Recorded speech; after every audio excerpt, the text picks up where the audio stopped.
Chapter 685 Impersonation. Chapter 685 Impersonation. Translated by Yen of Exiled Rebels Scanlations. In the quiet dimension, the spatial crack continued to slowly expand every day, a tiny bit at a time. The amount generated in the spiritual water lake had already decreased by a third.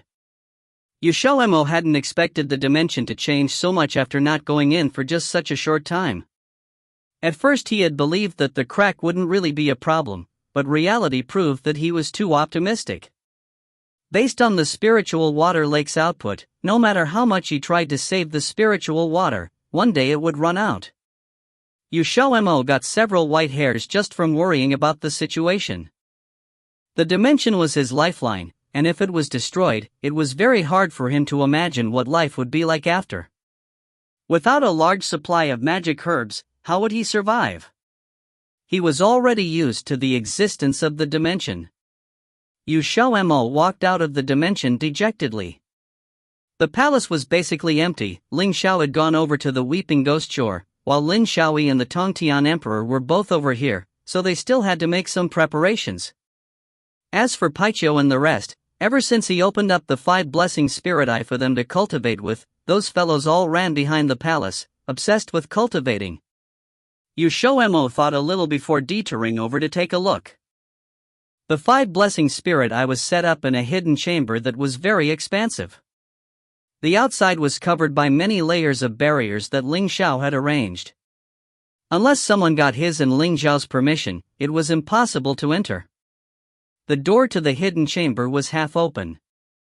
XiaoMo wasn't suspicious, and he pushed open the door before entering. After passing through a hallway, he saw someone inside with their back to him standing next to the 5 blessing spirit eye, staring expressionlessly at the brilliant, revolving spirit eye. Their gaze was serene and deep, and he didn't know what they were thinking. "Rock?" XiaoMo called out to him and walked over. It seemed like the person was given a fright, and he suddenly turned towards XiaoMo, a strange panic look flashing through his eyes quickly. It disappeared very rapidly, and he looked about the same as the usual giant rock. "What are you doing standing here and not cultivating?" XiaoMo stopped in front of him and asked curiously. But he wasn't suspicious about why the giant rock was here. Even though the 5 blessing spirit eye was a rare, fortuitous treasure, and the less people that knew about it meant the safer it was, he was fairly close to his contracted demon beasts, so he basically didn't need to worry about them betraying him. So during that time when he and Ling Xiao left Xijing to go to Zhongtian, he gave them the privilege to go into the secret chamber whenever they wanted to. "Nothing much, I just came to take a look," the giant rock explained with an odd tone to his voice. His eyebrows also imperceptibly twitched once. XiaoMo watched him and blinked. "Rock, why do you seem a little strange today? Do you feel unwell somewhere?" The giant rock shook his head. "I'm not unwell." XiaoMo said, smiling, "That's good. If something's wrong, you have to tell me." "Oh right, have you seen Xiao? I was just looking for him, but I couldn't find him. Do you know where he is?" It seemed like there was a moment when the giant rock couldn't react in time. When his gaze finally met XiaoMo's, he said, flustered, "You're talking about Xiao? I haven't seen him either, he probably went out." XiaoMo nodded and said with concern, "So that's how it is.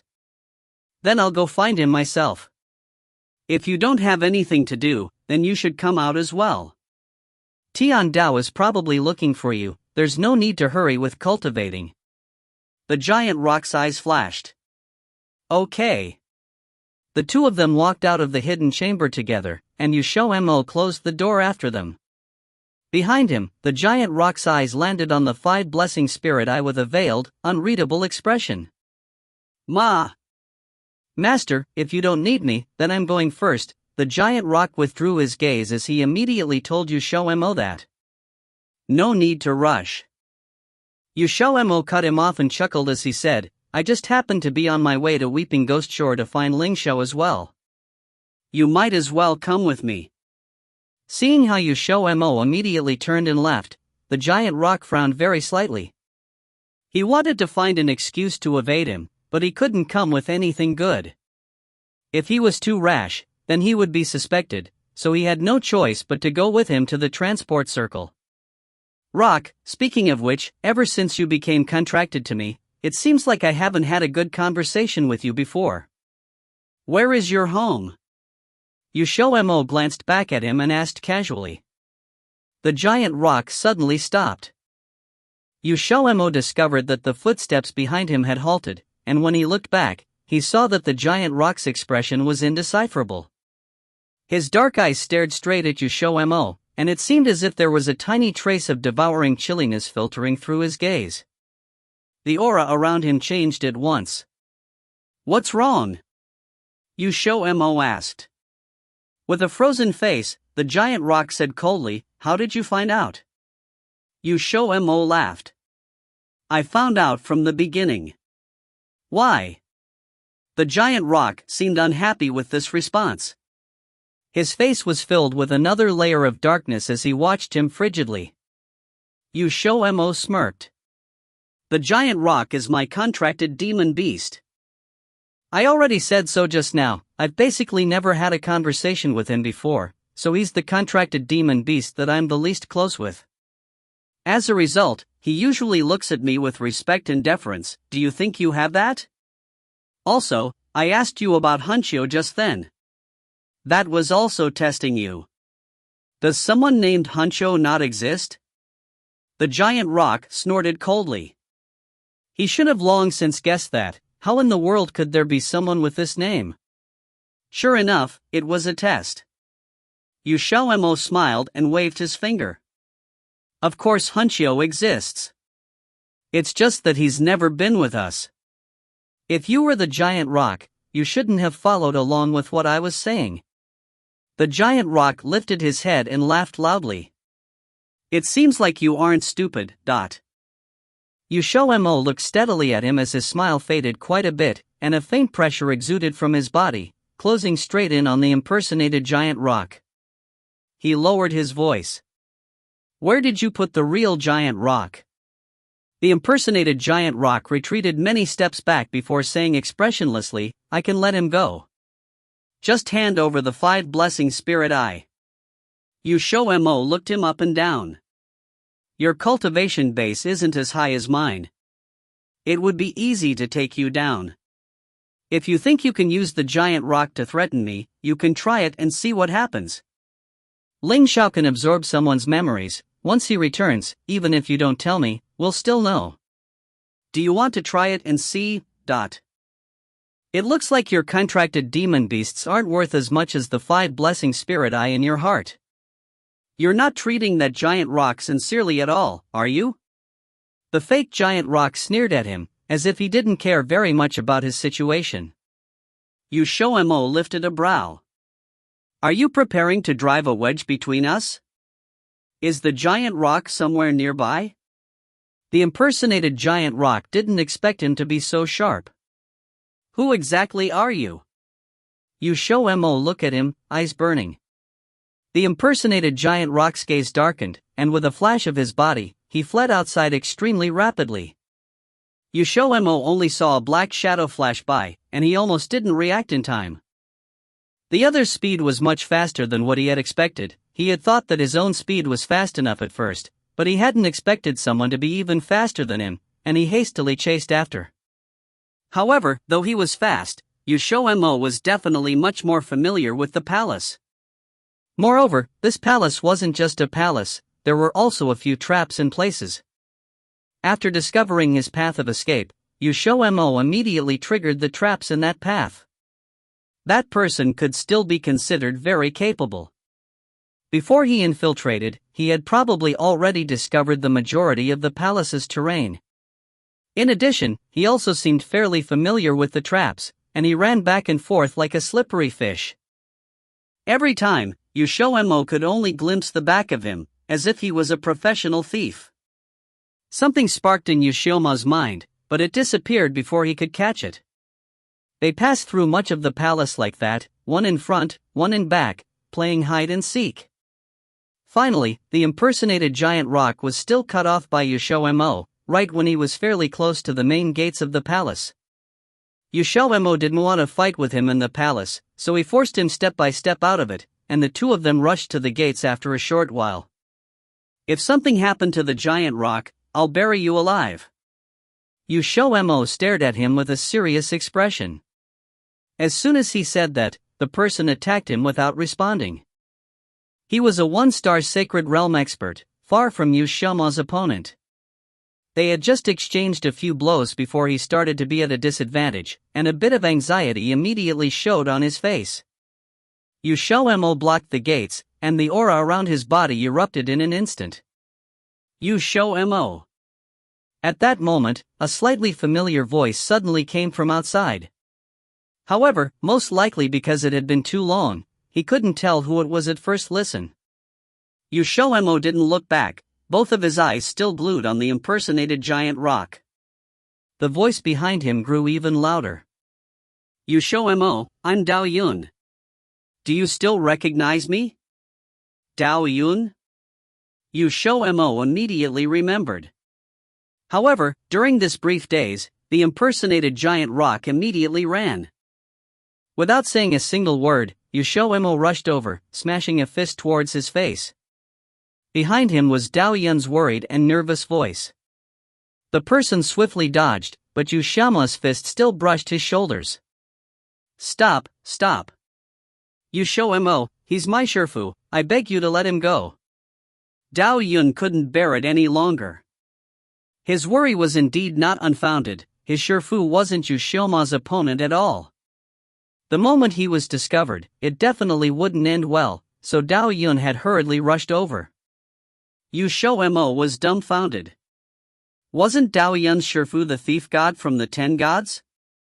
If you find any errors, ads pop up, ads redirect, broken links, non-standard content, etc., please let us know. Report chapter so we can fix it as soon as possible. Chapter 686, A Passing Acquaintance. Chapter 686, A Passing Acquaintance. Translated by Column CD of Exiled Rebels Scanlations.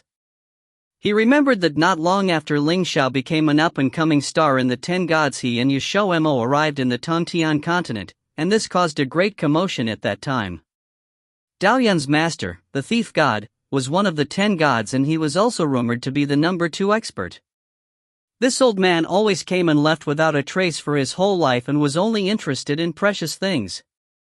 At that time, Ling Xiao wanted to use him to find the 5 types of elemental essences. Unfortunately, they were separated from Dao Yun and had never kept in contact again. Nowadays, the thief god was no longer an expert belonging to the 10 gods. Having broken through the pinnacle of the divine realm, he had risen above the top experts in the Tongtian continent. However, even being a one-star Sacred Realm practitioner did not completely guarantee his safety in these turbulent times. Tian Dao had said before that there was a man clothed in black who was very interested in the 5 blessing spirit eye. That man was probably the thief god. XiaoMo also understood that the man in black they discovered in the Shuishi tribe was Dao Yun's Shifu. At that time, he had no chance to get the 5 blessing spirit eye, so he chased XiaoMo to the Ghost Tomb mountain range in Xijing. But knowing sequence of events did not mean that he would let the thief god off. He would surely ask the thief god to pay with his life if something happened to the giant rock. "Your contracted demon beast is all right." Dao Yun discovered the chillness in XiaoMo's eyes and hastened to explain. XiaoMo turned back and looked at the youth from his former days. He recalled when he had just arrived at the Tongtian continent and when he saw Dao Yun at the Black Spider auction, and suddenly found that it was a thing that was from the distant past. Where is the giant rock then? Dao Yun's feelings were more profound than his. He still remembered that XiaoMo looked very young and tender when he met him for the first time, and his cultivation was low at that time. However, he was now a first-rate transcendent level mage in the Tongtian continent. He had heard all kinds of rumors over the years, and Dao Yun's feelings were very complicated. He was saved by someone. Dao Yun sorted out the complex thoughts in his mind a little before he explained. "We had planned to lock him up that day, but unexpectedly another man in black interrupted us midway. He saved your contracted demon beast and we never saw them again." "Another man in black?" XiaoMo frowned. Why were there so many people in black? Dao nodded. You should have a vague impression of him. He was also one of the men in black who had snuck into the Shuishi tribe. His goal is also the 5 blessing spirit eye. XiaoMo's eyebrows creased into a character. That was to say, that man in black may also threaten him with the giant rock. If he had known earlier, he would not have given them the first move at that time. In the end, each and every one of them all targeted his contracted demon beasts. The 5 blessing spirit eye would probably have been stolen a long time ago if there were a few more. However, he did not expect that the giant rock would be so careless. This definitely deserved punishment.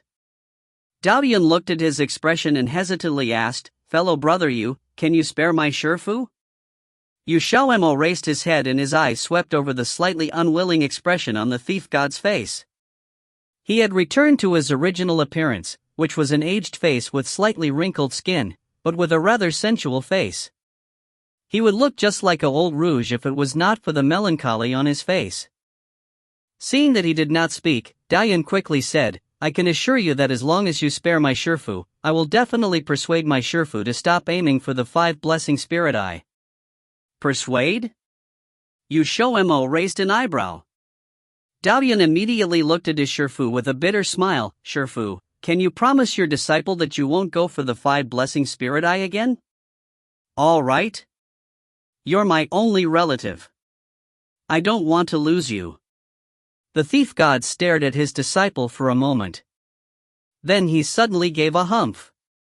Before he turned and walked away. Dao was delighted. Although did not receive an answer, he knew that his Shifu had agreed. He quickly thanked XiaoMo, "Fellow brother thank you for your generosity. My Shifu and I will not bother you again in the future." XiaoMo looked at their figures fading out of view and shook his head as he laughed. He was really such a tsundere old rascal who refused to give up easily. However, he became distressed again when he thought of the missing giant rock. It seemed that he had to go discuss this with Ling Xiao. XiaoMo turned back to return to the palace. Just at this moment, an agitated and familiar voice suddenly came from behind him. It sounded very much like the missing giant rock. "Master!" XiaoMo abruptly looked back. The giant rock's relatively handsome face instantly ran towards him. XiaoMo was immediately anxious and doubtful. Could it be another fake giant rock? The giant rock came up to him and looked at him respectfully. XiaoMo finally determined that he was the real giant rock. He could not help from asking curiously, "I heard you were captured by a man in black. How did you escape?" The giant rock replied, "That man let me go. He's outside right now." XiaoMo looked behind him. Sure enough, he saw a figure outside the gate. He could vaguely see that he was a slighted hunchbacked old man who was a little fatter than Dao Yun's Shifu. He decided to meet this old man for a while and see what he wanted. The palace was located behind the Cartilage Mountain. As soon as one exited the barrier, they would be able to experience the distinctive aura of Cartilage Mountain. There was a slightly sour odor amidst the smell of decay and one could hear the wailing of the Cartilage Mountain. The old man with white hair and a ruddy complexion stood outside. He had a youthful-looking face and looked very healthy, completely unlike a decrepit old man. Although he was fat, weighing at least more than 160 kilograms, he did not give off the feeling of obesity, but a rather chubby and adorable feeling instead. His eyes also seemed to contain laughter at all times. "Thank you very much for saving the giant rock. What request do you have?" XiaoMo got straight to the point despite having a good first impression of the old man. Embarrassment flashed across the old man's face. Though saving people is just a matter of lifting a finger, this old man does have something to beg of this little friend. XiaoMo smiled. "You want the 5 blessing spirit eye, that?" Unexpectedly, the old man shook his head. "My original goal was really the 5 blessing spirit eye because it could help me. But if little friend you is willing to help me, I would not need the 5 blessing spirit eye." "Help with what?" The old man was ashamed as he said, "This old man traveled the continent in his early years, but later got poisoned when I was careless. This poison is the 5-decline poison. If treatment is not provided in time, the victim would slowly die of old age. Little friend, don't think that there's nothing wrong with this old man now when you look at my appearance. In fact, I've been suffering from the 5-decline poison for nearly 100 years. I would have died of old age by now if I hadn't continuously raised my cultivation base." But he had acquired new knowledge. This was the first time that XiaoMo had heard of the 5-decline poison.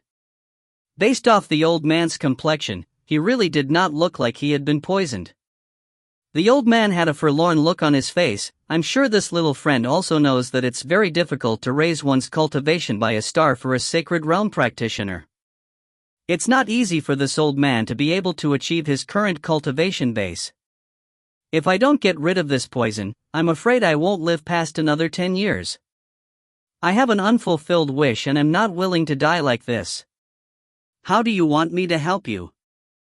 XiaoMo asked. The old man's eyes lit up. Does this little friend really want to help me? XiaoMo nodded. In any case, it could be considered since he had saved the giant rock. He could help him with this favor as long as the request was not too excessive, but let me first declare that I'll only help if it's within my ability. Naturally. The old man nodded repeatedly. A grade 6 rainbow pill called the God Return pill is needed to neutralize the 5-decline poison. Not only can it neutralize the poison, it can also let one regain their youthful appearance. Thus, some people also call it the Juvenescence pill. I have collected 2 sets of materials for the God Return pill, but it's a little hard to get the pill recipe. I understand. Just give me the materials. XiaoMo interrupted him. The pill recipe had never been a problem for him. He had already went over all the grade 6 pill recipes once when he became grade 6 mage. As he did not have a purpose for the God Return pill, he had just left in a corner.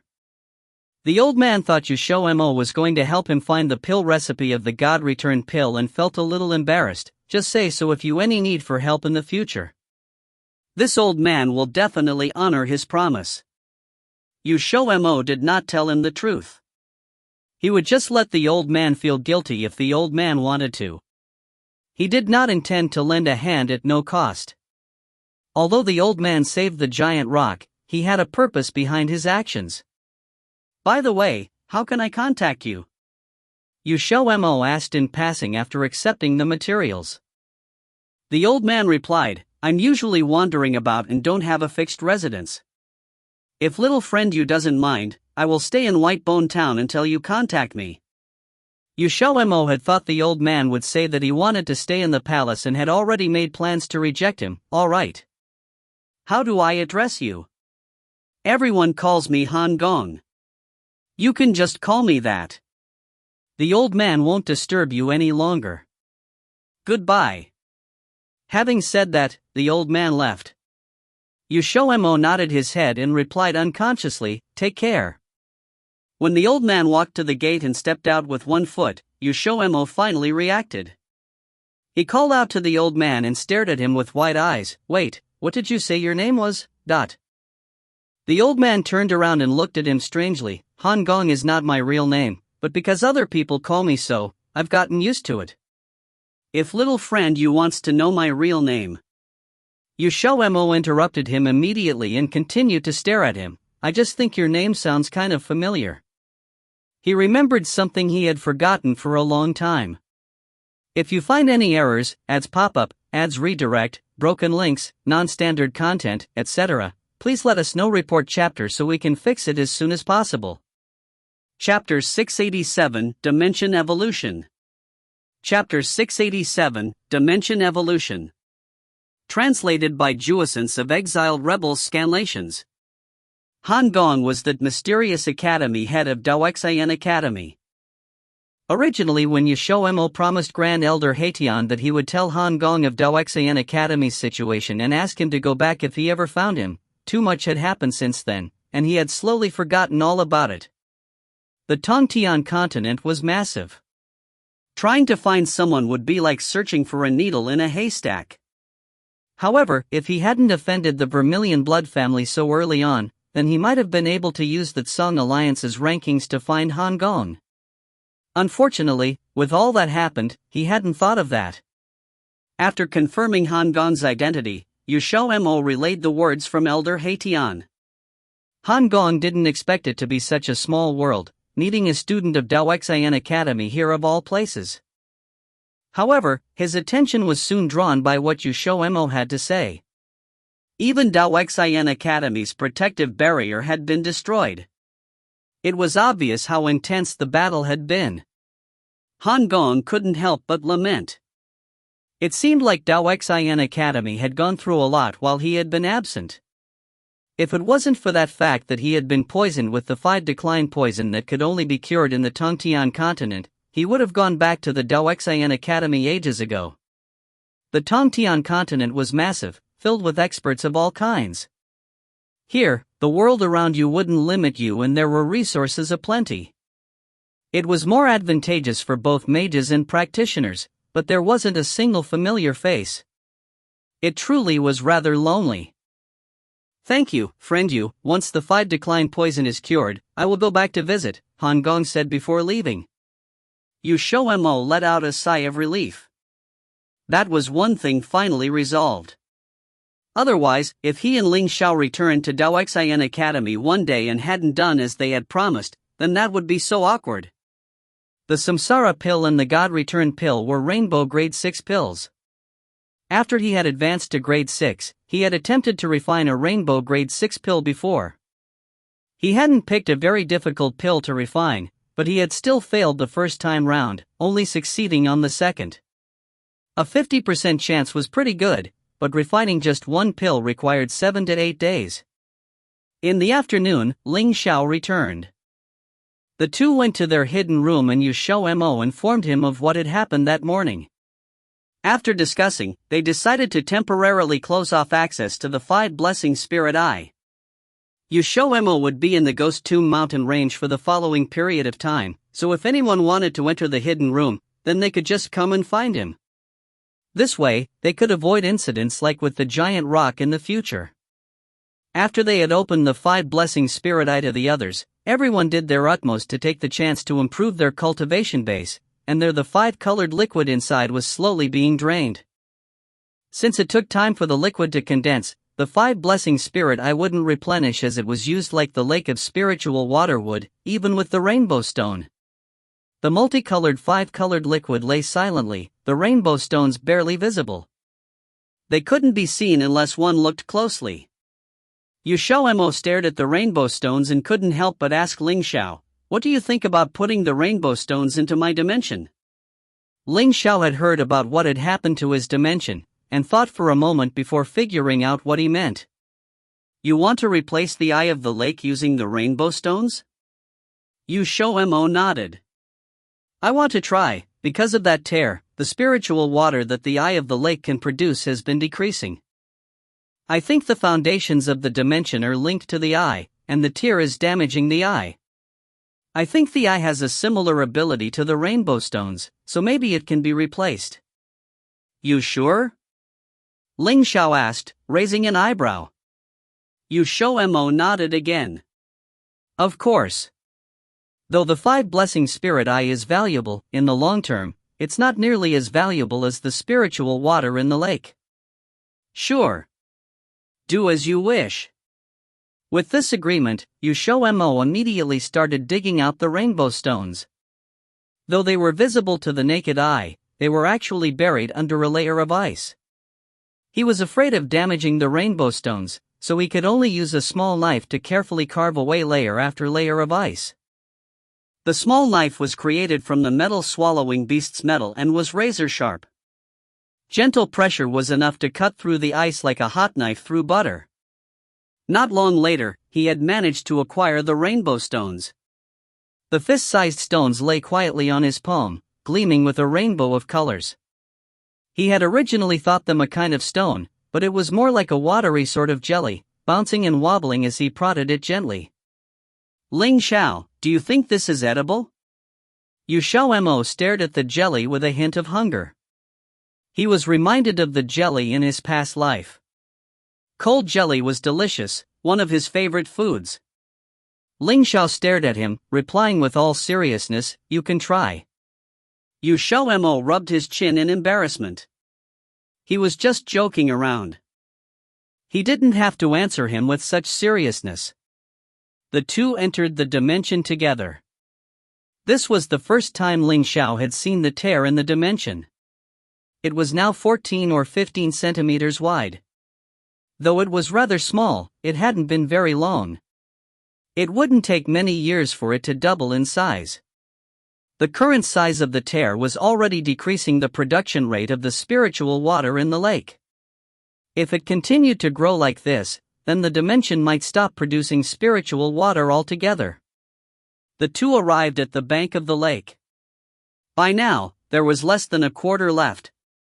Originally, Ling Xiao and Xiao Ji had used up 2/3 already, then he had used more to facilitate his magic herb's growth, so there was less and less. The eye at the bottom of the lake didn't seem any different from usual. XiaoMo jumped down into the lake and arrived over to the eye. The eye was separated from the spiritual water by a thin, transparent membrane. Since he had never touched the eye before, he wasn't sure if the dimension would be affected by removing it. He hesitated for a moment, unable to decide. "Try it. Put the rainbow stone in." Seeing him so indecisive, Ling Xiao made the decision for him. XiaoMo nodded. After the rainbow stone sunk into the spiritual water, rings of rainbow light began to pulse out. They didn't reach far, but the two seemed to merge as one. After seeing this, he added another rainbow stone into the thin membrane. The dimension suddenly began to shake. XiaoMo startled. When he looked down again, the eye had merged with the rainbow stone. Ling Xiao grabbed his arm and pulled him onto the bank. They were both soaked, but neither of them cared. They both looked up at the tear as one. It was almost as if something were squeezing the 14-centimeter wide tear, sparks appearing in the darkness. After a while, these sparks slowly sew the tear together. Soon enough, there was only a few centimeters left of the 14-centimeter gap, before it vanished completely. It was like the tear had never been there in the bright sky before. Instead, there was something else whose existence definitely shouldn't be possible. XiaoMo's jaw dropped. The sun. His dimension didn't have a sun, but the sky was always bright and clear. Since the dimension wasn't a part of nature or anything, he had never thought much about it. Now, with the rainbow stone, a sun had appeared. Yet, it wasn't just the sky that had changed, but the entire dimension. The inheritance jewel of the Yu clan was like a practitioner's pocket dimension. It was generally just a flat space. A piece of land, an expanse of sky, a narrow, limited space. Yet now, the dimension's scenery flashed before his eyes like a field of flowers. The edges of the dimension expanded rapidly, mountains and waterfalls, a whole range of them in the distance, dense forestry, as if home to thousands of wild creatures. Even the air had a fresh taste to it. After he managed to recover from his shock, he immediately thought of his magic herb field. Since his spiritual water had been decreasing by the day, he rarely planted any high-level magic herbs, unless they were transcendent grade or he had use for them. Though there weren't many, they were extremely valuable. If they disappeared, that would be a blow to his heart. Eventually, XiaoMo spotted a beautiful terraced field at the bottom of the mountains. Starting from midway up the green mountain, patches of greenery with multicolored magic herbs shimmered under the sun, some matured, others not, but all emitting a wonderful herbal aroma. Seeing all the changes his dimension had gone through, XiaoMo's eyes were filled with wonder. "It seems like your dimension has evolved." Standing beside him, Ling Xiao couldn't hide the surprise in his eyes. No wonder the Yu family made this dimension their inheritance jewel ever since ancient times. It wasn't unreasonable at all. He had never heard of a dimension that could evolve, but considering how the foundations of the dimension were linked to the eye, then the fact that the rainbow stone had facilitated the evolution of the dimension wasn't so absurd in the end. Hearing his words, XiaoMo immediately ran back to the lake. As expected, the lake had also gone through a metamorphosis. The spiritual water was no longer clear. Instead, there were the hints of a rainbow swirling through the waters, like a lake shimmering with rainbow colors, beautiful under the sun and reflecting an eye-catching gleam. Apart from that, the eye had disappeared as well. Since the evolution of the dimension had caught his attention, XiaoMo hadn't noticed how the eye had disappeared, along with that rainbow stone. Though he didn't understand it, it seemed to be a good thing. Testing the production rate of the lake, XiaoMo found out that it seemed that it took the lake 10 minutes to produce a drop. This was much better than before. Staring at the delighted smile on XiaoMo's face, Ling Xiao's own lips curved upwards, a stark contrast to the worry that had plagued his expression for the past few days. If you find any errors, ads pop up, ads redirect, broken links, non-standard content, etc., please let us know. Report chapter so we can fix it as soon as possible. Chapter 688, The One Who Took the Blame. Chapter 688, The One Who Took the Blame. Translated by Crystal of Exiled Rebels Scanlations. Once the mage assemblage was over, a month of peace finally came to the Tongtian continent. But it was just a month. Like a pot of oil, in the beginning, the heat was slow to rise, but once it reached boiling point, the heat would be able to burn someone's skin off. That was situation in the Tongtian continent. In that month, XiaoMo wasn't in a hurry to refine pills. Once his dimension evolved, some drastic changes occurred and he needed to refurbish a lot of it. Like the wooden cabin in his yard, even the magic herb field, as if it grew legs, extended down to the hill. Since he wasn't sure if the distribution of the magic herb field was like before, he needed to double-check on the plants. What he didn't know, as he was busy taking care of his dimension, was that the southern continent had reached its boiling point. Every day, Ling Xiao was either in the palace or by the Weeping Ghost Shore. Most of the time, he was there to hear Tian Dao's report. Only if there was something they couldn't resolve or needed a hand on did he go out. However, most outings didn't last more than a few days, and sometimes he would be back on time for dinner. But, ever since he found out about his true origins, he hadn't once went to find Lin Gu. Since Lin Gu knew of Lin Ming's pretense of being the Qilin Lord for many years, Lin Ming must have already told him about their conversation, thus it was likely that Lin Gu was waiting of Ling Xiao to find him. After he realized that Ling Xiao didn't seem to have any intention of doing so, he had discreetly and not so discreetly asked Tian Dao to find out Ling Xiao's thoughts on the matter. It had been at least 10 times. Today, Ling Xiao was caught red-handed by Tian Dao at the Weeping Ghost Shore. "Young master, there's something I want to talk about. Do you have the time?" Tian Dao walked over, with his normal, solemn face. Ling Xiao looked up to check the sun's location. It was almost sundown, and replied, "Not really." Tian Dao went silent before continuing, "It's important." Ling Xiao didn't shift. He said that last time as well. For some things, getting fooled once was enough. There was no way he was going to get fooled again. Even the last time, it wasn't because he was careless, but because every time Tian Dao came to him, it was to report something serious. "As an intelligence personnel, you shouldn't lie," Ling Xiao replied calmly. Tian Dao was still expressionless as he said, "Thank you, young master, for your warning. Tian Dao will keep it in mind at all times. I won't make the same mistake twice." He was also stressed to not be trusted by his young master, but above his head loomed his previous master. That was even more stressful. Being stuck between them meant he didn't look good on both sides. Ling Xiao's obsidian eyes stared at him for a while, as if to check if he was lying or not. At last, he barely believed him and followed him to the Smile Pavilion. In the Smile Pavilion, Tian Dao took out the most recent information gained by the Weasel Beast. This time, it was about the South Continent. Before their partnership with the Weasel Beast, although the informants of the Weeping Ghost Shore were pretty good, it was limited to Xijing. As for the places outside, they usually received the information much later, sometimes 3 or 4 days after. But ever since they had the Weasel Beast's power, they could hear everything the day of. It said, the Vermilion Blood Clan and Sun Alliance are no longer fighting a major-scale battle. Instead, it is only small fights.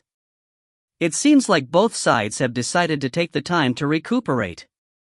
Unexpectedly, Tian Dao rejected the idea. It's because of the Vermilion Blood Clan. But due to the relationship between XiaoMo and the Vermilion Blood Clan, the Weeping Ghost sure paid extra attention to the clan. Anything remotely relevant was recorded, even those occurred in their territory. Although it didn't look like a problem, Tian Dao felt the need to tell this to the young master and young master's wife.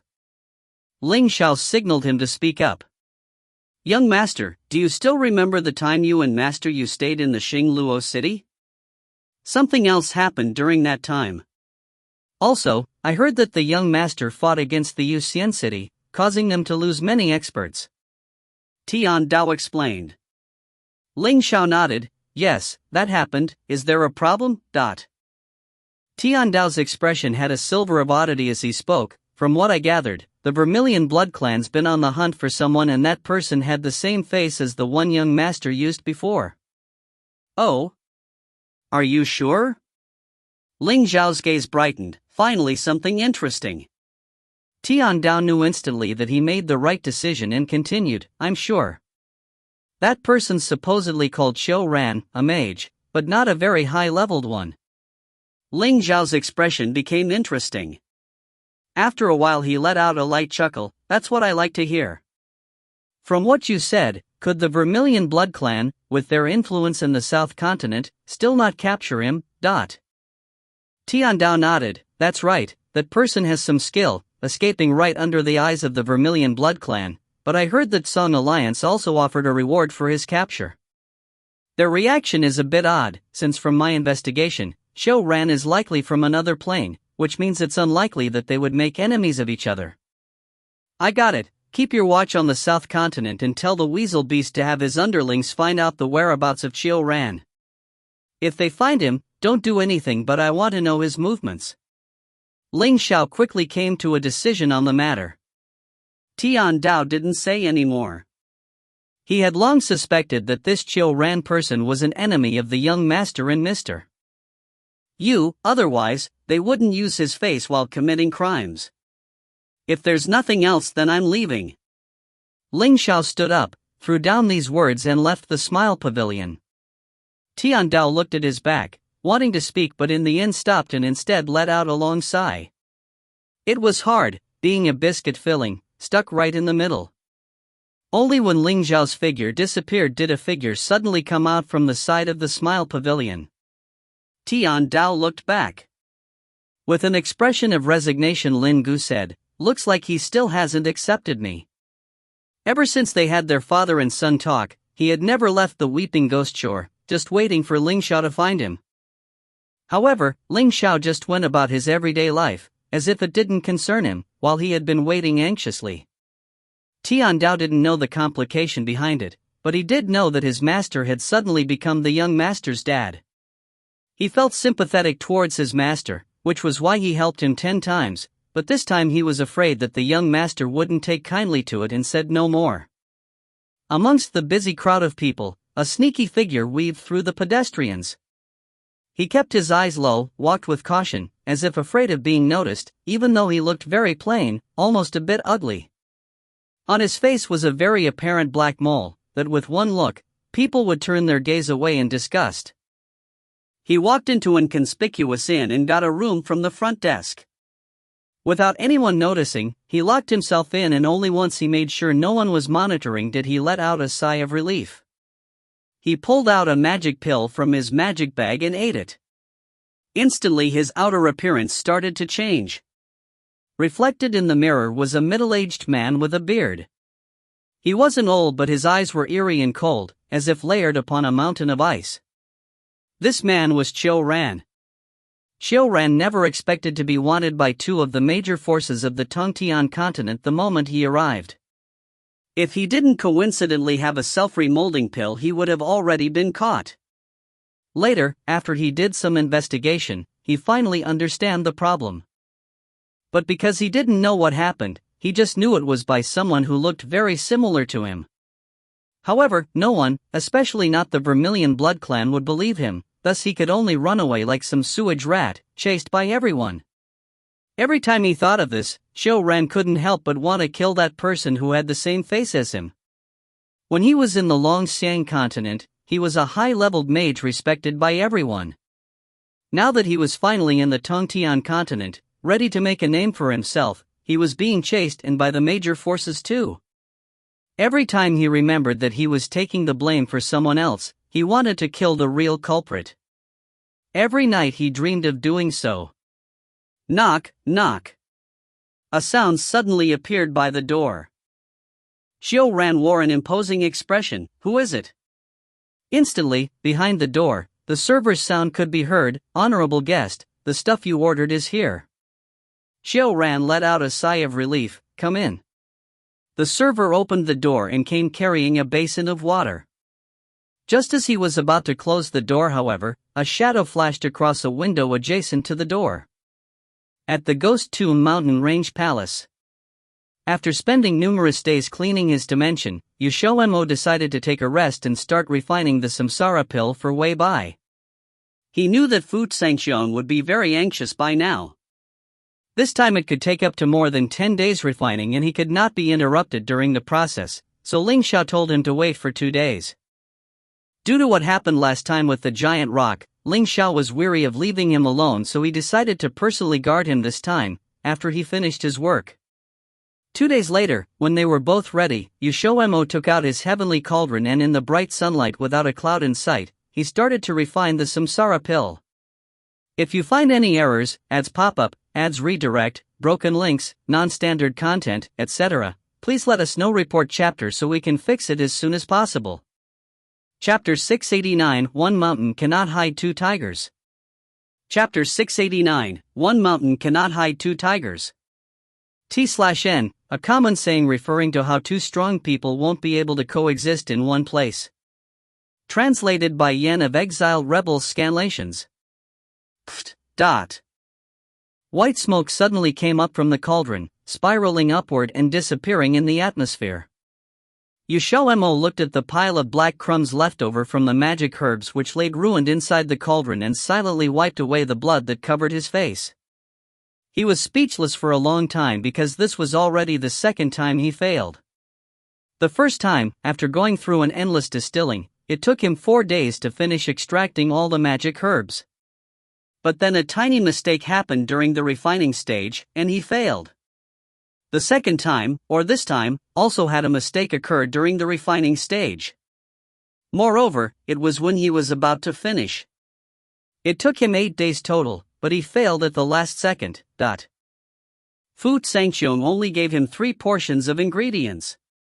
Now there was only 1 portion left. If he failed again, he would either have to ask for more from Fu Sangxiong or go look for them by himself. He had already gathered quite a bit in his dimension, but when XiaoMo thought about failing, he felt very ashamed. Back then, when he heard about how Tsang Alliance's Master Lai also failed many times while refining the samsara pill, he didn't pay much attention to it. As a result, reality brutally smacked him in the face. You couldn't be too arrogant, or else you would end up like this. At the beginning, he only thought that it would take about 10 or so days, but now almost half a month had already passed. XiaoMo sat and rested for half an hour before taking out the 3rd portion of ingredients. He imagined what he had to do in his mind first before acting.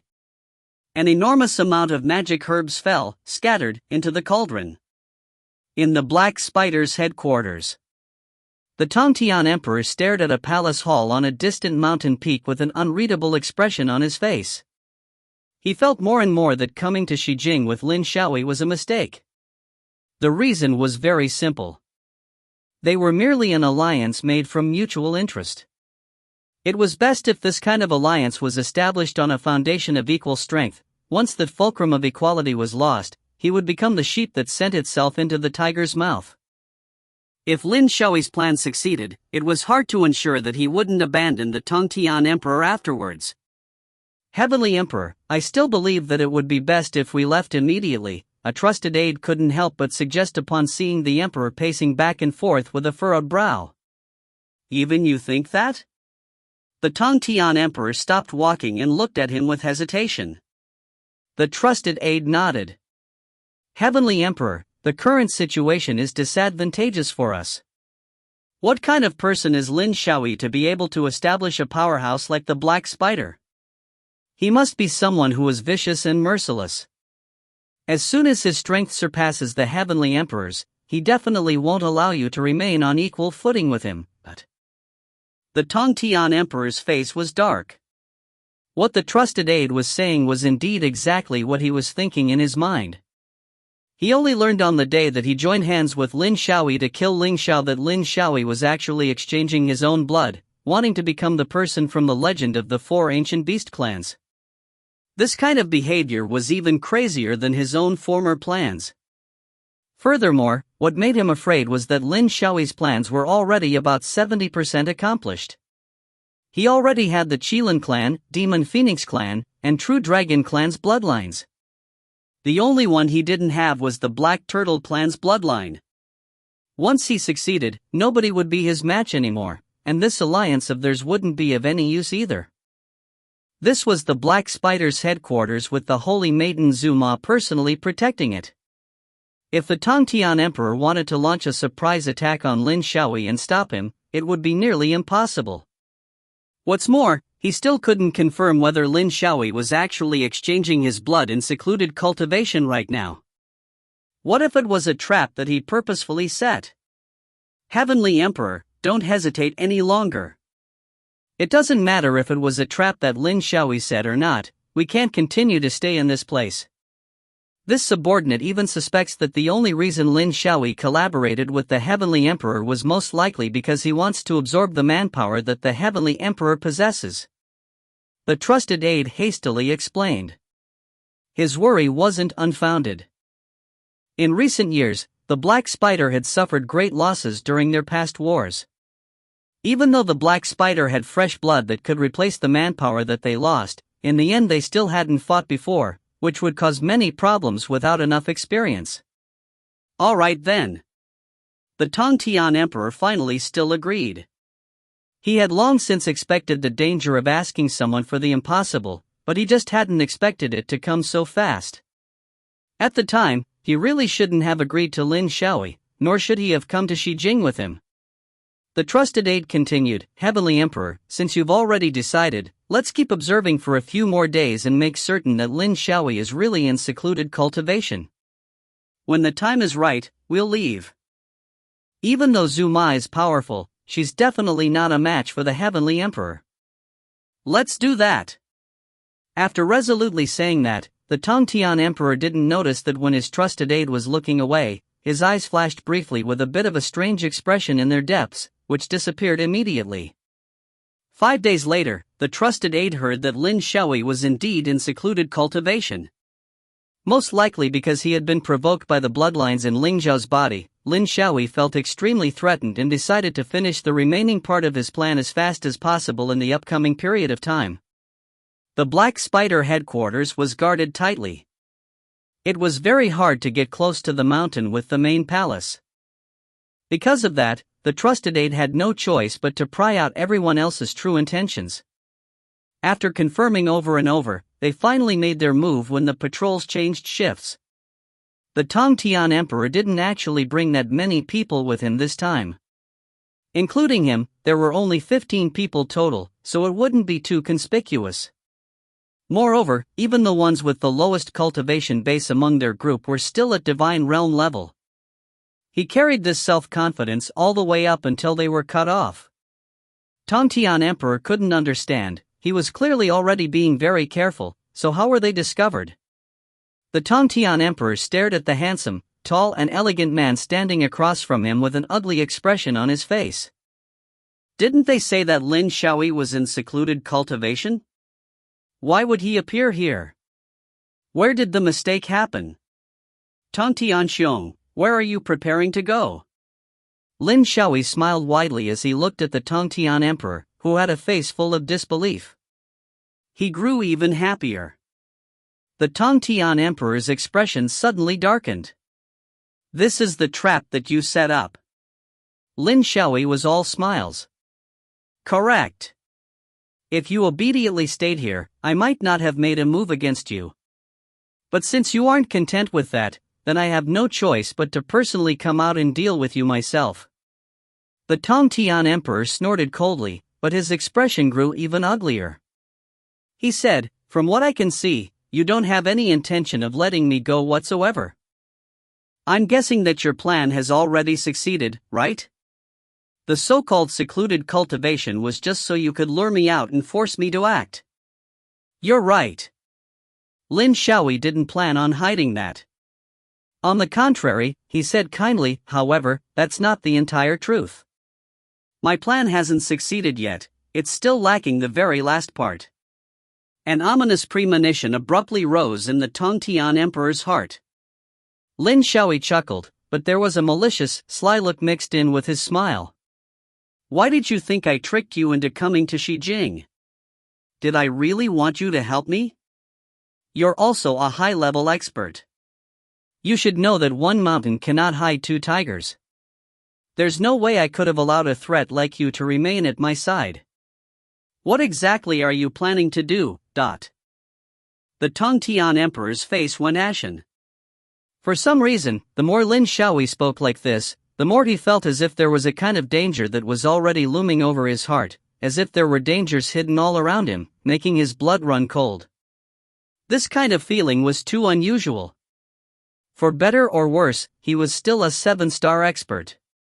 Even if Lin Xiaoyi wanted to do something to him, the two of them would be at a draw at the very most. He could also leave his body, but even with that self-confidence, he kept feeling as if something wasn't right after seeing Lin Xiaoyi's calm and relaxed appearance. "You'll find out very soon." Lin Xiaoyi drew back the corners of his mouth, his expression growing even more arrogant. It was as if his mouth belonged to that of a predator, and he was about to swallow the Tongtian Emperor down in one bite. The Tongtian Emperor violently clenched his fists, his hatred against the Qilin clan growing even more. First it was Ling Xiao, now it was Lin Xiaoyi. One after another they played him like he was a monkey. He definitely wouldn't forget this easily. If he could escape from here, he would absolutely wreak havoc against Lin Xiaoyi and Ling Xiao to the point that they wouldn't even have a body to bury. At that moment, the Tongtian Emperor suddenly opened his eyes wide. Across from him was Lin Xiaoyi, who was wearing an expectant smirk. The Tongtian Emperor slowly lowered his head. A sharp sword had pierced through his chest, and fresh blood dripped from the point of the sword onto the ground. Sword? A sword that had pierced him from behind? The only person who he wouldn't be vigilant against in the slightest was his trusted aide. Now, when he recalled the trusted aide giving him advice, he suddenly discovered that the first person to be bribed was his trusted aide. "Heavenly Emperor, don't blame me." The trusted aide's indifferent voice came from behind him. "The winner takes all, you're the one who understands this logic the most. I only want to follow the real expert, but ever since you lost to Ling Xiao, you were already doomed to be a loser." "Ha ha." Lin Xiaoyi started to laugh madly. It was as if the sound of his laughter had been magnified by several times, as it resounded all around them endlessly. His expression made him seem a little crazy. After a long while, he finally stopped. "Tongtian Xiong, no need to be polite, I'll accept your body. If my plan succeeds, Xiaoyi will definitely be very grateful for your generous gift." The Tongtian Emperor spat out a mouthful of blood. His body swayed before he finally unwillingly and slowly toppled over. The winner takes all. Of course he understood that line of logic, only he had never expected that he would be the loser. He even more so hadn't thought he, who had stood far above everyone else on the pyramid, would meet his end this way. After rushing about for many years through all sorts of planes of existence, he hadn't expected it to have actually ground away his vigilance to the point that he really believed that his trusted aide wouldn't betray him. The Tongtian Emperor was very unwilling. He should be the one who's the Almighty. If you find any errors, ads pop up, ads redirect, broken links, non-standard content, etc., please let us know. Report chapter so we can fix it as soon as possible. Chapter 690, Pill Forming. Chapter 690, Pill Forming. Translated by Column CD of Exiled Rebel Scanlations. The weather in the Ghost Tomb mountain range had been rather stormy recently. The original inhabitants of Whitebone Town knew best because they had never seen such a big thundercloud. They could even hear the rumbling sounds from where they were. The gloomy thundercloud almost covered the entire sky above the Ghost Tomb mountain range. It was an extremely astonishing sight to witness. Lightning was continuously falling from the sky, and occasionally, there was even an illusion of the ground shaking. The inhabitants of Whitebone Town rushed out of their houses and stood on the streets, stretching their necks and as they looked up at the thunderclouds in amazement. Those with experience immediately recognized that these were thunderclouds that appeared only when someone was refining pills, but they were also surprised because the thunderclouds were just too large. The thunderclouds over the Ghost Tomb mountain range were nearly 10 times bigger than the thunderclouds they saw at that time, and the falling lightning seemed twice as big too. It was so strong that they could feel the shockwaves from far away. What kind of magic pill could cause such an astonishing lightning strike? This question flashed through the minds of the people. However, when it came to pill refining, people still subconsciously thought of the ones living in that palace in the Ghost Tomb mountain range. The news that a top-ranking mage was living there were spread by many. His name was XiaoMo, and he was the most capable mage in the mage assemblage. There were many people watching the competition on that day. Although he only got 10th place, the twists and turns during the competition had already spread far and wide. It had even spread to Dongzhou, to say nothing of Xijing. See, this is one of the guardian deities of our Whitebone Town. An original inhabitant of Whitebone Town said to the person beside him in a very proud tone, and even shot a glance at that person when he had finished speaking, as if he had a share of the glory too. The man was immediately speechless. You're speaking as if that was true. They are such capable experts. Why would they protect you? Don't talk big. As soon as he had finished speaking, the people who happened to pass by him first gave him a piercing glare. The original inhabitants were obviously unhappy too. They snorted, such an ignorant and inexperienced person. Who said they wouldn't protect us? Do you know who the current backer of Whitebone Town is? You'll be frightened to death if I reveal it. Who is it? It's the Tiango from the Weeping Ghost Shore. The resident spoke triumphantly. The man could not help sneering. You've already said that it's the Tiango. It's not like they're from the Tiango.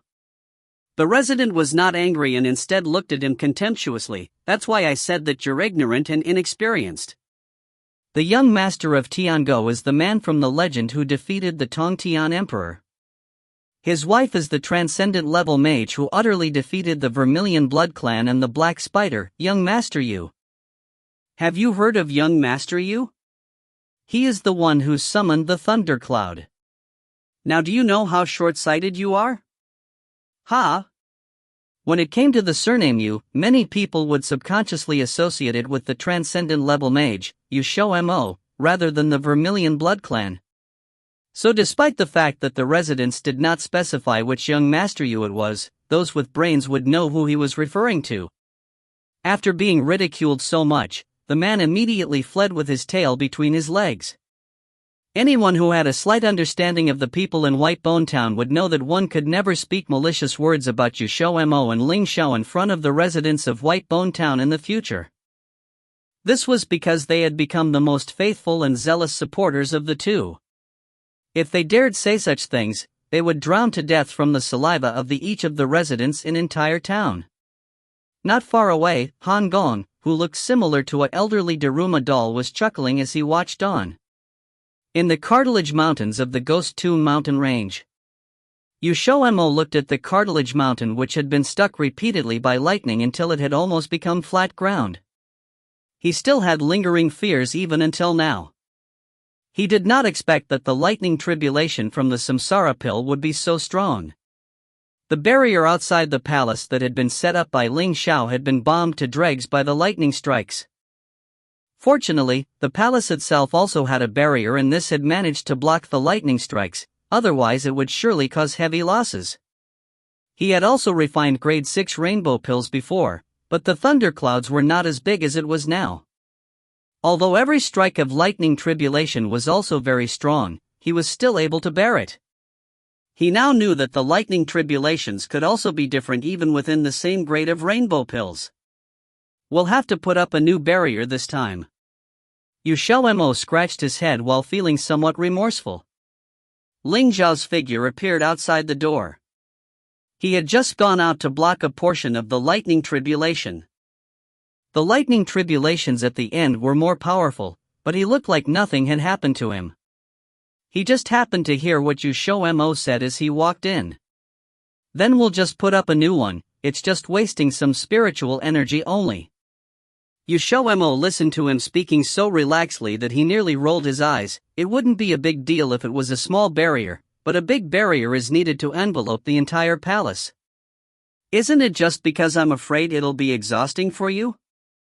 A trace of laughter could be seen in Ling Xiao's eyes.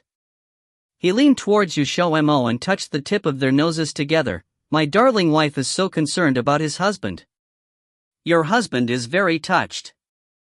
How about I show my gratitude with my body, XiaoMo was embarrassed by his words. His cheeks were stained with a dusting of red as he pushed him aside. Go away, who wants you to show it with your body? We're already an old married couple and you're still so shy? Ling Xiao stared at the flush of his cheeks and teased. What old married couple? The 7-year itch has not passed yet. XiaoMo calculated the days, discovered that though they had been together for 7 years, they really did not have the so-called 7-year itch.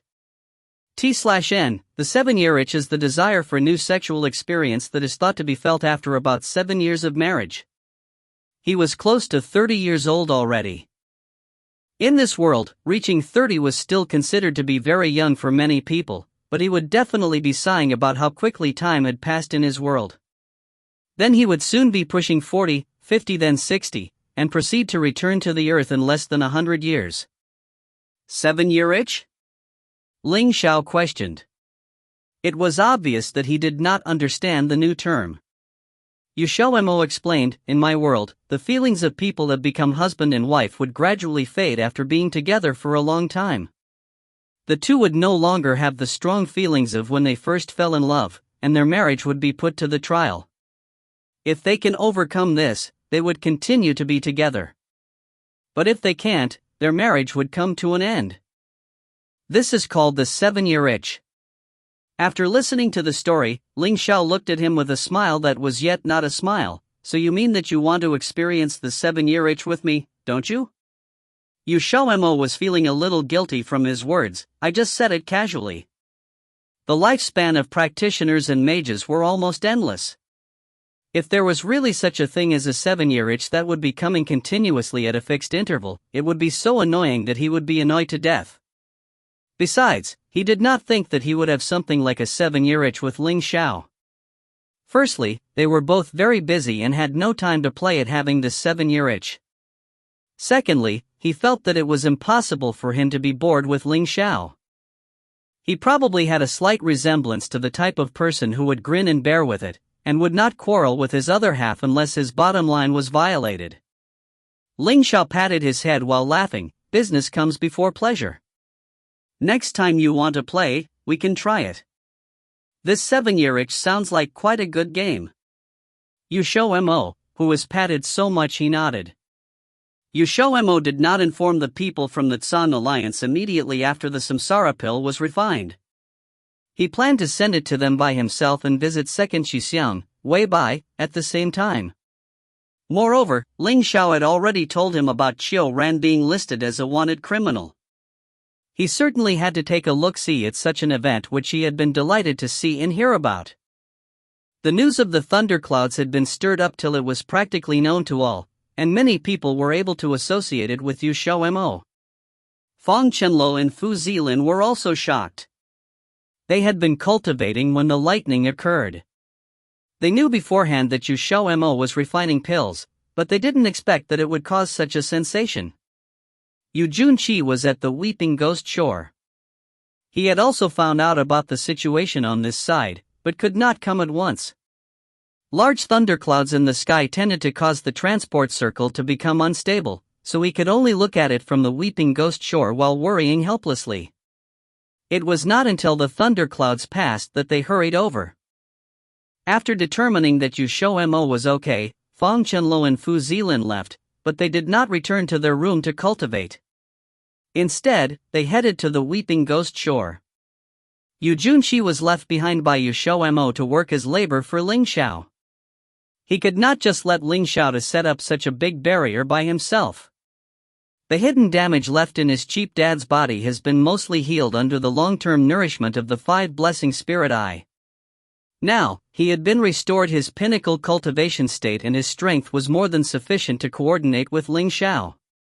10 days later, the barrier was finally completed. Yu Junqi was kicked back to the Weeping Ghost Shore again. Before he left, he tenaciously pulled on his son's clothes and refused to let go. If he knew that Lin Ming had been envious of him, and had even envied him twice, he would definitely vomit blood to show him that it was not easy to be a father. The next day, Ling Xiao left with XiaoMo to the South Continent after giving some orders. It had been a long time since they last set foot on the land of the South Continent. Great changes had taken place here, but every big city was still as flourishing as before. However, there seemed to be a trace of the smoke of gunpowder in the air. The Tsang Alliance had already received the news and Xiong Xiao was waiting for them when they arrived. According to Xiong Xiao, Wei Bai originally wanted to come by himself, but he had to send Xiong Xiao to pick them up as Fu Tsangxiong refused to let him go. Xiong Xiao was the best candidate since he had interacted with them several times before. This was their second time coming to Amaranthan Mountain. The guard was tighter than the first time they came, and in order to prevent the people from the Vermilion Blood Clan from sneaking in, the identity check had become more and more strict. Not long after they had settled down, Wei Bai and Fu Tsangxiong arrived. If you find any errors, ads pop-up, ads redirect, broken links, non-standard content, etc., please let us know. Report chapter so we can fix it as soon as possible. Chapter 691, The Old Woman's Identity. Chapter 691, The Old Woman's Identity. Translated by Jouissance of Exiled Rebels Scanlations. Wei Bai was as sickly pale as ever, though he was much better than before. In the past, Wei Bai's expression was always cold, like never-melting ice, with a hint of gloom. He was clearly someone with a story to tell. Now, his skin was no longer so white, it was practically transparent, and the laughter in his eyes brought life to his expressions. Though he still seemed fragile, he had become a much brighter person overall. Seeing how he had changed, Fu Tsangxiong was delighted. Since his youngest disciple was in a better mood now, he had gotten much better and had less bouts of pain in the past 2 years. So, when he found out that XiaoMo and Ling Xiao had already arrived at the Amaranthan Mountain, he knew that the samsara pill was probably done and brought his youngest disciple over. XiaoMo didn't beat around the bush, immediately taking out the small vial with the samsara pill. The sea blue-colored magic pill lay quietly in the vial, faintly glowing. It was almost as if you could smell that fresh herbal scent. Wei Bai began to tremble in excitement. Back when he had heard that the samsara pill could heal his injuries, he had been in low spirits, but still placed his hopes on it. However, 100-something years had passed and there wasn't even a hint of the samsara pill's existence. He fell into despair once more, all the way until the little disciple his past master had taken and appeared and gave him new hope. However, Wei Bai's hopes weren't high. The samsara pill was from ancient times, and the recipe had been lost. He didn't dare put too much hope into it, afraid that he would only be met with greater disappointment. Now, his little shitty had brought the samsara pill to him. Wei Bai thought he was dreaming. In the end, it was Fu Tsangxiong who took the samsara pill. He was no less excited than his little disciple, it was just that he was used to not expressing his excitement so plainly. He placed the small vial into his little disciple's hand, softly saying, "Xiao Bai, your youngest shitty has successfully refined the samsara pill. It's not a dream." Wei Bai stared at the pill inside the vial blankly. He really would be healed. After a moment, Wei Bai buried himself in Fu Tsangxiong's arms. Though his expression couldn't be seen, his trembling shoulders was a clear indication of his emotional state. XiaoMo dragged Ling Xiao away, leaving the room to the two. They were probably the only people to leave a room to its owners. However, they were here in the South Continent just to give way by the Samsara pill, otherwise they could have just asked the Tsang Alliance to send someone over to the Ghost Tomb Mountains to get the pill. They also wanted to ask after XiaoRan. Duan Qitian was XiaoMo's first real master, and XiaoMo owed him a debt of mentorship. If it wasn't for the others' guidance back then, his journey wouldn't have nearly been so smooth. Xiao had known of his and Weibai's relationship long ago, and heard about what was between them and XiaoRan since he was the one in charge of investigating XiaoRan. Every time he thought of this, it reminded him of what a serendipitous coincidence this was. A while ago I received news that there were traces that he had been in the city. His self-remolding pill is impressive, he even managed to shake off my men once. It's lucky that his cultivation base isn't high and he has no teleportation talismans, he can't escape the southern continent. 3 days ago, our people found him in a small town. However, that town belongs to the Vermilion Blood Clan, so I didn't have them capture him immediately. XiaoMo thought XiaoRan's current circumstances were rather amusing. A man who was at the top of the world in the Longxian continent had become a wanted criminal, forced to hide and flee. It definitely wouldn't be a good feeling for him. He could practically imagine how XiaoRan felt then. Where is he now? Xiao laughed, saying, "Of course, we've caught him now. It was my eldest Xixian Zuiyan who personally brought him back." In reality, sending Zuiyan to catch XiaoRan was a bit of a waste of Zuiyan's talents. However, XiaoRan was very important to their youngest Shidi and their master didn't want any further developments, so he had Zuiyan bring him back. Reality proved that this decision was a good one. The Vermilion Blood Clan was also looking for XiaoRan, but they had different reasons. Tian wasn't looking for XiaoRan to kill him because the former already knew that it wasn't the latter that had sent Yuxian City into chaos. In any case, Ling Xiao was doubtlessly a practitioner and acted as one back then, while XiaoRan was a mage. It was clear that the perpetrator wasn't XiaoRan. Tian's idea was simple. The enemy of my enemy is my friend. If XiaoRan could be used, he was willing to help the other. Unfortunately, Tian's people weren't nearly as fast as Fu Sanxiong's disciples. By the time the people from the Vermilion Blood Clan arrived, XiaoRan was being taken away by Zuiyan. The two sides had met outside of town, but they weren't a match for Zuiyan and easily dealt with. This incident had Tian enraged, and he had, rumor has it, completely blown up over this. Due to this, the southern continent's fragile peace was once again broken. Tian sent people to attack the Tsang Alliance's towns, but they didn't manage to gain anything from it. With Zuiyan personally overseeing things, there was little to no chance that they would manage to take the town without Tian personally getting involved. Plus, if it wasn't for the fact that the Tsang Alliance didn't initiate any attacks, then the Vermilion Blood Clan would probably be on the losing side of a one-sided battle. Xiao took XiaoMo and Ling Xiao to see XiaoRan. XiaoRan had become a prisoner now, kept in the Tsang Alliance's dungeons. The dungeons were damp and all those who were imprisoned there were either traitors or horrible criminals that had committed the most terrifying of crimes. The three arrived at the last cell. XiaoMo blinked, unable to recognize the person inside as XiaoRan because he was far from how he looked before. He had become a white-haired old lady? What on earth? XiaoMo's surprise was visible. Xiao began to laugh uproariously. "Brother I forgot to tell you, when my eldest Xixian found him, he was like this. Even I never would have thought that he would disguise himself as an old woman. If it wasn't for the fact that my people had been keeping an eye on him, when he really would have managed to slip away. To escape and survive, he really hasn't shown himself any mercy, XiaoMo couldn't help but laugh. XiaoRan really didn't hold back. It would be fine for him to disguise himself as an old man, but he chose to pretend to be an old lady, which was indeed very unexpected. Normal people wouldn't do such a thing unless they didn't want to make a name for themselves in the future. Once something like this was dug up, then no matter how powerful that person was, they would still be looked down on by people. However, this was also a show of Xiao Ran's endurance and what he was willing to do to himself to live. At the same time, to achieve his goals, he was also willing to use any method no matter how cruel. Someone like that had to be killed before they could grow further. Otherwise, who knows what would happen. You XiaoMo? Xiao Ran, who had been sitting in the corner of the cell, raised his head upon hearing their voices and immediately saw you XiaoMo.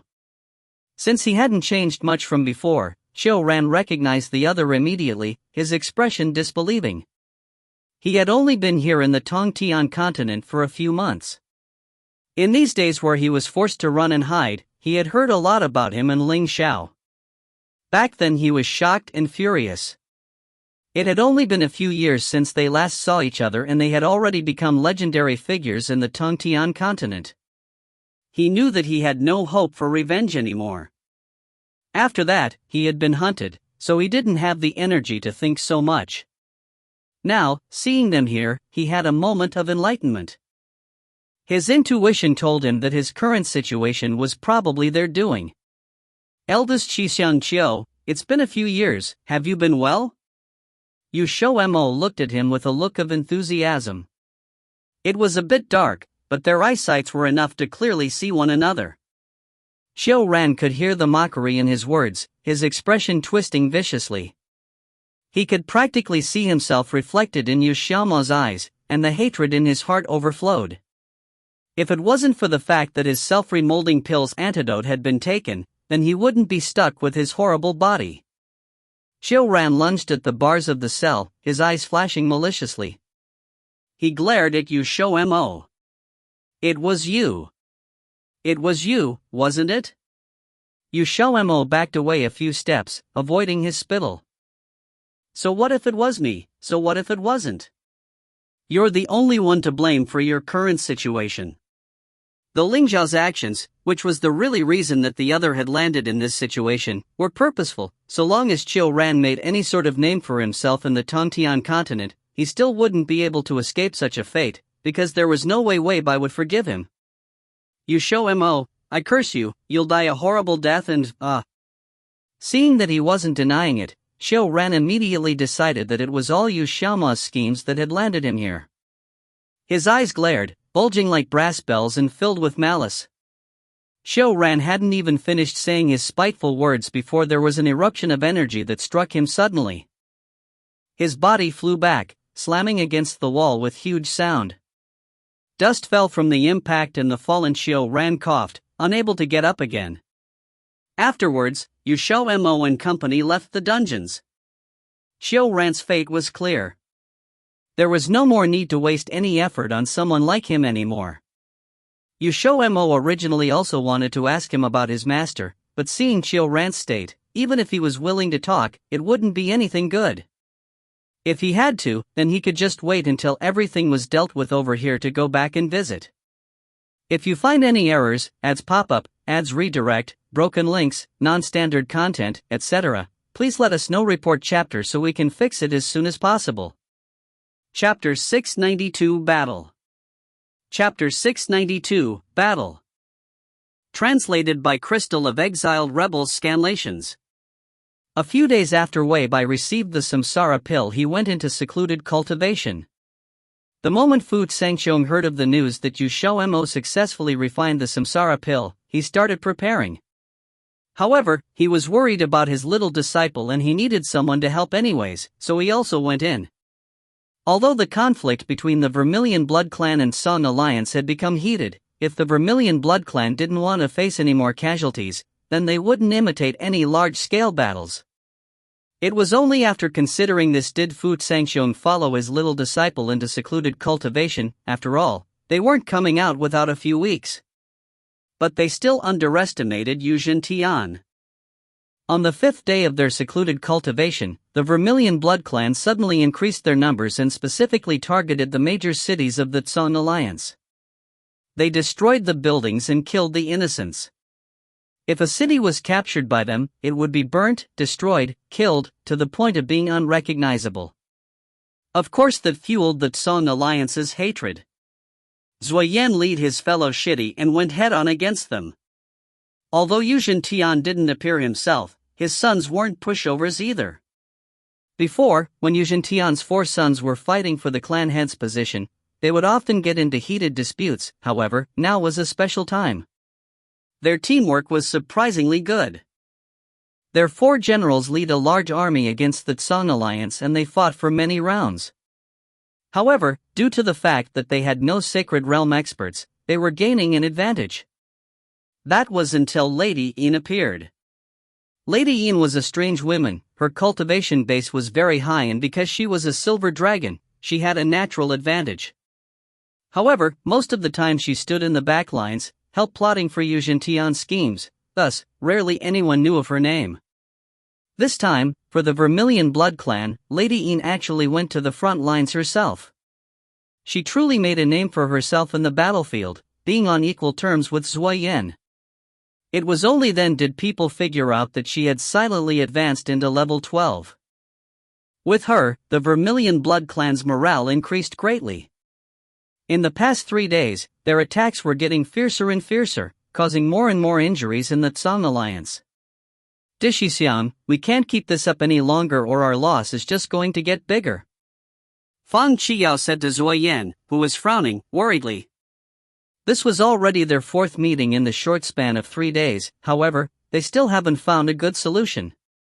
The True Dragon Clan didn't involve themselves in the South Continent's disputes, but even though the Silver Dragons were a side branch of the True Dragon Clan, they had always been involved with the Vermilion Blood Clan. Therefore, if the Vermilion Blood Clan was to be defeated, they would face great casualties as well. It was because of this that they seemed set on helping the Vermilion Blood Clan, constantly sending silver dragons over. Even the clan head came over personally. Yin Lai was the clan head of the Silver Dragons with a level 12 2-stars cultivation base. With his participation, Zhuo Yan had no chance. Zhuo Yan also knew that they needed to do something about it, but with Shifu and Xiaoshidi in secluded cultivation, he couldn't interrupt them now. Xiao, the only thing we can do now is to get their help. Seeing that he wasn't saying anything, Yinon couldn't help but make a suggestion. Even though he didn't say who, everyone knew who they were. Zhuo Yan hesitated for a bit but still shook his head. Just as he was about to speak, a disciple came running in from the outside. The moment he arrived, he shouted with a face of worry, Xiao. It's bad. It's really bad. Zhuo Yan held him steady with one hand and asked about what happened. After that, everyone's expression changed. With Zhuo Yan leading the way, everyone else rushed out as well. Where the Tsang Alliance and the Vermilion Blood Clan was fighting, was the intersection of the 2 clans' forces on a plain. It was commonly known as the Great Plain. It was an important fort for the Tsang Alliance. If the Vermilion Blood Clan went past it, all of the towns behind it would suffer. From their previous examples, they wouldn't leave anyone alive, and once they get in, it would be harder to hold them back any longer. The Vermilion Blood Clan knew about the Great Plain's importance for the Tsang Alliance, thus, every once in a while, they would send people over to attack the fort. By now, the plain had been soaked with blood. A patch of red over there and a patch of black over here. At this point, there have been at least 20 battles occurring during the past few months of varying sizes. The bad news the disciple brought had to do with Yu Tian. Zhuo Yan had thought that Yu Tian was fearful of his master and didn't appear, but they underestimated his cattiness. They didn't know who he received the news to attack when their master wasn't available, but no matter what, it didn't seem like a coincidence. Since the only ones who knew of their secluded cultivation was the ones in the room, there must be something else at work. No one wanted to believe that one of them would betray the Tsang Alliance. When XiaoMo came out from his room, he just happened to see the disappearing figures of Zhuo Yan and the others. Once way by, his second Xixiang and Fu Changqiong went into secluded cultivation. He and Ling Xiao, with the accompaniment of Xiong Xiao, arrived at the Great Plains. They needed to settle the score with the Vermilion Blood Clan after all. Although the Vermilion Blood Clan was just a side branch of the Yu family, and XiaoMo, the true Yu family member, looked at them with disdain. But it was still technically his father's clan. He needed to return what was given. Ling Xiao, let's go too. Once XiaoMo heard that Yu Zhentian arrived, he said excitedly to Ling Xiao, who stood beside him. Even though Yu Zhentian knew of Fu Sanqiong's absences, he probably didn't know that he and Ling Xiao was here.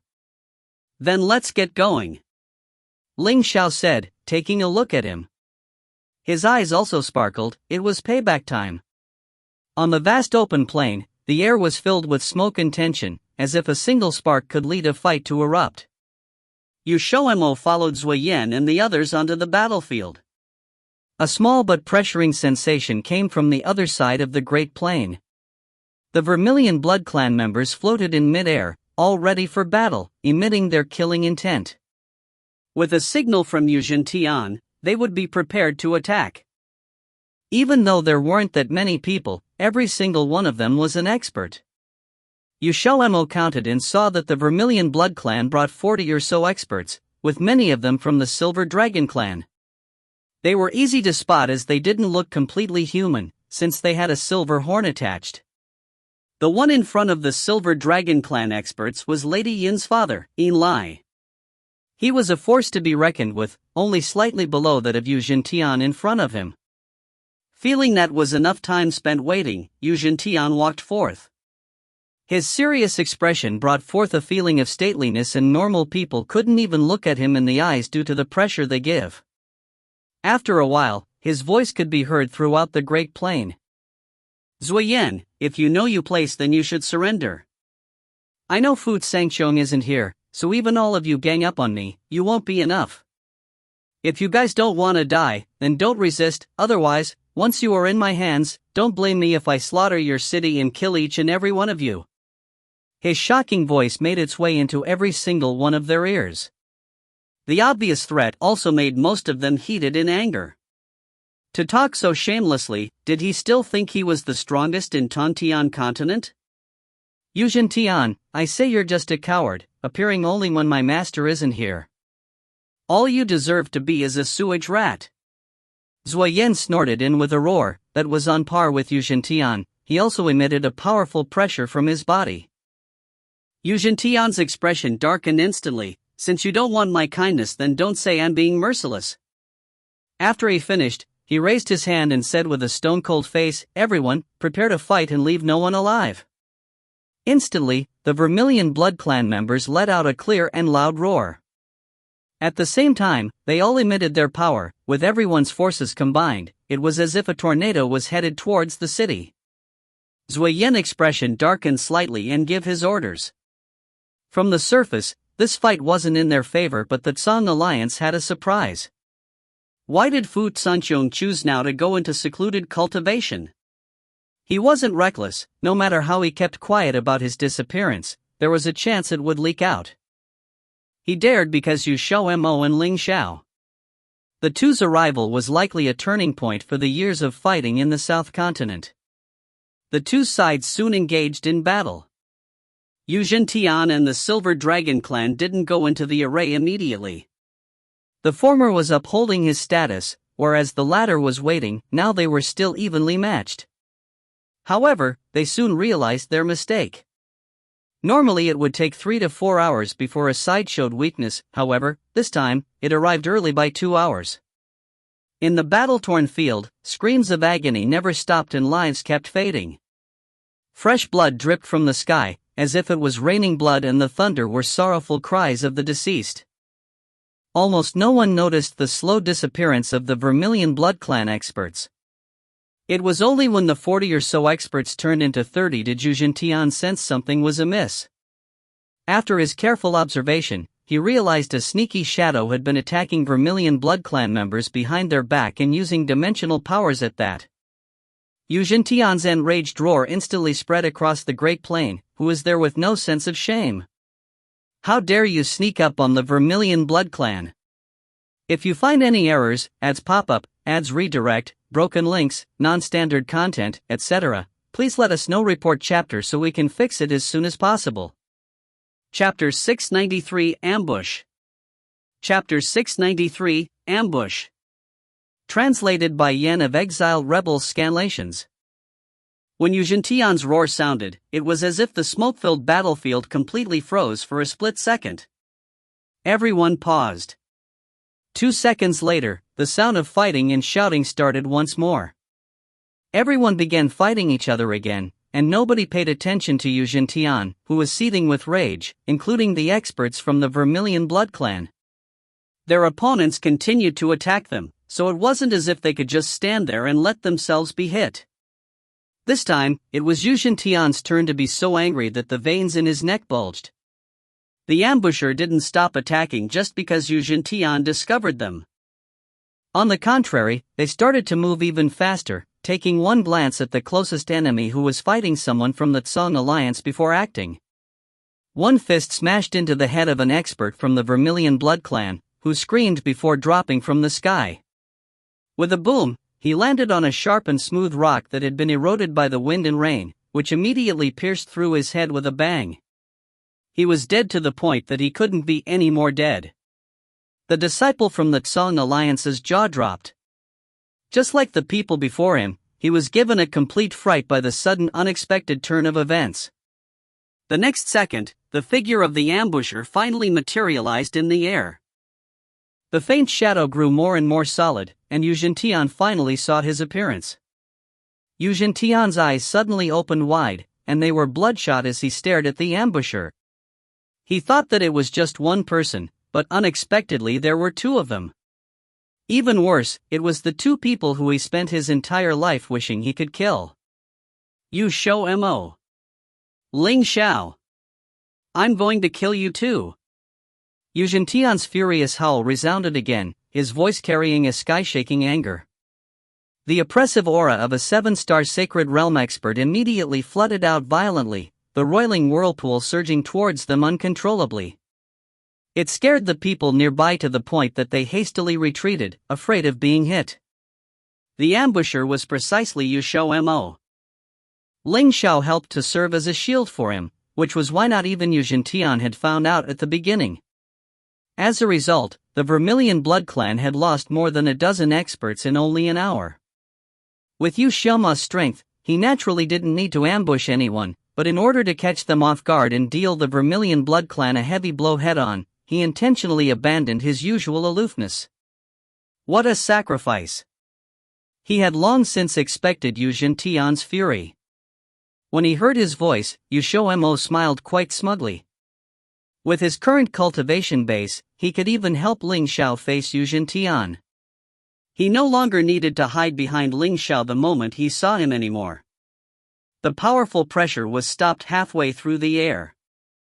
As if it had smashed into an invisible screen, the violent wind swept away in all directions, and it was as if the sky was torn in two.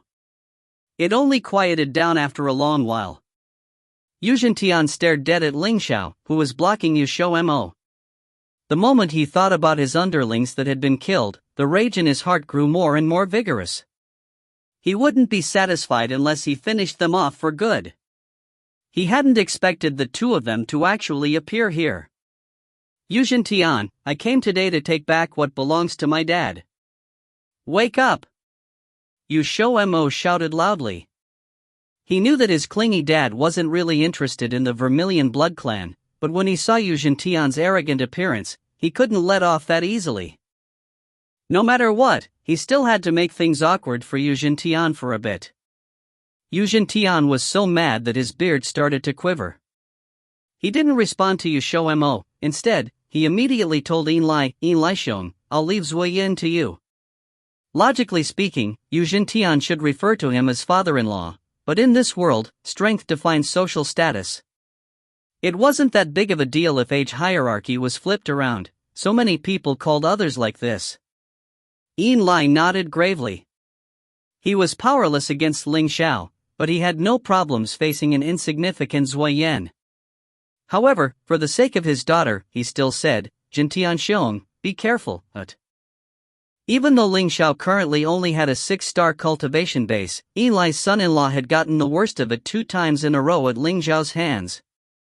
At that time, Ling Xiao's cultivation base was even lower than 6 stars, so Enlai couldn't help but be worried about an accident occurring.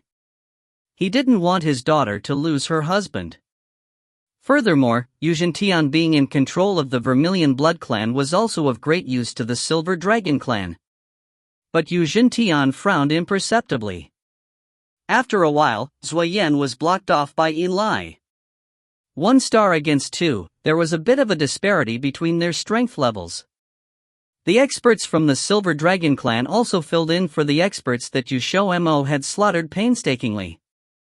However, there were still a few missing, so as a result the situation on the battlefield started to turn. The Zhang alliance started to gain the upper hand. XiaoMo wanted to go help Zuoyan get rid of Yin, but he was stopped by Yuzhen. Yuzhen knew that XiaoMo was the variable on the battlefield. If he slipped away, they didn't have any experts on his side that was on par with XiaoMo's strength. At that time, the Vermilion Blood Clan's experts would definitely be toyed with and ruined by him. He couldn't allow that to happen no matter what. This was the Vermilion Blood Clan's most important battle. Only winning was permitted, not losing. Today, neither of you better think of escaping. Yuzhen glared at them with a face full of dark resentment. The killing intent in his eyes was extremely concentrated. XiaoMo jumped out and said seriously, "Who wants to escape? Relax, if you aren't dead, I definitely can't bear to leave. I'm still waiting to see how you drop down from the position of the Vermilion Blood Clan's leader. My dad suffered for so many years, it's about time for you to pay for it. Since you're so eager to die, I'll help you with that." After Yuzhen finished speaking, a tyrannical energy suddenly exploded, the spiritual energy surging out. Sharp blades of light seemed to float all around them in the air as the astral winds transformed into swords, aiming straight at them like a horde of hornets from all directions before striking. XiaoMo didn't plan on fighting him head-on, force against force. Even though he already had a grade 6 cultivation base, he still wasn't Yuzhen match. Furthermore, the one being attacked didn't necessarily have to be XiaoMo himself. He withdrew backwards and Ling Xiao immediately took his place. With a shake of his sleeves, the air around them instantly started to shake. As if tall walls had been erected around them, the swords transformed from astral winds encountered a barrier at once as the sound of cracking echoed all around them endlessly. They could see the sharp swords being continuously destroyed all around them. Giant Extermination Claw!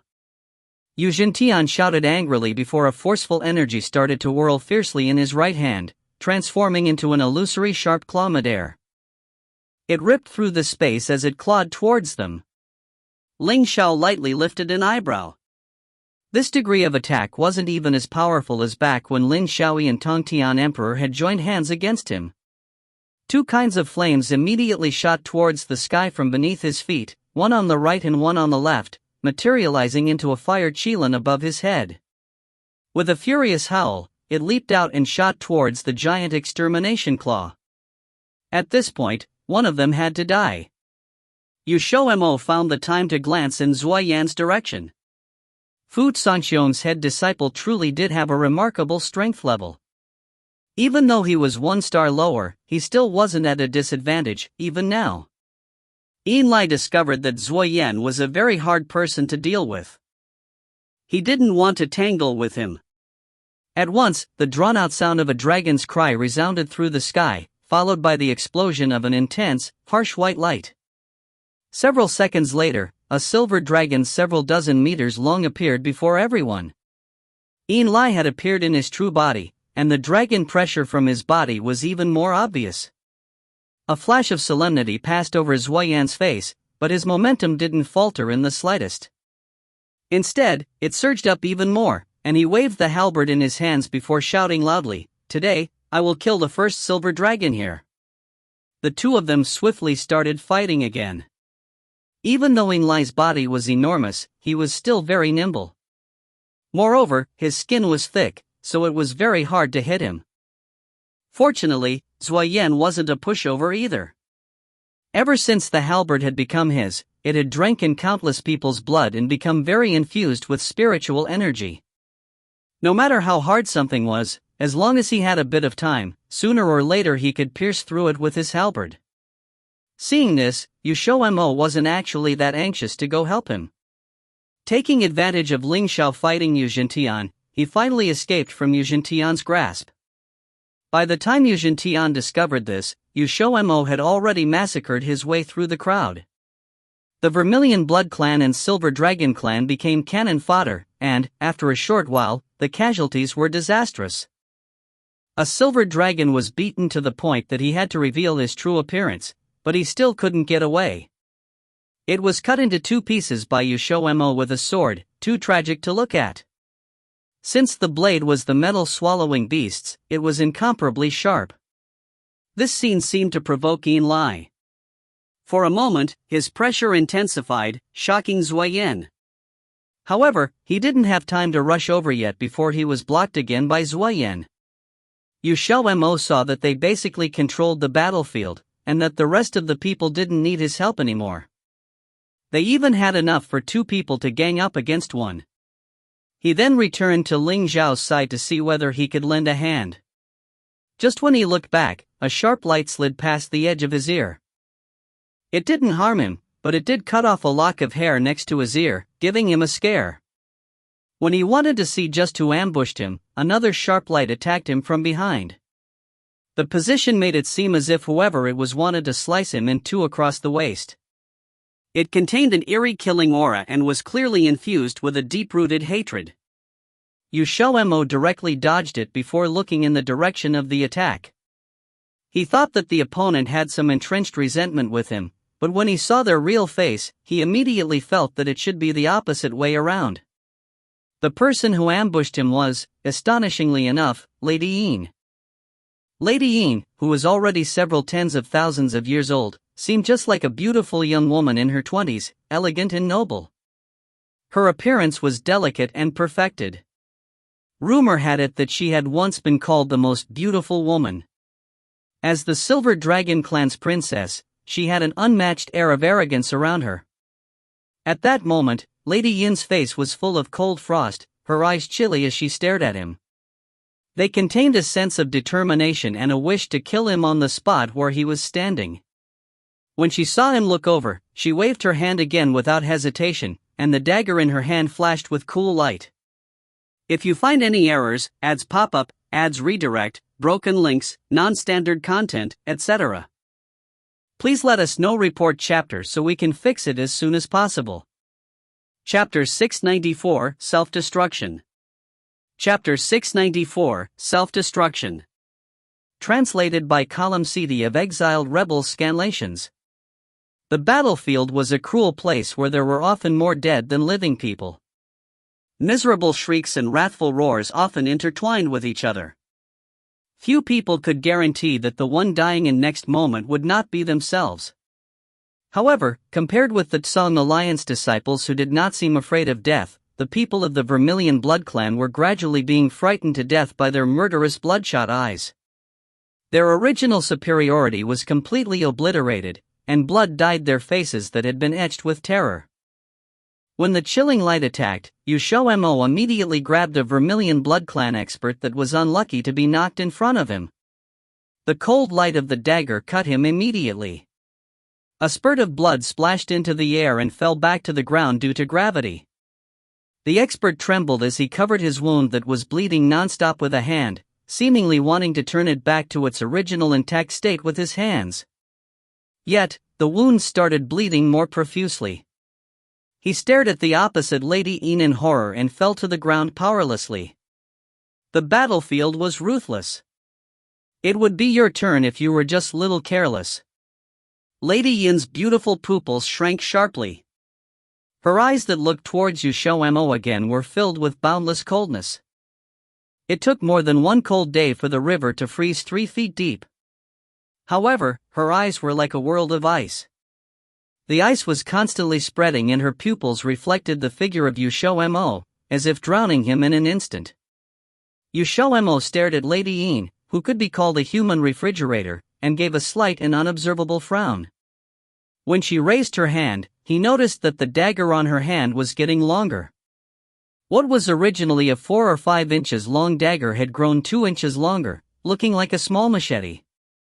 A trace of black aura wound around it, and in the next second, Lady Yin's figure quickly disappeared.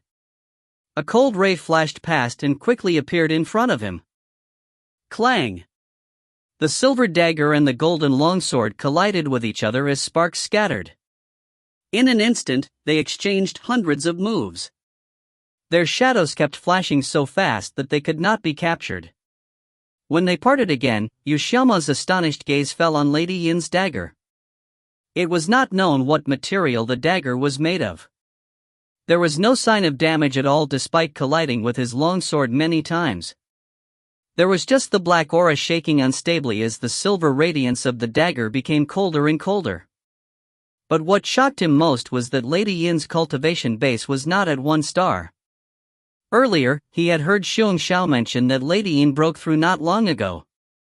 How could she possibly have advanced from 1 star to 5 stars in such a short period of time?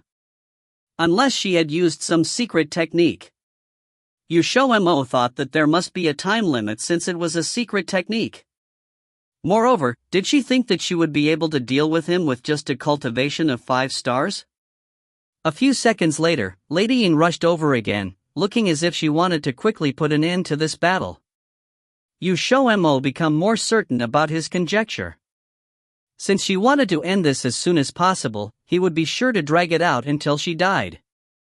Rather than defeating her head-on, this method would surely make her so angry she wanted to die. So XiaoMo began to mount defensive attacks. Lady Yin's eyes became colder upon sensing his intentions, and there was even a few undetectable hints of irascibility within the gloominess, but it was well suppressed by her patience. An hour later, Lady Yin's attacks became more and more impatient, and she even made mistakes several times. If she had not reacted in time, she would have been cut by XiaoMo. However, her momentum became weaker than before as her mistakes piled on. XiaoMo laughed extremely sinisterly when he witnessed this scene. However, it was really beyond his expectation that Lady Yin would be able to persist for an hour. He thought that this secret technique of forcibly raising one's cultivation could not be retained for long. 1 hour was a long time. If it had not been for him, Lady Yin would have got the result she wanted. Ah! As if reaching a critical point, Lady Yin's cultivation base dropped sharply and an unknown force rushed through her body. It was so powerful that her face twisted and finally she could not help screaming. Her long silver hair became unbound and was blown into disarray by the wind. She was now like a living she-devil, never to return to that cool and noble temperament when XiaoMo first met her. At the same time, Tian and Li's terrified voices sounded. "My lady! Linger!" XiaoMo immediately felt the killing intent of Tian land on him instantly. He wanted to rush over, but was interrupted by Ling Xiao. Ling Xiao's attack fell on him unrestrainedly.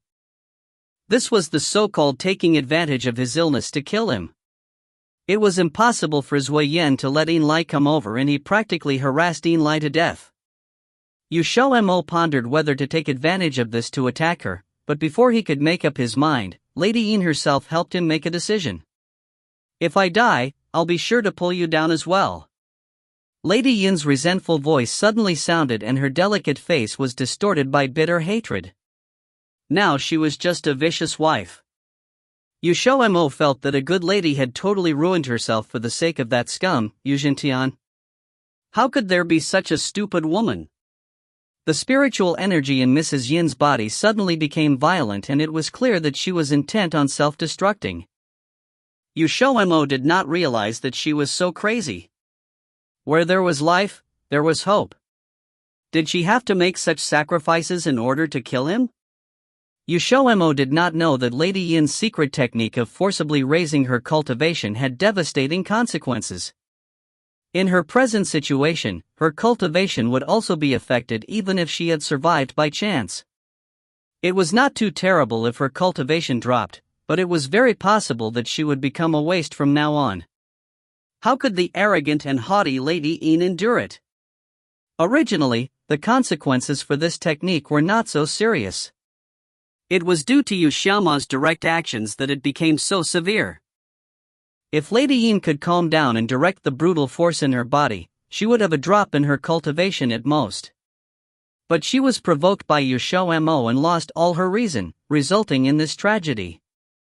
The spiritual power when self-destructing was extremely violent, and it could also strongly affect the spiritual energy between heaven and earth.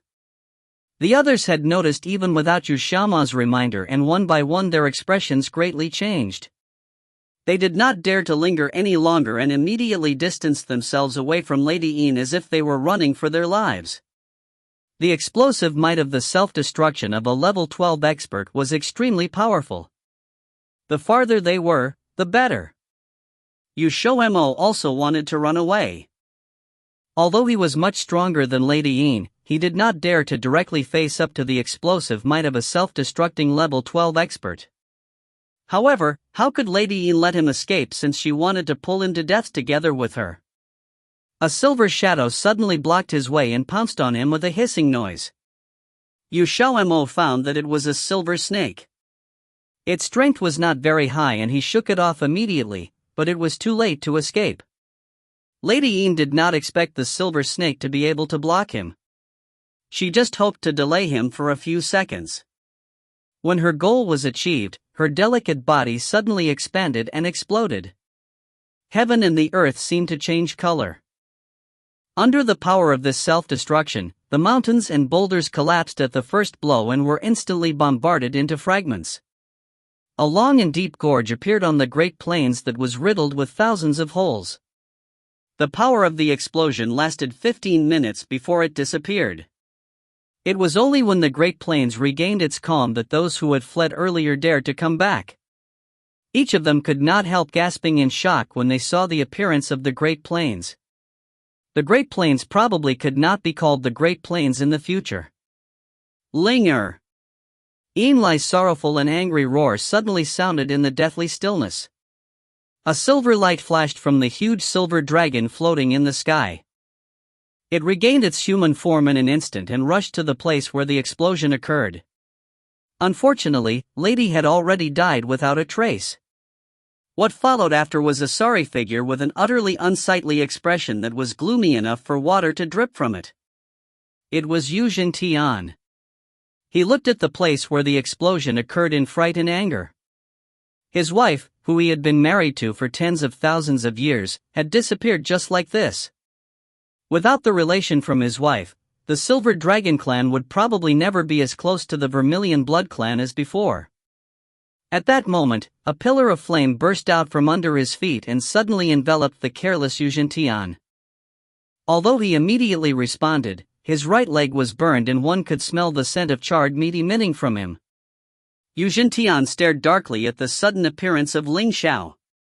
Looking at how there was no change in his expression, he then knew that XiaoMo should be okay. His heart became even colder when he thought of this. His wife had sacrificed her life, but she actually did not even manage to hurt XiaoMo. Although he had expected that XiaoMo might hide in his dimension, a dimension was not like a void and he would still be turned into dust. Thus, it was impossible for him to escape unscathed. Xiao did not anticipate that ever since the source of the lake in XiaoMo's dimension merged with the rainbow stones, not only did the interior of his dimension become bigger, its defense was also upgraded. It was no longer the dimension that caused him to be severely damaged by a single blow. Although the explosive force of Lady Yin's self-destruction was great, her true cultivation base was only that of a level 12 1-star. It's your turn next, Ling Xiao calmly declared. Just after he had finished speaking, a murderous intent immediately restricted the spiritual energy in Xiao's body. Ling Xiao's spiritual energy had also exploded in that same instant. The power of the four bloodlines seemed to have bloomed at this moment, and the shadow of the four ancient beasts speedily flashed behind him. On the other side was Xiao's shocked expression. When speaking of the bloodline of the four ancient beast clans, he had also thought of the legend of the four ancient beasts. Only those with bloodline of the four ancient beasts could step into that realm. He suddenly remembered the situation when he first exchanged blows with Ling Xiao. At that time, he could not understand why Ling Xiao's attack could hurt him with his cultivation. Now he finally knew. Chills hit his heart in a split second. If you find any errors, ads pop up, ads redirect, broken links, non-standard content, etc., Please let us know report chapter so we can fix it as soon as possible. Chapter 695, It's Over? Chapter 695, It's Over? Translated by Jouissance of Exiled Rebels Scanlations. The battle was coming to a close. The experts of the Vermilion Blood Clan and Silver Dragon Clan were mostly dead or injured, while a good half of the Tsang Alliance's people were completely unharmed. Comparatively, the Tsang Alliance's people were more concerned with the safety of their companions. They wouldn't go crazy trying to kill their enemies, and when they noticed a friend in danger, someone would immediately come to their aid. When Lady Yin self-destructed, they were also the ones who backed away the fastest, so there were very few casualties for the Tsang Alliance. On the other hand, a few experts in the Vermilion blood family hadn't managed to retreat in time and were severely injured. Afterwards, the Tsang Alliance had rushed in to deal the killing blow and gotten rid of them. Enlai almost lost all rationality at the death of his daughter. Luckily, it was only almost. He still remembered that he was the leader of a clan. If he, too, perished, then the Silver Dragon Clan would fall into chaos. Seeing that the Vermilion Blood Clan had more or less lost the battle and his daughter was dead, he no longer had any desire to linger. If he stayed, and XiaoMo came to join forces with Zuoyan, he probably wouldn't make it. With this in mind, his offensive slowly turned defensive. With Zuoyan's intellect, he immediately realized the other's intentions. A thought flashed through his mind and he no longer attacked so pressingly with the heavenly halberd in his hands. If possible, he'd rather not incur an unnecessary grudge between them and the Silver Dragon Clan. Enlai spied an opportunity and immediately struck to beat Zuoyan back. His form retreated at once and the space around him distorted, spatial force enveloping him. On the other side, the Silver Dragon Clan had gotten the signal for retreat a while ago and retreated without hesitation. Enlai had brought 7 clansmen with him, and now there were only 3 left, one of which was critically injured. The Silver Dragon Clan had suffered huge losses. Yuzhen Tian, seeing this, trembled in anger. His father-in-law had abandoned him in this most crucial moment and he could only watch as they left, enveloped by spatial force. His rage had no release, turning his face red in frustration. "You're dead, Yuzhen Tian." Ling Xiao leisured watched Yuzhen Tian's pitiful form, smiling. After practicing, he had recently grasped a strange understanding, and it had eased his use of the 4 bloodlines greatly. Just now, when he unleashed the power of the 4 bloodlines, his cultivation had increased above 6 stars by a little. In addition, his original form was that of a powerful demon beast.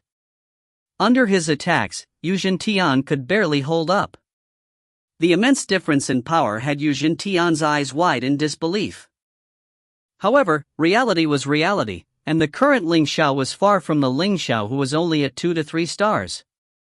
He had grown to a height that made even Yuzhen Tian tremble in fear, and now he knew that Ling Xiao had 4 different bloodlines on him.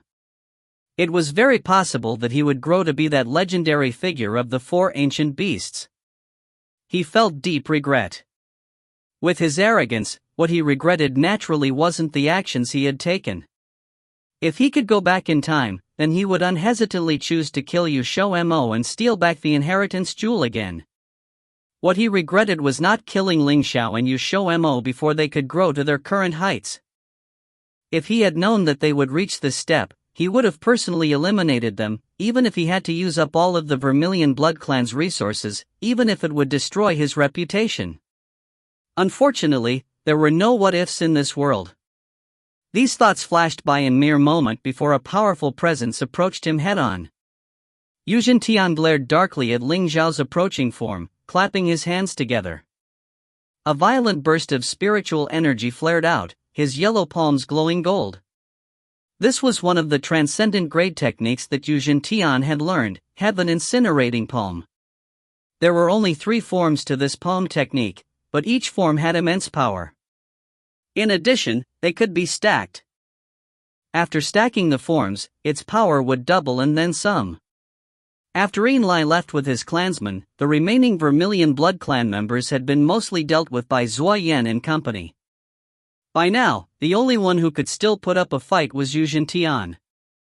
Everyone retreated out of range, watching the two face off unblinkingly. They were all excited, anticipatory. After this battle, they could already imagine that the war the southern continent had sunk into would end, so everyone hoped that Ling Xiao would win. Heaven Incinerating Palm, Form 3. Yuzhen Tian roared with rage, pushing forth a palm. A golden palm pierced through the heavens and struck towards Ling Xiao with immense power. Instantly, the sky changed, sparking and sizzling as if about to shatter. He had immediately used the third form. It was clear that he wasn't very confident that he would win. Ling Xiao stepped forth, his robes fluttering in the wind. A mystical white glow surrounded him, as if he was about to disappear, yet in the shadows behind him, the roar of a powerful demon beast seemed to echo out from the abyss. Though this wasn't real, this roar seemed to shake everyone's very souls, and the terror that crushed all thoughts of resistance was real. They couldn't help but swallow thickly. Just now when Ling Xiao summoned the shadows of the 4 different bloodlines, quite a few people had saw, but the aura it emitted wasn't nearly as strong as now. Yuzhen Tian paled, a bad feeling rising in his heart. In an attempt to convince himself that he wasn't afraid of Ling Xiao, he gritted his teeth and began to push his spiritual energy to the limits, his right palm glowing again and a second palm forming, swiftly slamming against the first one. The humming vibration struck unrest into people's hearts. This was the stacked power of the Heaven Incinerating Palm. The aura it emitted made the spectators feel like the world around them was collapsing. The people who saw this paled, and those who had tried to get a closer look rapidly retreated again, because they realized that this power was even greater than the power that was unleashed when Lady Yin self-destructed. XiaoMo, who had left his dimension, was extremely worried for the other. This strike was clearly a display of Yuzhen Tian's full power. It seemed like he planned on betting everything on this strike. However, he was also surprised at Ling Xiao's situation. What were those shadows behind him? What feeling, like a black hole about to devour everything and everyone, it struck despair into everyone, a sense of helplessness, as if nothing could go against it. This feeling came and went, it seemed unstable. XiaoMo knew that this was because Ling Xiao's power wasn't stable enough. Seeing Ling Xiao's bloodless appearance, he knew that what the other was about to do would strain himself greatly. With this thought in mind, he was practically vibrating with anxiety. The first time Ling Xiao was severely injured was because of Yuzhen Tian, and so was the second. Could it be that Yuzhen Tian was their antagonist? Just as his thoughts were flying, Yuzhen Tian's Heaven Incinerating Palm had arrived in front of Ling Xiao. From a distance, it looked small, but when up close, you could tell that it was massive in size. The palm was almost 20 meters in length, and as it approached, it seemed to constrict the very air around it, suffocatingly. Just as the palm was about to hit, the black shadows behind Ling Xiao suddenly began to move. As if a beast opening its maw wide, it let out an earth-shattering roar and instantly expanded from 2 meters tall to several 10 times that, lunging at the Heaven Incinerating Palm. The massive Heaven Incinerating Palm began to hum even louder, shining with golden light and seemingly wanting to escape, but it was caught by the immense black shadow, slowly sinking into it. It didn't take long before half of the Heaven Incinerating Palm was devoured, its violent energy erupting. Ling Xiao's form swayed, his face paling further. Seeing this, Yuzhen Tian paled, pain lancing through his chest as he coughed out blood. To stack the Heaven Incinerating Palm, he had used 60% of his remaining spiritual energy. Originally, he had thought that even if it wouldn't kill Ling Xiao, it would at least hold for a while, yet this was the result. He felt threatened by that incomplete shadow, though he didn't know what it was. This time, he really had lost. Yuzhen Tian made a decision. He ran for it. Though he knew there would be consequences, people would laugh at him for this, but to preserve his life, he had to. However, the conditions for a retreat was that he had to do so successfully. To end this war, Zui Yan kept a constant eye on Yuzhen Tian. Noticing his desire to run, his halberd drew a flash of light in the sky that shot at Yuzhen Tian, forcing him to dodge and interrupting his use of spatial force. XiaoMo immediately blocked Yuzhen Tian's path. Ling Xiao had done everything he could to injure Yu Tian. If he fled, then he would definitely find a way to get back at them. Now, with the Vermilion Blood Clan in shambles, they had to kill Yu Tian to end this war. Zuoyan also had the same thought, so the two of them blocked his escape route side by side. Great! Absolutely great! Seeing these two overconfident juniors, Yu Tian's rationality slipped further. He couldn't believe that he would fall into such a situation. No matter how much he denied it, he didn't have any chances left. Father! Look out! That was when Yu Tian's fourth son suddenly called out, expression shocked. However, he was a moment too late. Just as Yu Tian raised his head, an immense shadow enveloped him. The shadow seemed to chew, as if eating something, and then Yu Tian disappeared. Everyone stared in shock. Yu Tian died? Just like that? XiaoMo looked towards Ling Xiao. The other was pale as a ghost and seemed to be incapable of maintaining the shadow any longer. His power vanished in a blink and his form fell. XiaoMo, startled, hurriedly ran over and caught the other before he could hit the ground. Ling Xiao's power had backfired on him after he had forced it out while it was unstable. XiaoMo realized that Ling Xiao's situation wasn't so good and immediately left with him before anyone could react. A cold breeze blew, the calm after the smoke. If you find any errors, ads pop up, ads redirect, broken links, non-standard content, etc., please let us know. Report chapter so we can fix it as soon as possible. Chapter 696 Resolved. Chapter 696 Resolved. Translated by Crystal of Exiled Rebels Scanlations. It didn't take more than 3 days before the news of Yu Tian's death traveled its way across the Tongtian continent. There was a lot of whom paid close attention to the South Continent's battle, as any fight involving two major forces will affect a lot of people.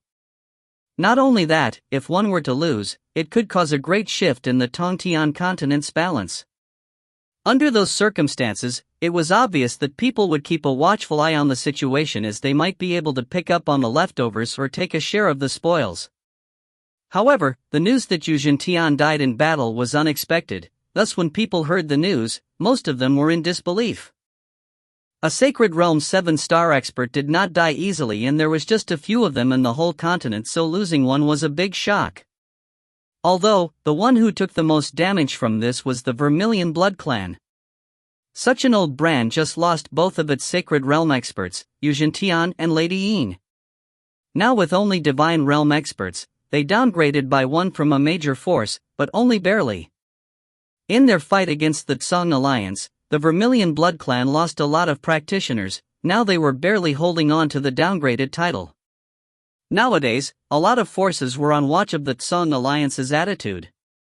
It was clear that the Vermilion Blood Clan was a big, tasty piece of cake. Without the protection of Yu Tian, the Sacred Realm expert, their territory wasn't going to be theirs for long. However, the one who won against the Vermilion Blood Clan was the Song Alliance, so no matter what kind of plans one might have, one would have to worry about the Song Alliance. Otherwise, it would be a double loss and they would get a bad reputation. Half a month later, Fu Xianqiong and Wei Bai went out of their secluded cultivation. Everyone's first impression on them was like the spring breeze, especially Wei Bai. His smiling face and dimples shocked a bunch them. They never knew that the cold and thunderous Xiao would have 2 dimples when he smiled. His face was flushed red, just like a normal, bright boy. Was this still their Xiao? This was the real Wei Bai. Before he was betrayed by Qiu Ran, Wei Bai was Duan Qitian's favorite disciple. First was because of Wei Bai's talent and understanding, second was his personality. He was a bright, optimistic, charitable, and positive young man. Back then in the Dao Xian Academy, his popularity and reputation was even higher than Qiu Ran, which was one of the reasons why Qiu Ran became jealous of him. After half a month in secluded cultivation, Wei Bai has been completely cured. Although he hadn't returned to his previous state, after a while of resting, it shouldn't take long before he was even stronger than before. Dishixiang, where is Yu Shidi? The first thing Wei Bai said after his secluded cultivation was to ask for XiaoMo's whereabouts. He wanted to thank him in person. Zui Yan hesitated for a moment, but Wei Bai didn't notice. 9 days ago, when the Battle of the Great Plains was over, he and Ling Xiao returned to their rooms. Ever since then, they haven't come out, and when Xiong Shidi went to knock, no one answered. From Zui Yan's eyes, a little bit of worry could be seen. He knew that Ling Xiao had been injured, so them not coming out even now must have something to do with it. Did something happen? Wei Bai asked, confused. He just came out, so he didn't know anything about the Great Plains battle. Zui Yan knew that he couldn't hit it, so he told him everything about the Vermilion Blood Clan's invasion. Of course, he didn't linger on the dangers, just roughly told him the conclusion. Wei Bai knew that even though Zui Yan said it calmly, it must have been very dangerous. After all, there was still a gap between a 6 and 7 star. If Yu Jingtian died in battle, then it was likely that Ling Xiao also suffered severe wounds. Thinking it this far, Wei Bai instantly wanted to go check on them. However, Fu Sangqiong suddenly grabbed his arm. Xiao Bai, even if you go now, it's pointless, it'll just get in the way of them recovering. If something was seriously wrong, then they would have said it already. Don't worry too much, they'll be fine. Yu Xiaomo's skill was already above that of Master Lai. Wei Bai knew that he was right, so after some hesitation he decided to wait for a few days. If they still hadn't come out, then he will go take a look. Just as everyone relaxed, Wei Bai suddenly said, "Let's go to the dungeon." Hearing this phrase and knowing what he was thinking, a flash of happiness went across Fu Sanqiong's eyes. Indeed, some grudges and hatred needed to be left behind. At the same time, Xiao Ran, who was in the dungeon, suddenly felt a cold shiver. On the other hand, the ones on everyone's mind, XiaoMo and Ling Xiao, was currently in their dimension. They had rested for about 10 days and Ling Xiao's wounds have almost completely recovered. Of course, it was all thanks to the spiritual water. It was their first time using the spiritual water that had combined with the rainbow stone, and the effects were immediate. It didn't take a lot, but Ling Xiao was able to awaken in 5 days. XiaoMo looked at the deplenishing spiritual water pond and felt his heart ache. Good thing the dimension evolved and there was more production of spiritual water, otherwise, with Ling Xiao's usage, it would have really dried up. Next time something like this happens, be sure to warn me first so I can prepare beforehand. XiaoMo said bitterly to Ling Xiao, who was sitting by the pond cross-legged. If this happened a few more times, he really wouldn't be able to take it anymore. At least give him some mental preparation. Ling Xiao opened his eyes to meet his bitter expression, and promised, "There won't be a next time." XiaoMo asked with suspicion, "Really?" Ling Xiao nodded, "Really, I promise." Instantly XiaoMo showed a bright and cheerful smile. "Okay, then I'll believe you." Ling Xiao stared at him for a while before saying, "Are you thinking, even if I believe him, it's better to be mentally prepared though?" XiaoMo smiled diminished. "How did you know?" Ling Xiao glanced at him. "Your face said so." Subconsciously XiaoMo rubbed his face. Once he realized what he did, he glared at Ling Xiao. Liar! His face was super clean. "How are you feeling right now?" After a while, XiaoMo finally asked about his health. Thinking about it, they had been in the dimension for a while. If they don't go out soon, Wei Bai and the others would start to worry. Also, they needed to deal with the aftermath of the Vermilion Blood Clan issue. Ling Xiao stood up, pat down his clothes and said, "Pretty good. We should go out first." XiaoMo saw that his face wasn't that of one still sick, so he went out with him. The time they came out was coincidentally when Wei Bai and Fu Sangqiong arrived at the dungeon. Xiong Xiao knew that they were disciples under the same Shifu, thus, he asked if they wanted to check out the dungeon as well. XiaoMo thought that they had nothing else better to do and agreed. As the three headed for the dungeon, Xiong Xiao told him about what happened after their fight. Right now the Vermilion Blood Clan was just like sand. If no new clan had appeared, it would dissipate. After all, there were Yu Jingtian's 4 sons who were all competing for that position. Even if the Vermilion Blood Clan was not as strong as a force as before, they still had resources, thus it was possible they could rise up again. That is, if no other forces got involved. XiaoMo said this to hear XiaoMo's opinion. If XiaoMo decided to get involved in the Vermilion Blood Clan matters, then he didn't think anyone would dare target them as well. The Tsang Alliance wouldn't either, as the one who won against Yu Zhentian was Ling Xiao. Tsang Alliance didn't have ambition, and Fu Zhengqiong knew that with more territory, there was more responsibility as well as conflict. Not only that the South Continent was more than enough, if it wasn't for Yu Zhentian's ambition that had threatened the Tsang Alliance, they wouldn't have fought against them. War was often accompanied by pain and bloodshed. Fu Zhengqiong didn't want to see his disciples get hurt. XiaoMo didn't say anything and just smiled. He already had plans for them. After a while, the three finally arrived.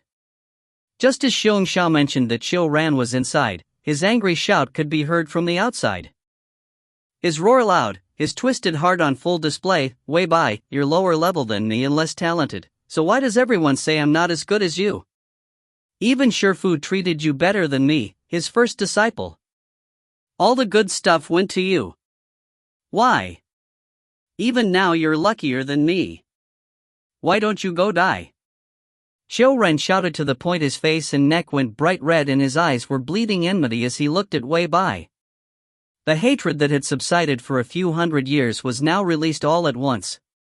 He had always thought that Wei Bai had died, but now he appeared right in front of him, looking completely fine. But most importantly, his backup was actually one of the major forces of the Tongtian continent, the Tsang Alliance. Why? Why was his luck so much better, yet when Xiao Ran arrived, he was hunted down? Why were they so different? At the end of the day, Xiao Ran was jealous of Wei Bai. Hearing this, XiaoMo suddenly lost the desire to go down. Anyways, all he was going to see was Xiao Ran's ugly face and his unwillingness to resign. People like him, like Yu Zhentian, were the same. The type that would do anything to achieve their ends, even hurting those close to them. Death of these people didn't need to be pitted. They didn't wait long before the other two came out from the dungeon. It wasn't until later did they hear about Xiao Ran's outcome from XiaoMo. According to him, Wei Bai didn't kill him, as he thought it would dirty his hands. However, he didn't want to see Xiao Ran again, so he had Fu Zhengqiong destroy his cultivation base and released him. The only thought XiaoMo had after hearing that was, catty. If you find any errors, ads pop-up, ads redirect, broken links, non-standard content, etc., please let us know. Report chapter so we can fix it as soon as possible. Chapter 697 Everything has a weakness. Chapter 697 Everything has a weakness. Translated by Yen of Exiled Rebels Scanlations. Just when everyone was waiting for the Tsang Alliance to make their stance known, Yu Junqi was detained on Amaranthan Mountain by Tian Gui.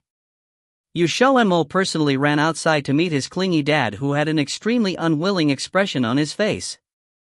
After he saw him, he didn't immediately rush over and plaster himself to him like he had in the past. Instead, he looked at him with a face full of hidden bitterness. Father and son both had the same exact bitter expression. Ling Xiao had always thought it was very mysterious. He knew that XiaoMo was a soul from a different world, so logically speaking, the two of them weren't really father and son. But oftentimes, their expressions were both mysteriously similar. Whoever dared to say that they weren't father or son would definitely be considered crazy. Dad, don't look so miserable. Things aren't actually as serious as what you're thinking. XiaoMo hugged his dad's arm and looked at him, all smiles. But Yu Junqi couldn't be happy at all. Instead, he snorted at him and complained, "What's not as serious as what I was thinking? My son is about to ignore me, how can I not run over immediately?" XiaoMo rubbed his head awkwardly. He couldn't do anything about it either. If he didn't do this, his clingy dad wouldn't have come over. After all, the Vermilion Blood Clan was a major clan. Even though Yu Zhentian was dead, the clan wouldn't break up in a short amount of time. They still had many experts in the clan. He had heard his clingy dad say before in the past that many of the previous generation actually supported him. Those people were the true treasures of the Vermilion blood clan, as some had even survived from before the ancient war and had personally witnessed the beginning and end of it. The only thing was that those old farts ignored worldly affairs and hadn't been involved in clan matters for many years already. So after his clingy dad had been falsely accused and Yu Zhentian monopolized the Vermilion blood clan's power, they didn't make an appearance and help out, but that didn't mean that they didn't want his clingy dad to return. XiaoMo hoped that his clingy dad would return to the Vermilion blood clan, implying that he needed to become the Vermilion blood clan's head, but his clingy dad, who had been living free for quite a while, definitely wouldn't agree. So he told Tian Dao to tell him that if he didn't come back, he would ignore him from now on. Dad, don't misunderstand. Actually, you might not necessarily have to become the family head, XiaoMo hurriedly explained. He didn't want his clingy dad to go do something that he didn't want to do either. What do you mean? Yu Junqi looked suspiciously at his son, who had pressed his lips together into a smile, as if he was turning some clever idea over in his head. For now, he would listen to him talk a bit. When XiaoMo saw his expression relax a little, he immediately told him what he was thinking. Right now, the Vermilion blood clan only lacked an expert who could keep everything under control. An outsider definitely wouldn't do, since they would undoubtedly incite the backlash of the clan's members. As a result, the most suitable one was Yu Junqi. Of course, XiaoMo would also work. After all, on the surface he was still Yu Junqi's son, but he had many things to do. Lin Xiao's and Ling Xiao's grudge still hadn't been resolved, so he and Ling Xiao would be unable to remain in South Continent one day. Therefore, the best pick was only Yu Junqi. If he wouldn't be the family head, then he could just be the acting family head. After stabilizing the Vermilion blood clan, he could select the person who could really become the family head. However, this person had to be on their side, or else there would be another Yu Zhentian, and Yu Junqi might as well be the family head in that case. As for a candidate, that wasn't actually that hard to find. The Vermilion blood clan was a large clan, and besides Yu Zhentian's bloodline, there were still quite a few other factions. There would definitely be a lot of people who secretly refused to accept Yu Zhentian. After listening to him, Yu Junqi also felt that this method was okay. He indeed wasn't willing to see the Vermilion blood clan decline like this. The only reason the Vermilion blood clan ended up where they were today was 99% due to Yu Zhentian, but they also had no choice but to obey Yu Zhentian. Yu Junqi was willing to give them a chance. Finally, the father and son duo reached an agreement. XiaoMo successfully persuaded his clingy dad to assume control over the Vermilion blood clan. Afterwards, they told Fu Sangxiong about their decision, and Fu Sangxiong indicated that he wouldn't meddle in this matter. Furthermore, if he had to, he could dispatch someone to come help. XiaoMo was waiting for him to say that. They had too few people on their side.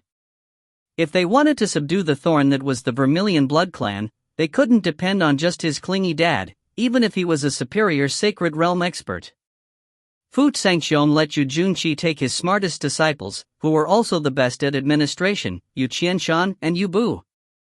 With them at his side giving advice, things should progress very smoothly. Standing on the path at the bottom of Amaranthan Mountain, XiaoMo sent off the reluctant to part Yu Junqi, who looked back every 3 steps. XiaoMo smiled till his face grew stiff. Since he couldn't go with Yu Junqi, his clingy dad had thrown a fit the entire day until XiaoMo finally managed to comfort him. 2 days later, he and Ling Xiao set out for Xijing. Tian Gui didn't go with them since he went with Yu Junqi to the Vermilion blood clan. Tian Gui was good at fighting, and was also someone who was vicious, merciless, and bloodthirsty. With him there, Yu Junqi could ask him to help take care of matters that weren't convenient for him to appear at. By the time they returned to the Ghost Tomb mountain range, 2 more days had passed. As a result, they ended up seeing someone who they never thought they would meet at Weeping Ghost Shore. Ling Xiao casually swept a glance over him. "What are you doing here, Dot?" XiaoMo looked suspiciously between the two of them. It seemed as if he had never met this uncle before, but Ling Xiao knew him. Who could it be? It was as if Lin Ming didn't see the somewhat unwelcome expression on his son's face. He turned to look at XiaoMo, his gaze assessing. After a while, he laughed. You must be XiaoMo. Sure enough, you're just like what Agu said. XiaoMo blinked and finally knew who he was. Ling Xiao's father, the fake Qilin Lord. He had always been a mystery, but now he appeared in front of them in broad daylight. He felt as if something wasn't quite right, but Ling Xiao's father was just about the same as what he had been imagining, bold and powerful, heroic and honorable looking, his features honest, almost 2 meters tall, extremely tall. His appearance seemed extremely masculine. He looked completely different from Ling Xiao. Before, XiaoMo had thought that it was very likely that Ling Xiao had inherited his father's genes. Now that he had personally seen the father in question, he finally knew how wrong his assumption had been. Lin Gu saw that the atmosphere was going awry, and he hastily stepped out to help Lin Ming explain. Linger, this time, when your father came over, he isn't planning on leaving again. Ling Xiao lifted an eyebrow slightly and sneered. Exposed? Lin Gu nodded his head awkwardly. But Lin Ming wasn't embarrassed in the slightest. He suddenly reached out a hand and forcefully patted Ling Xiao's shoulder, who didn't move at all. Lin Ming didn't care either, and he said, Lin Xiaoyi is already in control of the Qilin clan. 2 days ago, he suddenly brought people and burst into the Qilin clan before exposing my identity in front of everyone. He even framed the previous Qilin lord's death as my doing. All those old farts believed him. At this point, Lin Xiaoyi should have become the new Qilin lord. Son, you must be careful, the Lin Xiaoyi now is different from before. It seems as if his plan has succeeded. Ling Xiao frowned. Even those old farts believe Lin Xiaoyi? Even though he didn't mention anyone by name, Lin Ming seemed to know who he was referring to. His face darkened a little. He didn't need to say anything for the answer to be self-evident. Never mind the fact that Lin Tian was both father and grandfather. In reality, he was incredibly indifferent to familial loyalty. He had never really looked at his son Lin Ming or his grandson Ling Xiao or cared enough about them to ask after them. Of course, he might have also never had anything to do with Lin Ming ever since he was young. Ever since Lin Ming was young, he had been brought up by the Qilin Lord. In terms of affection, perhaps he was closer to the Qilin Lord. As time passed, father and son nearly became estranged. Even when something happened to Lin Ming, Lin Tian didn't have anything to say. Lin Ming had long since abandoned all expectations for this father of his. It was even more impossible for Ling Xiao. He could count on less than 3 fingers the amount of times he'd seen Lin Tian before while growing up. On this matter, they knew Lin Tian's choice since the beginning. However, once he stood on Lin Xiaoyi's side, that meant that a day would come where they would meet on the battlefield. Son, it's up to you now. If you don't quickly destroy Lin Xiaoyi's plotting, according to the next step in his plan, he will target the Demon Phoenix clan, True Dragon clan, and Black Turtle clan. Seizing them means he'll seize Xijing. When that time comes, he will definitely continue expanding his influence. Lin Ming spoke with concern. It wasn't that he liked to worry about the country or its people, it was that when Lin Xiaoyi succeeded, the first people that he would deal with would definitely be them. Based on what you're implying, Lin Xiaoyi still hasn't reached that realm yet. Ling Xiao pondered. Lin Ming said, how could it be that easy to reach the realm? However, I imagine it'll be soon. What do you mean? It seems like he's planning something big. I suspect that the Tongtian Emperor has already been killed. That day, when he burst into the Qilin clan, some of the Tongtian Emperor's underlings were among his, but the Tongtian Emperor himself has disappeared. We most likely don't have much time remaining. Ling Xiao nodded. I understand. After speaking, he left with XiaoMo. Lin Ming originally wanted to talk with him privately, but Ling Xiao ended up running away when he wasn't paying attention. By the time he wanted to call out for him to stop, Ling Xiao had already disappeared. Don't force him. Give him some time. Lin Gu just knew that it would be like this. In any case, what he had was time. But Lin Ming didn't have as good of a temper as Ling Gu had to indulge Ling Xiao. After hearing that, he immediately laughed and scolded him. Don't spoil him too much. I can see that the damn brat is clearly purposefully stringing you along. It's most likely because I didn't tell him the truth last time, so he bore a grudge until now. Didn't tell him the truth? After a stretch of silence, Lin Gu's emotionless voice suddenly sounded. Lin Ming silently cursed in his head. He had accidentally let it slip. A second later, while standing in the doorway of the Smile Pavilion, Tian Dao saw someone dragging somebody else away by the ear. His stiff expression revealed an imperceptible smile. Sure enough, everything has a weakness. If you find any errors, ads pop-up, ads redirect, broken links, non-standard content, etc., please let us know. Report chapter so we can fix it as soon as possible. Chapter 698 Blending. Chapter 698 Blending. Translated by Column CD of Exiled Rebels Scanlations. The news that Lin Xiaoyi came into power and became the new Qilin lord of the Qilin clan soon spread to Xijing. Almost everyone who heard the news did not believe it. However, soon after, Lin Xiaoyi announced the news that the Qilin lord had been dead for many years and implied that Lin Ming had killed the Qilin lord. Lin Ming became a traitor of the Qilin clan, and Lin Xiaoyi even vowed to kill him for the sake of avenging the Qilin lord. This had shocked many people, especially the Demon Phoenix clan and the two other clans. The elders of the three clans more or less knew about the news that the Qilin lord was injured and in the midst of recuperation. However, a sleeping tiger was still a tiger, and many still did not dare to belittle the Qilin lord. Who would have thought that this man who had once killed so many in the ancient war had died? Yet, what shocked them most was Lin Xiaoyi's attitude. None of the three clans were fools. Although they did not fully believe the rumors about Lin Xiaoyi, they still believed 80 to 90% of it. He definitely had to be plotting something with how he was being so high profile at present. Besides their indomitable physique, the reason why the Qilin clan was the head of the four ancient beast clans was also due to the Qilin lord. He was equivalent to the symbol of the Qilin clan, and his existence put an end to many with disloyal hearts. It was reasonable to say that Lin Xiaoyi should not be announcing the news of his death.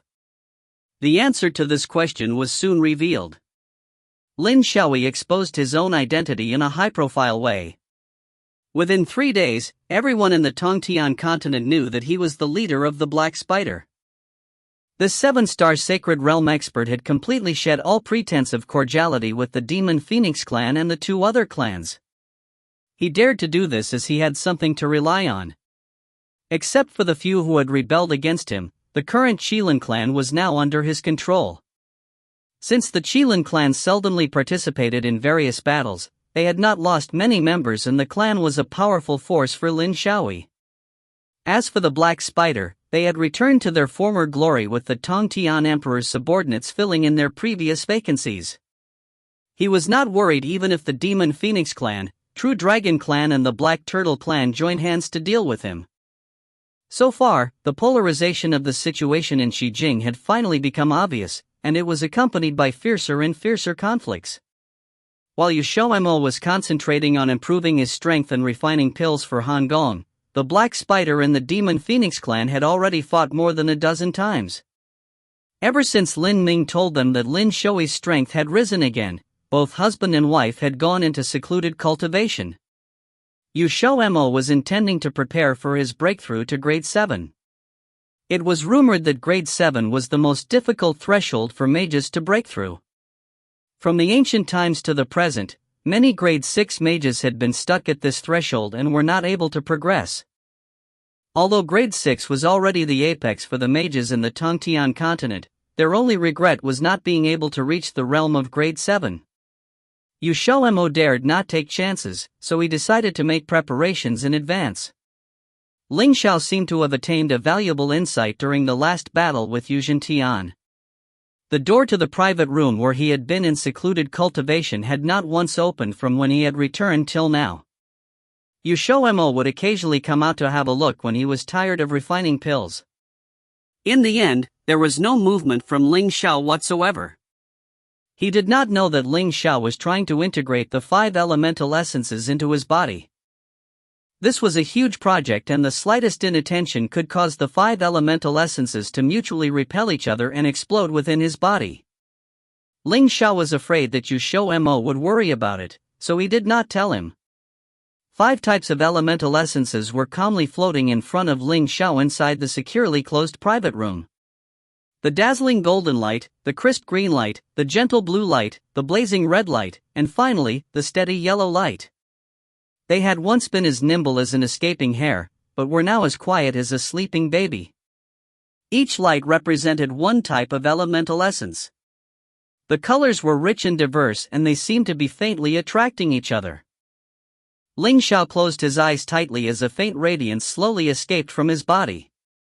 After a moment, his body suddenly became faintly discernible, as if it would disappear at any time. Then it formed into the illusion of a silently roaring golden dragon. The golden dragon roared at the floating metal elemental essence. The metal elemental essence was immediately pulled towards the golden dragon before it disappeared. The golden dragon roared in fury as it thrashed, appearing as if it was fighting with something. Its expression sometimes twisted as the golden rays from its body violently flashed. The narrow room nearly could not contain these rays. After an unknown period of time, the golden dragon's momentum weakened and the golden rays from its body were no longer as piercing to the eyes. Instead, it had dimmed and was looking very faint. When the golden dragon disappeared, the figure of Ling Xiao reappeared once again with blood flowing out from the corner of his mouth. Ling Xiao opened his eyes a few seconds later, and raised the back of his hand to wipe off the blood from the corners of his mouth. He raised an eyebrow as he pondered, "It was fortunate that I've touched the threshold before. I didn't think it was still so difficult, and nearly got rejected instead."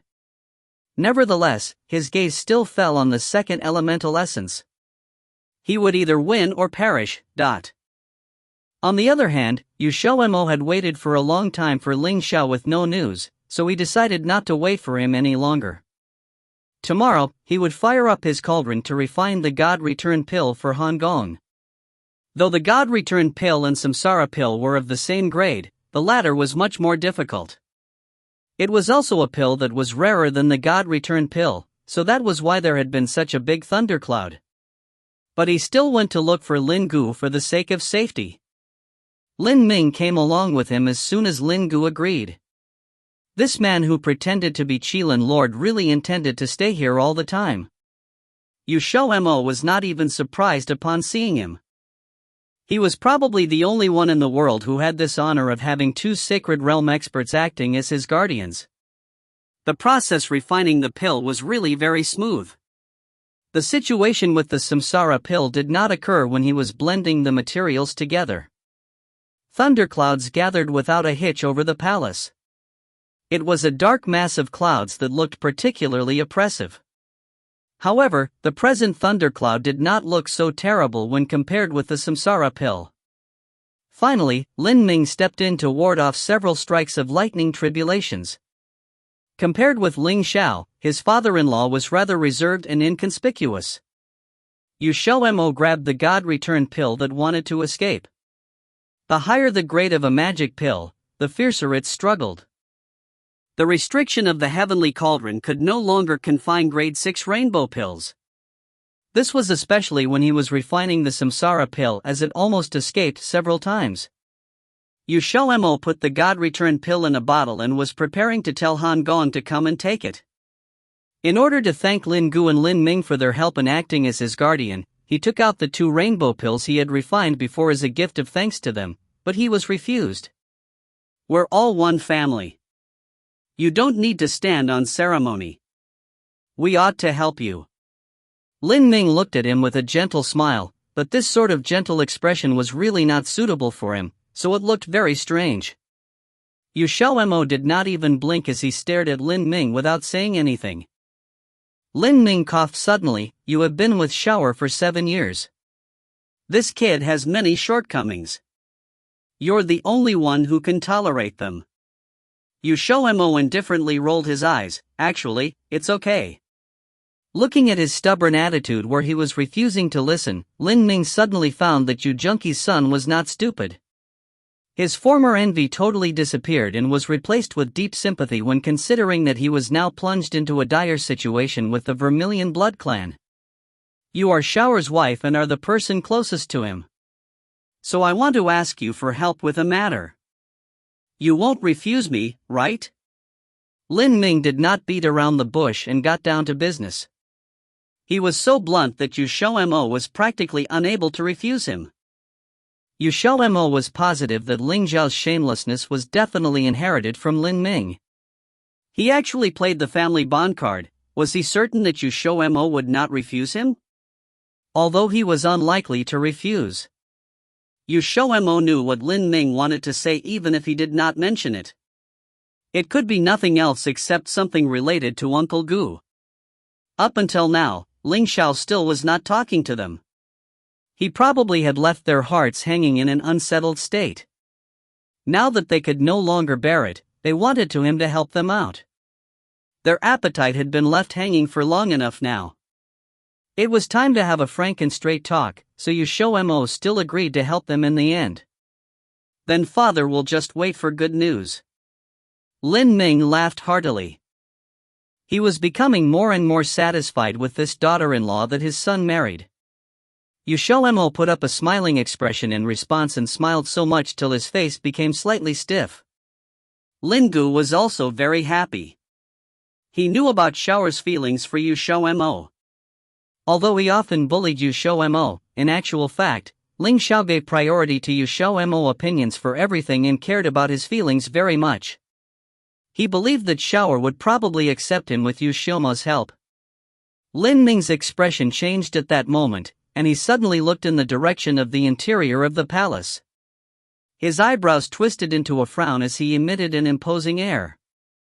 This kid is too reckless. He then disappeared before he had finished speaking. Lin Gu and XiaoMo's reactions were a step slower. But they immediately thought of something and hurried over too. At this time, a large expanse of dark clouds had once again gathered above the palace. The clouds covered a massive area and it nearly covered half of the sky above the Ghost Tomb mountain range. It was so huge that even those from Whitebone Town felt that it was close at hand. The wind howled as lightning flashed and thunder roared. The entire Ghost Tomb mountain range seemed to be in a stifled world. The sounds of thunder roaring seemed to pound on the hearts of all the people. Their heart hammered against their ribs constantly and their heart rates were 2 times higher than usual. Everyone was in a fluster and nobody knew what had happened. If you find any errors, ads pop up, ads redirect, broken links, non-standard content, etc., please let us know. Report chapter so we can fix it as soon as possible. Chapter 699 Contract Problems. Chapter 699 Contract Problems. Translated by Juessence of Exiled Rebels Scanlations. Even though they were running very fast, the room Ling Xiao was doing secluded cultivation and still exploded in front of them. The palace had seals everywhere, even in these small locked rooms. So when XiaoMo saw the room destroyed, he went weak with fear. Before running over, they could already feel the extremely tumultuous spiritual energy, the violent pulsing comparable to when Lady Yin had self-destructed last time. Lin Ming roared at the sky in anger. It was right in front of him, but he had been late just by a few steps. Unable to do anything but watch as this happened to his son, his despair and anger overflowed, enveloping him. Lin Gu had no expression, gazing at the collapsed room blankly. That was when a displeased voice sounded from behind them. The voice was a little weak, but it was clear that the speaker was full of life and energy. I'm not dead yet. Do you all want to cry over me so badly? Lin Ming and Lin Gu's expressions went blank. These two intelligent men, who often displayed fox-like cunning, were struck dumb in that moment. Though it was only a mere moment, it would be a stain of shame on their lives. You damn brat, Are you trying to kill yourself? How dare you do something so dangerous? Do you realize what failure would mean for your cultivation level? You could have permanently crippled yourself. Lin Ming quickly snapped out of his stupor, instantly starting to scold the other, spittle flying as he yelled. Ling Xiao quickly backed away a few steps, avoiding getting spat on, but then bumped into someone. He immediately turned and grabbed the other, lifting him and throwing him to the ground. XiaoMo's face was red in embarrassment. He had wanted to stop Ling Xiao from backing away, angry at the other for risking his own life, so he stood behind the other on purpose. Yet, he hadn't managed to stop the other, instead getting thrown down. You alright? Ling Xiao watched him with black eyes. XiaoMo. It felt like their lines should be swapped. Lin Ming facepalmed. He suddenly felt like everything about his son-in-law being smart was all an illusion. Or, rather, his son-in-law's smarts didn't include when he was in front of Ling Xiao. He felt like he had found out the truth.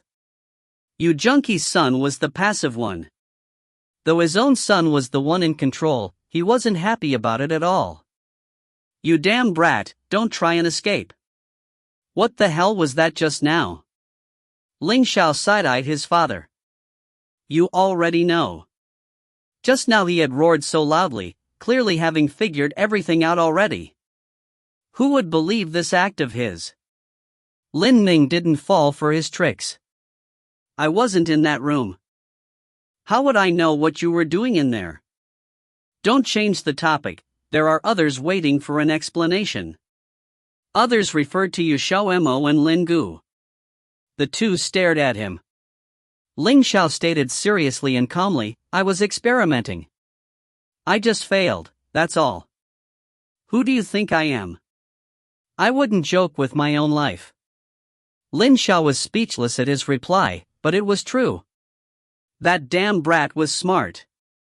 He wouldn't endanger his own life like that, but what he had just done really was extremely dangerous. He didn't really understand what the other was doing, but in that moment just now, he felt like something was shifting in the very earth and heavens. And then the room exploded. No matter what experiment it is, I hope that you'll never do something so dangerous again in the future. Even if you will, tell us first, alright? Lin Gu, who had remained silent, suddenly spoke up, almost in a begging tone. He was the one who understood Ling Xiao's personality the best. Ling Xiao was assertive and stubborn. When he set his mind on something, no one would be able to change it, so they could only choose a different tactic. Otherwise, he might say he agreed, but then secretly continue whatever it was he wanted to do. Ling Xiao stared at him for a few seconds before nodding. All right. Hearing this, Lin Gu smiled happily. After the shock, Lin Gu didn't want to press him too much, so he dragged the unwilling Lin Ming away, leaving the two husbands alone. What were you doing? XiaoMo waited for the two to leave before voicing his inquiries, glaring hotly with gritted teeth at Ling Xiao, who seemed to not care at all. He had been absolutely terrified just now. If he had known that Ling Xiao would attempt something so dangerous, he would have kicked the door down before. Ling Xiao put an arm around his shoulders and guided him away as he motioned for the Qiu team to clean up. It wasn't until they were completely alone that he began to explain. To successfully integrate the 5 elemental essences into his body and merge them, he used the 5 demon beast bloodlines to absorb the elemental essence that corresponded each. Each absorption was incredibly difficult, but he had managed to get through all of them and successfully integrate the 5 elemental essences into his body. However, integration didn't mean a successful merging. The reason why he wanted to absorb all 5 elemental essences was to increase the chances of success when merging them, because that was the only way to lower how much the elemental essences would repel one another. Unfortunately, he failed. He had tried with 2 elemental essences, but they repelled each other too much. It was probably because of his current cultivation level. He predicted that he would have to get to 7-star to fully grasp it, so currently, the most pressing thing was to get to 7-star. Uncle Gu is right. Next time you do something so dangerous, tell me first so I can prepare myself, XiaoMo said after a moment of silence. Ling Xiao raised an eyebrow. Prepare yourself? XiaoMo nodded his head, looking into the other's eyes as he said, of course. If you accidentally die, I have to find a second spring asterisk. Ling Xiao. Everything was silence for 2 seconds. Ling Xiao suddenly smiled. XiaoMo ran for it. After half an hour, a certain first spring carried a certain young man who was preparing to find his second spring into their rooms. Not long later, moaning and begging was heard from inside the room, on and off for 4 hours before stopping completely. Then another half hour after that, begging was heard again, and again, and again, until the next morning. The people living in the palace weren't confused at all when a certain person who should have come out didn't, even exchanging a few looks with suggestive smiles. At the same time, XiaoMo cursed Ling Xiao for his violent acts in his dreams. All he did was joke around a bit. Was it really necessary to be so harsh towards him? Starting in the day and not stopping until midnight the following day. In the afternoon, Yu Junqi, who was cleaning up the mess regarding the Vermilion Blood Clan, sent news over. In a few short months, he had managed to stabilize the situation in the Vermilion Blood Clan. The 3 sons of Yu Xintian who were still alive refused to accept things, but their rebellious acts were quickly suppressed by Tiangue. 2 of them even got a beating from Tiangue. As XiaoMo guessed, with Yu Junqi's Yu family blood, apart from the 3 sons of Yu Xintian who wanted the position of family head to themselves, the others were all willing to let Yu Junqi lead them. Those who once supported Yu Junqi all stood up for him, including those who had hidden themselves and their true loyalties away. As for Yu Xintian's sons and grandsons, they had long since lost their positions and everyone's trust in that battle against the Song Alliance.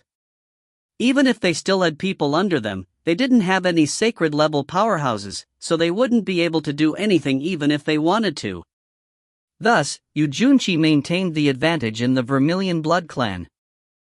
Right now, Yu Junqi was doing as his son suggested in trying to find someone who could succeed him as the family head, but it wasn't going well. In the end, this was because of Yu Xintian. Yu Xintian was selfish. He would do anything to accomplish his goals, and his cruelty even extended to his own kin, his blood relatives. To make sure his line had the absolute advantage and would forever have control over the Vermilion Blood Clan, he had oppressed other people in the Yu family. The result of this was that those exceptional disciples of their clan ended up wasting their critical period for cultivation due to not getting proper attention and guidance when younger.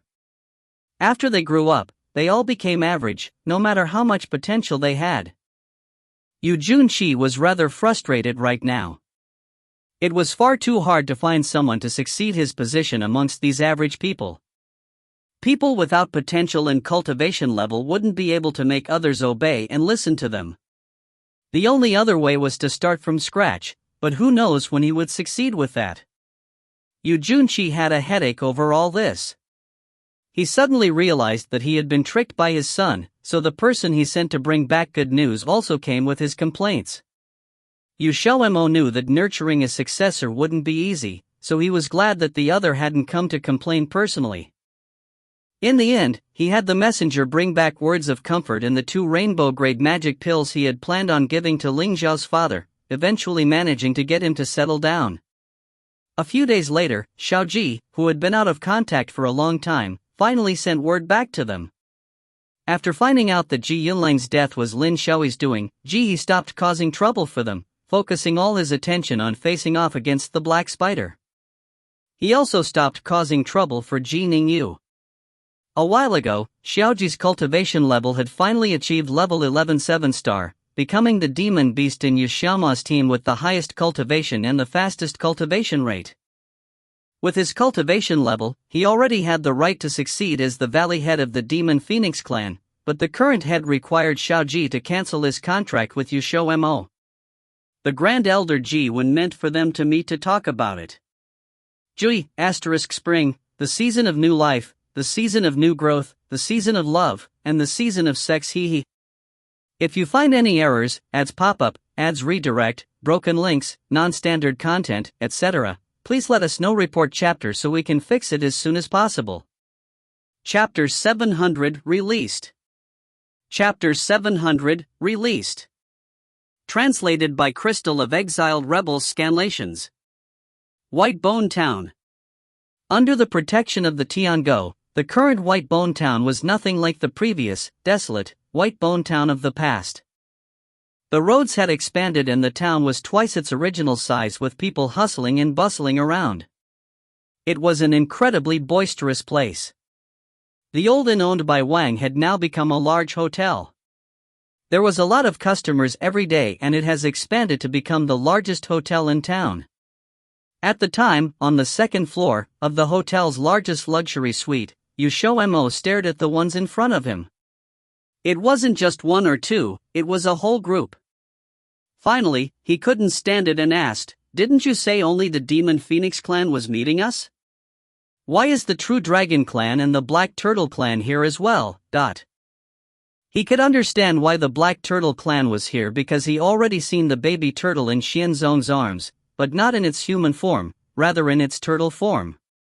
Once it saw him, the baby turtle started to struggle within Xianzong's grasp, wanting to climb onto XiaoMo.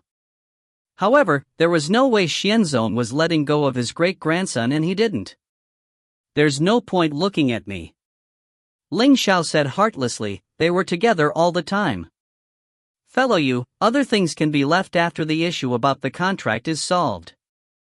You already know our purpose of coming here. To tell you truthfully, Ning Yu is our choice for the heir. He matches all our criteria and so if nothing goes wrong then he would definitely succeed," Ning Yu said right off the bat. XiaoMo roughly knew what he meant. The Demon Phoenix clan head couldn't be in a contract with a human so Little Chick had to break off his contract with him. Otherwise, the position of head was just fictitious. No matter how perfect he was, they wouldn't let him succeed. When they first heard of Ning Yu's contract with a human, he should have been stripped of his right to succession. However, he was luckily only in a normal contract with XiaoMo. A life-bound contract was unbreakable, unless one of them died. But, the Demon Phoenix clan were all a bunch of self-conflicting people. They initially thought that with Ning Yu's status, his contract with a human must be a life-bound one, so they were all really pissed. However, once they found out that it was a normal one, they got even angrier. To think a Demon Phoenix clan member would make a normal contract with a human, it was just shameful. It caused a scene for a while before they finally all decided to have him break off the contract. "I don't want to break off the contract. So what if I don't become the head? I don't care." Little Chick's rebellious words suddenly rose. The moment he finished, he was slapped in the butt by Ji Wang. "You little bastard, didn't I tell you to not say that anymore? You're the heir to the Demon Phoenix clan, you hold the future of the Demon Phoenix clan on your back. You're not at an age where you can be selfish anymore, do you understand?"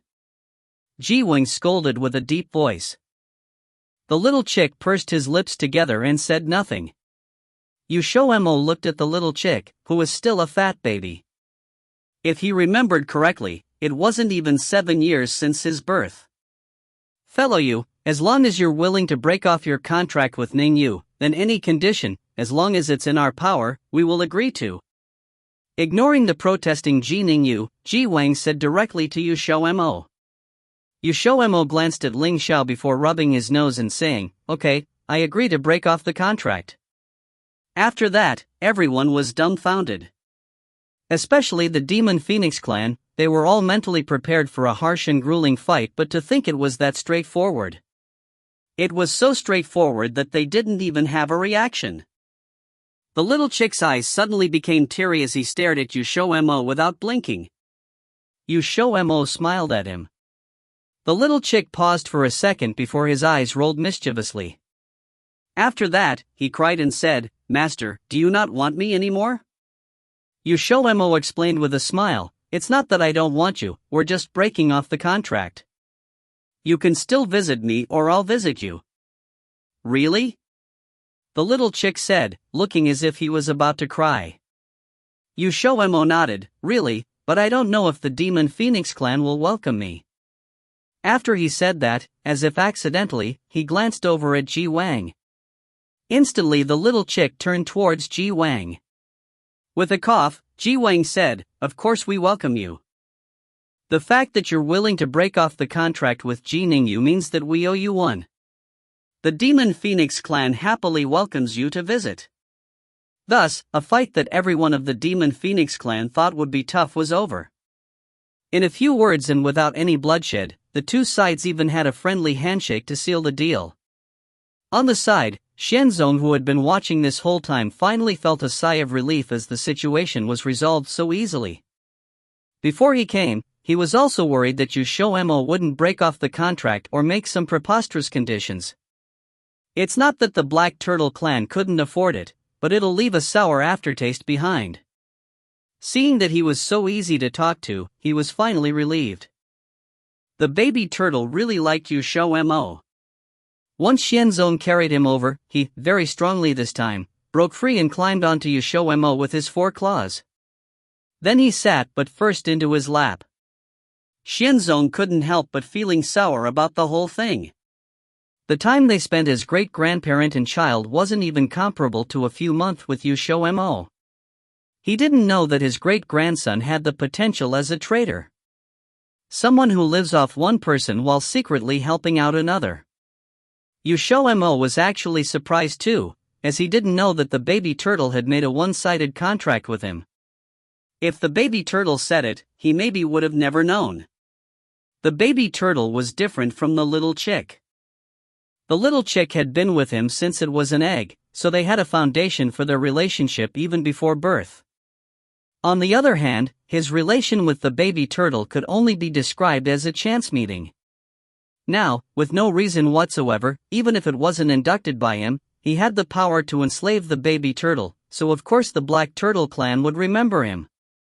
XiaoMo didn't want the baby turtle to suffer a loss either, and it's not like you need a contract to be friends, so this contract must be removed.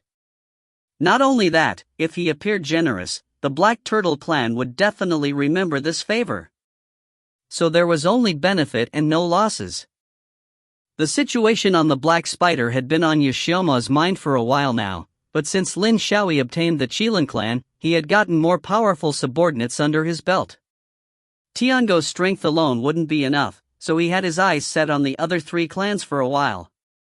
Once the situation about the contracts was over, the True Dragon clan explained their reasoning for coming. Without much surprise, they were here for the Black Spider and Lin Xiao. If they didn't deal with it now, no forces in Xijing would feel safe, especially the 3 clans. Lin Xiao was a huge threat to them.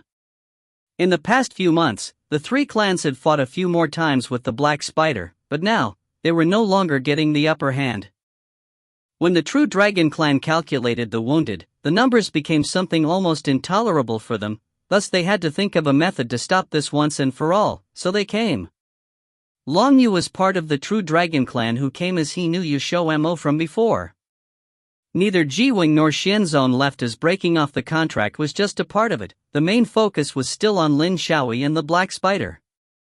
Their existence heavily threatened theirs. If they leave them be, and Lin Xiao's plan is a success, then no one will get out free. This is not the place to talk, we'll go to another place. Ling Xiao opened his mouth to say. Although the White Bone Town was their place, it wasn't completely safe. No one disagreed. They had long heard of their luxurious palace. Supposedly it was from the ancient times and made a shock even then, their White Tiger Palace. They had wanted to see it for themselves since long ago, but if they knew of Ling Zhao's aim then, they would probably be pretty speechless. Right now, there was 2 freighters in Tiango. It was Lin Gu and Lin Ming, and as for who knew Lin Xiao and the Qilin clan the best, it had to be Lin Ming. Thus, they arrived at the palace and Lin Xiao threw the burden of finding a solution to defeat the Black Spider plus Lin Xiao to Lin Ming and the 3 clans. He himself went to secluded cultivation, to further his investigation on combing his bloodlines. As for XiaoMo, afraid that something would go wrong, went with him. Although Lin Ming was mad that he threw him such a huge burden, there was nothing he could do now that the other 3 clans were present. As for Ling Xiao and XiaoMo, to advance their levels, they went straight to the secret room with the 5 blessing spirit eye. Ever since the rainbow spirit eye was taken from the 5 blessing spirit eye by XiaoMo, the 5-colored liquid stopped increasing. It became less by every drop they used, and people started to say that it felt different from before as well. The main difference between the 5-colored liquid and spiritual water was its power to dredge. For example, if someone who has been stuck in a level for a really long time cultivated near a 5 blessing spirit eye, then their advancement would come naturally. If the practitioner had narrow circulation passages, then he could also expand it using the 5-colored spiritual energy released from the 5-colored liquid. What everyone said felt different was its ability dredge. Although it could still help, it was not as effective. Like before, a year it could dredge half a centimeter, but now, it wasn't even a third. But good thing was that it still worked, otherwise the 5 blessing spirit eye was good as useless. Once the two went into the secret room, they didn't come out even after the others had finished their meeting. If you find any errors, ads pop up, ads redirect, broken links, non-standard content, etc., please let us know. Report chapter so we can fix it as soon as possible. Chapter 701 Synchronous Advancement. Chapter 701 Synchronous Advancement. Translated by Yen of Exile Rebels Scanlations. 1 month later, an enormous stretch of dark clouds gathered in the sky above Ghost Toon mountain range. Several flashes of lightning would occasionally flash through the dark clouds, and the thunder made it seem as if a heavy rain was about to fall. The people of Whitebone Town were already used to seeing this. Within this past year, they had already witnessed the dark thunderclouds at least 10 times before. Every time it was extremely impressive, and they could essentially see it and hear it even from the very edge of the Ghost Toon mountain range. At the beginning, everyone made a huge fuss about it and almost believed that the world was ending, but after it appeared 2 or 3 times in a single month, they all calmed down. If some outsider grew alarmed over it, the citizens of Whitebone Town would even look down on them. After that, many people knew that the people of Whitebone Town all liked to look down on outsiders' panic. As a result, when more outsiders came across this kind of situation, they didn't dare to make it too obvious. Right now, when they saw the dark clouds again, everyone merely glanced at it before continuing whatever they were busy with. Very few people cared enough to take a second glance. However, the other people weren't calm.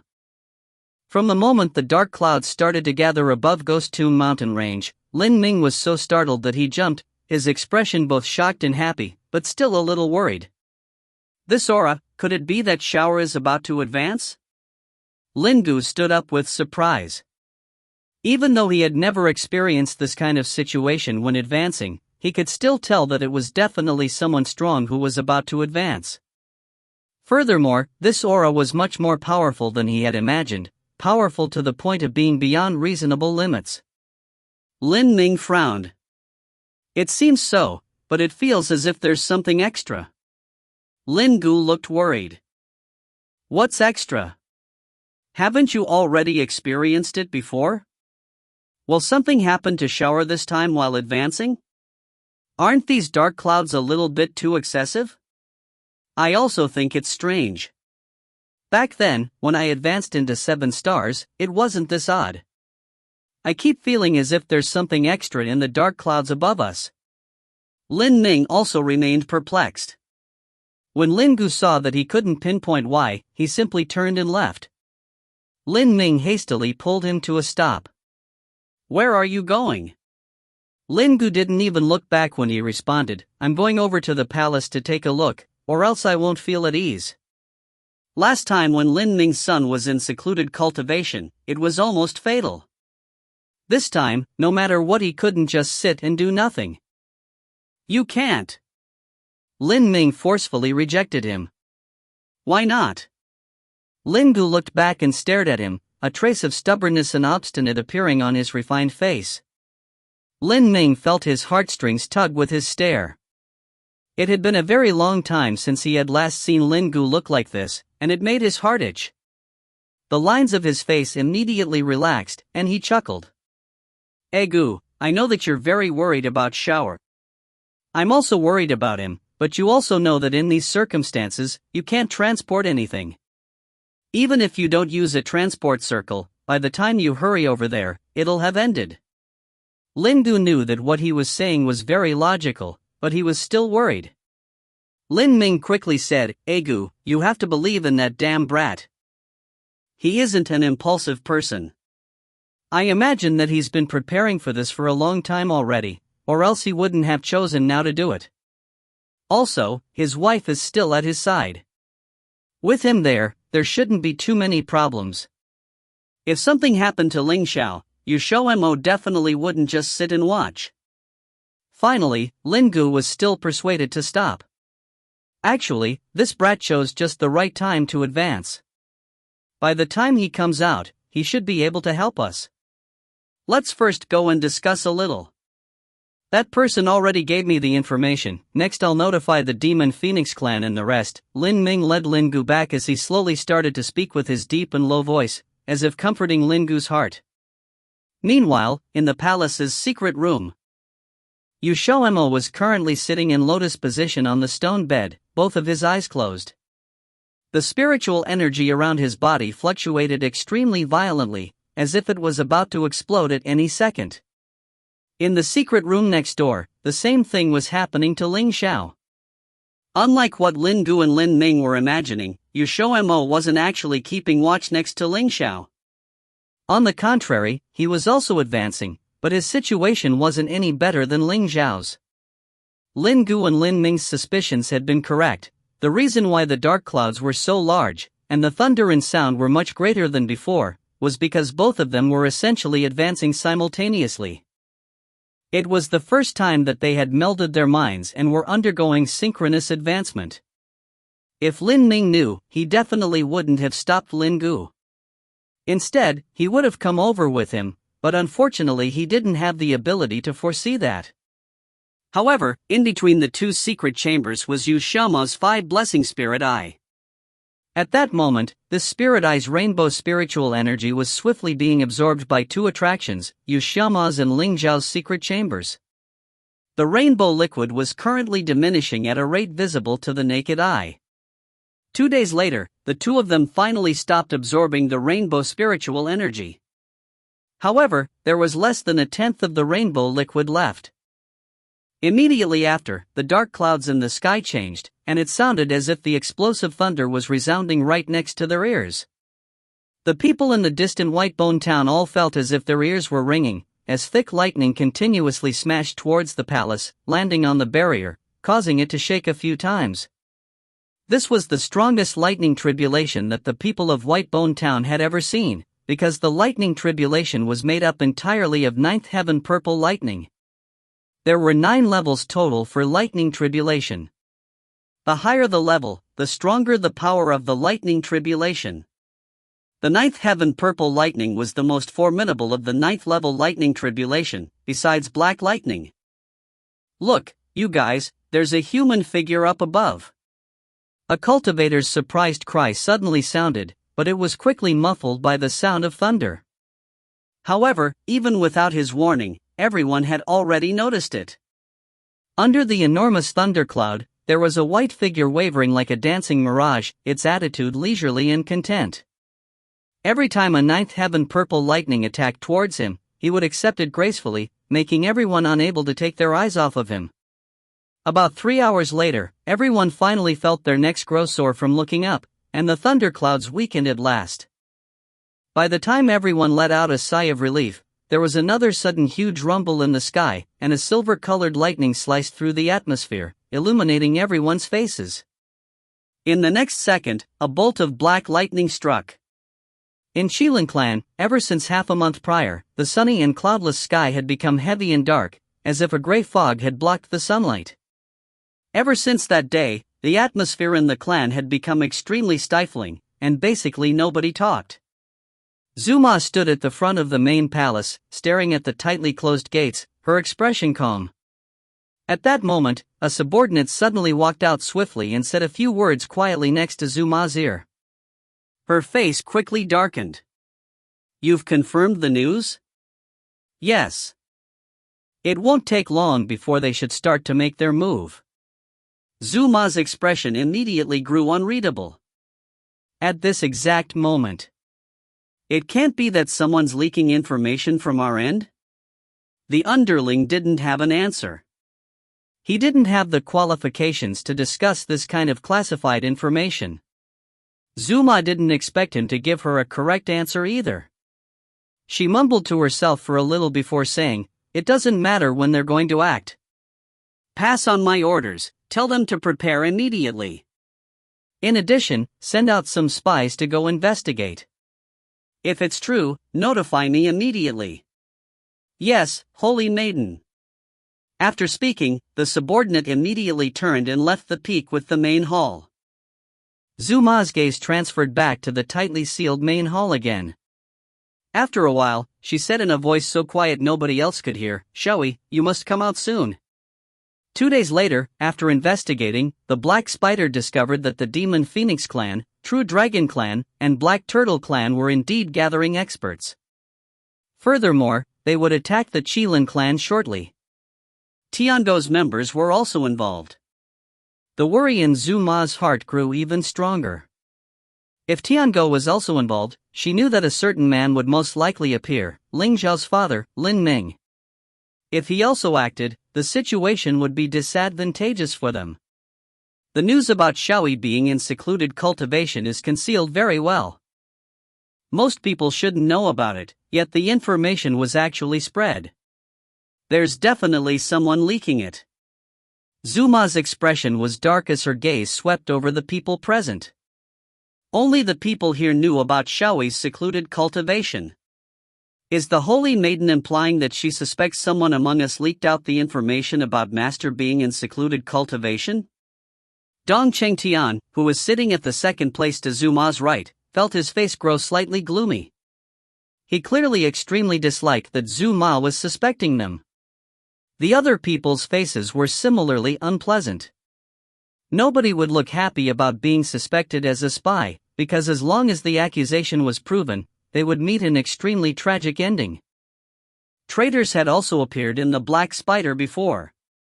In the end, that traitor had died very miserably, because their master hadn't let him die easily. Zuma swept her gaze over them coolly and said, "If we can't find an answer, this is the only conclusion. You all had better pray that there isn't a spy, or you should quickly find the mole. Or else when Master comes out from secluded cultivation and learns about this, you will all be suspected." Dong Chengtian said, "Holy Maiden, you're the only one suspecting the existence of a spy. Who here was not personally appointed and trusted by Master? Now that you're doubting us without good cause, if Master learns that you're suspecting us while we're facing a great danger, what will he think?" Zuma's face darkened slightly. "It's not that I want to suspect you all. It's only that, coincidentally, I have no choice but to suspect you guys. I don't want this problem to remain unresolved by the time Master comes out of secluded cultivation. When that time comes, when Master lays blame, who among you dares to shoulder that responsibility?" "Enough." Diao Xiong stopped them coldly. When everyone's gaze focused on him, he continued, "Right now, it isn't the time to investigate whose responsibility it is. What's more important is to think of how to deal with the Demon Phoenix Clan and the other major powerhouses. According to the intelligence report, they'll reach Qilin Clan within a few days. Master is in seclusion, we have no way of retreating. We can only use Qilin Clan's terrain to defend ourselves, but blind defense most likely won't succeed. From what I'm thinking, we should select a cavalry to cut them off and buy Master some time to win." Tao Wenliang spoke calmly from next to Diao Xiong. His appearance was scholarly, and he was the type who was extremely cautious. The ones sitting there were all the upper crust of the Black Spider. The least powerful was still at the 1-star Sacred Realm level. Even the Fong Yang, who had already been killed by Ling Xiao, wasn't the lowest one of this group, he was pretty much the bottom. Their words made Zuma and Dong Chengtian calm down. The presence of a spy was merely a suspicion, in reality, they had no proof at all. If they started to fight over the groundless rumor of a spy and recklessly suspected their own people, Master would definitely be furious when he found out. Finally, they decided to listen to Tao Wenlian's idea and first send out some people to intercept them, buying their master some time. If they couldn't block them, then they would withdraw. In any case, they still had the Qilin clan. There were quite a few experts in it. However, their plans changed far more quickly than expected. If you find any errors, ads pop up, ads redirect, broken links, non-standard content, etc., please let us know. Report chapter so we can fix it as soon as possible. Chapter 702 Mole. Chapter 702 Mole. Translated by Column CD of Exiled Rebels Scanlations. It had been 3 days after the black-colored lightning tribulation occurred. Those bold enough tread into the Ghost Tomb mountain range for a look and found that the cartilage mountain had been leveled flat by the formidable might of the black-colored lightning tribulation. Without the natural barrier of the cartilage mountain, there was nothing to hide the palace, and it was completely revealed in front of the public. They had heard that there was a beautiful and magnificent palace in the Ghost Tomb mountain range, but they never had a chance to see it before. Now they were almost blinded with just one look. As a result, a story of two princes living in the palace had recently become popular in Whitebone Town. Lin Ming and Lin Gu came to see them after the event, but they were still shut in their private room and did not come out. They did not know what the hell XiaoMo and Ling Xiao were up to inside, but it was fortunate that they were all right, so they were relieved. Lin Gu breathed a sigh of relief. Ming, shall we wait for them to come out before we set out? I'm afraid we won't be able to wait anymore. We're pressed for time. There won't be another if we're late and miss the opportunity. How about this? I'll get someone to stay behind to wait for them to come out. Maybe they can catch up. Lin Ming also wanted to wait for them, but time waited for no one. He had received the news that now was the best time to attack. All right then. Lin Gu looked at the tightly shut door of the private room before he left with Lin Ming. 2 days later, Lin Ming arrived at Xihua Mountain with members of the Tiango. Xihua Mountain was located on one of the routes to reach the Qilin clan. There is no danger on the way because it leads directly to the Qilin clan, so they had already sent people to occupy Xihua Mountain before the plan was made. Almost all the other forces had arrived by the time they did. The Demon Phoenix clan, True Dragon clan and the Black Turtle clan had all gathered in Xihua Mountain. In addition, there were other small forces who were unwilling to be swallowed by the Black Spider. They basically accepted the olive branch thrown out. However, one of them did not come. What did the nine-headed Serpent King say? Lin Ming did not react much when he heard about it. It had long been within his expectations, but he was a little surprised because he did not expect the nine-headed Serpent King to refuse so bluntly. The expert from the True Dragon clan shook his head. He didn't say anything. Instead, he just let the demon beasts under him ask me to leave. I don't think he will come. The nine-headed Serpent King had no worries. His only son and daughter-in-law were traveling all over and not a trace of them could be found. He could find a new place to enjoy a life in retirement even if Xijing was occupied by Lin Xiaoyi. The Tongtian continent was so huge. He did not have to worry that Lin Xiaoyi would target him after his plan succeeded. Though he was strong, he could not even make any big waves even if he wanted to with the strength of the Black Spider. Besides, he had no enmity with the Black Spider. Another reason was that he has no forces and did not pose a threat to Lin Xiaoyi. It's up to him since he doesn't want to come. Let's discuss the plan of attacking the Qilin clan first. Lin Ming did not force him to come. This kind of thing was voluntary. The major forces soon gathered together. Since they had decided to form an alliance, they would naturally have an alliance head. This issue was raised immediately at the beginning of the meeting, but there was not much dispute. There was basically no need to discuss this sort of thing because the Demon Phoenix clan and the two other clans felt that Lin Ming was the most suitable. One was that he was very strong. A practitioner at the pinnacle of 7 stars was strong enough to lead them and to convince the masses. However, the most important was that he was very familiar with the Qilin clan, thus he was the most suitable one to lead them. Even if some people had objections in their hearts, they did not dare to raise them. Thank you for your kindness. Then, this Lin will not refuse any longer.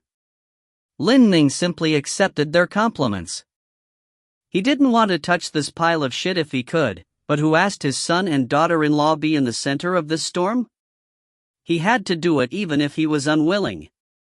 Otherwise, both he and Agu would be worried. According to the information I have received, Lin Xiaoyi is now in secluded cultivation and preparing to smash through to the Almighty Realm.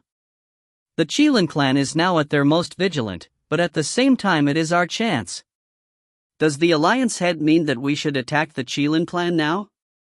The expert from the Black Turtle clan thought for a while before he asked. That's right. But our alliance has just been established. Will it not be too hasty to attack them now? Furthermore, since we were able to think of this, they should be able to think the same as well. I think that the experts from the Black Spider should be defending the Qilin clan too. I fear that we will incur heavy losses if we rashly attack. Lin Hui glanced at the second speaker. He was not an expert from the Demon Phoenix clan and the two other clans, but a leader of a small force of an independent regime in Xijing, called Long Xiao. His cultivation was that of level 12 1-star and his original form was a flood dragon. What does Brother Long Jiao think we should do? Lin Ning asked instead of refuting what he said. Long Jiao was immediately embarrassed and he awkwardly said, I'm just voicing my thoughts. You are the head of the alliance. The alliance head will still have the final say on the decision of whether we should attack the Qilin clan. Lin Ning gave him a profound look and immediately replied, casualties will certainly occur. No battle can be avoided. Even if we don't face it now, we will face it later, and it is likely that we will face a Lin Xiaoyi who has reached the Almighty Realm. All of us here are smart people, but I will also respect your decision. Those who don't want to go can stay. After that, Lin Ming's piercing gaze swept over the faces of all the people one by one. The whole conference room was quiet and no one spoke. Even Long Jiao, who had just raised his objection, did not take any stand. He hunched his neck and no one knew what he was thinking about. Since there is no objection, let's discuss the plan of attacking the Qilin clan, Lin Ming immediately concluded since no one had opened their mouths after he waited for a while. Night had fallen. Usually one could see countless shining stars at Xihua Mountain at night. However, these stars were covered by black clouds tonight. Only a few dim stars could be vaguely seen, as if the stars also knew that a fierce battle was imminent. At the time when not a sound to be heard, a black shadow speedily and stealthily jumped down from Xihua Mountain, quickly disappearing without a trace. Zuma sat calmly at her desk with a sheet of paper spread out on it, drawing strange patterns that no one else could understand. She raised her head after a while and a strange smile suddenly appeared on her beautiful and clean face. The next day, Zuma suddenly called all of them together just before Dear Xiong and others were about to depart. Although everyone thought it strange, they still gathered. Zuma's first sentence caused everyone to argue at the meeting. She actually wanted them to change the plan that they had finalized a few days ago. Dong Chengtian, who was a little bad-tempered, was the first to raise an objection. Why? Zuma's calm gaze swept over everyone's faces. Everyone had a different expression on their face. She explained after a while, I've received a secret report. Lin Ming secretly divided his troops and they're traveling by different routes. They are now on the way over, so it is no longer necessary for us to besiege Xihua Mountain. How does the Holy Maiden know about this? Diao Xiong asked. The corner of Zuma's lips lifted as a malicious glint flashed through her eyes, because my people have infiltrated their alliance. I know their route and the people in the alliance, so I want you to cut them off and kill them while they're on the way over. We understand now. What are we going to do next? Diao Xiong nodded. Only 30 minutes had passed when they came out of the meeting room. Everyone who had gotten their tasks did not tarry for a moment and they left the Qilin clan with their men. A young man frowned imperceptibly within the crowd. Zuma looked at their figures from high up while standing. Her lips lifted up slowly and her smile became weirder and weirder. She wanted to see how that man would pass his message to Lin Ming. She always had the firm belief that there must be a mole inside the black spider and the position of the mole was high. However, she has been unable to find a chance to root him out. She must definitely dig him out now that such an opportunity had presented itself. More than a dozen shadows flashed through the dense forest. The speed of the shadows was so fast that they had traveled several hundred meters in a blink of an eye. Just as they were about to jump over the hill ahead, one of them suddenly screamed in pain and fell down from the tree. The others stopped immediately and Tao Wanliang, the leader, immediately turned back and landed in front of the man who had screamed. He asked in concern, "What's the matter?" The man grabbed a poisonous snake that he had struck dead within the grass and hatefully spat, "It's my fault that I was careless and was bitten by this beast just now. Now the venom has spread throughout my body." Tao Wenliang grabbed the man's hand all of a sudden and probed it before he opened his mouth. "This is a level 10 demon beast, the Qingji snake. It specializes in sneak attacks and is extremely venomous. I'm afraid the venom can't be removed in a short time, so you'll have to go back to the clan and think of a method." "Then what should I do?" "We can't delay the operation because of me. Otherwise, I can hardly absolve myself from the blame if the holy maiden takes offense." With that, worry appeared on the man's face. "There is nothing to be done." Tao Wanliang ordered, "Don't take part in the operation today. You should go back to the Qilin clan as soon as possible and ask the holy maiden to help you detoxify the venom." "Shall I send someone to take you back?" No, I can do it alone. I can't delay the holy maiden's plan." The man shook his head while struggling to stand up.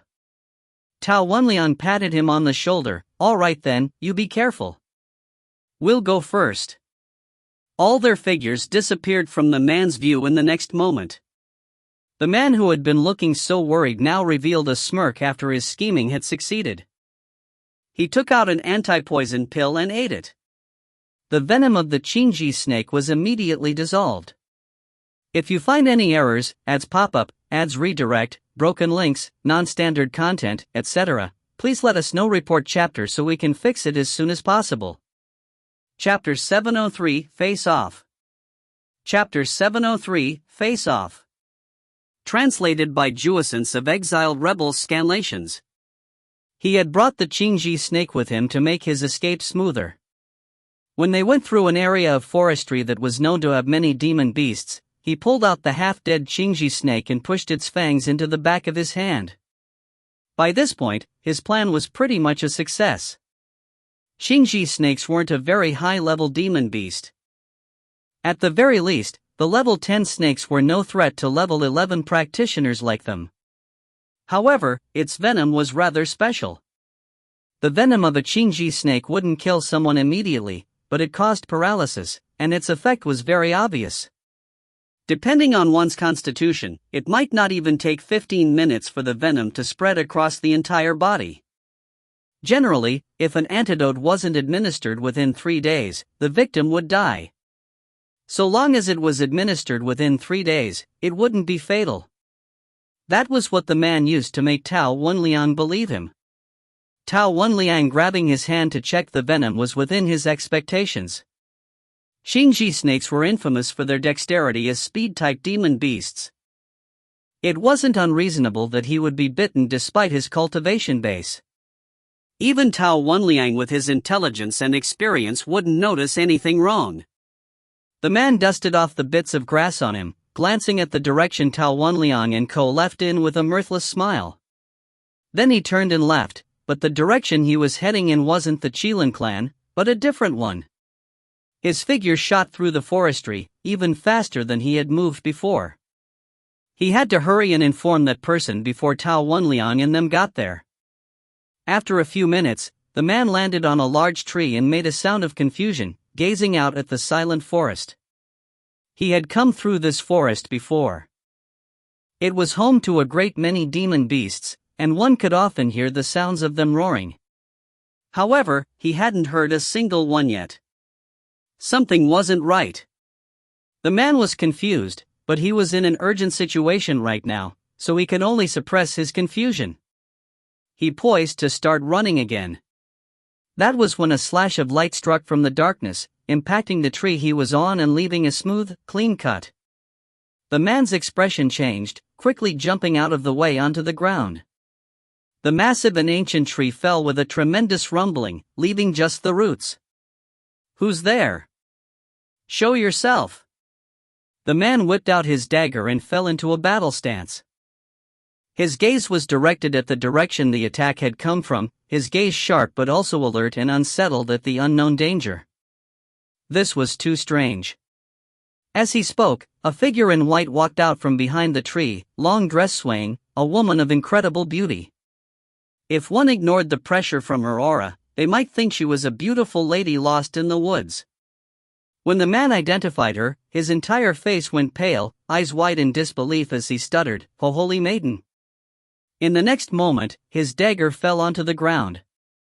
This was because a group of people walked out from behind Zuma, including the ones who had just left to ambush the Alliance's people, Tao Wenliang and company. Seeing this, it became clear to the man that he had fallen for a trick. "As expected, you were the mole. I finally caught you. Looks like I didn't plan this trap for you for nothing." Zuma's gaze was ice cold, fixed on the shocked man. "Why?" The man forced himself to stay calm. "How did you find out?" He wasn't someone who participated in any of the meetings, but he was a subordinate of Dong Chengtian. Dong Chengtian was ill-tempered and loved to drink. When he got drunk, his tongue would start wagging, and he wouldn't remember anything he had said or done once he sobered up. A while ago, he had used several casks of spirits, gifted by some underlings, to get a lot of useful information out of Dong Chengtian that he was planning on sneaking away to relay. He had thought he had covered his tracks well, never thinking he would be found out. He couldn't for the life of him figure out where he had slipped up. He had found it kind of strange when they were splitting up for the mission. He was under Dong Chengtian, yet the Holy Maiden had him go with Tao Wenliang. Thinking back now, it was probably because the Holy Maiden didn't want Dong Chengtian ruining things with that temper of his. "If I can't kill you, then I don't deserve to be called Dong Chengtian." Dong Chengtian, who had realized that he had been used, glared venomously at the man like he wanted nothing more than to tear him asunder. The man flinched.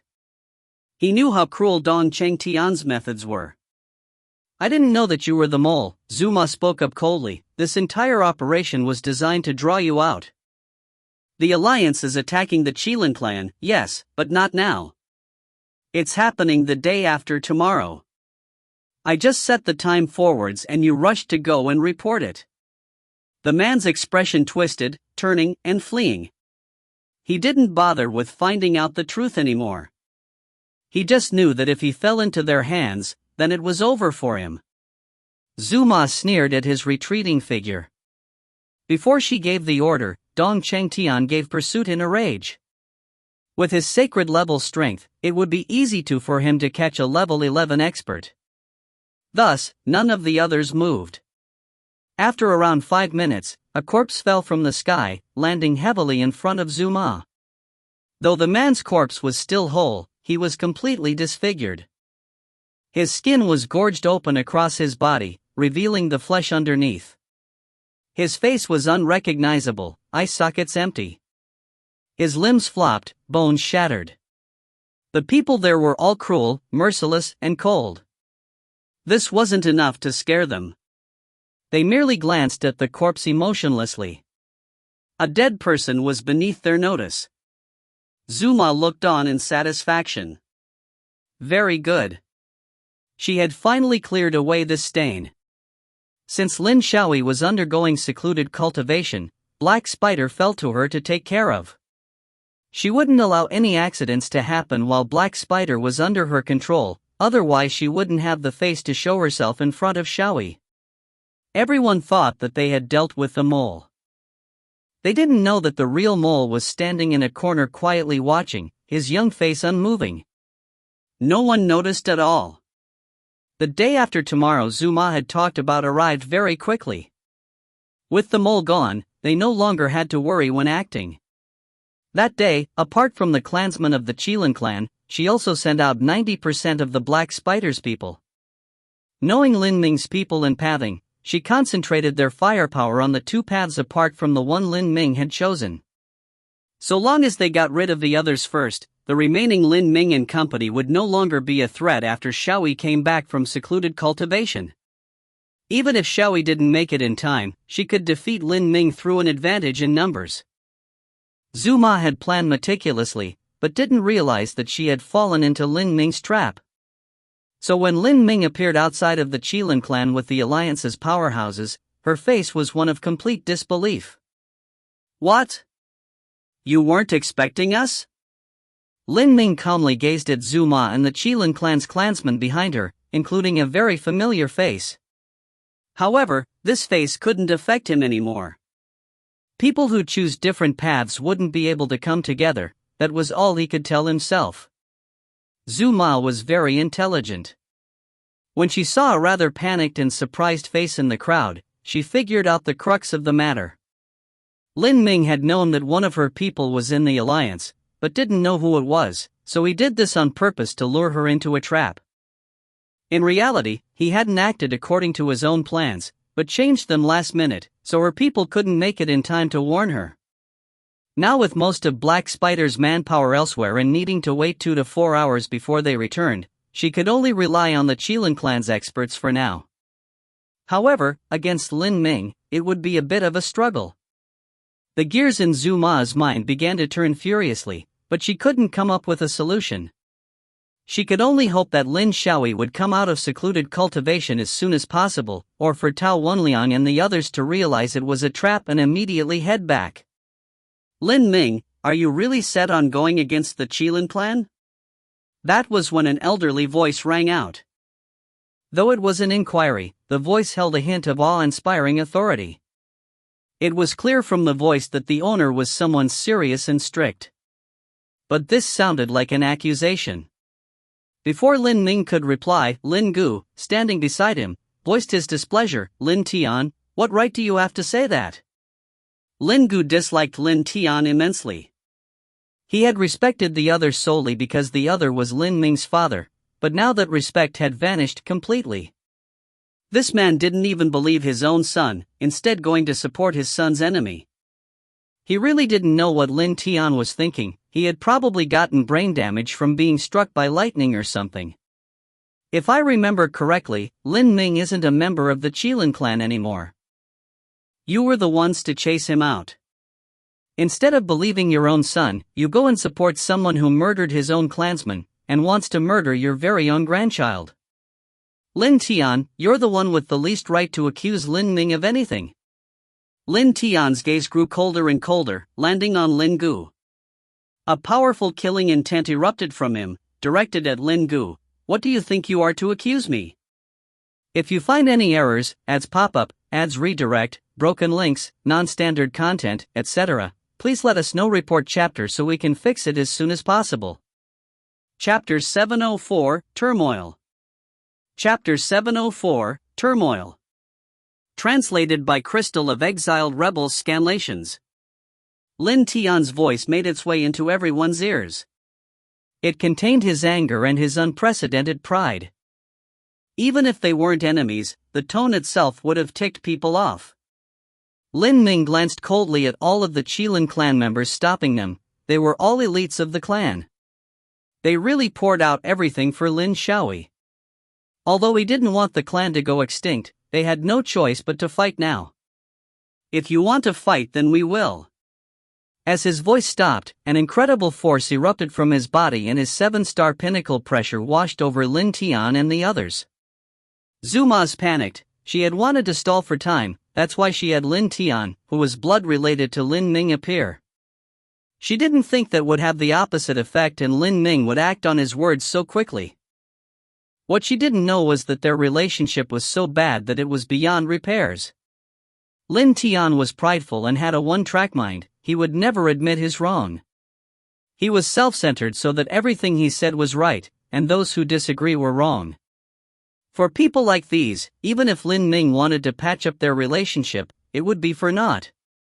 It happened once before, but Lin Tian's condition was that he must always listen to him and not fight back. If he said to go east, then he was going east, not west. Lin Ming felt that he needed a puppet and not a son. So after that incident, he stopped trying. Knowing very well what Lin Tian was like, there was no way Lin Ming would waste any time talking.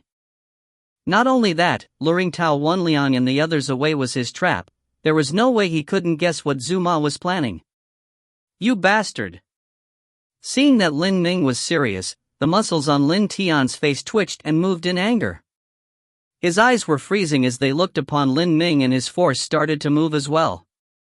If you want to die that much, then I'll grant your wish. Lin Tian rose to the sky and stared at Lin Ming from a distance. He was a cultivating madman. Ever since he knew what it was, he focused all of his time on it, and that was the true cause of them growing further apart. However, he truly was a genius. With the sword as his guide, he was now also 7 stars.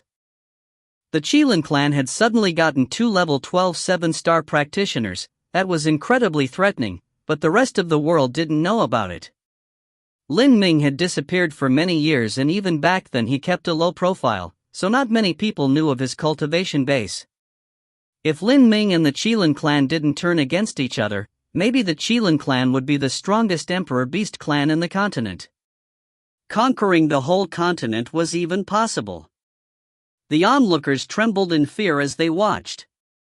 The one who was the calmest was surprisingly Zhu Ma, because she had been shocked before.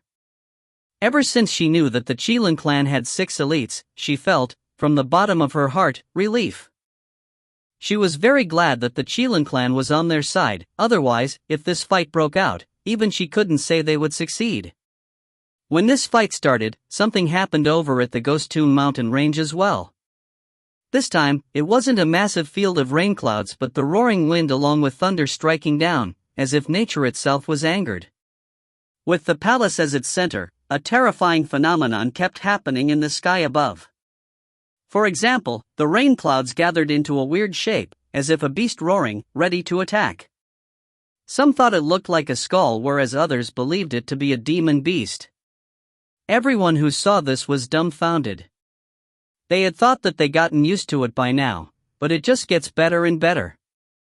Now, it didn't just affect the Ghost Tomb mountain range, something even happened by the White Bone town. A great gust of wind and a massive tornado. The sand flew across the sky, carried by the tornado, and even some people were close to being carried away. Now, the residents of the White Bone town were just happy that their houses were no longer in shambles, otherwise, with the tornado coming through, even the houses would have flown up. My Tiango, read God, what is happening this time? Owner Wang said as he hugged a pillar and stared fearfully at the tornado. Owner, could it be, they angered the gods and so, this came, a servant asked with hesitation. He had heard of stories that if someone did something outrageous or a place had been severely damaged, the gods will descend punishment from above. Before he even finished, Owner Wang turned around and punched him. What nonsense are you saying? The servant became timid from that shout and couldn't respond. This kind of thing, to someone normal like him, was unbelievable. The roaring winds, the thunder, the heavy rain, none of them looked man-made. But, it was actually man-made. And, the one who made it was XiaoMo, who was secluded in the palace, cultivating. He only knew from last time, when both he and Ling Xiao advanced, that leveling up to grade 7 would cause such a ruckus. Normally, that wasn't the case. However, it wasn't hard to believe either. Why did the Tongtian continent lack mages who were grade 7? Because it was rare. A rainbow grade 6 mage was equivalent to the almighty practitioner. The only difference was that a mage couldn't control the world like the almighty. Rainbow grade 7 was a level that reigned supreme. It was very difficult to satisfy its requirements. One of them was the soul level, and the only one who satisfied it in the Tongtian continent was XiaoMo. The other condition XiaoMo didn't know, as there wasn't any successful examples for him to follow, thus his advancement success was very much by luck. XiaoMo's dimension was closely tied to his soul. when his dimension evolved, it benefited his soul as well. It was just that, this benefit wasn't very apparent, so he never noticed that he had more than sufficiently satisfied the requirements. All he needed was an opportune moment. That opportune moment was... fuck! Every time he remembered he couldn't help but swear, it was so embarrassing. Who would be doing that right before advancing? No doubt, that man could only be Ling Xiao. However, it was only after did he realize that the pinnacle grade dual cultivation soul training manual wasn't to scoff at. The only reason the Buddha's Willow standard was at the pinnacle was because of its rarity, especially since it was for dual cultivation. In the Tongtian continent, there was still a market for pinnacle-level soul training manual. They were usually auctioned at large auction houses, but most of them were skill training manuals, sometimes soul training manuals too. However, all of them were single-person only. As for dual cultivating manuals, no one had ever seen one. XiaoMo still remembered that day. Ling Xiao suddenly ran into his secluded cultivation room. Before he could even say anything, he said, "Wife, let's cultivate together," and then proceeded to jump on him like a starving wolf. Before he could say a word, his clothes were stripped off his body, and with no foreplay, Ling Xiao's massive thing at his crotch went in. Good thing he didn't bleed. Shit, was he supposed to be happy for his natural talent? Later, he also let loose, and they did it regardless of whether it was day or night. During that time, the Buddha's Willow standard unconsciously started to work as well. By the time they realized it, they couldn't stop it anymore. With their sea of consciousness, a drastic thing was happening. It was as if they were wrapped together by a ball of light, into a cocoon. He saw the five-colored spiritual energy around them slowly seep into their body. By the end of that night, they managed to use up 1/10 of the five-colored liquid, and he had heard that 1/10 could be used for 1,000 years. The next day XiaoMo kicked Ling Xiao back into his secret room. A few days later, they advanced together. The advancement caused natural phenomenon to occur, but because they were close to each other, their lightning tribulation blended together and evolved. It wasn't just the 9-day purple lightning tribulation but also black lightning tribulation. He had heard that black lightning tribulation only occurred when one advanced to the Almighty. In the end, Ling Xiao used his barrier and the palace's barrier to finally withstand the black lightning tribulation. However, the cartilage mountain couldn't take its force and disappeared, along with the cartilage beasts. However, because his level wasn't on par with the black lightning tribulation, so as to not destroy the palace, he took it back near the end, and along with it XiaoMo. He suffered some internal injuries afterwards. XiaoMo, with an almost completely blackened face, threw Ling Xiao into his dimension. By now the spiritual water pond was almost his exclusively. Ever since his first internal injury, suffering them had become almost a mandatory incident. When are you going to stop suffering from internal injuries? XiaoMo stood by the pond and stared at the lesser spiritual water. He was considering whether or not to pour the rest of the five-colored liquid in to make up for the loss. Ling Xiao floated on top and said with a relaxed expression, "Once I deal with Lin Xiaoyi." XiaoMo silently gave him the middle finger. Basically he was saying that before he dealt with Lin Xiaoyi, it was likely that he would still suffer injuries. He had almost become numb to Ling Xiao getting injured. "You're almost right, should we go out now?" XiaoMo said with hesitation. "Father and the others are probably really worried right now, but..." "Not now." Ling Xiao swam back and stood beside him drenched. He knew he was going to ask why, so he explained, "You are a grade 7 mage now, so you can make a pill now. If we don't take this chance now, I'm afraid we won't get one later." "Why?" XiaoMo still asked. "Father and the others have already headed for the Qilin clan, and it shouldn't take long before the war starts. If we fail, we might all die, so we must finish this before Lin Xiaoyi." Seeing how severe it sounded, XiaoMo couldn't help but take a breath in. It was the first time he heard such severe consequences from Ling Xiao. "I understand." Thus, that's how the tornado and heavy rain came about. A grade 7 rainbow pill was no longer a normal pill. Every pill, when completed, would have a gain of sentience. They would try their best to escape, like a living being. This kind of creation of new life wasn't allowed by the rules, thus the rules would summon the strongest lightning tribulation to stop it all. Luckily for them, the world was without an owner, and the rules had been diminished by a lot over the past hundreds of millions of years, thus the lightning tribulation's power wouldn't be as strong as in the legends. The Yin-Yang God's Pill had been recorded in the Jade Drive to help practitioners advance to the Almighty Realm, but because no one has ever tried it, they didn't know the success rate. The ominous soul's roar, the continuously developing black clouds above the demon beast graveyard, the black fog blown away by the wind, and the thunder. If the thunder strikes the soul, then it would instantly dissipate. In the middle of the demon beast graveyard, there stood two people. It was XiaoMo and Ling Xiao. This time, they were smarter about it and came directly to the demon beast graveyard for pill refining. There was a lot of wrong souls and the black fog as a natural barrier, it was the best defense. Ling Xiao appeared behind and caught him, but only to push aside with great vigor. Quick! The Yin-Yang God's Pill is about to run away. XiaoMo said with a face of worry.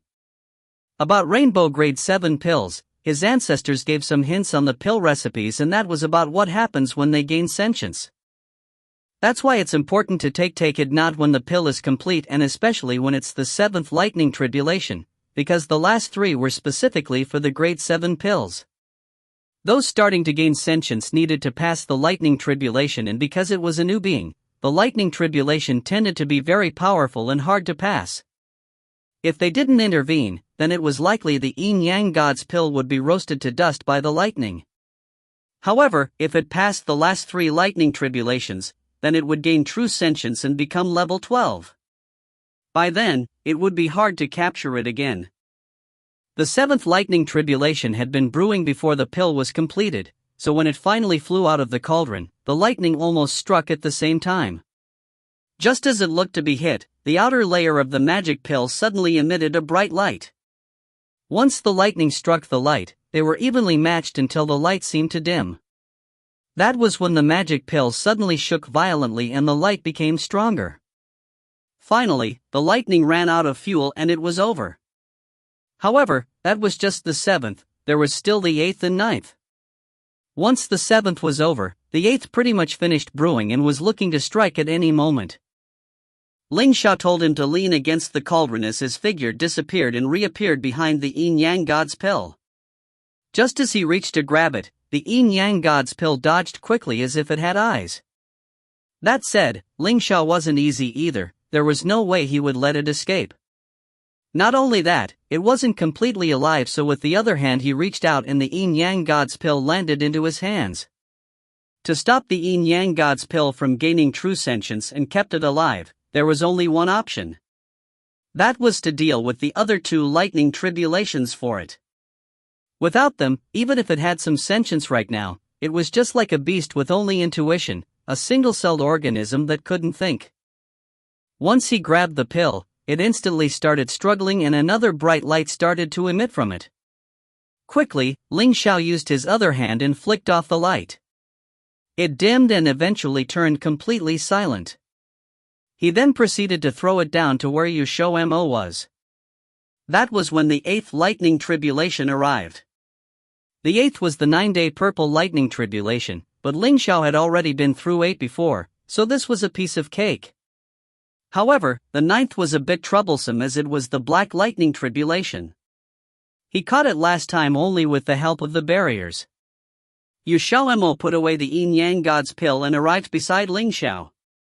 He couldn't help but swallow as he stared at the depressing thunder clouds. Last time he had been locked away in the palace, so he never saw the power of the black lightning tribulation.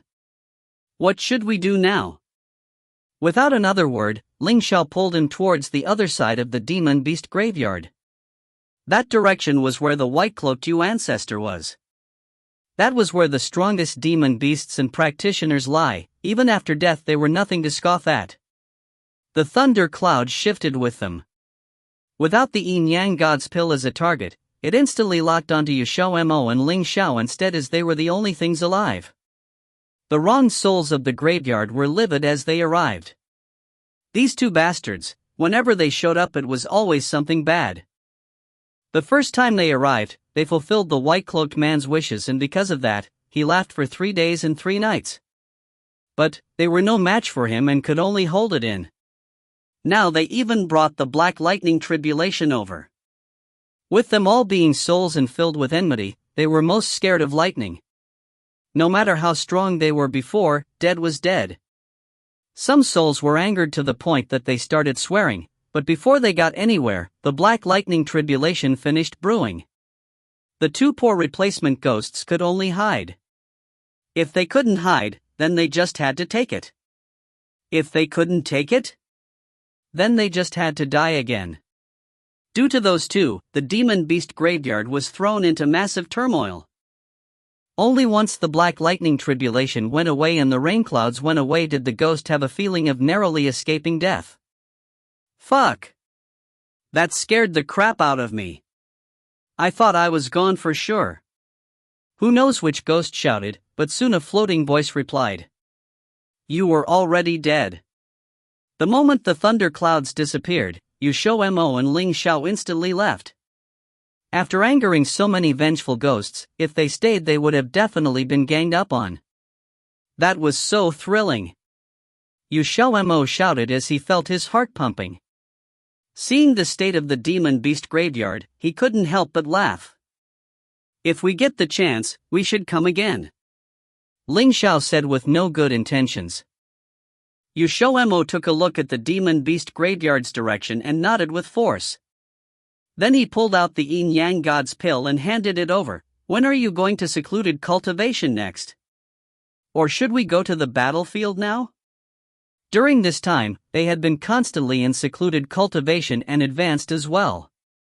If they kept it going, it was unlikely to bear further results. Unexpectedly though, Ling Xiao said, let's wait. XiaoMo blinked as he didn't understand what Ling Xiao was up to. That's how they went into secluded cultivation again, but this time, it was only Ling Xiao and not him. It was boring waiting in the palace, so he got the weasel beast to send in information about the front lines. The war has started. The war zone was right outside of the Qilin clan. A group of elites were fighting to their utmost, but more or less it was their side that had the upper hand, mostly because the Black Spider had been directed elsewhere. But he also got the news that Lin Xiaoyi was also in secluded cultivation and couldn't help but furrow his brows. Was it really a coincidence? Yep, it was just that coincident. To end things quickly, Lin Ming didn't hold back against Lin Tian. Although they were both 7 stars, Lin Ming was at the pinnacle of it and he had the help of Lin Gu. No matter how strong Lin Tian was, he started to falter.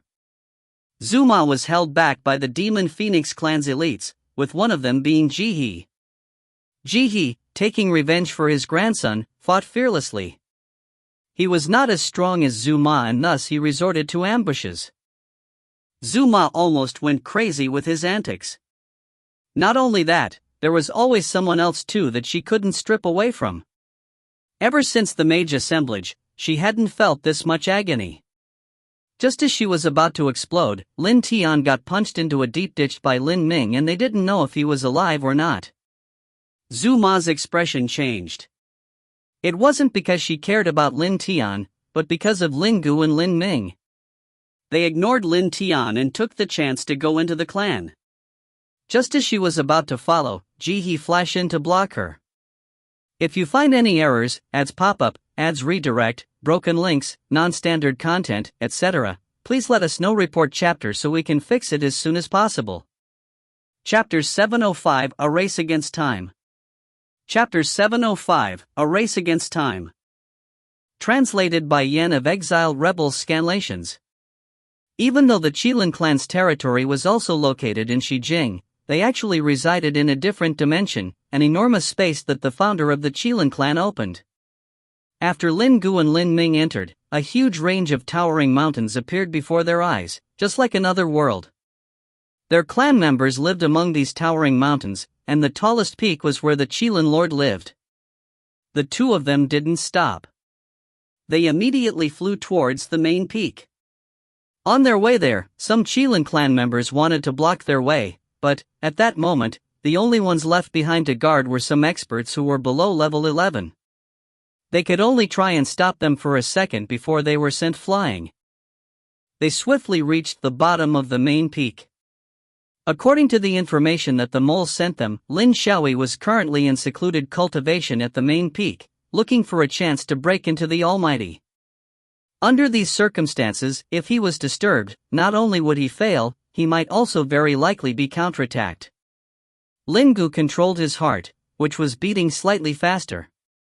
Just thinking of how Lin Xiaoi would be taken care of very soon and Xiao would no longer be in any danger, nor would Lin Ming be pursued to death anymore for bearing the crime of murdering the Qilin Lord, made Lin Gu unable to restrain his excitement. Ming, nobody is currently guarding the main peak. Should we go up now? Lin Ming's forehead wrinkled severely, and he looked at the quiet main peak with hesitation. The current peak felt slightly different from how it had before. We don't have much time. Let's go up and see. But when they were about to enter the main peak, they suddenly collided with a barrier. A series of brilliant light rays shot out from the barrier, the strong golden light forcing them to retreat a few steps. Lin Ming's expression changed. What is it? Lin Gu also had an unpleasant premonition. As if he had realized something, the look on Lin Ming's face became extremely ugly. He gritted his teeth and responded, Lin Xiaoi actually used the Qilin Lord's bones. He ground the Qilin Lord's bones to powder and then used it to create a barrier. Those golden bones contained the energy of the Qilin Lord when he was alive. Lin Gu opened his eyes with shock. Lin Xiaoi was actually audacious enough to grind the Qilin Lord's bones to powder just to guarantee his own safety. This kind of utterly heartless behavior. Do the Qilin Clan's people know of this? Lin Ming shook his head, his expression as ugly as ever. If it was before, I could still be certain of it. But now, I no longer know how the clan members would react if they learn of this. We cannot let Lin Xiaoi succeed. Lin Gu said with a darkened face. I know. Step aside, let me see if I can break through the barrier. Lin Ming nodded. There was no way he would let Lin Xiaoi succeed either. Even though he had been separated from Gu for so many years back then because of the Qilin Lord's opposition, the Qilin Lord had been kind to him. He had already departed from this world for many years, so there was no way Lin Ming could just stand and watch the Qilin Lord's bones be trampled on. After he spoke, Lin Ming immediately unleashed all of his strength.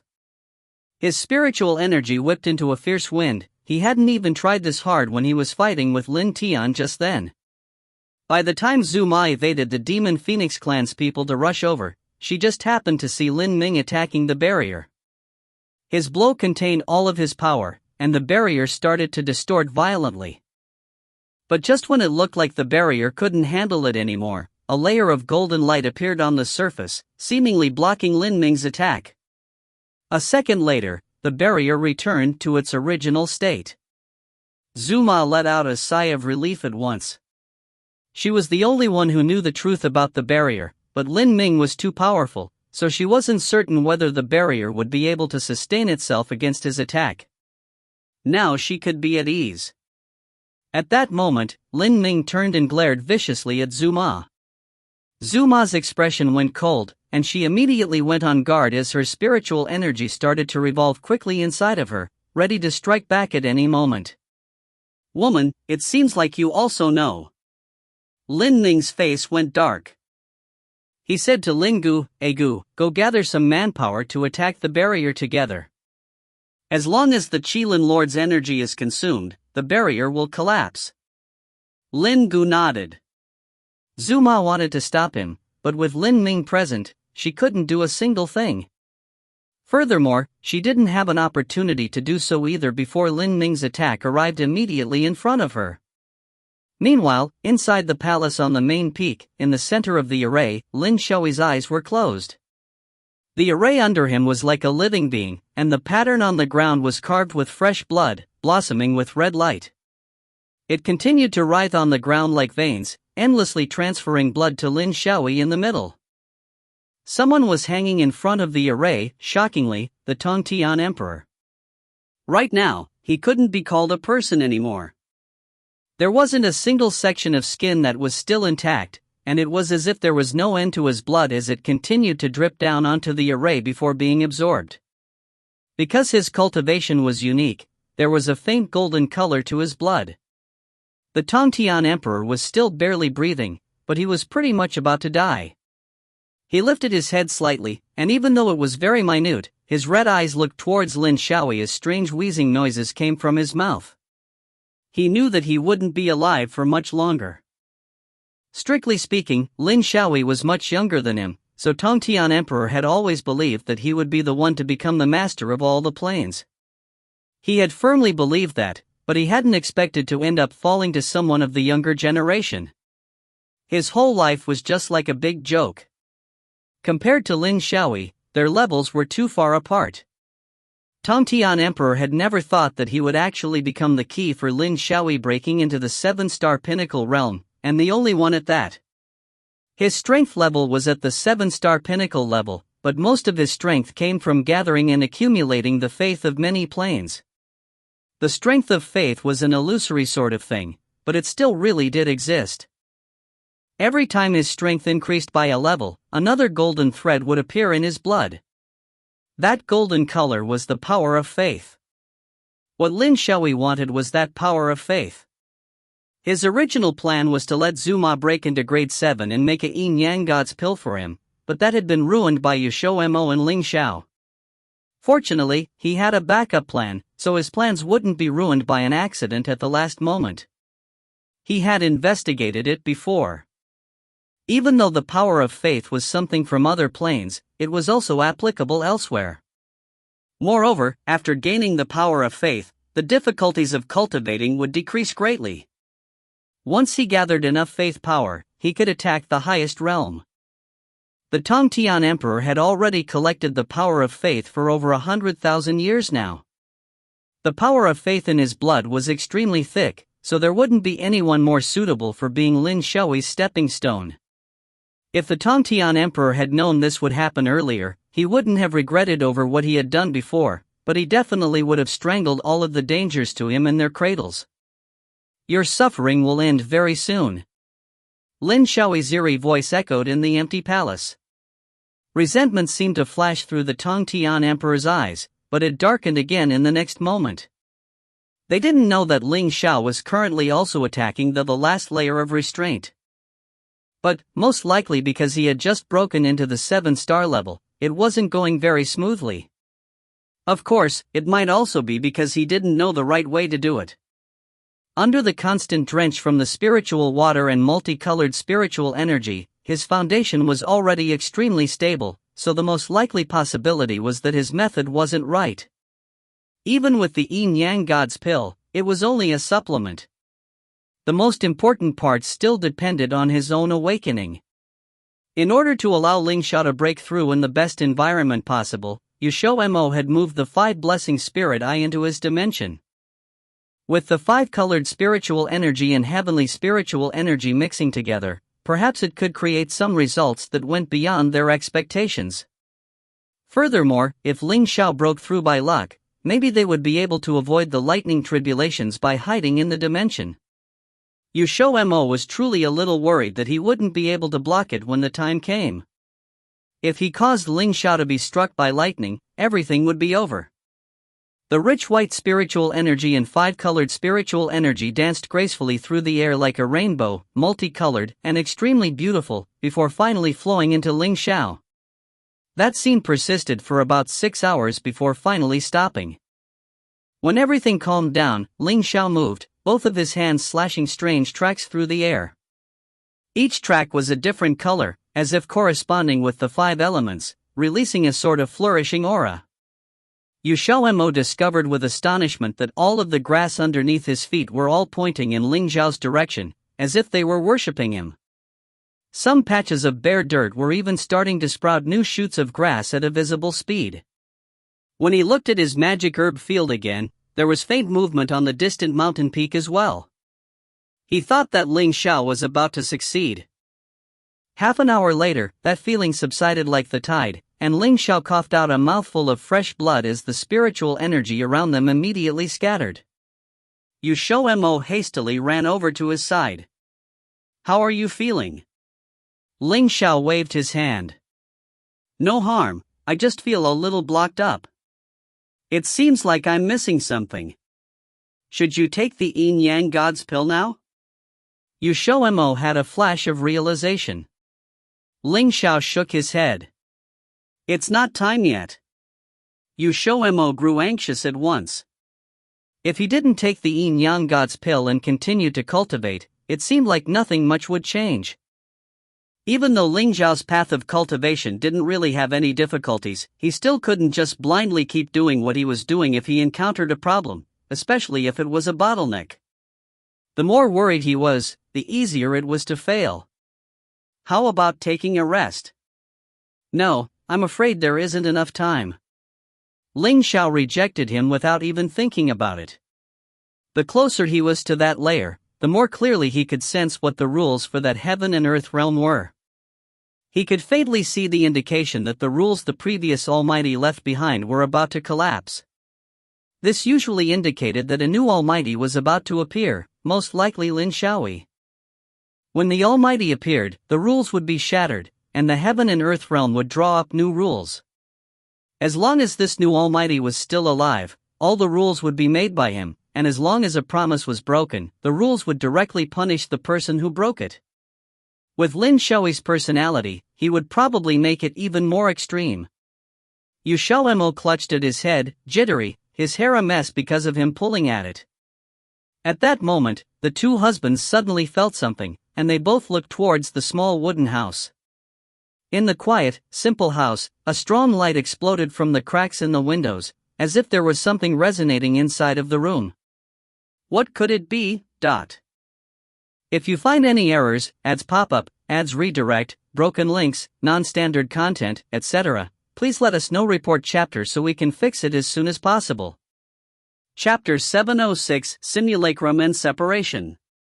Chapter 706 Simulacrum and Separation. Translated by Column CD of Exiled Rebels Scanlations.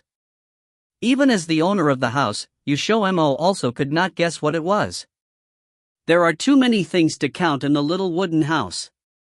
There was a little bit of everything, and some were little trinkets picked up from some peddlers. Most were piled into the cabinets in the little wooden house after he bought them. XiaoMo was hesitating whether to go and look through it or not. Ling Xiao had already gotten up and walked over, so he hurried after him. He could not help but block his eyes with his hands when they opened the door of the little wooden house and saw the scene inside. It was too dazzling to the eye. XiaoMo put down his hand a moment later. The light had burst out from the decorations placed on the cabinet, and there were a total of 12 rays of light. A distant memory suddenly appeared in XiaoMo's mind upon seeing these things.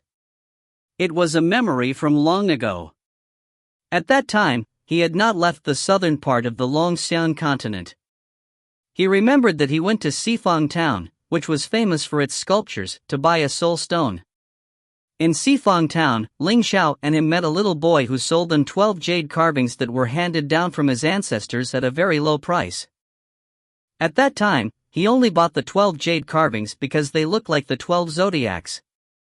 He just thought they were nice looking, but he didn't realize that these jade carvings were quite extraordinary. Under their gaze, the 12 jade carvings suddenly rose into the air. They were barely able to make out that the intense light was emitted from their bodies. XiaoMo tightly grasped Ling Xiao's sleeve. This. He could hardly speak a complete sentence because he was too agitated. Suddenly, he had an intuition that the 12 jade carvings might be the key to help Ling Xiao to break through. Ling Xiao gripped his hand, yet his eyes never left the jade carvings. He could feel an unknown powerful aura, but there was also a feeling of familiarity. The several bloodlines within his body began to pulse, as if a resonance had been created within his body. The 12 jade carvings rotated in the air, and the light became more and more dazzling. At last, XiaoMo could not help closing his eyes. As a result, there was only one jade carving in front of him when he opened his eyes again. The jade carvings looked like a milu. This is the first thought that came into XiaoMo's mind after seeing it. Of course, he was not referring to the Mila from the animal kingdom. The original name of the Milu was an elk, and the Milu here was not an elk. The Milu quietly floated in the air. Just as XiaoMo was thinking of walking over, Ling Xiao suddenly pulled him back. XiaoMo was about to turn his head and question him when the jade carving of the Milu changed. The Milu jade carving emitted a faint ray of light. The next second, the light lengthened and instantaneously transformed into a human figure wrapped in light, making it hard to make out its appearance. XiaoMo jumped out of his skin.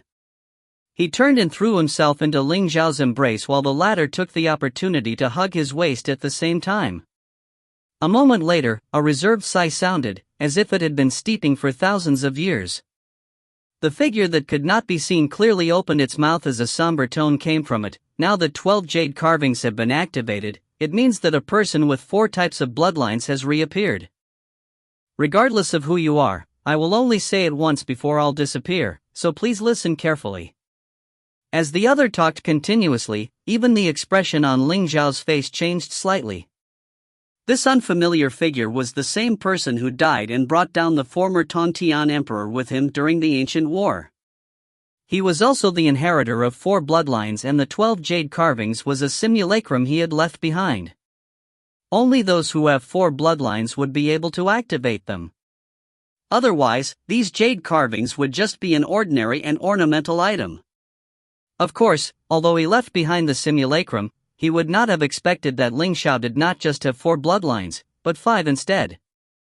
Nevertheless, what he said had also greatly benefited Ling Xiao. Just now, he had problems while cultivating, and what he lacked was a key. He had this key now. The content of the simulacrum's narration was his experience of successfully integrating 4 bloodlines. He was not as lucky as Ling Xiao and had to blindly feel out bit by bit for him to be able to grow to such a high level. The process was very difficult, but he finally succeeded. He did not know if there would be another person with 4 bloodlines like him in the future, but he left this simulacrum as he knew that the person with 4 bloodlines would definitely be discriminated against. Whether that person could get it or not depended on his luck. In the land of the Qilin clan, Lin Tian had finally arrived. He was only a little hurt and it was nothing serious. Though Lin Ming did not deal the final blow to him in the end, this just made him loathe Lin Ming even more. He had hindered Lin Ming's progress together with Zhu Ma to buy time for Lin Xiaoyi. In fact, Lin Ming had guessed that Lin Tian definitely knew that Lin Xiaoyi had smashed the remains of Qilin Lord and used them to create a barrier. This was because Lin Tian was the one who had hated the Qilin Lord the most among the Qilin clan. He must be the most happy to see that the Qilin Lord had died without a whole body. The other members of the Qilin clan had probably been left in the dark regarding this. I say, what do you think would happen if I told the others that the Qilin Lord's skeleton did not exist anymore? Lin Ming threateningly glared at Zhu Ma and Lin Tian. He would no longer show them any mercy. Zhu Ma frowned. On the contrary, Lin Tian was very calm. When he heard his words, the expression on his face remained unchanged. The corner of his lips drew up in a cold smirk. No one will believe you. You are a traitor of the Qilin clan and you're the one who killed the Qilin Lord. Zhu Ma was immediately reassured upon hearing him say this. She was afraid that the Qilin clan would rebel at this critical moment. Now that the members of the Black Spider had been drawn out, she could only rely on the Qilin clan, but... Zhu Ma frowned. Tao Wenliang should have found out that it was a trap by now. Why hadn't he come yet? Could it be that a mishap had happened while they were on their way over again? Lin Ming knew that the problem Lin Tian had brought up was the crux. Nowadays, the members of the Qilin clan did not believe him. Even if he said anything, they would think that he was trying to sow dissension among them and would not believe him at all. However, he believed that there would be some within the clan who harbored some doubts. As long as he scattered the seeds of suspicion and buried a lurking peril in their hearts, the seeds would naturally grow when they think about it. Lin Gu's heart and his were linked as 01, and Lin Gu had already asked people to spread this out without Lin Ming needing to say anything. The barrier that had appeared at the main peak was just too fishy. They had never even heard of such a thing before. The Qilin clan was not totally composed of blind people. The reason they had chosen to unconditionally believe in Lin Xiaoyi was because the reputation he had construction in the past was deeply rooted in their hearts. Therefore, they were not willing to believe the rumors spreading outside no matter how bad it was. But after such a long time, some people had begun to suspect something. Lin Xiaoyi often conspired with the Black Spider, though they did not know what sort of shameful things they were doing behind others' back. Now there were some old folks who did not approve of the war they were waging with the 3 other clans. They believed that this misfortune was one the Black Spider had brought down on themselves, and it should not be borne by the Qilin clan. However, they could not say anything because of Lin Xiaoyi's might, resulting in the present situation.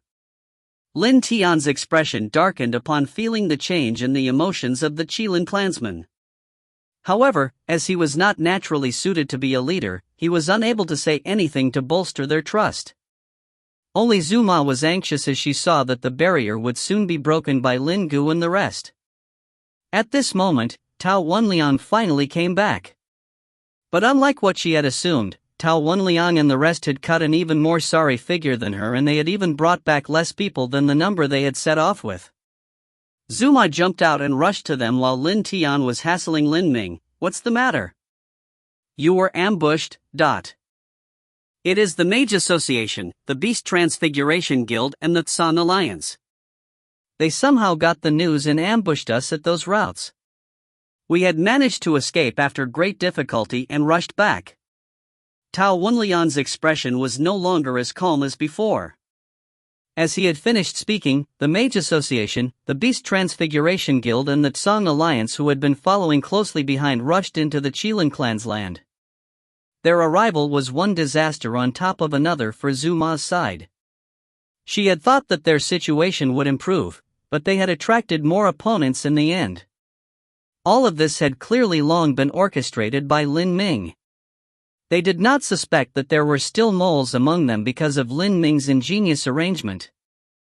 The scene became more chaotic and the sound of fighting and furious roars mingled. Through the joint siege of the 7 major forces of the Tongtian continent, the Black Spider and the Qilin Lord were finally unable to hold out. The barrier had also collapsed under the attacks of Lin Gu and his group. The golden dot of light that seemed to be representing the Qilin Lord slowly rose into the sky, and eventually disappeared.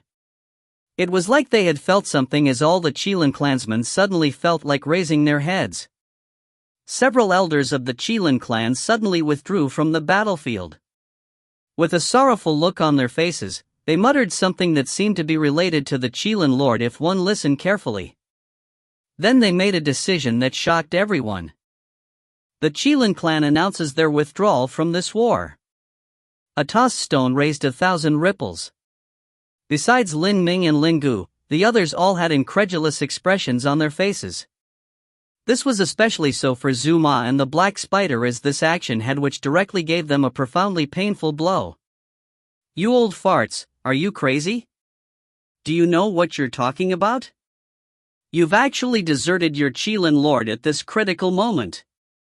Could it be that you aren't afraid that Xiaoyi will settle the score with you guys after he comes out of seclusion?" Zuma practically went crazy. Things had not been going well for her ever since Xiaoyi went into secluded cultivation. Several elders did not say anything even as they eyed her indifferently. Then they left with their clansmen. The only person who did not move was Lin Tian. His apathetic expression had never changed even when the truth was exposed. It had to be said that he was really cold-blooded and ruthless to the extreme. With the departure of the Qilin clan, the situation on the battlefield became overwhelmingly one-sided in an instant. If you find any errors, ads pop up, ads redirect, broken links, non-standard content, etc., please let us know. Report chapter so we can fix it as soon as possible. Chapter 707 Failure. Chapter 707, Failure. Translated by Jouissance of exiled rebels scanlations. After the Qilin clan withdrew, Black Spider became nothing more than a paper tiger. Lin Ming left Black Spider to the six great powers. With their current strength and numbers, Black Spider's defeat was merely a matter of time. He and Lin Gu, on the other hand, headed for the central peak. The two soon arrived at the palace on the peak. Lin Ming had lived in this palace for several thousand years, so he knew the place like the back of his hand. It didn't take him long to figure out where Lin Xiaoyi would choose to undergo secluded cultivation. Apart from being where the Qilin Lord traditionally lived, the central peak was also where their ancestors were buried. The Qilin clan was the emperor among emperor beasts, and even after death, their bodies still contained huge amounts of power. Thus, the place where they were buried was also abundant with power. If Lin Xiaoyi wanted to ascend to the Almighty, then the best place for secluded cultivation was the burial place behind the palace. At this thought, Lin Ming's expression darkened. Considering how power-crazy Lin Xiaoyi was, who knows what he might do to the bones of their ancestors? The two sped over. From afar, they could see a dense miasma behind the palace. The burial place of their ancestors was now enveloped in malignant energy. Lin Ming raised his head, looking at the sky. Though it was a rather clear day, he could just about feel that the spiritual energy that made up the heavens and the earth was restless. The clouds seemed distorted and the wind brought with it gusts of heat.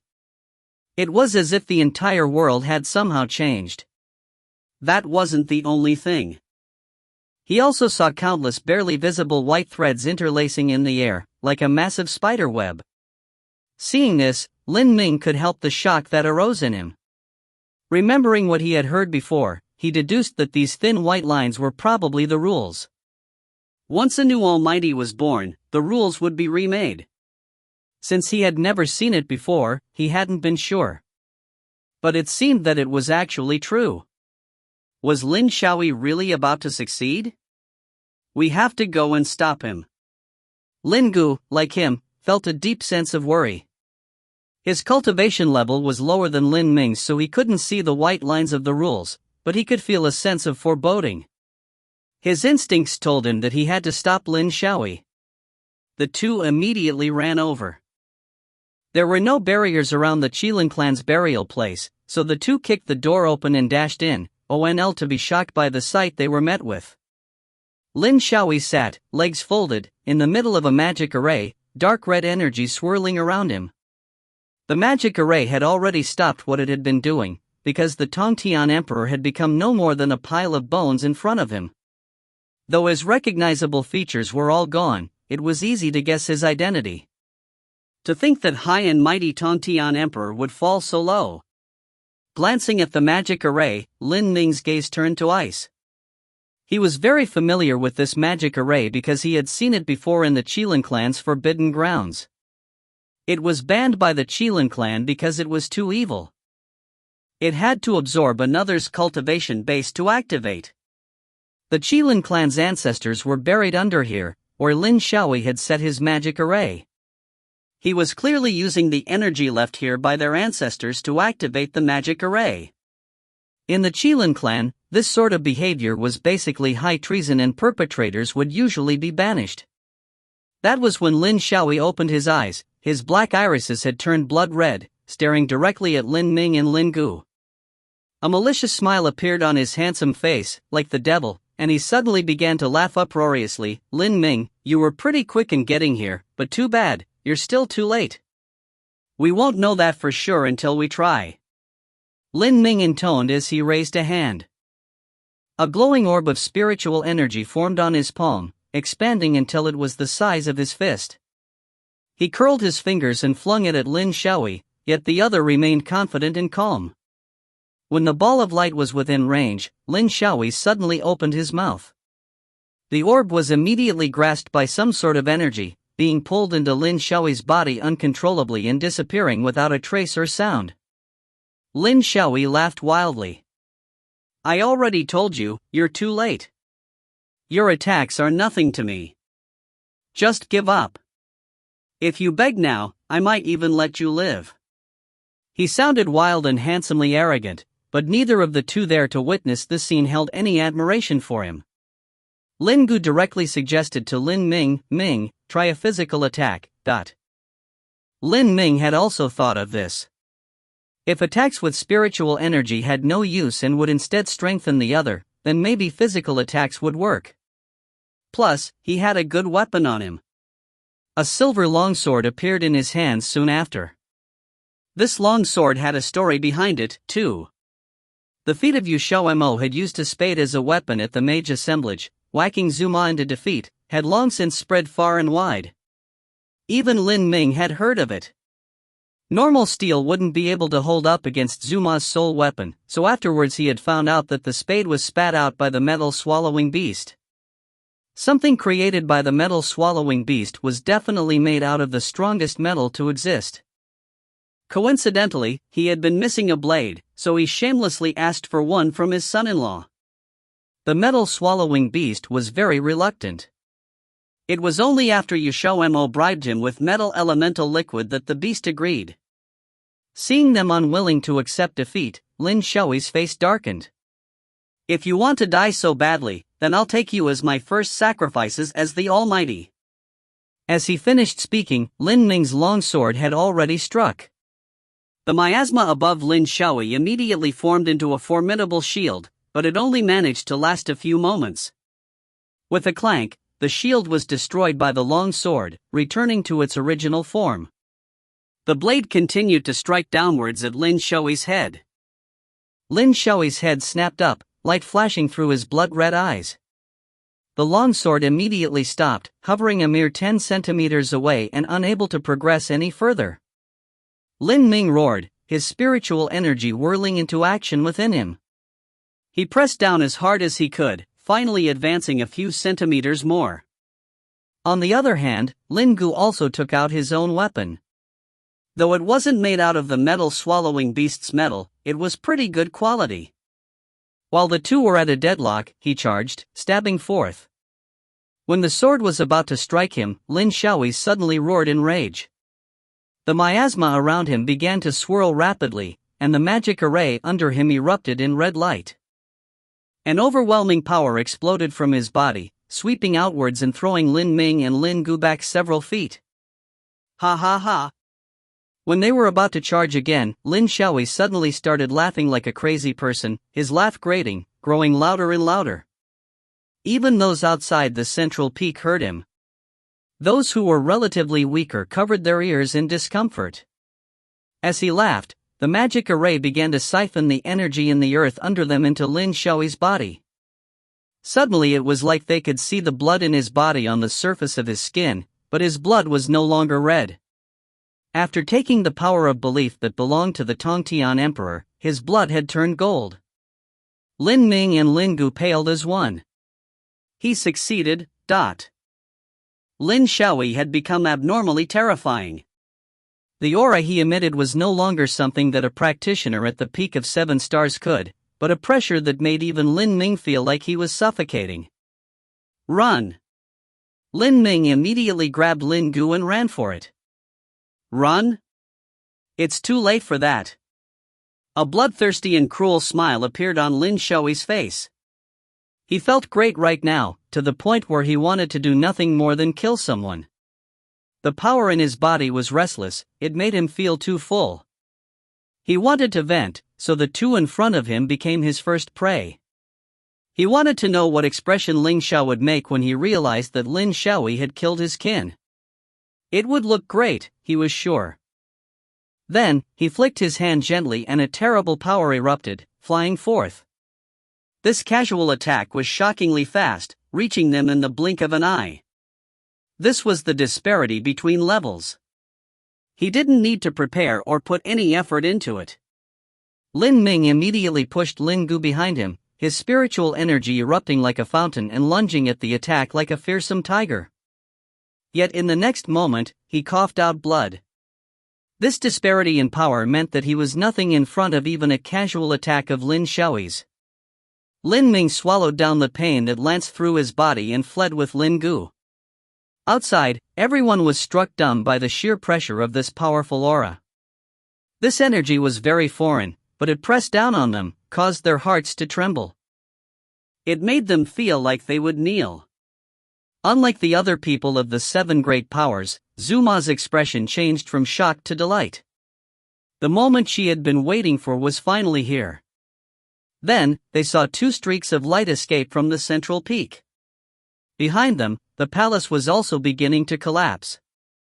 The building representative of the Qilin clan, the home of generations of Qilin lords, was now destroyed. The 2 streaks of light stopped before Tianming and Tianhen. Before they could speak, Lin Gu immediately said, "The plan failed, retreat at once."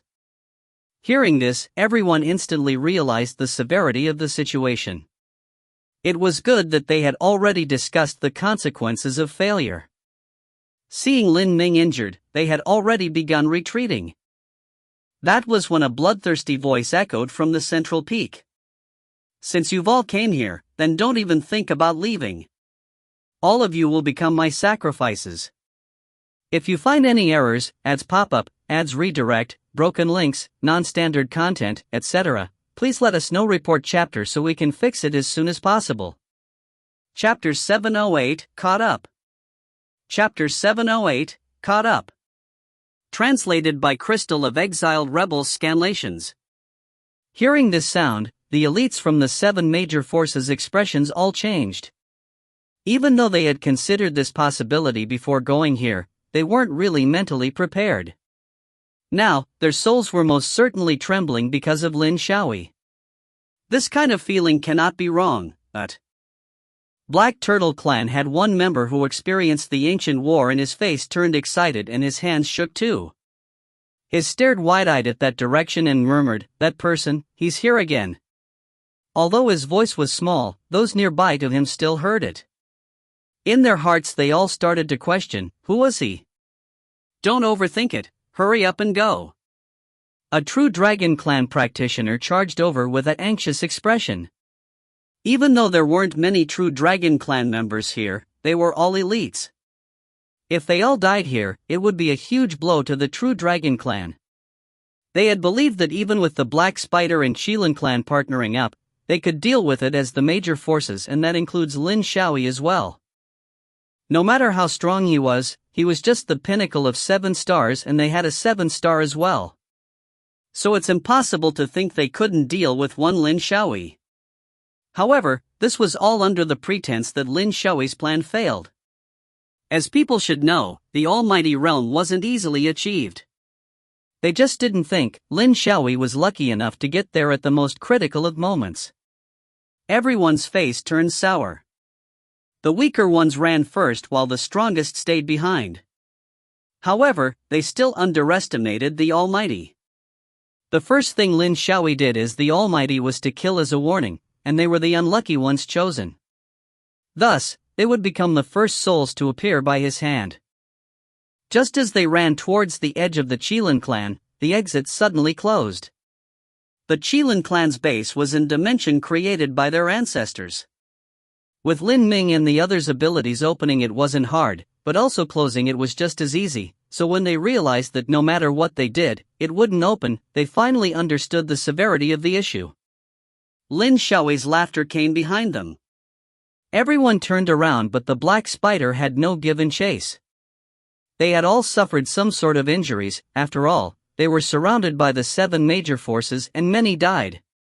Now, they all stood below the mountain, and above them was Lin Xiao, who appeared as if God had descended. If the Lin Xiao from before was shockingly strong, then the Lin Xiao now made one feel suffocated, as if an invisible hand was clamped around their neck, ready to take their lives at any moment. "I told you, none of you are getting away." Lin Xiao's voice and chuckle slowly appeared. His blood-red eyes stared at them, and an invisible pressure weighted on them like a mountain. "From now on, I'm the owner of all the plains, you will all live under my rule. Killing you can be done with just a thought." As he said that, his hand reached forward and lightly tightening his fist, white strings appeared, then turned to dust under his hand. Once he opened his fist, everything had disappeared from this world. This was the world's rule. It used to restrict them, but now, with a flick of a finger, he could pulverize these rules. This wonderful feeling of controlling everything filled him from the inside out. He couldn't help but want to sigh. This was the strength he longed for. Once he had such power, all Lin Xiaoyi saw looking at Lin Ming and the others was their insignificance. It was so boring, because they him now could use a finger and make them completely disappear. Seeing the blank looks of the people below, Lin Xiaoyi laughed in mockery. All idiots who knows nothing. To celebrate my becoming of the Almighty, I'll give you guys a chance. Bow before me, surrender yourselves to me and I'll spare your life. As for those who opposes, death. Lin Xiaoyi's spiteful voice appeared in everyone's ears. It was so loud that they felt their eardrums buzzing. For a lot of them, this moment was when they realized, maybe they really lost. After he finished and a long while after, no one said anything. Even if they knew they were mostly likely going to die, no one wanted to be the one to cave. Lin Xiaoyi wasn't angry either. Instead, his lips curled up and he eyed Lin Gu and Lin Ming with interest. They were the ones he wanted to deal with first, not only because they were Ling Zhao's family but because he needed to kill the strongest for the warning to be effective. Thinking it this far, he slowly reached out his hand. Just then, a sudden loud bang could be heard. Bang, dot. The dimension suddenly started to shake violently, as if some incredible force was attacking it from the outside. The earth shook with it and a while later, the dimension was broken through and a few streams of light charged in with intensity. In an instant they appeared before them and from the light appeared 6 figures. The head, it's the head. The Demon Phoenix clan experts shouted in surprise. Other than them, the elites of other clans all showed an expression of pleasant surprise as they stared at the figures above them. The 6 were Fu Sangxiong, the strongest 3 from the Demon Phoenix clan, Lei Gong and Shen Old Man. However, they did not feel the happiness from being on time, but rather they stared at Lin Xiaoyi with a solemn expression. From his body, they felt a terrifying power. Was that the strength of the Almighty? Instead of me going to you, you decided to come and seek your death. Lin Xiaoyi looked at them and his lips curled up in joy. These were all people he wanted to kill. At first he thought of finishing things here before going to find them, but now, it was more convenient this way. Fu Sangxiong walked in front and stared at him with a piercing gaze. If we didn't come to kill you, were we supposed to wait for you to come and pick us off one by one? Lin Xiaoyi, let's be frank here, we all know your wish of unifying the Tongtian continent. But I'm here to tell you that's impossible. Lin Xiaoyi shrugged and laughed. With an incredibly arrogant expression, he said, unifying the Tongtian continent? Do you think I still need to? Let me tell you, I'm the current ruler of all the plains, including the Tongtian continent and you guys? You are just a measly ant beneath my feet. Don't waste any more time chit-chatting, let's go at once. Xianzong said with a cold expression. After he said that, he turned into his original form and a massive black tortoise covered the sky. Those of the Black Turtle clan rarely showed themselves, especially in their original form. Almost no one had seen it before. The Demon Phoenix clan and Dragon clan head didn't fall behind either, with one turning into a massive fire-red demon phoenix and the other a 5-clawed golden dragon. The sky was almost completely covered by these 3 with barely a cloud in sight. An overpowering pressure slowly spread across. They must use all of their power to defeat Lin Xiaoyi. The longer they dragged on, the worse it was for them. Thus, the 3 emperor beasts roared towards Lin Xiaoyi from the sky and after a short while, they all used their ultimate moves. A flaming fireball, a scorching dragon's breath, a horn-like sound wave. Lin Xiaoyi looked at the 3 emperor beasts in the sky and smiled mockingly. The seemingly terrifying power was nothing in front of him. If the Almighty could be defeated by a few 7 stars, then it wasn't the Almighty realm anymore. So, he simply reached out and said, freeze, break. Just a freeze and a break, that's all it took. The 3 powerful moves stopped, then like glass, shattered, turning into shining dust and disappeared amongst the sky. But, that wasn't the end of it. Lin Xiaoyi lightly waved and in an instant, as if hit by a powerful blow, the 3 emperor beasts' massive bodies actually went back a good distance. Not only that, all three spit out blood, and that blood, like mist, slowly fell down the sky. Everyone from the Black Spider watched with fervor. This was the power of the man they chased after. With no effort at all, he defeated the best of the Demon Phoenix clan, the True Dragon clan and the Black Turtle clan, and with only one move at that. Zhu Ma's eyes also sparkled. She stared at Lin Xiaoyi with adoration and worship. This was the man she chose. On the other hand, the alliance were filled with despair. They had thought that with their experts finally here, they could at least drag out Lin Xiaoyi for a while, but they couldn't even last a hit. Now, they finally understood the strength of the Almighty. It was terrifying. Some wore a solemn expression. Looks like death was inescapable now. Fu Changqiong, Lei Gong, and Old Man Shen were all shocked, but they did not back down. The three looked at each other, then charged over in three streams of light. The Emperor Beasts, who turned back to their human form, also charged over. If 3 wasn't enough, then 6. However, they still underestimated the power of the Almighty. Controlling the rules and becoming the ruler of everything within it, the Almighty didn't need to use spiritual energy from his body or absorb the spiritual energy from the world. Instead, like XiaoMo's control over his dimension, with a single thought, he could make anything from that dimension appear, and he could appear anywhere in his dimension. Lin Xiaoyi was the same, although he couldn't travel between planes. As long as he stood on the Tongtian continent, then he could go anywhere within it. That was one of the difference between the Almighty Realm and the Sacred Realm. Bang! In the sky appeared the sound of power and power colliding. Under the shocking gaze of everyone else, even with the 6 partnering up, they weren't enough. One after another they were blasted away and dropped into the mountain range below. Their power was so strong that it broke the mountain range. High above in the skies, Lin Xiaoyi stood pridefully. As if sound disappeared from the world, everything felt silent.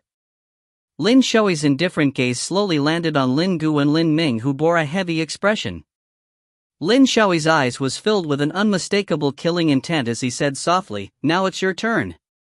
With that, without giving them a chance to speak, he pointed towards their direction. The spatial energy around them suddenly went into turmoil and the space around them started to twisted, creating black spatial cracks one after another. The vast spatial energy poured out in these black holes, as if planning to devour them, opened their bloody mouth at Lin Ming and Lin Gu. Under the purposeful control of Lin Xiaoyi, these spatial energies, which used to a piece of cake for Lin Ming and the others, became life-threatening. There was no doubt in their minds that if they were hit, they would die. Seeing this, Tiango's members' eyes went bloodshot and their expression were as if they wished to tear Lin Xiaoyi apart. Feeling their hatred, Lin Xiaoyi laughed, "Stupid people, don't worry, once I'm done with your master, the next is you guys." As he finished, the spatial cracks filled with spatial energy made a sizzling sound and pounded at Lin Gu and Lin Ming. Seeing as the two was about to be sucked in and teared into pieces, the menacing spatial energy and cracks suddenly stopped. A second later, a power that seemed to have poured out from the ground brushed over the twisted dimension. As if by a comforting hand, it returned to its original state. The spatial energy that once filled the air instantly shrunk back into the spatial crack as if a mouse had seen a cat and disappeared. There was pure silence as a blurry figure, maybe 2, appeared soundlessly above the spatial crack. Just as everyone appeared to have been strangled, the calm, high above, arrogant expression of Lin Xiaoyi's finally cracked. If you find any errors, ads pop up, ads redirect, broken links, non-standard content, etc., please let us know. Report chapter so we can fix it as soon as possible. Chapter 709 Fight. Chapter 709 Fight. Translated by Yen of Exiled Rebels Scanlations. Ling Xiao, sure enough it was you. Lin Xiaoyi's furious howl resounded all across the territory of the Qilin clan. He stared dead at the 2 figures who had suddenly appeared. Even if they turned into ash, he would recognize them, Ling Xiao and XiaoMo. The 2 of them actually appearing at this moment was indeed outside of his expectations, but what really shocked him wasn't that. He could sense a power that wasn't weaker than his own coming from Ling Xiao's body. How could this kind of thing happen? However, that feeling of disbelief only flashed across his mind before he immediately remembered that time when he allied with the Tongtian Emperor to fight Ling Xiao. Back then, Ling Xiao had revealed the strength of the bloodline in his body to them, but at that time, Ling Xiao wasn't as powerful as him yet, so his bloodline strength wasn't as strong as Lin Xiaoi's either. Lin Xiaoi hadn't paid much attention to it then because Ling Xiao only had a 6-star cultivation base. Even if his goal was also the Almighty, there was still a large gap. At that time, Lin Xiaoi's plan was about to succeed, so no matter what he didn't believe that Ling Xiao had a way to catch up to him. Now, Ling Xiao gave him a pleasant surprise. Lin Xiaoi glowered at Ling Xiao's figure. Even if he was dreaming, he wouldn't have imagined his luck to be so good. Sure enough, he should have personally set out at that time in Dongzhou. His roar startled a bunch of people at once.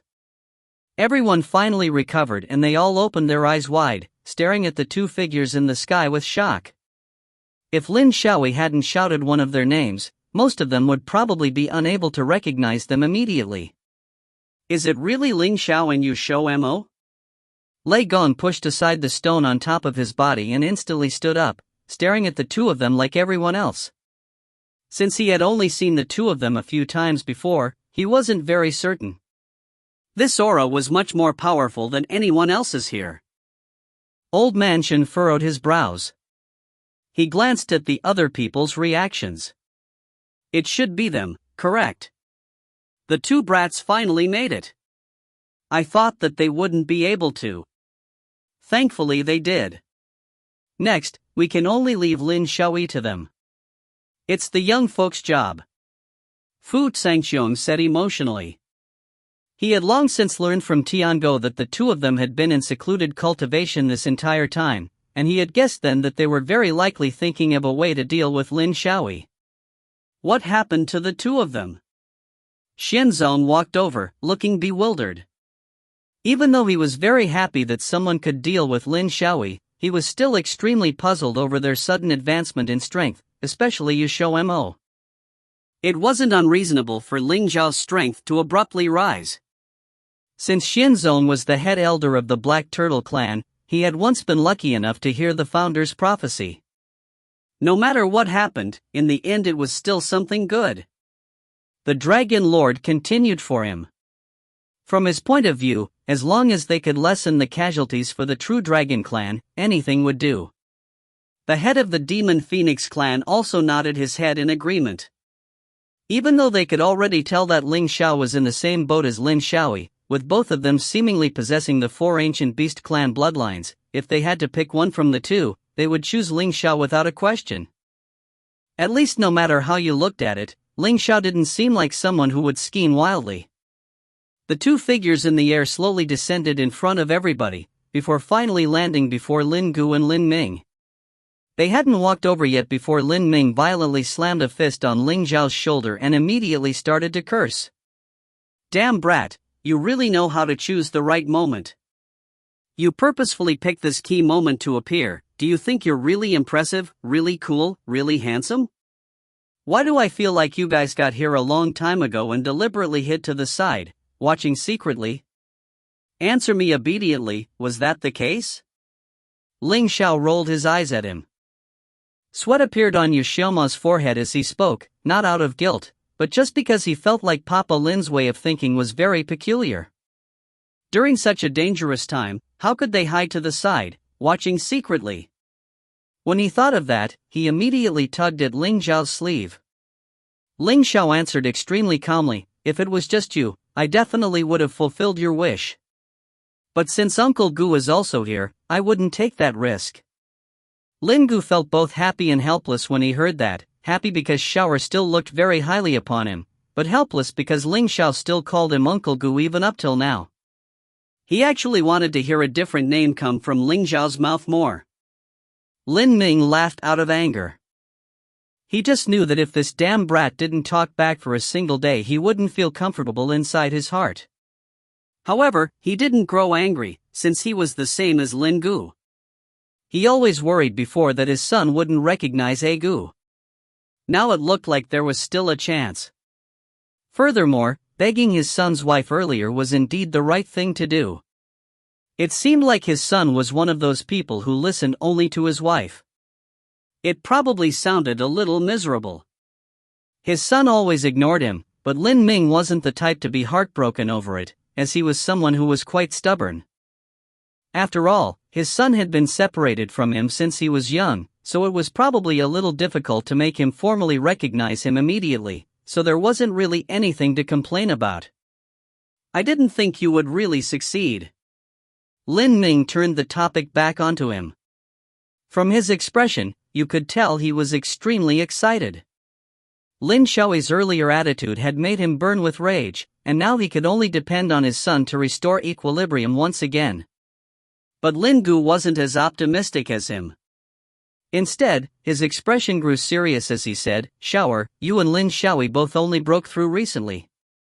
Your levels of strength are the same, you must be careful."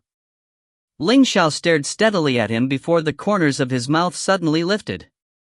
The curve of his lips indicated an unbidden, extremely arrogant self-confidence. "Just wait and see, Uncle Gu." After he finished speaking, he turned and flew into the sky, meeting Lin Xiao in the far distance. Ling Xiao looked at Lin Xiao across from him with a faint smile. He said slowly, "Even though you look only a little worse than me, every time I see this face of yours, I feel like I have a cramp in my stomach. I'm already tired of this feeling, so let's take care of our grudge once and for all." Put. XiaoMo couldn't help but burst out laughing.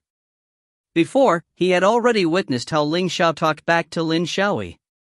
He was highly anticipating this time as well, and sure enough, Ling Xiao didn't disappoint him. However, not everyone else was so fortunate, as they all looked absolutely stupefied. Lin Xiao's eyes twitched. He found out that even though he succeeded in becoming the Almighty, he could still be angered by Ling Xiao. Every time they met, Ling Xiao could always say something that made Lin Xiao want to kill him on the spot. His face immediately grew cold, and he aimed his clenched fists at him as he said, "Ling Xiao, you can only talk big all you want right now. In a moment, I'll show you who's the real Almighty." "Talk big?" Ling Xiao laughed lightly, looking at him with pensive eyes. His expression looked more like that of the Almighty Lord looking down from the sky, unruffled and unhurried, as if nothing anybody else said could bother him. XiaoMo lifted his head, staring with adoration at his man.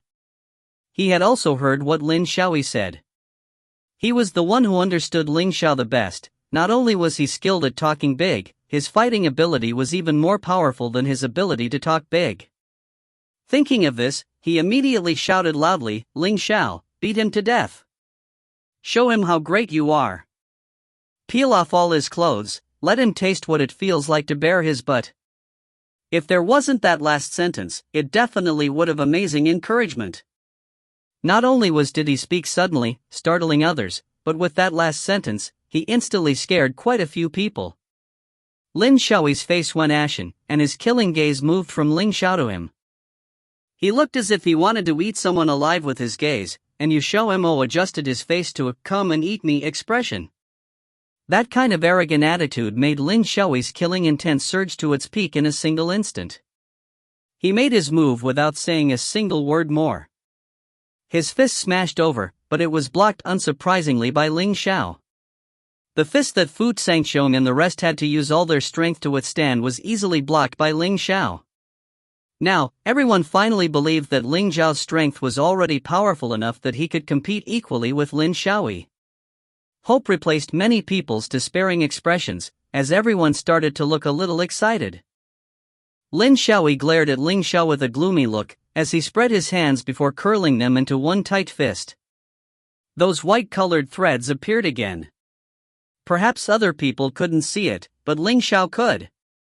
All around him, the threads of the rules materialized, gathering around him like sharp blades with Ling Xiao at the center. His mouth curled in disdain, and with a crook of his finger, the rule threads instantly halted before turning back to nothingness in the next moment. Just like Lin Xiao before, he could destroy the existing rules at his whim. Luckily you can perform these small tricks. If it was me, I would definitely feel very ashamed. Ling Xiao didn't forget to hit him one last time afterwards, but this time after speaking, he didn't give Lin Xiaoyi time to twitch his face. His figure flashed, and he immediately disappeared. Everyone immediately looked towards Lin Xiaoyi. Sure enough, they saw their two figures tangle together at a speed so fast that they couldn't even see it. Two almighty exchanging blows, the scene was awe-inspiring. In order to avoid being affected, Fu Sangxiong and the rest immediately withdrew from the Qilin clan's territory with everyone else. The space very likely wouldn't be able to withstand the destruction that the two of them were creating. Even if everyone wanted to watch the state of the battle extremely badly, they still left according to plans for the sake of their lives. The Black Spider wasn't so lucky. The exit was guarded by Fu Sangxiong and the rest, so unless they charged out, they could only stand and watch. Zuma snorted coldly and didn't move. She believed firmly that Xiaoyi would definitely win. When that time came, not a single person would be able to escape. XiaoMo was just watching the fight, unable to take his eyes off of it, when a familiar voice sounded next to his ear, "Master. If you find any errors, ads pop-up, ads redirect, broken links, non-standard content, etc., please let us know. Report chapter so we can fix it as soon as possible." Chapter 710, Colliding Energies. Chapter 710, Colliding Energies. Translated by Column CD of Exiled Rebels Scanlations. The voice from behind was extremely agitated, however XiaoMo did not hear it. His entire head was full of the two people above. It was only until the other side roared in his ear that he startled and jumped in shock. When he looked closely, he found that not a single one from his Xiao team had left. "Why haven't you guys left yet?" XiaoMo asked subconsciously. The group of more than 10 people instantly looked at each other in dismay. Finally, Xiao stepped forward as the representative and took a deep breath. "How can we leave before our master?" XiaoMo blinked. "Why can't you guys go?" Xiao sighed, "Because we are your contracted demon beasts and you are our master." Other than the weasel beast, the rest had arrived first with Lin Ming. Each and every one of them could be considered as a member of the Tiangou. They had put a lot of effort into this battle because Lin Xiaoyi had deep grudges with their master. Fortunately, their strength had all greatly improved, so they were able to execute many members of the Black Spider. Although they were injured, they did not encounter any huge obstacles. XiaoMo looked at them and realized for the first time that he had contracted with many demon beasts. With all his demon beasts standing in a row, he just happened to have 11 demon beasts when excluding the chick who temporarily had his contract dissolved and the baby turtle who they did not know whether to include. This was just enough to form a soccer team. Speaking of this, he had hardly met up with the members of this Xiao team ever since they came to the Tongtian continent. Though they had lived in ease and comfort after following him, they spent half of their time outside helping him run errands. Looking at them now, he discovered that each and every one had changed greatly. "You don't have to stay here. Go outside and help others." XiaoMo waved his hand. "When I first arrived, Ling Xiao and I saw many powerful demon beasts outside and noticed that they were the forces from Xijing. Furthermore, all were here to throw themselves into Lin Xiaoyi's lap. It should be Zuma who asked them to come with the intent to ambush us. Since Lin Ming had preparations made to meet contingencies, Zuma would also have a backup plan. This backup was the forces who were relying on them. Although they were mostly a ragtag bunch, these people were also a powerful force when gathered together. She had originally intended to hide them outside to ambush those moving alone or those who were injured, but she did not expect things to develop in this manner." "I understand." Xiao knew what XiaoMo meant at once. Anyway, they could not do much even if they stayed here. It was better for them to go outside and kill the enemy to their heart's content. "Let's compete and see who kills more." The no longer naive Paiqiu immediately suggested with two glittering eyes. He got the others to go along with him soon enough. The first one to agree was Xiao. The two often hung out together and did not learn many good things, instead they learned a large basket of bad things. XiaoMo did not have time to pay attention to them then. As a result, they turned out this way. Xiao also headed off to kill the enemies with his brothers. Ever since XiaoMo saved the Wolf of Greed, the 6 brothers worked themselves to the bone for him. 20 to 30% of the subordinates that the Black Spider had lost was due to their handiwork. XiaoMo's eyes almost popped out when he heard this from Tian Dao. Within a short while, the group of more than 10 people had left. XiaoMo breathed a sigh of relief. He had been really afraid that they would insist on staying. He would be at a loss if they were mixed up with this and got injured. Suddenly, he felt several scorching gazes fall on him. He discovered 3 familiar people as he followed the lines of sight and instantly grinned. 2 of the 3 immediately gave him a piercing glare. A loud explosion in the sky drew their attention once again. One could only see 2 entangled figures, one in blue and the other in white, quickly separating as their killing intent filled the sky. Both of them were almighty practitioners. They were no longer at the stage where they used their spiritual energy to bombard each other like before. Sonic booms continuously sounded from the air, warping the space. The spatial cracks that appeared in large quantities practically riddled the sky like 1,000 gaping wounds. There was a spatial crack above their heads that would probably collapse in a short while. Lin Xiao malevolently glared at Ling Xiao. Flames rapidly flared up beneath his feet and swiftly materialized into the shape of a fire qilin in front of him. Though it looked exactly the same as that fire qilin that had fought to a stalemate with Ling Xiao, its aura had changed. The fire qilin opened its eyes and a pair of crimson eyes emerged from within the flames. The eyes were vivid and realistic and as if there was life in the fire qilin. It ferociously stared at Ling Xiao like its master as a threatening noise came from its mouth. It suddenly flew out like a meteor after using its front hooves to kick out a few times, pouncing towards Ling Xiao. The corner of Ling Xiao's mouth lifted in a callous arc as he tightly clenched his fist. Boundless power instantly converged in his hand. When the fire qilin attacked while roaring, he smashed his fist onto its head. The entire scene froze in a flash and the qilin roared as it turned into sparks before disappearing. Lin Xiao concentrated his attention on this, but Ling Xiao's attack arrived before he could make a move. After Ling Xiao eliminated the fire qilin, his left hand quickly formed several seals.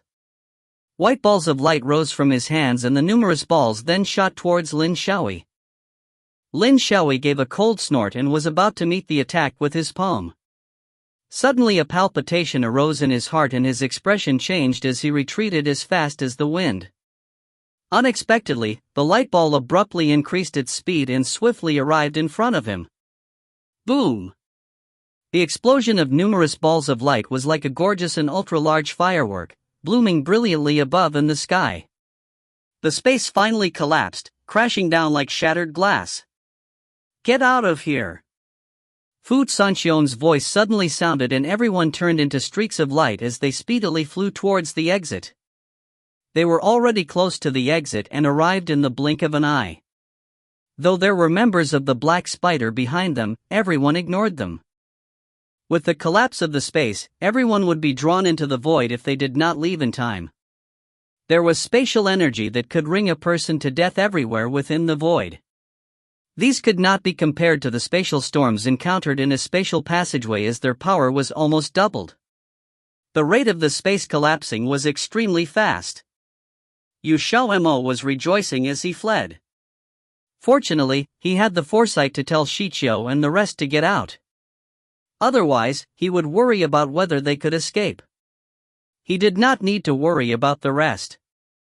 If they died because of this, their self-respect would probably be thrown all the way to their grandma's house. The whole process took less than 15 seconds. XiaoMo turned around. The space had been filled the dark and bottomless world of the void. The entire Qilin clan's clan land disappeared instantly without a trace. Looking up, XiaoMo saw Ling Xiao standing above a mountain peak while Lin Xiao cut a slightly sorry figure. His luxurious clothes were tattered and torn. Though he did not appear to have sustained an injury, it was a small achievement to see him cut such a sorry figure. The expression in Lin Xiaoyi's eyes was hidden as a low pressure radiated all over from Lin Xiaoyi's body, causing the heaven and earth to change with his negative mood. The sky was gradually covered by a cloud of blood. Since Lin Xiaoyi's method to become an almighty was unorthodox, this huge cloud of blood seemed to be the posthumous energy of the Qilin ancestor that he had absorbed.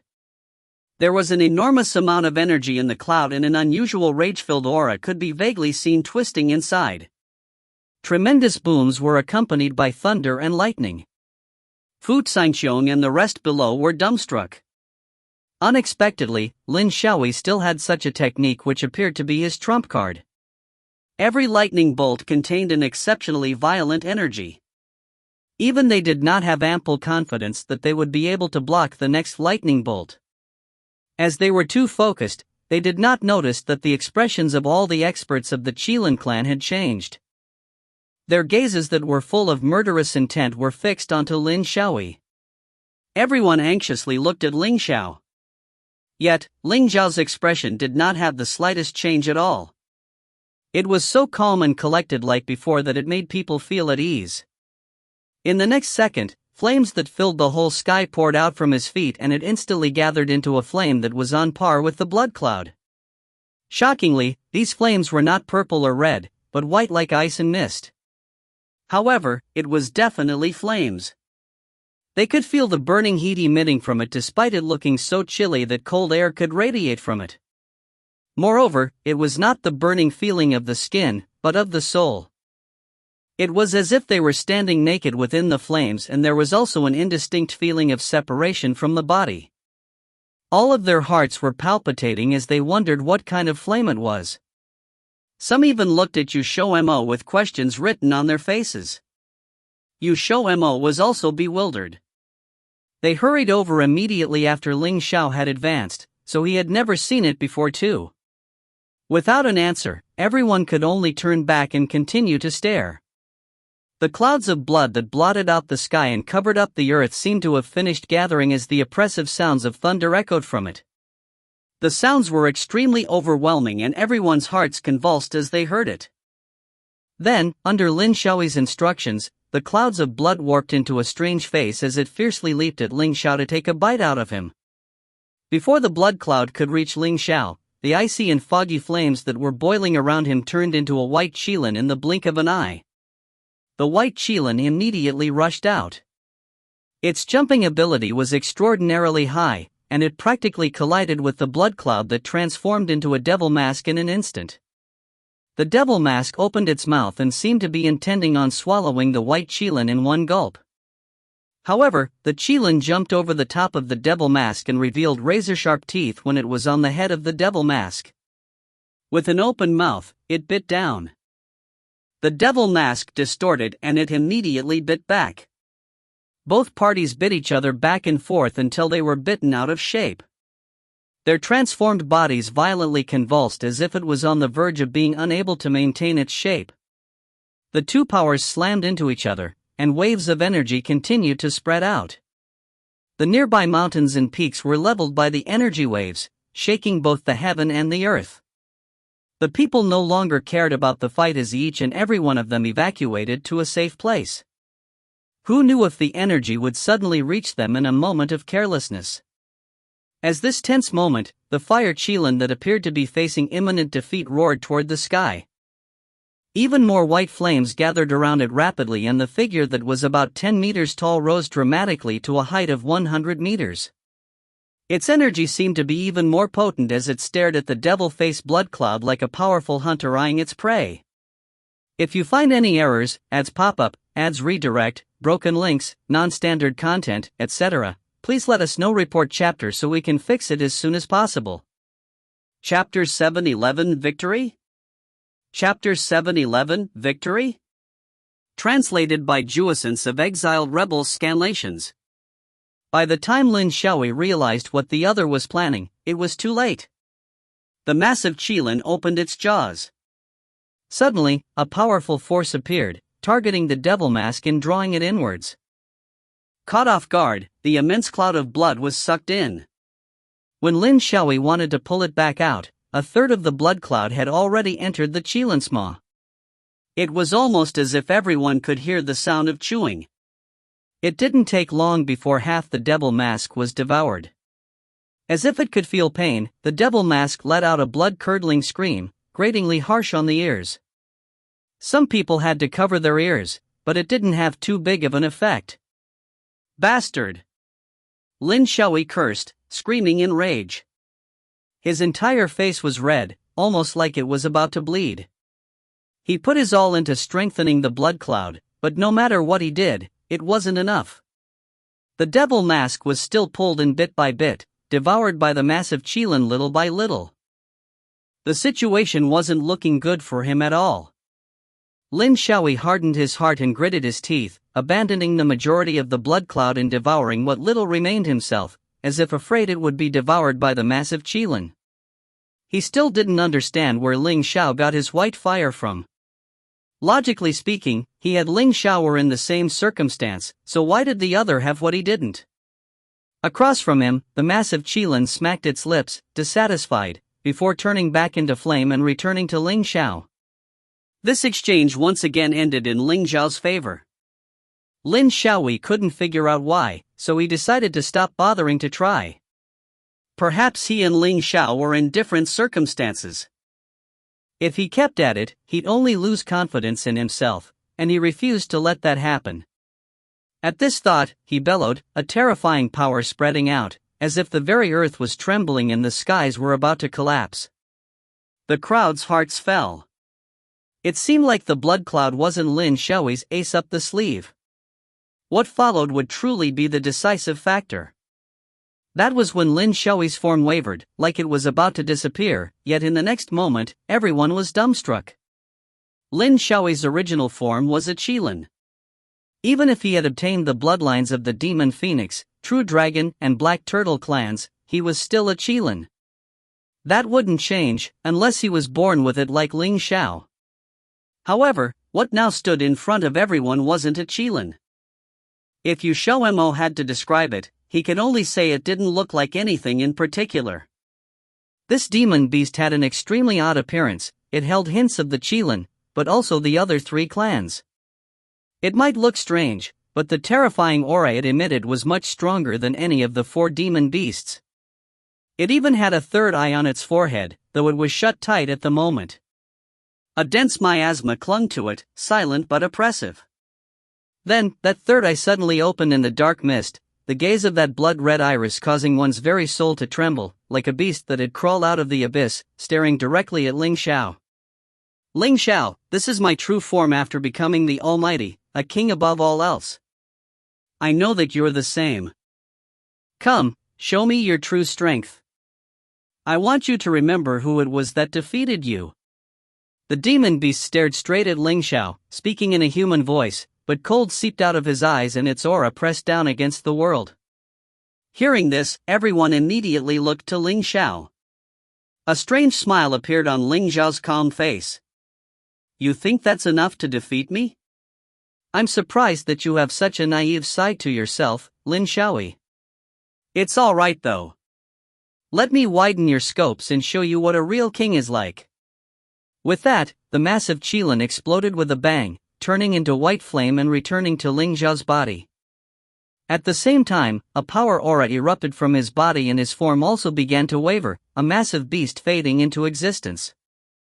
That was when Ling Xiao's head turned into a massive tiger's head, a tiger's roar splitting the skies, reverberating through everyone's bodies.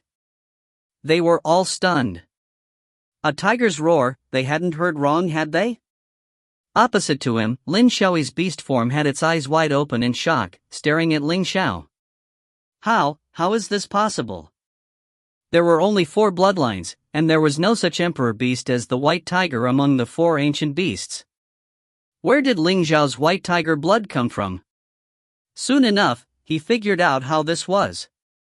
In the Dongzhou Dongyu, the underground palace, the one that Ling Xiao had taken for himself, there really was much more to it than he had thought.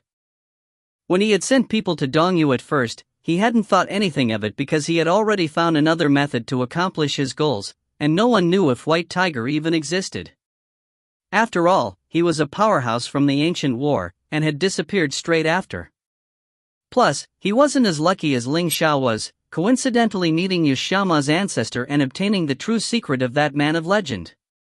Thus he didn't know that the real legend detailed the merging of 5 bloodlines, and he certainly didn't know that the white tiger was the key to this all. If he had known, then he would have paid Dong Yu a visit no matter what. It was too late now. The Tongtian continent's one and only white tiger was gone now. There was no other. Ling smirked, but no one could see it. His true form was enveloped by a mist like fire. No one could see his true form, but they could sense its immense power. He was definitely at least stronger than Lin Xiaoyi. Nothing had happened yet, but just his mere presence already put him at the upper hand. Surprised? Didn't I tell you before, don't be too arrogant. I'll have you buried where you come from, and make sure you'll never be able to get up again. If it wasn't for the current situation, XiaoMo would laugh. Lin Xiaoyi's face alternated between green and white at his words, finally settling on an enraged, crazed smile.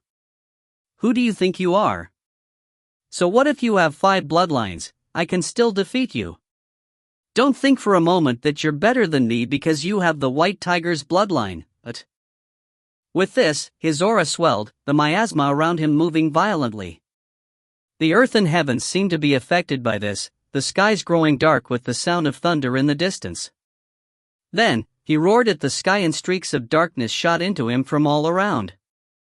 Below him, some people collapsed on the ground, grasping their heads, and then a dark streak shot out of them. He's using negative emotions. Fu Xiangxiong cried in surprise. No one had expected that Lin Xiaoyi could absorb the negative emotions of others to empower himself. As expected, what underhanded tactics!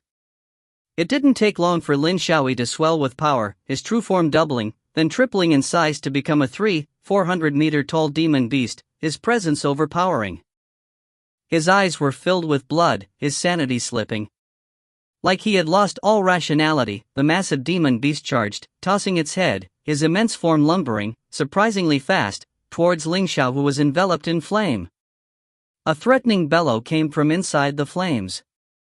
He didn't take such exaggerated actions like Lin Xiaoyi did, keeping a deadly calm pressure, like a ball of energy being compressed further and further. Once it erupted, its strength would multiply. Seeing Lin Xiaoyi attack, the beast enveloped in flames abruptly disappeared. All anyone could see was a few dancing embers.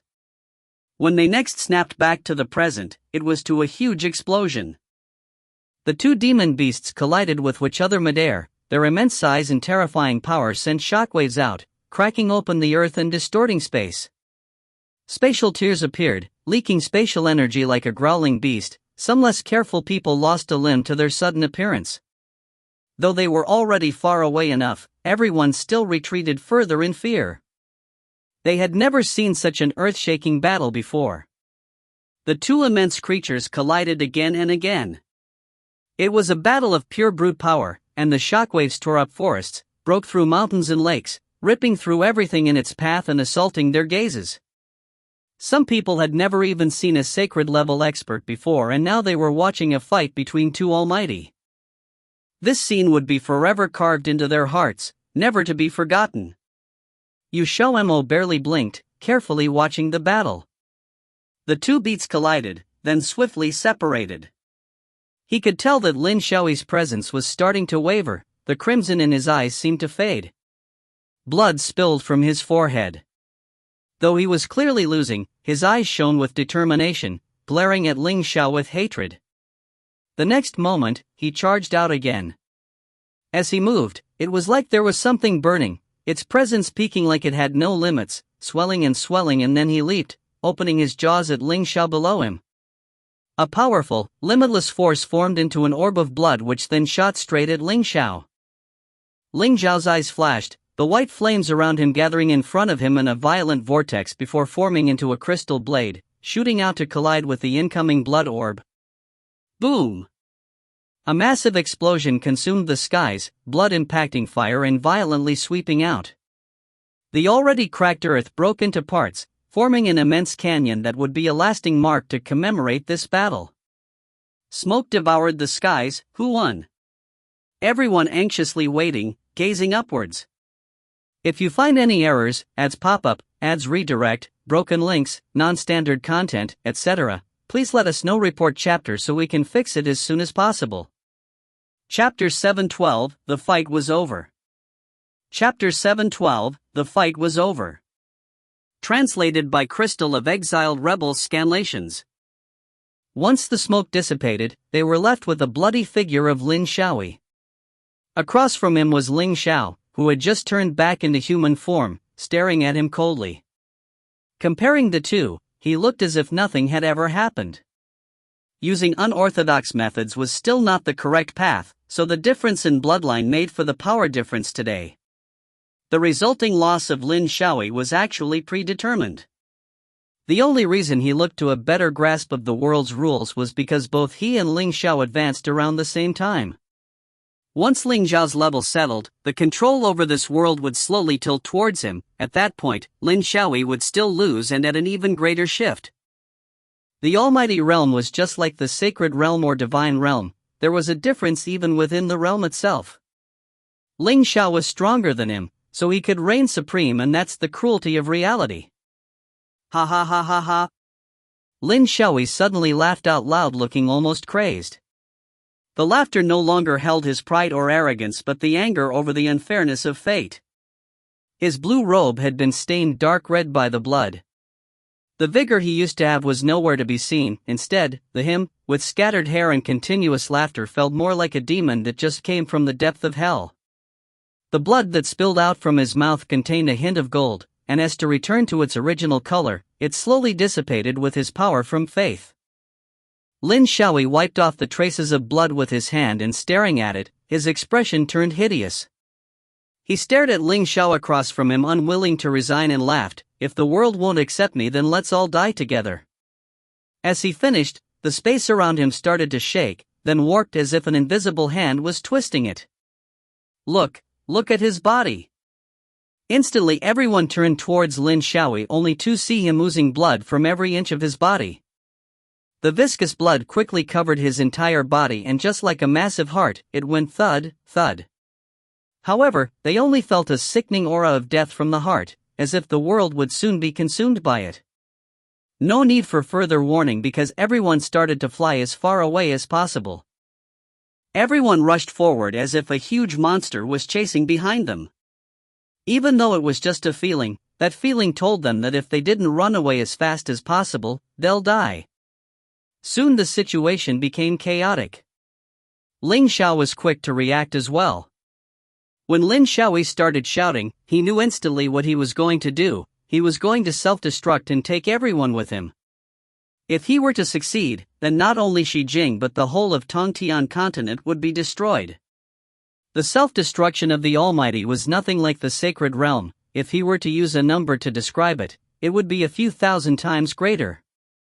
The first to break down was the space around Lin Xiao.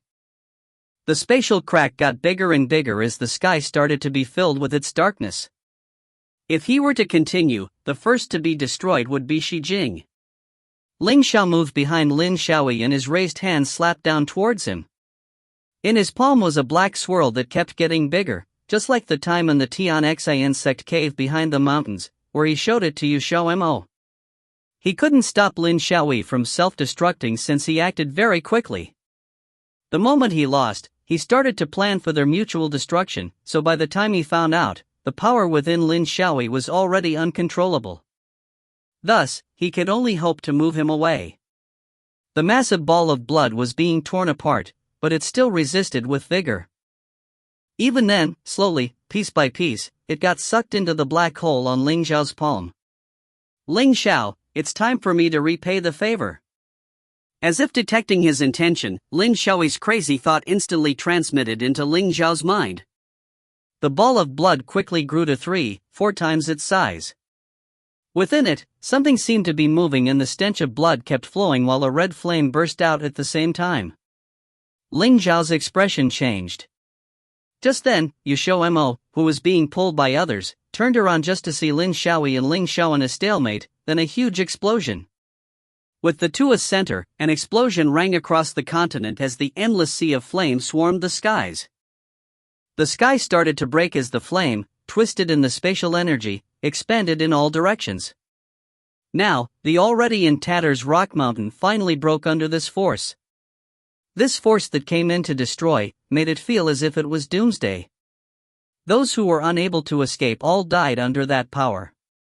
In front of such dreadful power, the experts that ruled the Tongtian continent seemed so small. Some felt their knees go weak and could only be pulled into safety by their friends. A massive area of natural forest was destroyed in this catastrophe. 10 miles, 100 miles, 1,000 miles, the area kept growing. Everyone ran for their lives in a panic. The only thing they knew was that they could only live if they ran far, far away. Of course, most of them got separated from their comrades. In no more than half an hour, the whole of Xijing was destroyed by approximately 2,000 miles. On the ground appeared a huge, endless pit. XiaoMo laid by the pit. The one who had pulled him away was long gone and he was the only one nearby. He stared dumbfounded in front of him, but there was nothing there. No trees, no mountain, no demon beasts, and no humans in sight. Then, where was Ling Xiao? He saw with his own eyes the moment of explosion. Ling Xiao was almost face to face with Lin Xiaoyi then. That meant he took everything from Lin Xiaoyi's self-destruction head on. He didn't want to be negative, but his mind couldn't help but go there. XiaoMo suddenly rose and shouted towards the endless pit. His voice was full of the conflicting emotions of hope and fear. His eyes darted all over the place in panic. Ling Xiao, where are you?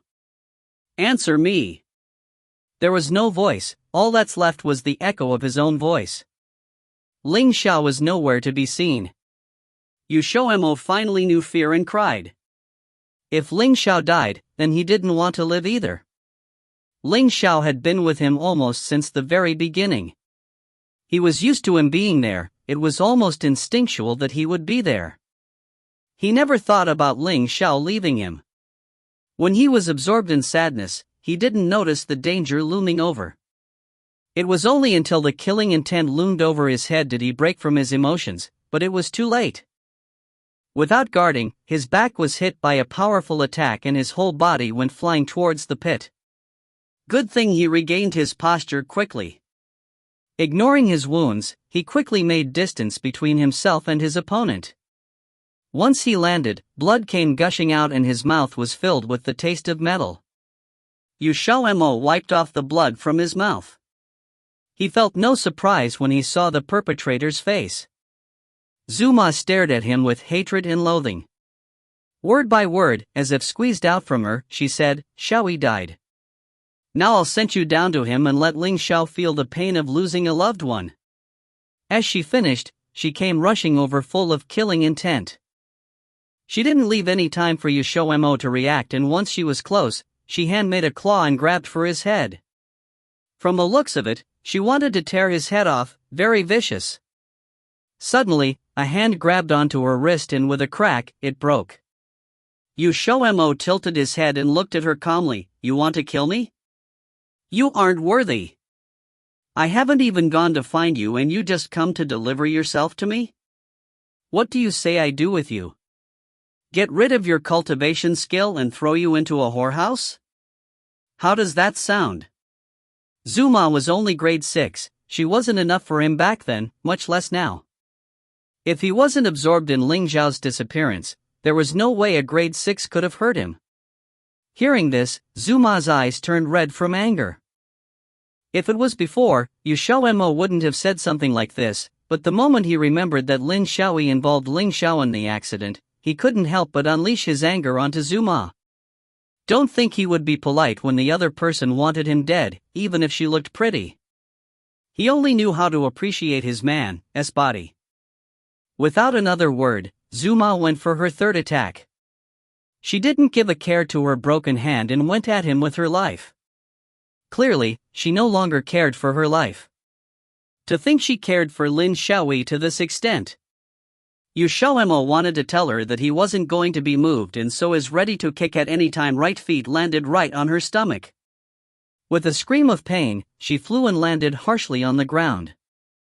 Her pretty face was replaced by a twisted expression.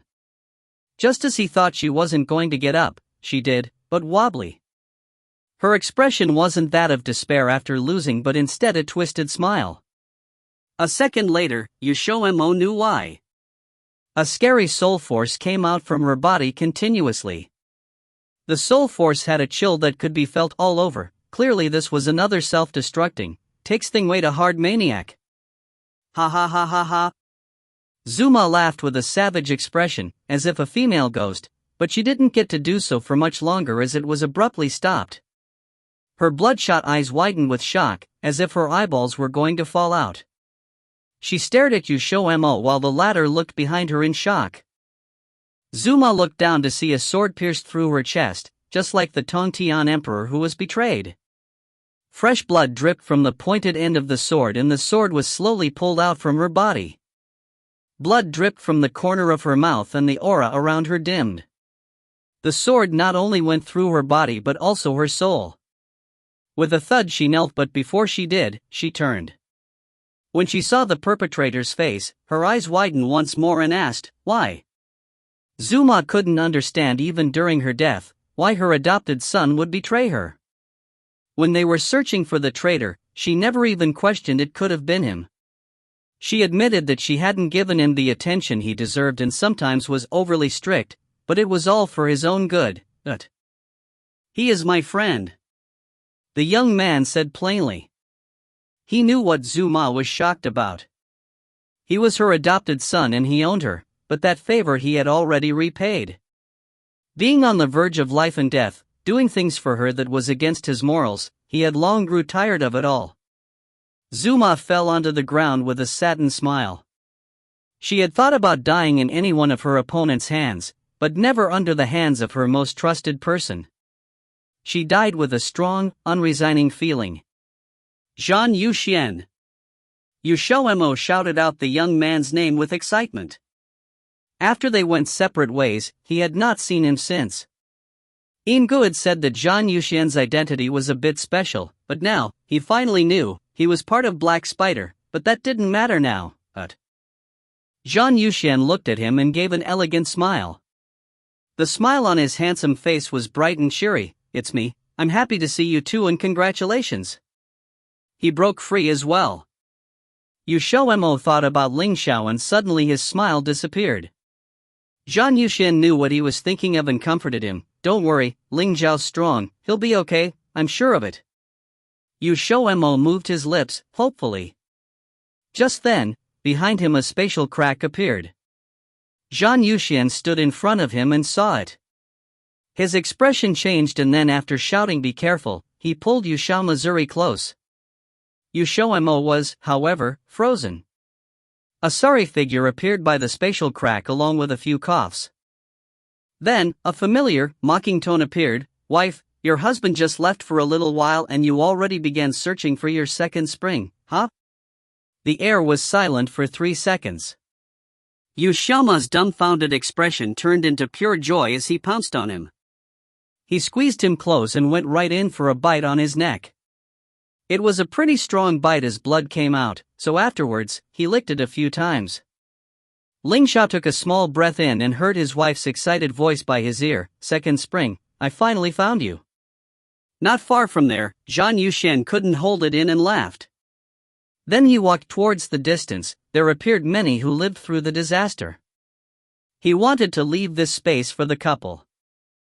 Above him was the clear blue sky and a bright ray of sunlight pierced through the clouds to scatter on the land, signaling a new life.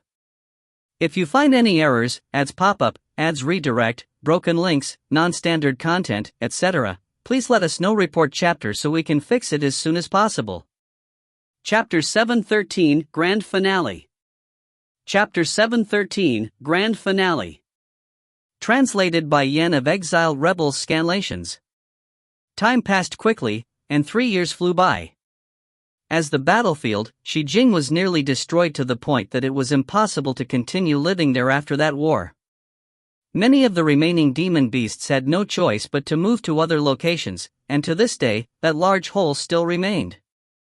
As time went on, Shi Jing finally more or less recovered, and the turbulence from the past years calmed down at last. After the tragic battle concluded, Shi Jing's major powerhouses all entered dormant modes to rest and reorganize. They all lost a few clan members and disciples on the battlefield, and even though it hurt, they couldn't do anything about it either. Furthermore, if it weren't for Ling Xiao and the rest, there would most likely be many times more casualties, so everyone was still very grateful towards Ling Xiao. The head of the Demon Phoenix clan was the first one to extend an olive branch of kindness towards them. They released Ling Xiao's mother, XiaoMo. Originally, after XiaoMo broke the clan rules, she was going to be imprisoned for life, but because they owed Ling Xiao, the head of the Demon Phoenix clan released her after discussing it over with several elders. They promised that she would be free from now on, and the Demon Phoenix clan would no longer tie her down. After leaving, XiaoMo didn't go find Ling Xiao. Even though it was because of Ling Xiao that she ended up being forgiven and received her freedom, what happened between her and Ling Xiao could finally be considered balanced, and they had nothing more to do with each other. After that happened, the chick, who was loaded down with heavy responsibilities, secretly ran away from the clan.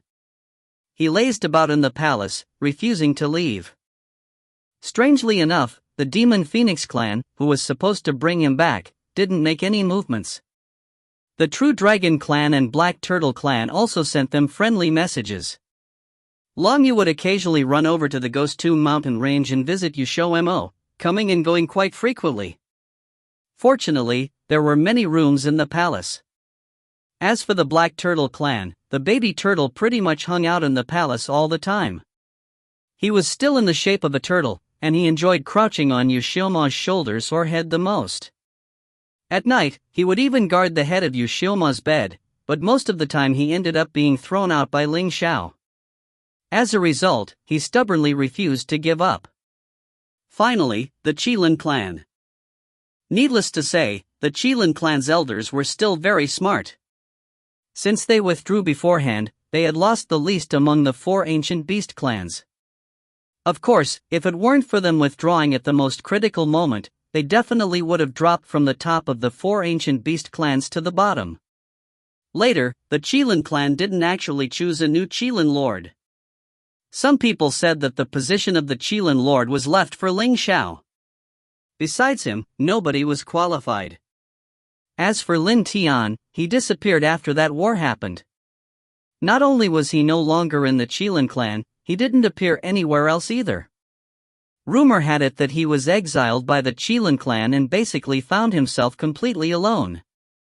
In the end, that old man finally paid the price for his behavior.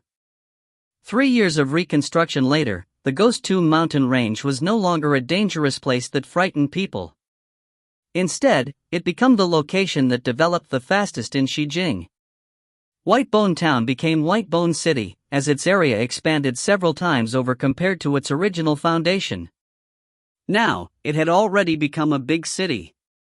In a short amount of time, Whitebone City had leaped to become the biggest city in Xijing, and it was almost about to catch up to Central City. The reason was naturally related to the two who lived in Ghost Tomb mountain range. It was the greatest blessing to be in close range with the 2 strongest and most respected experts in Tongtian continent.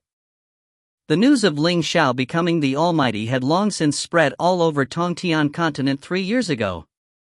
From the very start, he had been the focus of much attention, and during the whole journey, many people had watched him, but they had never thought that he would become the master of all the planes. After the new Almighty appeared, the rules of the planes started to materialize. Ling Xiao overturned the original rules and set new rules in place. For example, the rules concerning oaths. Before, one couldn't casually pledge anything, and now, it was even more impossible, because if someone didn't abide by their oath, the rules would immediately punish them. As for what the punishment was, just try it and you'll find out. The other expert was XiaoMo, Tongtian continent's very first grade 7 mage. The respect associated with his status was second only to Ling Xiao's.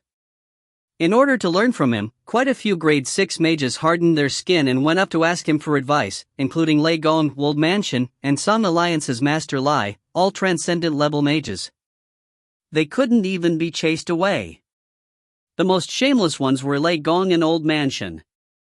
At first, they unabashedly used Jiu Yi and Xiao Wuxing, sending them over to try and coax the secret out of XiaoMo.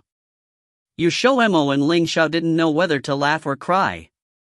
Besides that, several friends that XiaoMo missed quite a bit also came to find him. They were Feng Qiyun and Yin Gu, who had disappeared for a long while. They had long since heard of what was happening in Xijing. Originally, they wanted to rush over, but because they were too far away and didn't have anything convenient like teleportation talismans, by the time they made it over the war was already over. Only later did the two of them find out that that was the work of Yin Ji's father, the nine-headed Snake Emperor. In reality, the nine-headed Snake Emperor had been paying close attention to them the entire time. He knew that a war would break out in Xijing, and he also knew that Feng Qiyun and Yin Gu would rush over for sure after finding out. So he purposefully made them go somewhere extremely far away so that they wouldn't be able to make it back. Very sinister.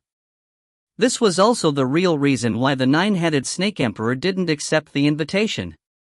He was too busy keeping an eye on his son and daughter-in-law. Where would he find the time to go participate in some war? In the end, they all stayed temporarily at Ghost Tomb Mountain Range, helping Xiaomo's Dixisiang and Second Xisiang rebuild Whitebone City. Finally, the Black Spider. After Lin Shaoi and Zhu Ma died, the Black Spider immediately dissolved. Even though they had suffered many casualties, some of the remaining people were still placed on the wanted lists, including Su Lang and Yan Hui. Without the Black Spider binding them together, the two people who loathed each other parted ways, no longer caring what happened to the other. XiaoMo occasionally heard some information about them. After all, both of them had extremely high cultivation bases, and it was impossible for them not to do anything. Furthermore, Tiango's information net was becoming more and more perfected. It wasn't hard to investigate what the two of them were up to. However, he didn't tell anyone to do anything against them, as he didn't harbor any grudges against them in the first place, so why bother making more trouble? But even though he didn't want trouble, his dad came to make trouble for him anyway. After thinking for several years, Yu Junqi finally discovered that he had been screwed over by his own son.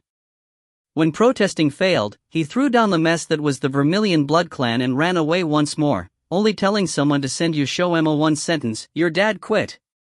XiaoMo couldn't do anything about it, so he could only ask Tian Dao to help XiaoMo find someone shrewd to help him take over the Vermilion Blood Clan for now. In any case, with his and Ling Xiao's current positions, it would be impossible for anyone who was still unwilling in the Vermilion Blood Clan to have any devious thoughts. After 3 years of chaos, would their days finally calm down? In their dreams. The bright and pure moon hung over the tip of the mountain, since there were no trees, only the peak of the mountain.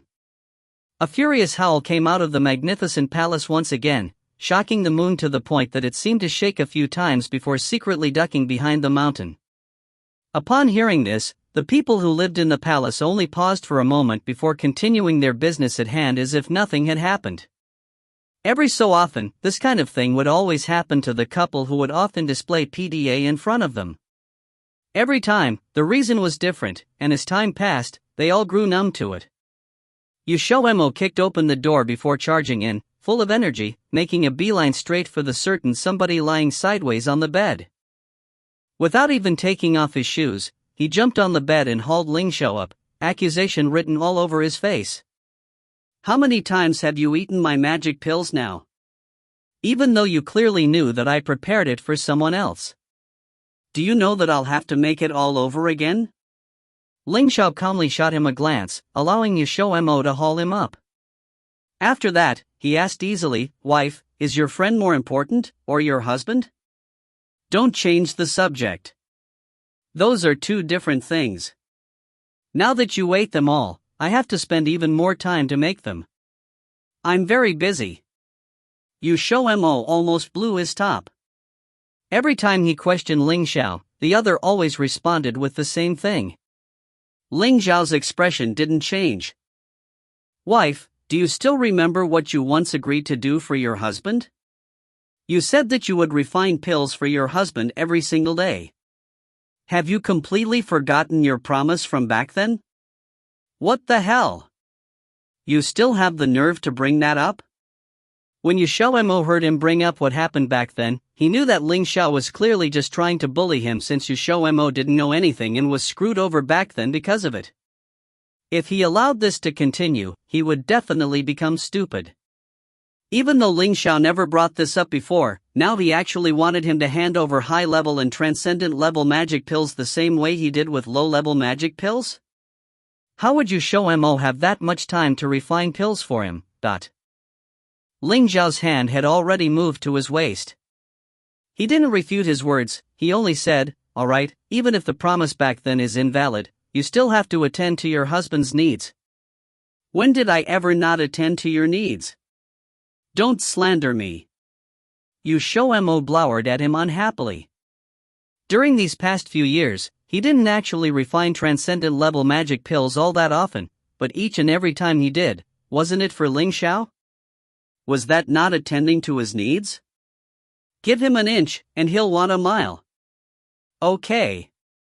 In order to prove that it isn't slander about my wife, then I ask that my wife attends to the husband's needs right now. As he spoke, Ling Xiao's groping hand had already touched his butt. There were black lines on XiaoMo's face, and he immediately felt something both hard and hot beneath his butt, shamelessly poking him. It turned out that everything that happened before this was just a prelude for spreading the bedsheets. Ling Xiao's real objective was to satisfy his lust. XiaoMo immediately started to struggle, wanting to get up, but as a result, he was tossed aside by a certain person and pressed beneath his body. Ling Xiao took off his shoes very efficiently. But he forgot that his wife was still angry, and during a moment when he was caught off guard, he was kicked in the groin. His expression immediately changed.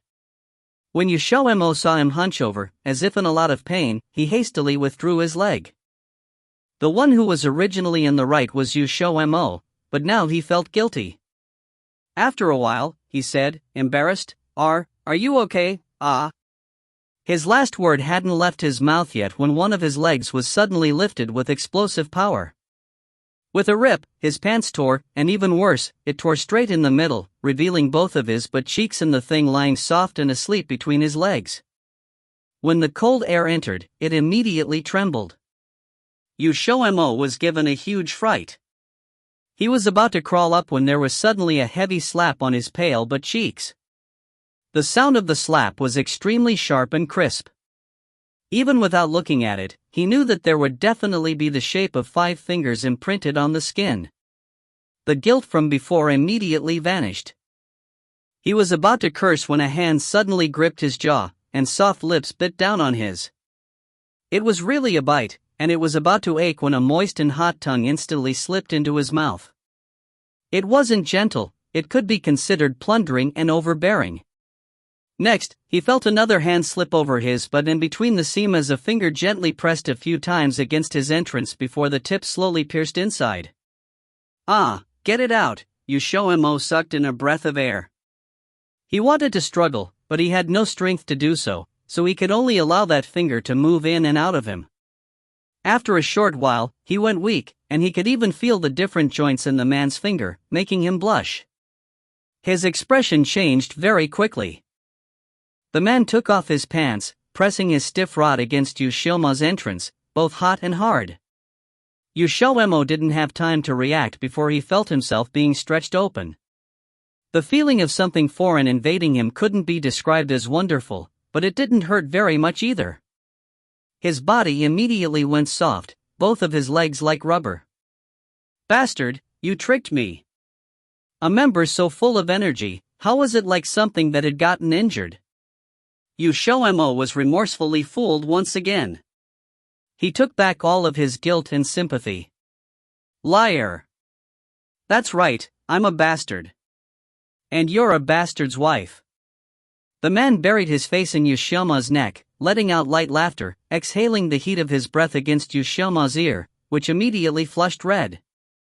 XiaoMo tilted his head, so angry that he wanted to bite him. But when he opened his mouth, the man immediately thrust all the way into his deepest parts, and XiaoMo immediately lost the ability to speak.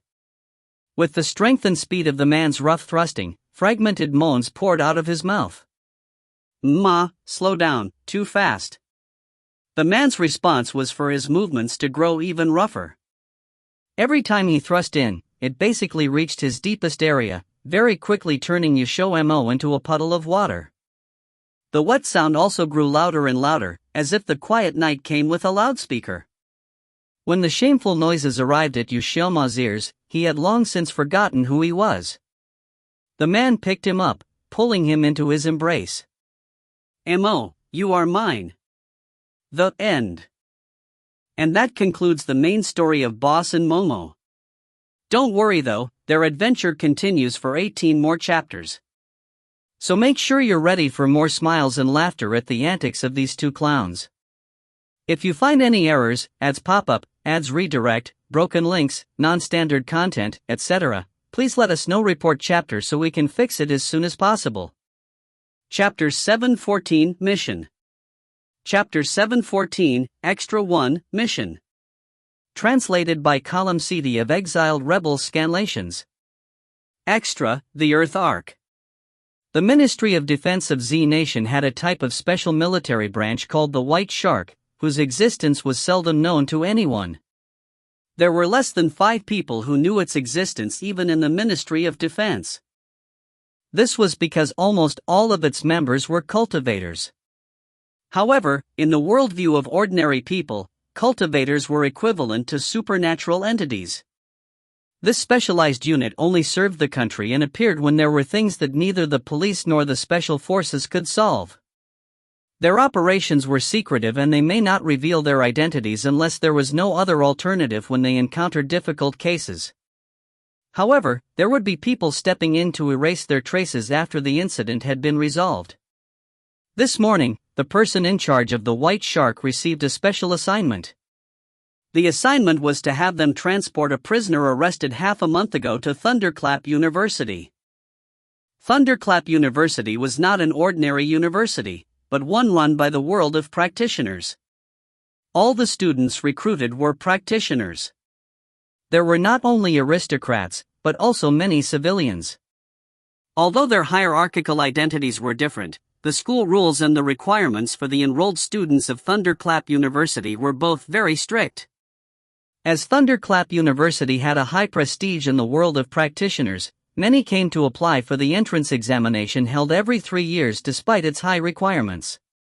The prisoner from the assignment was related to Thunderclap University.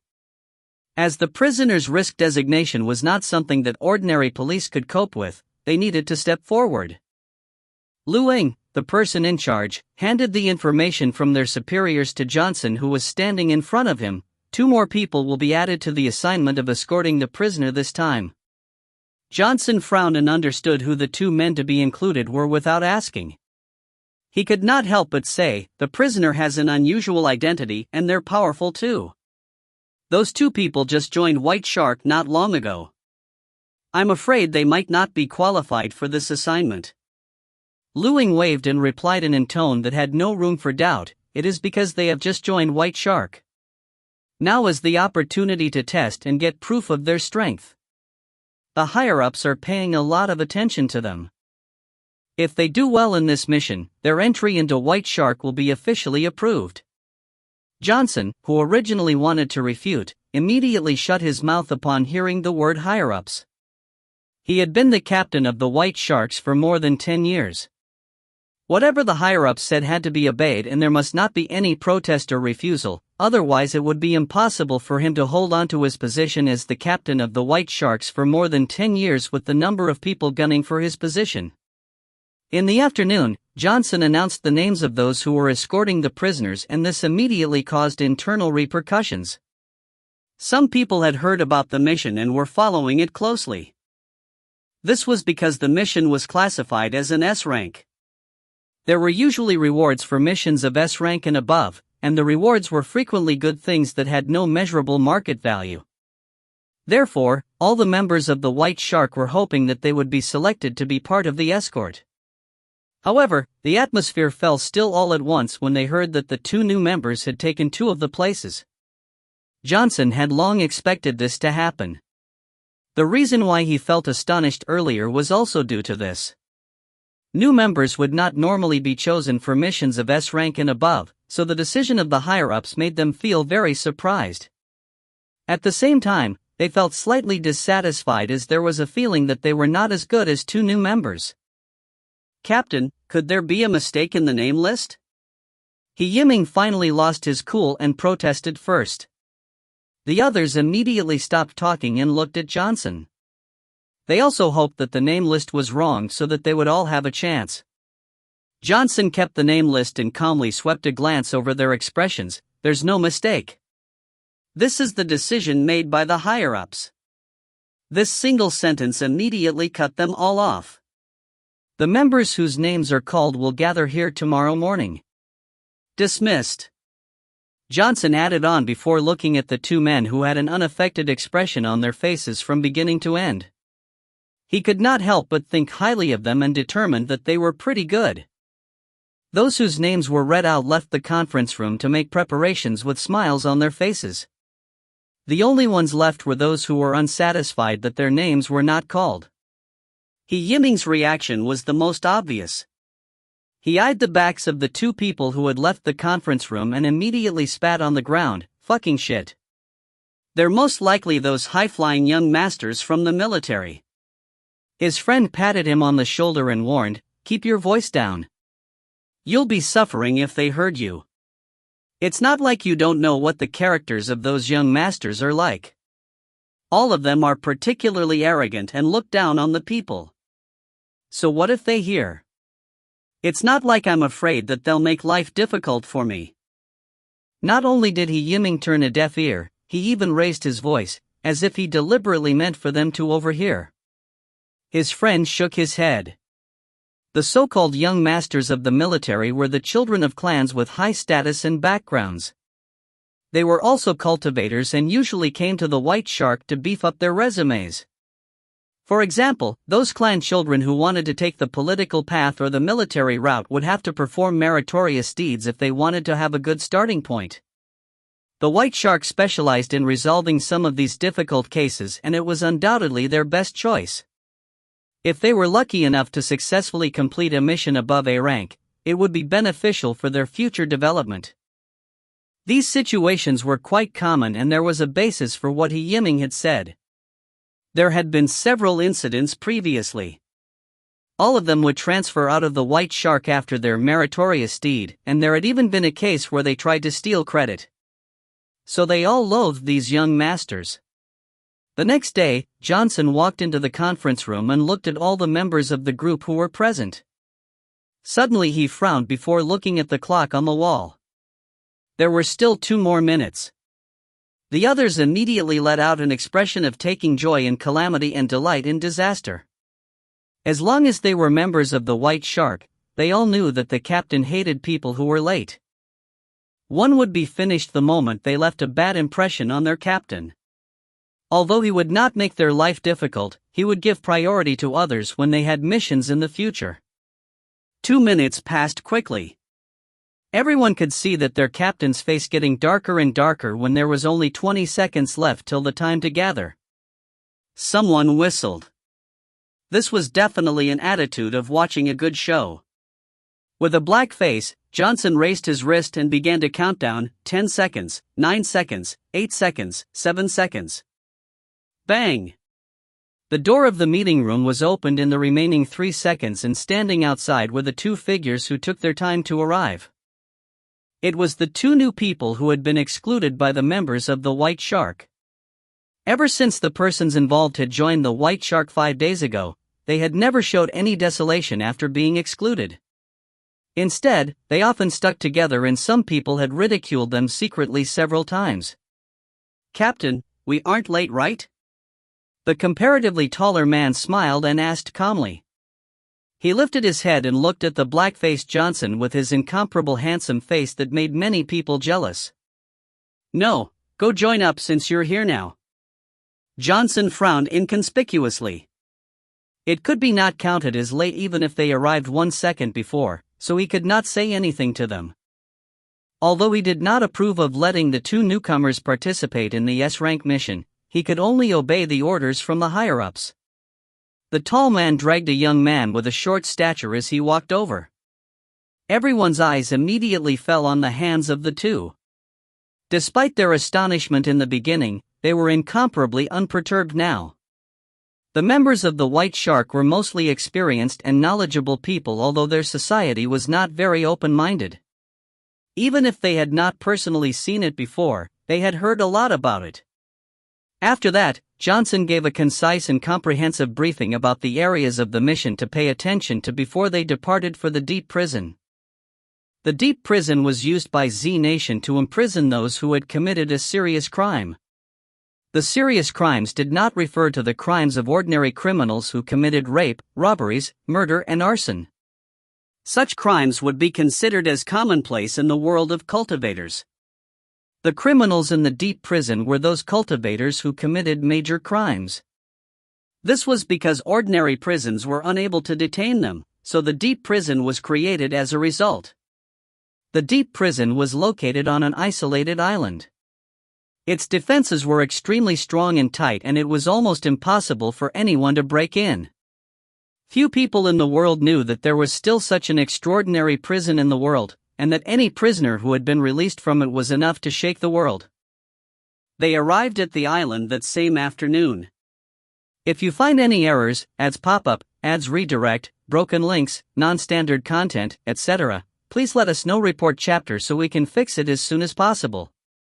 Chapter 715, Surprise Attack. Chapter 715, Extra 2, Surprise Attack. Translated by Jouissance of Exiled Rebels Scanlations. The island was surrounded by water. To those cultivators who could fly, it didn't mean anything.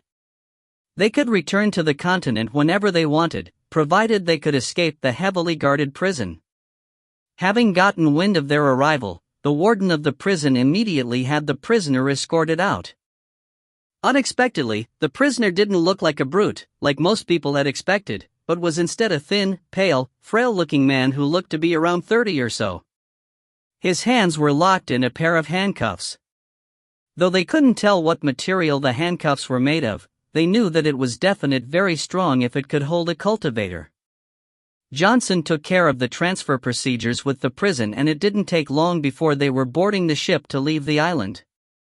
Though they were all cultivators and could thus fly, they had to be careful even in areas with very few people like this, otherwise, being seen would cause a huge commotion. "Captain, what sort of identity does this prisoner have that requires 10 of us to escort him?" Zhang Long asked, confused, as he came out of the cabin. Hearing his words, everyone turned to Johnson, standing on the deck. They wanted to know as well. Right now, they only knew that the criminal was called He Pin. He was once a mentor of the Thunderclap Academy and had killed students there. They didn't know how serious his crime was, but if Thunderclap Academy asked for him like this, then there must be some special circumstances. There were a total of 25 members in White Shark. This number had never changed. If people transferred in, then there would be people transferred out. Those who were transferred out were either being promoted, or had done something wrong and were being demoted. 10 people for this mission wasn't a small number, because usually S-rank missions would be assigned 8 people max, which was why they thought it strange. Johnson had expected this. It says very clearly on the files I gave you that he wasn't the only perpetrator. He has several accomplices, and they're certain to come to try and save him. They're all very powerful. Our superiors don't want us to return in failure. Captain, who is the student they killed? Zhang Long immediately cut to the chase. Johnson said, they didn't only kill one student. From what I know, there are more than 10 victims, 2 of which are clan disciples of the capital. No wonder. Everyone made faces of understanding. Clan disciples were different from normal people. Each and every new talent was important, because in this world that lacked spiritual energy, cultivation was incredibly hard, and there were less and less of those with the potential for it. Especially for the large clans in the capital, every disciple with the potential for cultivation was important. More importantly, they were students of Thunderclap Academy. All the students killed were quite talented, otherwise they wouldn't have been able to get in. It would be stranger if they weren't enraged after losing 2 at once. Alright, cut the chatter. Keep an eye out on your surroundings, his accomplices could come at any time. After satisfying their curiosity, Johnson directly stopped their chatter. However, Zhang Long didn't seem to get the message. Captain, don't worry too much, even if they really do come to save their accomplice, we have 10 people here. There's no need to fear them. But I just hope that some people don't think they can help and end up getting in the way. It was all too clear who he was talking about. The others might not have said anything, but their expressions clearly meant that they agreed, glancing towards the 2 at the stern. Johnson frowned and gave a sigh. At the stern of the boat, the 2 there didn't need to keep their ears perked to hear what the others were saying. The tall man patted the younger man's hair absent-mindedly, his mouth curled into a mysterious smile, seemingly completely uncaring of the conversation occurring at the bow. They had experienced this sort of ostracization daily since they joined White Shark. Look, I think there's a small fish down there. The younger man tugged on the other's clothes, black eyes shining as he gazed at the ocean. The ocean hid away everything inside under a deep blue, yet he seemed able to see everything that was happening below. The man rubbed his chin. Not just one. The younger man immediately looked around and finally found the second fish at the bow of the boat, calling out in surprise, "What a big fish!" He didn't have any time to continue before the ferry suddenly began rocking violently. Everyone paled. "They're coming, be on level 1 alert!" Johnson immediately bellowed. One of the team members had already stationed himself at the entrance of the cabin before the other even finished speaking. Another went into the cabin. Below, there were 2 others watching over the prison, though their plan was to have 4 people, in order to make sure no accidents occurred. A massive pillar of water shot up from the bottom of the ocean, glancing off the side of the boat. The entire boat pitched to the right, yet 100 meters away to the right, a massive whirlpool had appeared, unnoticed. The whirlpool sucked in water relentlessly, slowly pulling the ferry inside. If it wasn't stopped, the ferry would be pulled into the ocean. 2 members flew down to steady the ferry. Just as they managed to steady it, a massive fishtail surged out of the sea, creating a huge splash and slamming towards them. The 2 didn't expect it, and it was too late to block it. They hurriedly dodged it, but when the tail slammed into the ship, it practically flattened the sturdy steel ferry, creating a huge dent in one side. The others came quickly to help, but the fishtail escaped back into the ocean. Johnson's face was pale. He had the others stay and guard the ferry, taking 3 members down to pursue. If they didn't defeat their enemies, he was certain their enemies wouldn't let them leave here alive. One thing that surprised him was that Ping's accomplices included experts from the Ocean Clan. That was something that the information they had on him hadn't talked about, otherwise, they wouldn't have chosen to take a ferry, knowing the possibility of an ambush like this. The 4 landed in the ocean with a splash. Apart from Ping and the 2 others that were watching from inside the cabin, there were only 3 people on the deck. One was the one guarding the entrance to the cabin, and the other 2 were naturally the tall man and younger man who were being ostracized. You 2 had better be careful. This mission isn't a joke. The remaining Green Army uniformed member, seeing that only them 3 remained, didn't have much hope in the other 2 helping. He just hoped that they wouldn't get in the way. The younger man ignored him, gazing at the bottom of the ocean as he leaned on the railings. A massive fishtail flashed in and out of view, sending waves of water up on occasion. However, not long after Johnson and the other 4 dived in, the surface of the water calmed and the whirlpool disappeared. After a while, a huge rumbling erupted in the direction of the stern. The 3 looked over simultaneously. The battlefield had shifted from under the boat to the sea, in an area about 300 to 400 meters away. It was an intense battle, if the huge splashes and occasional pillar of water was any indication. The uniformed members let out a slight breath of relief. It seemed like He Ping didn't have that many accomplices. Just as this thought passed through their heads, the ferry rocked violently. With a boom, it was like the ground beneath their feet had suddenly disappeared, and then their views opened up, a massive pillar of water sending the ferry into the sky from below. There was a flash and the ferry was cut in half, falling into the water in pieces, water rushing in. Everyone was shocked by the sudden turn of events. Of the three guarding He Ping, only one had time to grab him, but they both still ended up in the water. Only 2 people acted as if nothing had happened. In order to not stand out, they also fell into the water. Underneath them, a massive sea monster had its jaws open, waiting for them. The seas were home turf of sea monsters. This wasn't the first time white shark fought in the water, but it wasn't something they were used to, and it made movement far more inconvenient. They could only all fly out of the water. One of them was even injured before the battle even started. However, when they saw that the injured person was the one who had grabbed He Ping, their faces grew dark. What happened? Where did he go? The two newbies are gone, too. Another suddenly exclaimed in shock. They all looked around, and didn't find hide nor hair of the 2. The sea slowly calmed. It didn't seem like there was anyone fighting down there. They couldn't help but wonder, had they been eaten by the beast? Currently, the 2 they were wondering about were still in the ocean, facing that beast. The sea monster's green eyes glared maliciously at the 2, glancing at He Ping every now and then, who was in the young man's hands, its eyes shockingly human. Wow! This is the first time I've seen such a small sea monster. The younger man cried out in shock.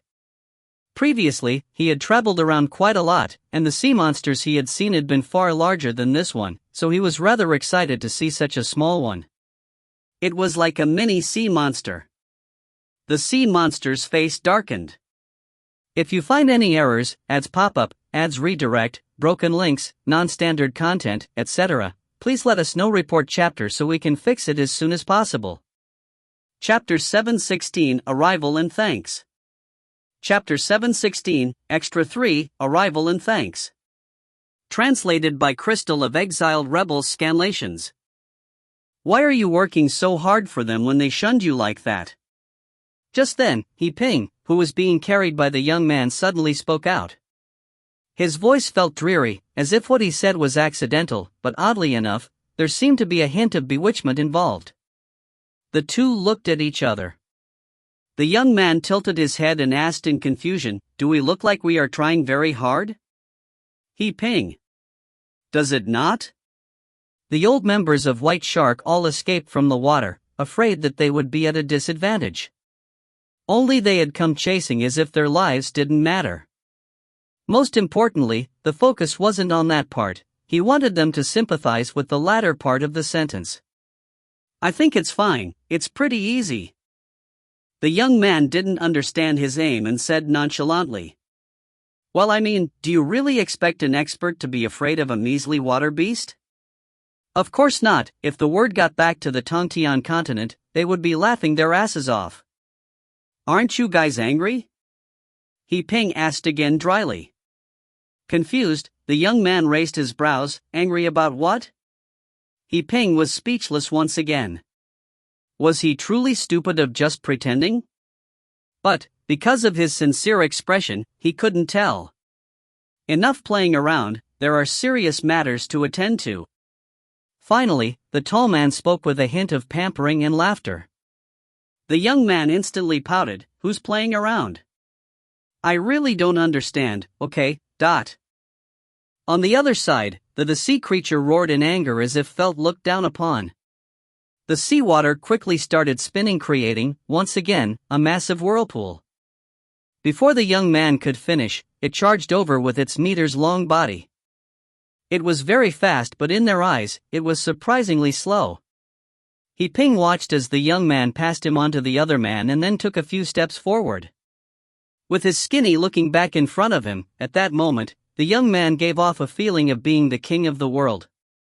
This feeling was absurd, but what happened next made him completely dumbfounded. The White Shark members who were still in the sea saw the massive whirlpool. The water beast hadn't left yet, and they began showing signs of panic. Clearly they hadn't won, otherwise the water beast would have escaped already. We should hurry down to help, we can't let He Ping escape. As he finished, the four instantly flew towards the whirlpool.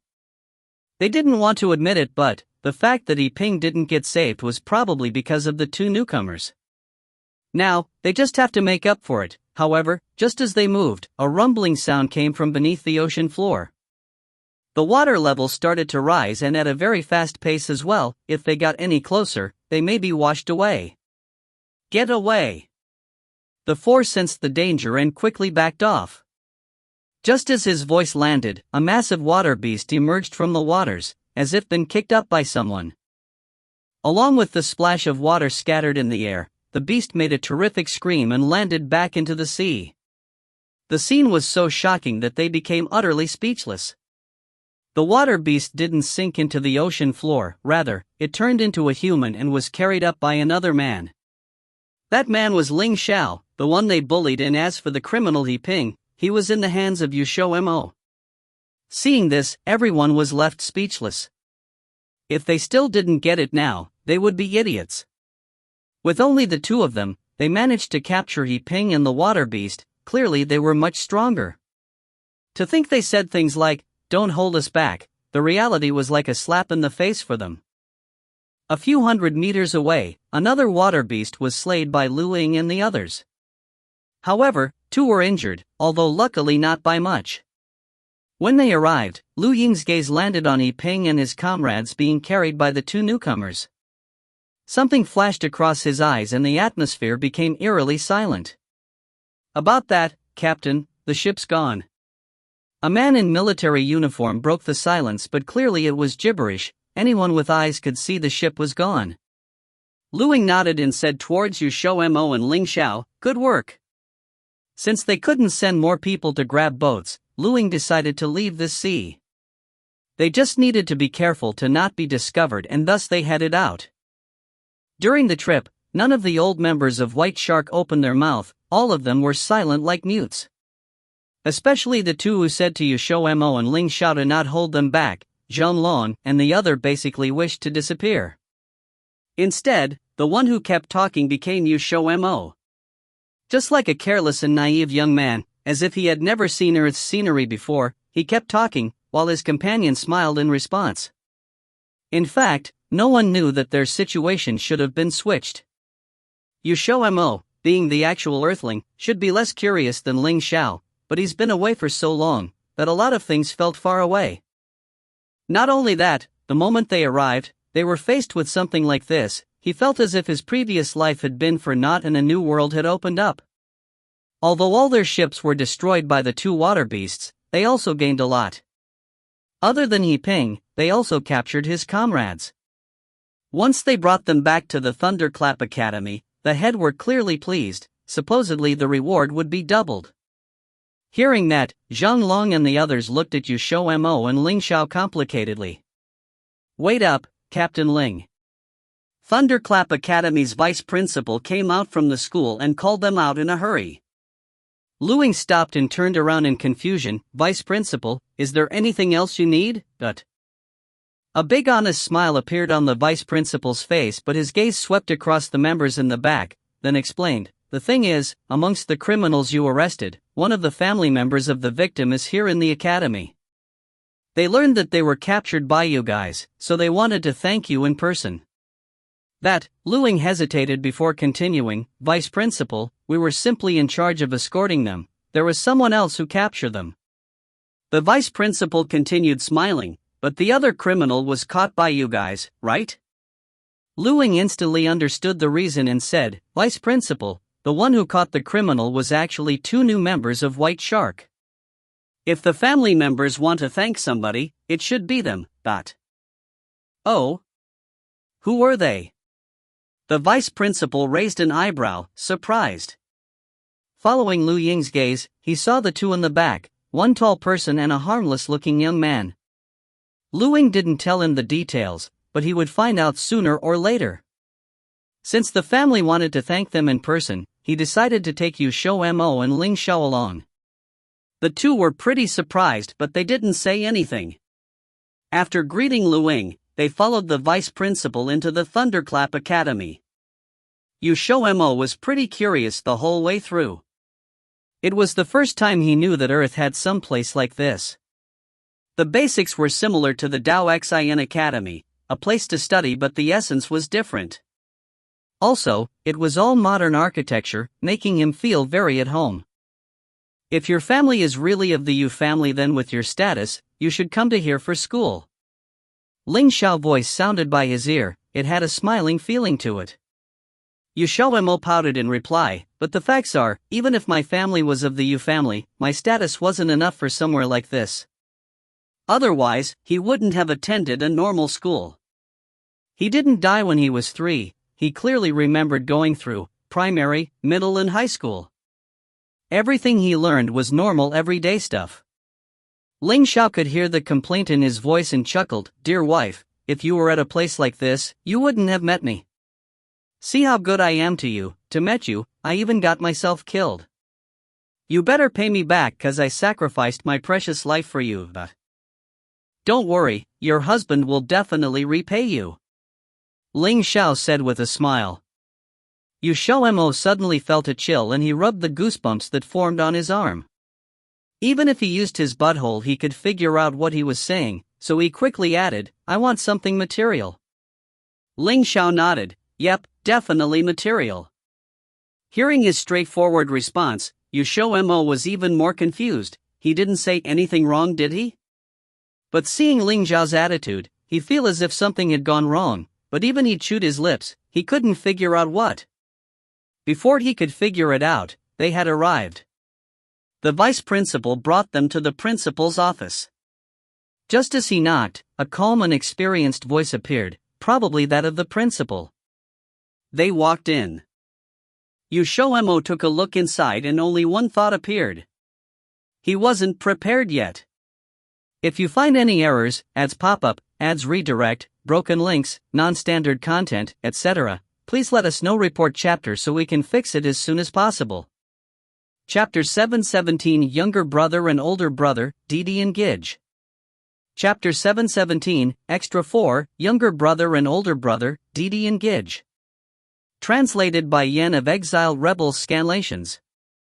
The main reason that XiaoMo intentionally went from a higher level realm to a lower level realm was to resolve the suspicion in his heart. Of course, after many years of not seeing the family that he had grown up with, he also missed them quite a bit, but XiaoMo hadn't expected to see them so quickly. If he wanted to see them, he would have done so the moment he and Ling Xiao arrived. He wouldn't have waited until now. The point was to give himself a bit of buffer time, and moreover, for some reason it seemed like Yubo and the rest had moved. XiaoMo couldn't deny that he felt a little disappointed. He had asked around that high-end villa district, and he found out that ever since he accidentally died, the entire Yu family moved to Kyoto. Perhaps it was so they wouldn't continuously be reminded of XiaoMo, even though XiaoMo didn't feel like this excuse was very convincing. After he came back with empty hands that day, XiaoMo suppressed the urge to find them. He could just make a decision after he readapted to living in the 21st century and things stabilized. However, all of those plans were destroyed. XiaoMo stared at the man sitting on the sofa in the principal's office. After almost 10 years of not seeing him, Yubo was no longer that 17-year-old boy who was always pestering him and using that nasty tone of voice to show concern for others. He had already turned into a man full of charisma with matured features and an outstanding temperament. XiaoMo had known from long before that Yubo's appearance was very striking, and he had also imagined what Yubo would be like as a true adult, but he was still extremely shocked when he saw Yubo with his own eyes. For a while, he was stunned. "Wife, if you keep staring, your husband will feel jealous." Ling Xiao's low voice suddenly spoke next to his ear, giving him a fright. Finally, he refocused his thoughts. At first, he was a little guilty, but when he remembered that Yubo was his little brother, he calmed down again. However, XiaoMo didn't want Ling Xiao to misunderstand. He transmitted a message to him. "Didn't I tell you before that I had 2 brothers in this world? He's Yubo, my younger brother. Ling Xiao lifted an eyebrow, astonished, as his gaze moved to Yubo. 2 seconds later, he looked back at his wife, and he said suspiciously, "Wife, you weren't picked up from somewhere, were you?" T/N, implying he was adopted lol. XiaoMo grew furious at once. "You're the one who was picked up. Your entire family was picked up." XiaoMo was a genuine member of the Yu family. He had grown up ever since he was young in the Yu family. Ling Xiao glanced at him meaningfully. XiaoMo just knew that Ling Xiao didn't believe him. He was about to say something when Yubo suddenly stood up from the couch and walked over to him in a couple of large strides. XiaoMo jumped immediately and unconsciously wanted to retreat, but Ling Xiao, who was behind him, propped a hand against his back, not allowing him to retreat. XiaoMo's expression instantly tightened. Yubo, who had already walked over to him, suddenly scooted closer. His handsome face drew nearer and nearer, and XiaoMo felt like he was about to feel Yubo's scorching breath. At that moment, Ling Xiao abruptly pulled him backwards, putting some distance between him and Yubo. He became the one facing Yubo, and XiaoMo had just steadied himself when he heard Ling Xiao speak, "If you wish to give thanks, there's no need to get so close." Yubo narrowed his eyes as his scrutinizing gaze moved to Ling Xiao. His eyes were extremely piercing, and the average person would probably feel quite pressured. Unfortunately, the person before him right now was Ling Xiao. "You two were the ones who caught the criminals." His voice was a calm declaration. "If there were no accidents, then yes, it was indeed us." Ling Xiao stayed in front of XiaoMo as he spoke. Yubo's expression immediately grew solemn, and his voice carried a hint of a businesslike tone. "Many thanks for catching the criminals. I thank you on behalf of the Yu family, but..." Ling Xiao said indifferently, "This was our task. No need to be so formal." XiaoMo finally reacted and stared at Yubo immediately with wide eyes. He remembered that Johnson said that there were 2 children from a clan who were among the students killed by He Ping and the rest. The vice president just then had said as well that a family member of the deceased wanted to personally thank them. But why would Yubo appear here? Why did he want to thank them? XiaoMo felt like his brain wasn't working anymore. 100,000 whys flew by, screaming, in his mind. He thought of a possibility that he simply just didn't want to think about. If the person that the vice president was talking about was Yubo, then one of the 2 people who died definitely had to be from the Yu family. But he knew how many people were in the Yu family. Besides him, there was only Yubo and Yu Lu from the younger generation. It couldn't be that the Yu family member who was killed was Yu Lu? XiaoMo instantly felt as if the whole world was tilting around him. The crime that He Ping and his accomplices committed wasn't the most recent. That case was actually almost a decade old, and at that time, after He Ping killed those students, he disappeared without a trace. Their ability to keep themselves hidden was very impressive. Even though the country issued an arrest warrant and searched openly and secretly for 10 years, it had been to no avail. He Ping was only caught 2 months ago. If this matter really occurred 10 years prior, the situation simply didn't make sense. He clearly remembered that before he died, Yubo and Yu Lu were studying in a different exclusive school. That school wasn't in the deep mountains, so it definitely couldn't have been Thunderclap Academy. But both Johnson and the vice principal said that the one killed was a student from Thunderclap Academy. He was confused.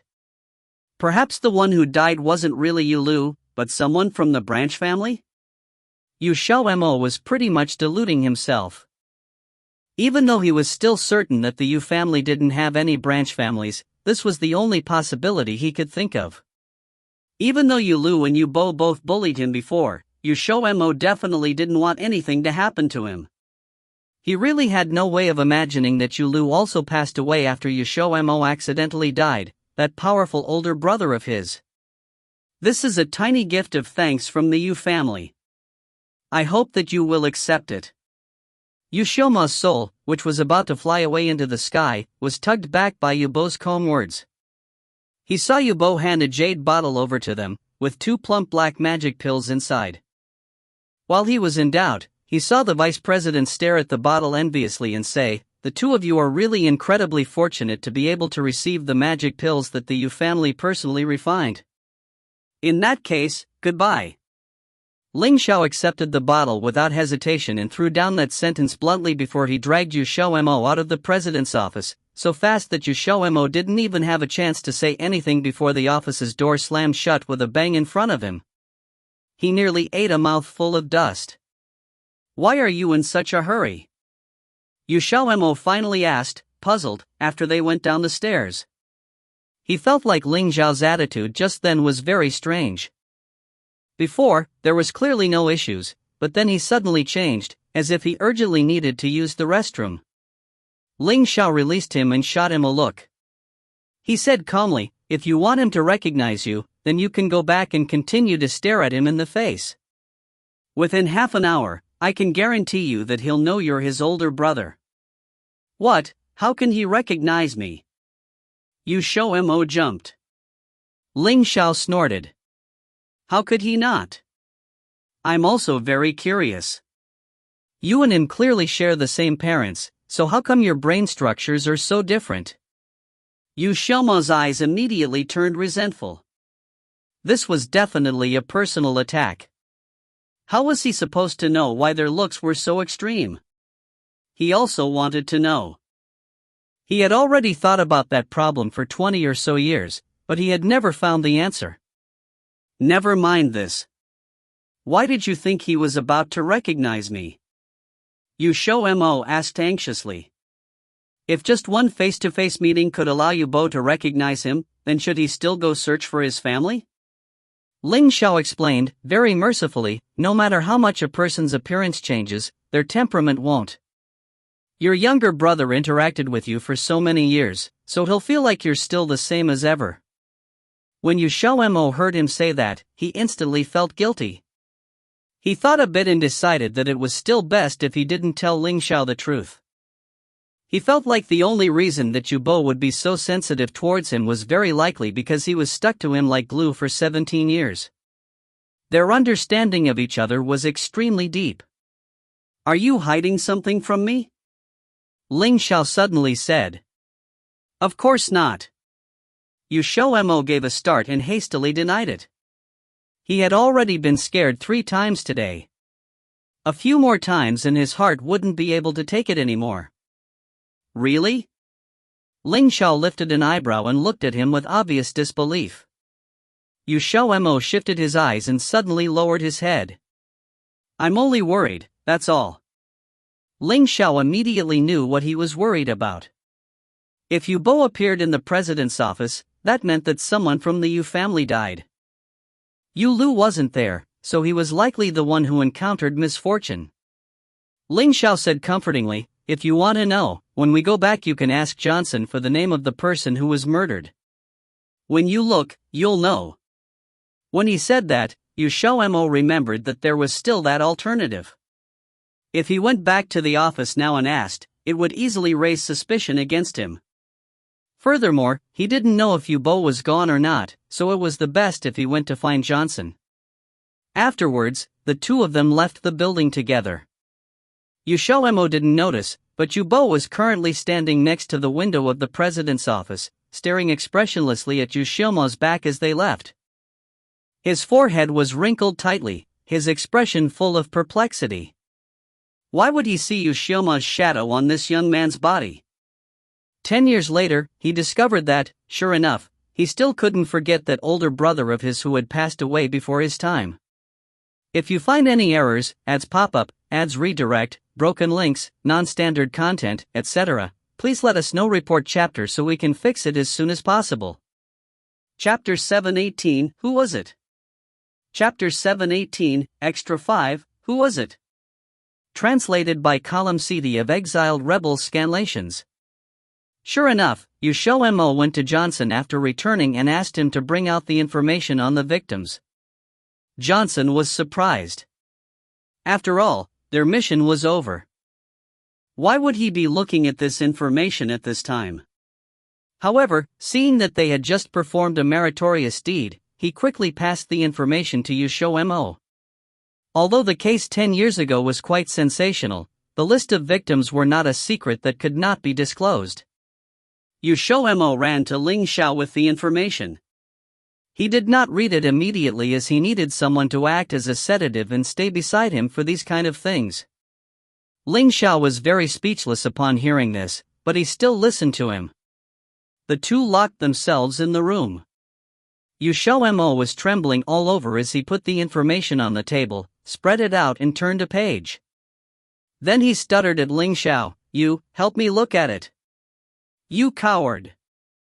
Ling Xiao scolded, before he decisively picked up the information and quickly glanced through it. Under the latter's expectant eyes, he simply said, "Nothing." XiaoMo's eyes suddenly lit up. "Yulu's name is really not inside?" Ling Xiao threw the information onto the table. "Not only isn't there anyone named Yulu inside, there's not even a student surnamed Yu in it." "Not even a single one?" XiaoMo was stunned. He immediately snatched the information up for a look. Sure enough, there was no student surnamed Yu. However, this was impossible. Yubo really appeared in front of him today, and he even thanked him on behalf of the Yu family and gave him magic pills. He knew that magic pills were very precious upon seeing the expression of the vice principal. Why would Yubo thank him and say it was on behalf of the Yu family if no one from the Yu family was killed? He did not think Yubo would do this for someone of a different surname. The Yubo in his memories was extremely haughty unless he was in front of his family. It was impossible for him to do this. There must be some reason. However, it was great that Yulu was not on the list. He finally breathed a sigh of relief. What the hell is going on? Why am I so confused? XiaoMo was completely at a loss. Don't think about it anymore. Ling Xiao instructed. There were two possibilities in this case. The first was that the names of the deceased on this list was not complete. It was possible that someone's name or the names of a group of people were hidden for some reason. The second possibility was that one of the students had a close relationship with the Yu family and they had treated this person as a family member. XiaoMo immediately changed his perspective and began to think. Leaving aside the first possibility, the second possibility did not seem to be very probable. If that student really established a familial relationship with the Yu family, the greatest possibility was that either Yubo or Yulu married a wife and had a son or daughter. It was the only possibility with his understanding of the Yu family. This was because his family would only be so active in looking for the killer, and even thank them face to face, if the person was a relative. They would just give an indication of thanks at most if they weren't, as other than him, the rest of his family were all exotic flowers. Although his family members were usually quite apathetic and unable to express their emotions, they would use their actions to express their concern for their families, and the only people who could get this kind of treatment were those who had really become a family member to them. XiaoMo immediately checked the following information. Yulu and Yubo were adults that were quickly approaching 30. Even if they married a wife and had a kid soon after his death, this probability could be ruled out as the child would definitely be younger than 10. This was because the minimum age of the students in Thunderclap University was 12 years old. Then it may be their wives who should be females. XiaoMo marked out the women on the name list with a red pen. There were only 3 of them. They were young and beautiful and all looked like a possible candidate. However, he soon locked one of the most beautiful girls. The girl in the picture was glowing with health and vigor, and she looked sunny and cheerful. She was absolutely in line with the tastes of Yulu and Yubo, but that was not the real reason why he noticed the girl. The important thing was that girl was a beloved daughter of the Jingdu family and even he would know something about connections through marriages. It looks like she's the one. XiaoMo praised himself in his head. Ling Xiao rested his chin in one hand and did not join in the discussion this time. In order to confirm his conjecture, XiaoMo ran to the database and pulled out all the information about the girl's life. As a result, he was suddenly struck dumb when he finished reading it. The girl was indeed a daughter of the Jingdu family, but she already had a fiancé, and this fiancé was not Yu Lu or Yu Bo. The name written in the spouse column was a completely unfamiliar name. He actually guessed wrongly after spending such a long time on it. XiaoMo agitatedly scratched his head, messing his hair up in the process. Ling Xiao calmly commented, "It seems that it should be the first one." XiaoMo decided to get to the bottom of this. If it was really the first possibility, why did the Yu family have to hide her identity? Was there some secret that could not be divulged?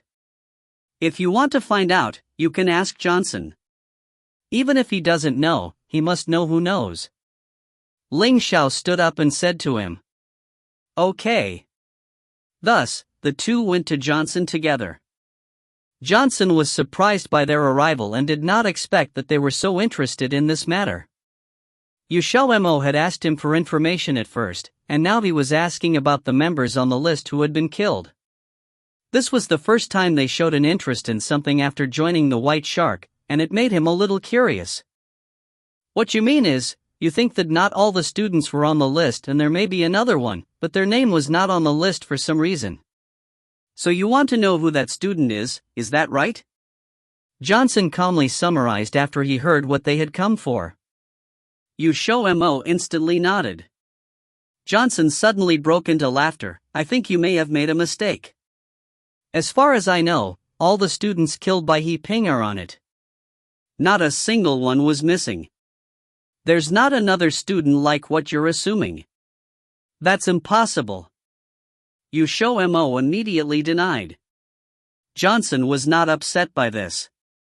He directly stated, "Then tell me, why do you think there's another student?" XiaoMo replied, "Because the person at Thunderclap University that said he would like to thank us was a member of the Yu family. But I've read the information and there's no student surnamed Yu on it. If so, why did he want to thank us? That doesn't make sense, does it?" "It does not make sense, but," Johnson paused, "what does this matter have to do with you? You should just accept it since he thanked you, isn't that right?" XiaoMo had long thought of an excuse. He immediately stuck his chest out and answered with great confidence, "I'm curious, what of it?" Johnson, "All right. So, do you or do you not know who was the one who died in the Yu family?" XiaoMo began to get impatient. He was eager to know the answer, but Johnson was just being exasperatingly slow. Johnson really wanted to say, "Is this the attitude you should have towards your superior?" but he decided to drop this after thinking about it. Instead, he suggested, "I really don't know about that. If it was as you said and there was another student who hasn't been listed, then his confidentiality level should be above A rank and his information can't be viewed without a certain authority." XiaoMo looked at him. "Even you can't access it?" The corner of Johnson's mouth twitched slightly. "Yes." XiaoMo was disappointed. He was still unwilling to give up after thinking about it and asked, "Where is the information mainly kept? In the nation's confidential archives?" Johnson tried to keep his mouth from twitching with great effort. "So what if you're told, 'Don't tell me that you're thinking about stealing from the archives of the nation'?" At last, Ling Xiao could no longer look on and dragged XiaoMo away to prevent him from making a further disgrace of himself. He only let go when they reached somewhere with no people. Then he turned and studied XiaoMo. "I really don't understand why you're persisting further with this. At least you can confirm that the person who was killed was not your brother. What more is there for you to stress about?" XiaoMo shook his head. "You don't understand. Yu Bo is a haughty man. He would never come out to thank us personally if it weren't for an important person in his life. Even if it wasn't Yu Lu, it must be another person who is important to him. So I just want to know who that person is. In that case, there's no need for you to ask Johnson. He won't show you the confidential documents even if he had the authority." Ling Xiao replied. "Then what should we do?" XiaoMo agitatedly scratched his head. His head of hair that was like a messy bundle of rice straw had been scratched into an even more disorderly mess. It was fortunate that his hair was short. Anyway, his hair could be regrown with magic pills, and it could immediately grow longer with only one pill, so he did not feel that it was a pity to cut it. Without saying anything, Ling Xiao pulled on his hand and walked out. They left the base quietly without anyone noticing them. Even if someone came to check, they would think they were staying in their room and did not come out. A minute later, XiaoMo speechlessly looked at the magnificent building in front of him. "Why did you bring me to Thunderclap University? Could it be that there's the confidential information here? You've finally become smarter. The deceased was a student of Thunderclap University, so the university will certainly have a backup. We'll know as long as we enter and check it out." Ling Xiao answered relaxedly, as if the Thunderclap University in front of their eyes was a school which they could enter and exit as they pleased. One must know that in the eyes of cultivators, the teachers and professors from Thunderclap University were all powerful experts. The danger in tight security was definitely no less than that of a governmental agency. What are we waiting for? Let's hurry in. XiaoMo immediately became energetic and pulled him while rushing inside. The student files of Thunderclap University were kept in the archives, which contain thousands of files. In addition to the students of the current term, the files of former students were also inside. It was as easy as blowing dust off the table for the two to find the archives. If you find any errors, ads pop up, ads redirect, broken links, non-standard content, etc., please let us know. Report chapter so we can fix it as soon as possible. Chapter 719, The Truth Behind the Murders. Chapter 719, Extra 6, The Truth Behind the Murders. Translated by Juessence of Exiled Rebels Scanlations. The Thunderclap Academy's archive room was built like a library. It was a massive room, filled with brownish-red colored bookshelves which were in turn packed with files. XiaoMo couldn't help but sigh in awe at seeing this. However, he wasn't surprised by the size of the archives room, since the Daosun Academy's library was 2-3 times the size of this. What truly awed him was the countless files. From this, it was clear how much history the Thunderclap Academy had. Ling Xiao walked over and cuffed him around the head. "Stop staring." XiaoMo clutched his head, chagrined, and followed the other inside. The two entered through the entrance. Though there was a lot of files here, they were very well organized. The people who worked here sorted them by year, then by the age of the students that year. The incident had occurred 10 years ago, which was the year 20XX. The two continued inside. As they did, they were met with several obstacles, but the two ignored them. It didn't take them long to find the files for 20XX. The side of the bookcase had the number of students for this year noted there. 3 grades of students totaled at over 3,000. XiaoMo and Ling Xiao split up the work between them. He was in charge of looking through the grade 1 students because of the 3 grades. Grade 1 had the most victims, equal to the total for grades 2 and 3. He had already memorized their names and appearance. XiaoMo read extremely fast, going along the shelves of files rapidly and taking out a file every now and then. Some that had the same name were also pulled out, just in case. It didn't take long for him to finish. He thought he was first to finish, but then his mouth twitched when turned to see Ling Xiao sitting at a desk and reading through a file, one leg over the other. Just as he walked over, Ling Xiao handed him a file. "This is the file for that incident. The students in there are the same as the file Johnson handed us." XiaoMo accepted the file and skimmed over it. Could it be that our guess really was wrong? Maybe. Ling Xiao gazed at him, seeing his disappointed expression and smirking at him.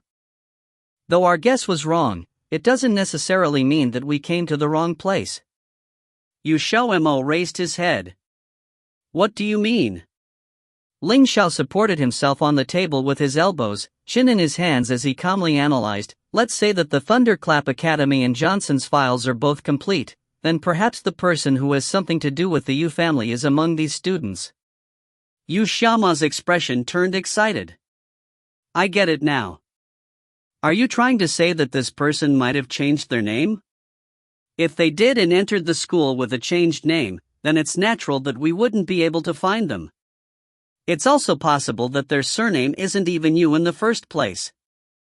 Didn't you say before that some children won't have the surnames of their parents? Ling Xiao didn't give him a certain answer, because he didn't know what it was in the end either. Then let's start searching. XiaoMo revived instantly, fully recharged. Thunderclap Academy was a big university, and they were very strict on rules. Students might be able to change their names, but they couldn't fake their information. He Ping hadn't killed these students inside the Thunderclap Academy, otherwise there would be no way he would be able to succeed with his level of skill. These students were killed while on missions outside. Every year, the Thunderclap Academy would arrange some missions for the students to undertake. First, to prepare them and give them experience, second to facilitate friendship between the three grades, so the missions would usually be assigned to groups of students of mixed grades. The killed students were very misfortunate, because He Ping had some spiritual problems. In modern terms, he was mentally ill. Though He Ping was a teacher of the Thunderclap Academy, he was a very gloomy person. In school, not only did the students not like him, but his colleagues ostracized him as well. In the end, his mental illness worsened. In the world of cultivation, this was an omen of one's spiritual energy going into discord. 10 years ago, He Ping's issues reached a peak. Since his spiritual energy was going into discord, he was temporarily suspended. Coincidentally, those students were on a mission near his home. The battle attracted him, and He Ping, already in a discordant state, saw these students away from the safety of their school and was unable to suppress the malice in him any longer. Thus, he killed all 11 of the students. At this point, XiaoMo suddenly sucked in a breath. Noticing this, Ling Xiao raised his head to see him with his mouth opened in surprise and asked, "What's wrong?" XiaoMo's finger pointed at a certain point on the files, trembling. Ling Xiao came over and glanced at it. They were killed at the Ronghua complex. It's where He Ping lived. What's wrong? XiaoMo said tearily. In my last life, I lived in Ronghua complex as well, and the day of the accident is the same day they were killed. Ling Xiao fell silent. Should you call this a huge coincidence, or an act of fate? I have a theory. XiaoMo said to Ling Xiao, his expression shockingly calm. Usually, he would have jumped up by now. Ling Xiao nodded. I agree with your theory. XiaoMo kicked him in the shin. I haven't even told you my theory yet. How do you know it's the same as yours?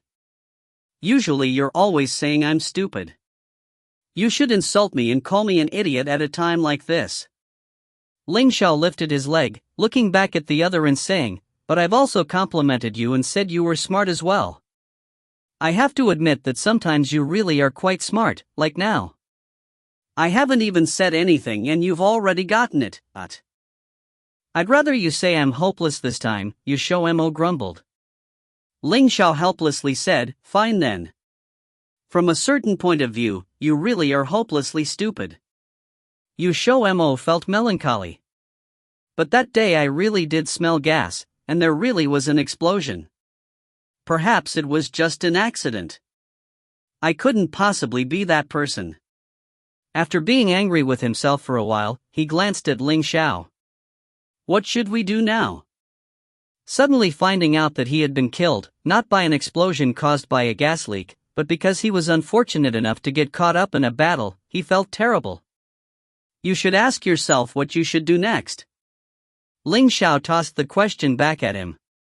XiaoMo contemplated for a while before deciding, I still want to go and see them. His goal of coming here was to go and see his family, and find out if the Yu family was the Yu clan. That was secondary though. The Tongtian continent was very peaceful now, so this issue wasn't very important anymore. He just wanted to know how his family was doing. Then let's go and see them. Thus, they went to the capital to gather information on the Yu family. That was when they found out that the Yu family was famous in the capital. However, they weren't officials in the capital, but entrepreneurs. This had XiaoMo letting out a breath of relief because in his memory, the Yu family didn't have any members that took the government route. This meant that the Yu family was still that same Yu family from his memory.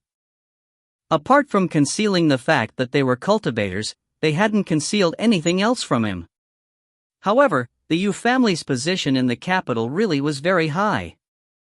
They might not have a background with the government, but they were a top-tier powerhouse family, especially in the most recent 10 years. Yu Lu and Yu Bo continued to shine, pushing the Yu family to new heights. However, the real reason they commanded so much respect and gear was because they were a cultivator family, and no ordinary cultivator family either.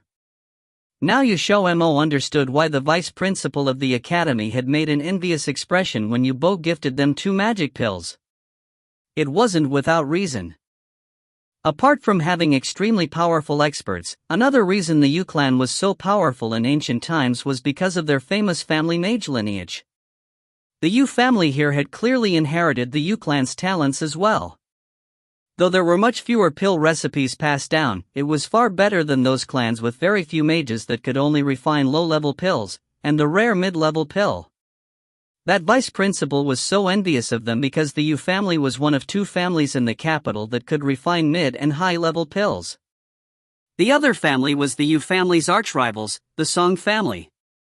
They had some high-level mages too, but they had less pill recipes. So many high-ranking officials in the capital all wanted to get on the Yu family's good side.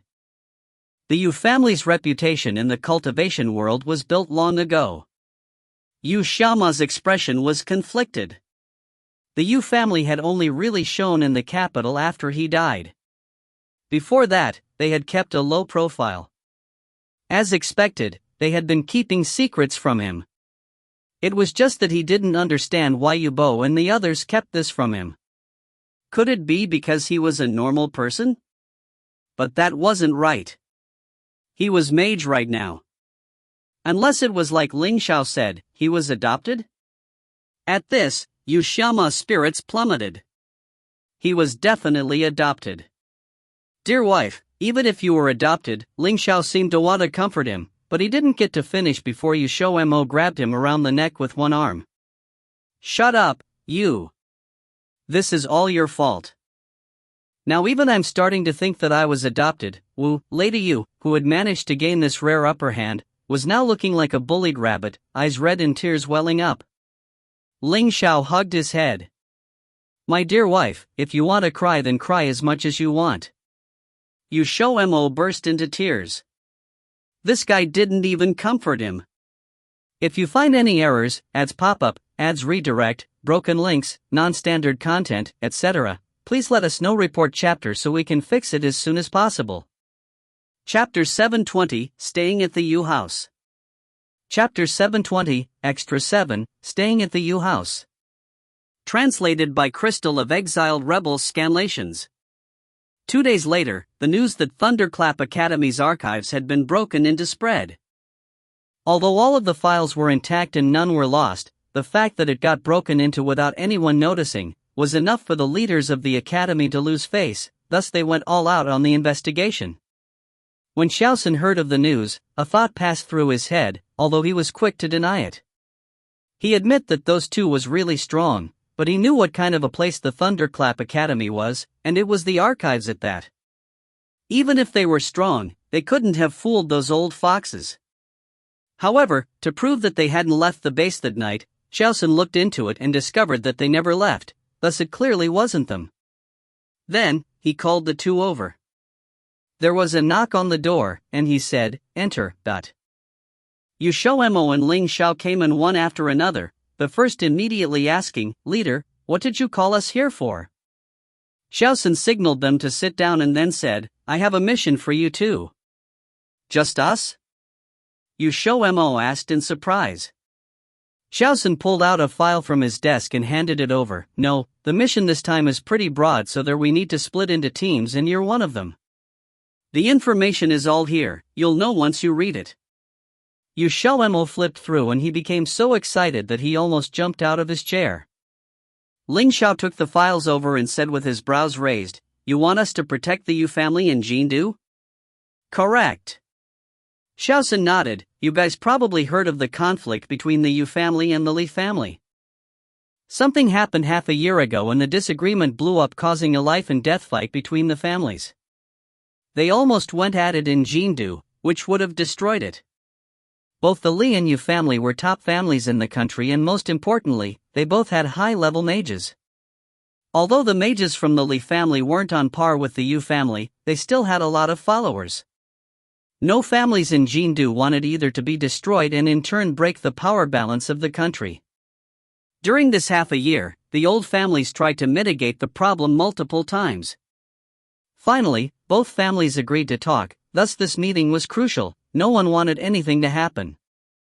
Thus, an order was sent for them to protect the Li and Yu family members until they arrived at the meeting, making this an incredibly important mission. Now I can openly get in touch with them. Once they got back to their rooms, XiaoMo told Ling Xiao excitedly. He had been worried about how to get close to them, but now that was not a problem anymore. Ling Xiao was flipping through the files when he heard XiaoMo's comment and said, "Don't get too excited, we need to figure out the beginning of this whole mess first." "What is there to find?" "It's definitely the Li family who got jealous of the Yu family and did something shady.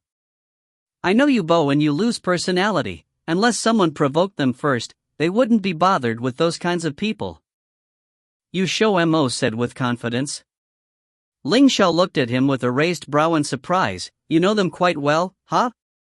XiaoMo subconsciously felt guilty, even though he didn't know what he was feeling guilty about, and instantly replied awkwardly, We are brothers, and we lived together for many years, so knowing them is normal.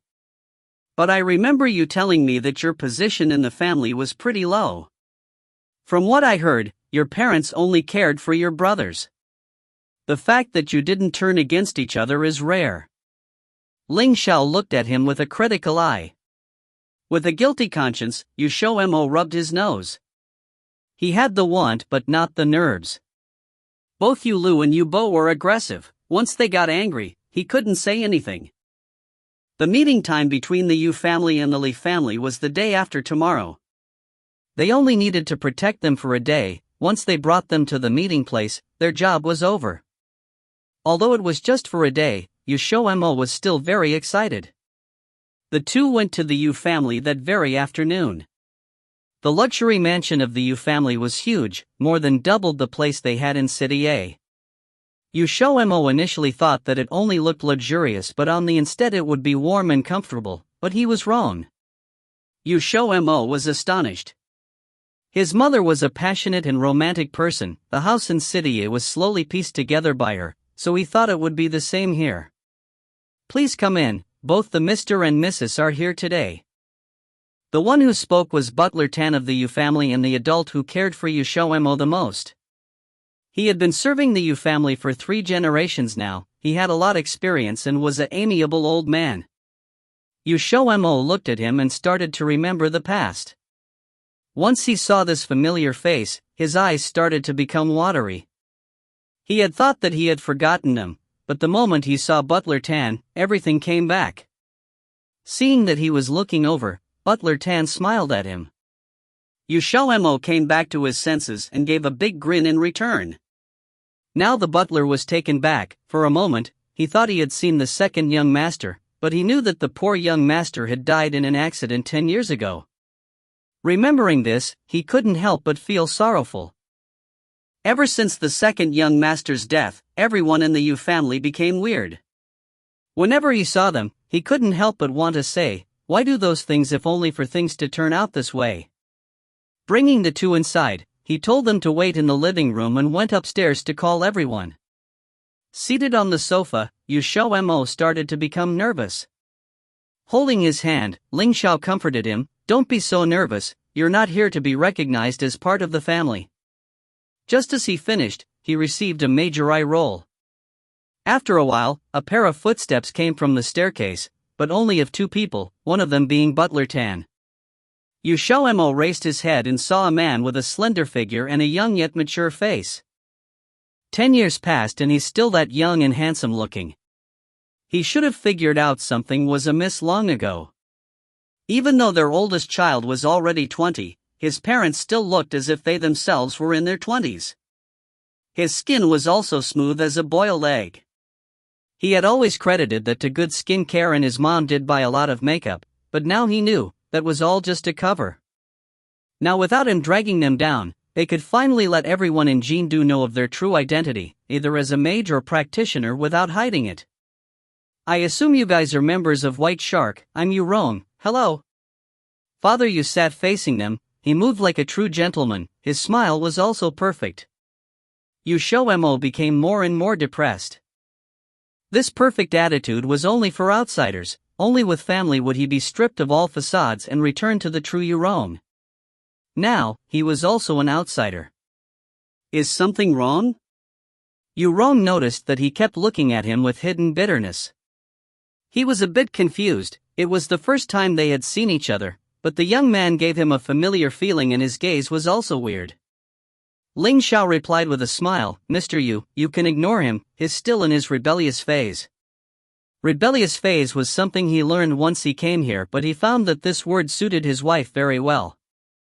XiaoMo rolled his eyes, you're the one in a rebellious phase. Father Yu chuckled. He thought White Shark had sent someone much more serious. He didn't expect them to be so interesting. Then he asked, how should I call you? My surname's Ling, his is Feng. Ling Xiao said. Father Yu nodded, Mr. Ling, Mr. Feng, please stay for the night here. I have already told the butler to make 2 rooms for you. He will bring you up later. I need to tend to my wife, so I'll be taking my leave first. Mo, did something happen to your wife? XiaoMo almost said Mom, but he stopped in time. However, when Father Yu looked at him in astonishment, he knew he said something he shouldn't have. He was just an outsider. Although Father Yu thought it was weird, he still replied with grace, thank you for your concern, she just feeling under the weather, that's all. Why was she under the weather? XiaoMo didn't dare ask again. In his mind, Mother Mingjing was someone with little worries because his father wouldn't let her be distressed over anything. If she was feeling down, it must have been something major. Once Father Yu left, Butler Tan arrived with a delicate plate of fruits. With one look he could tell that Butler Tan made it himself. He was very good with his hands, and every time he made a fruit platter, it was always so detailed that he felt bad eating it. XiaoMo couldn't help but feel as if he was back to the past and said, thank you, Uncle Tan. Just as the words left his mouth, he froze. When he raised his head, he saw, without surprise, Butler Tan looking at him with a surprised expression. Mr. Feng, how did you know my surname? Butler Tan asked with some hesitation. That weird feeling appeared once again. Now he felt even the young man looked more and more like the deceased second young master. Especially his thanks earlier, it was exactly in the same tone as the second young master. With a guilty conscience, XiaoMo said, about that, I saw the Yu family's information, so I knew your surname and you look very amiable. There's someone in my family the same age as you, that's why I couldn't help it back then, calling you that. Even though he make up the excuse on the spot, it was pretty good. Ling Xiao gave him a thumbs-up expression. Butler Tan smiled, seemingly believing his words, and didn't question further. If you find any errors, ads pop-up, ads redirect, broken links, non-standard content, etc., please let us know. Report chapter so we can fix it as soon as possible. Chapter 721 Dinner. Chapter 721 Extra 8 Dinner. Translated by Yen of Exile Rebels Scanlations. The moment Yubo entered through the door, he heard the movement coming from the living room. The movement didn't sound small either, and it seemed as if they were playing some kind of game. Just then, Butler Tan walked over, and as Yubo changed shoes, he said, "There are guests here today?" Butler Tan couldn't help but laugh. "Young Master Bo, you forgot. Since you're going to meet the Li family the day after tomorrow, the country sent over 2 people to come protect you all. I heard that they're from a special division called White Shark." Yubo paused. For some reason, he recalled again that young man who reminded him a lot of XiaoMo. These past few days, that man kept appearing in his mind every now and then. Even though it was clearly the first time they had ever met, Yubo kept remembering him, and the more he thought about it the more he felt like he was especially similar to XiaoMo. You can go prepare dinner, Yubo told Butler Tan before walking towards the living room. He only discovered when he got closer that one of the people present was precisely the one who kept appearing in his mind. They could be considered acquaintances now. The sound of his footsteps was extremely light, but the two of them both turned their heads before he got close. The young man was holding a game console controller in his hand, and there was a sniper game in front of them from 10 years ago. It was already extremely old now, never mind young people nowadays, not even old game enthusiasts would like that kind of game anymore. But when Yubo saw it, his expression darkened slightly. Originally, this kind of game wouldn't have shown up in his home. It was considered a sort of taboo for all of the people in the Yu family, because it was the game that his older brother XiaoMo liked to play the most. Every time he was in a bad mood, XiaoMo liked to shoot things to vent. "You're back." XiaoMo gave a very casual greeting. Yubo frowned, seemingly a little unhappy, but in the end he still didn't say anything. He only threw down a humph and went upstairs. XiaoMo understood him, and the moment he saw Yubo frown he knew that he wasn't in a good mood. XiaoMo lowered his head and looked at the controller in his hands before looking at Ling Xiao as the words "game over" appeared on the television screen. At around 6, the Yu family's people all came down at the same time. This was the time that the Yu family ate dinner. The Yu family all had a very rigid sense of time, as this was part of the Yu family's clan teachings. Everyone had to be punctual, and unless there were unusual circumstances, they all had to come back to eat dinner. As a matter of fact, they had just come downstairs when Yu Lu came back. He basically noticed from the very start XiaoMo and Ling Xiao in the living room, but this was the first time they met. They hadn't talked before, so Yu Lu didn't say anything as his gaze slid placidly past. Yubo and Yu Lu were both similarly handsome. However, Yu Lu looked much more mature and robust than Yubo, tall and thin.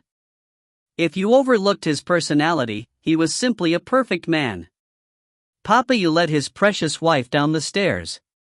When he passed the living room, he told the two of them, "Come eat with us, no need to be polite." I already told Butler Tan to make 2 more portions. XiaoMo's gaze landed on the beautiful woman next to him. The color of her face wasn't very good, her eyes slightly red as if she had just cried. However, her emotional state should have already calmed down, or else she wouldn't have come down to eat, especially when there were outsiders present. She seemed to sense his gaze, and the woman revealed a faint smile towards him. The two of them didn't reject the offer. Yuron allowing them to stay and even clearing out 2 rooms for them indicated that he wanted them to stay for dinner as well. As a result, he said a few words just for show. 6 people around one table. A strange silence. But XiaoMo wasn't uncomfortable in the slightest. On the contrary, he was reminiscing quite a bit. Before he died accidentally, he lived in this house for 18 years. Each meal was like this, and he was already accustomed to eating without talking. We don't really have anything good to receive our guests with. These are all fairly ordinary dishes, so please pay no attention to them. Eat whatever you wish, no need to hold back. Papa Yu was the first to break the silence at the table. Yubo and Yu Lu didn't say anything. The 2 brothers were just like 2 statues, no response whatsoever. "Then we'll help ourselves," Ling Xiao said before he picked up a piece of red braised pork for XiaoMo. Since the Yu family's head chef made it, the flavor definitely had to be first tier. XiaoMo learned his cooking skill from the Yu family's head chef Lin. Even though his own red braised pork was pretty good, every time he saw the dish, he would particularly long for head chef Lin's. T/N, red braised pork. It's so good. The moment the dish arrived at the table, his mouth had already started to water. However, since he was currently an outsider, he still couldn't be impolite in front of other people. Furthermore, Mama Mingjing disliked people who didn't respect table manners the most. So even in his previous life, he had no choice but to restrain himself a little. But Ling Xiao's actions made 4 people look over strangely. XiaoMo didn't notice at all. He picked up the red braised pork in his bowl and placed it in his mouth before revealing an extremely satisfied smile. He had really missed it too much. All 4 of them just happened to witness this reaction, and they were immediately stunned. This time, not only did Bo sense the similarity, even the other 3 felt the same way. That satisfied expression was simply the exact same as their younger brother, Sun. If it was just one time, there was still a possibility that it was just a coincidence, but when similar circumstances appeared one after another several times, that couldn't be called a coincidence any longer. Bo's eyes grew deep as he stared at XiaoMo's face, his expression unreadable. Lu, who was across from him, glanced at him with a thoughtful look. It was as if there was something settling down in his black eyes. At this point, Mama Yu suddenly put down her chopsticks.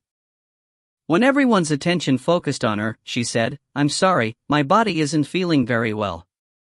I'm going upstairs first.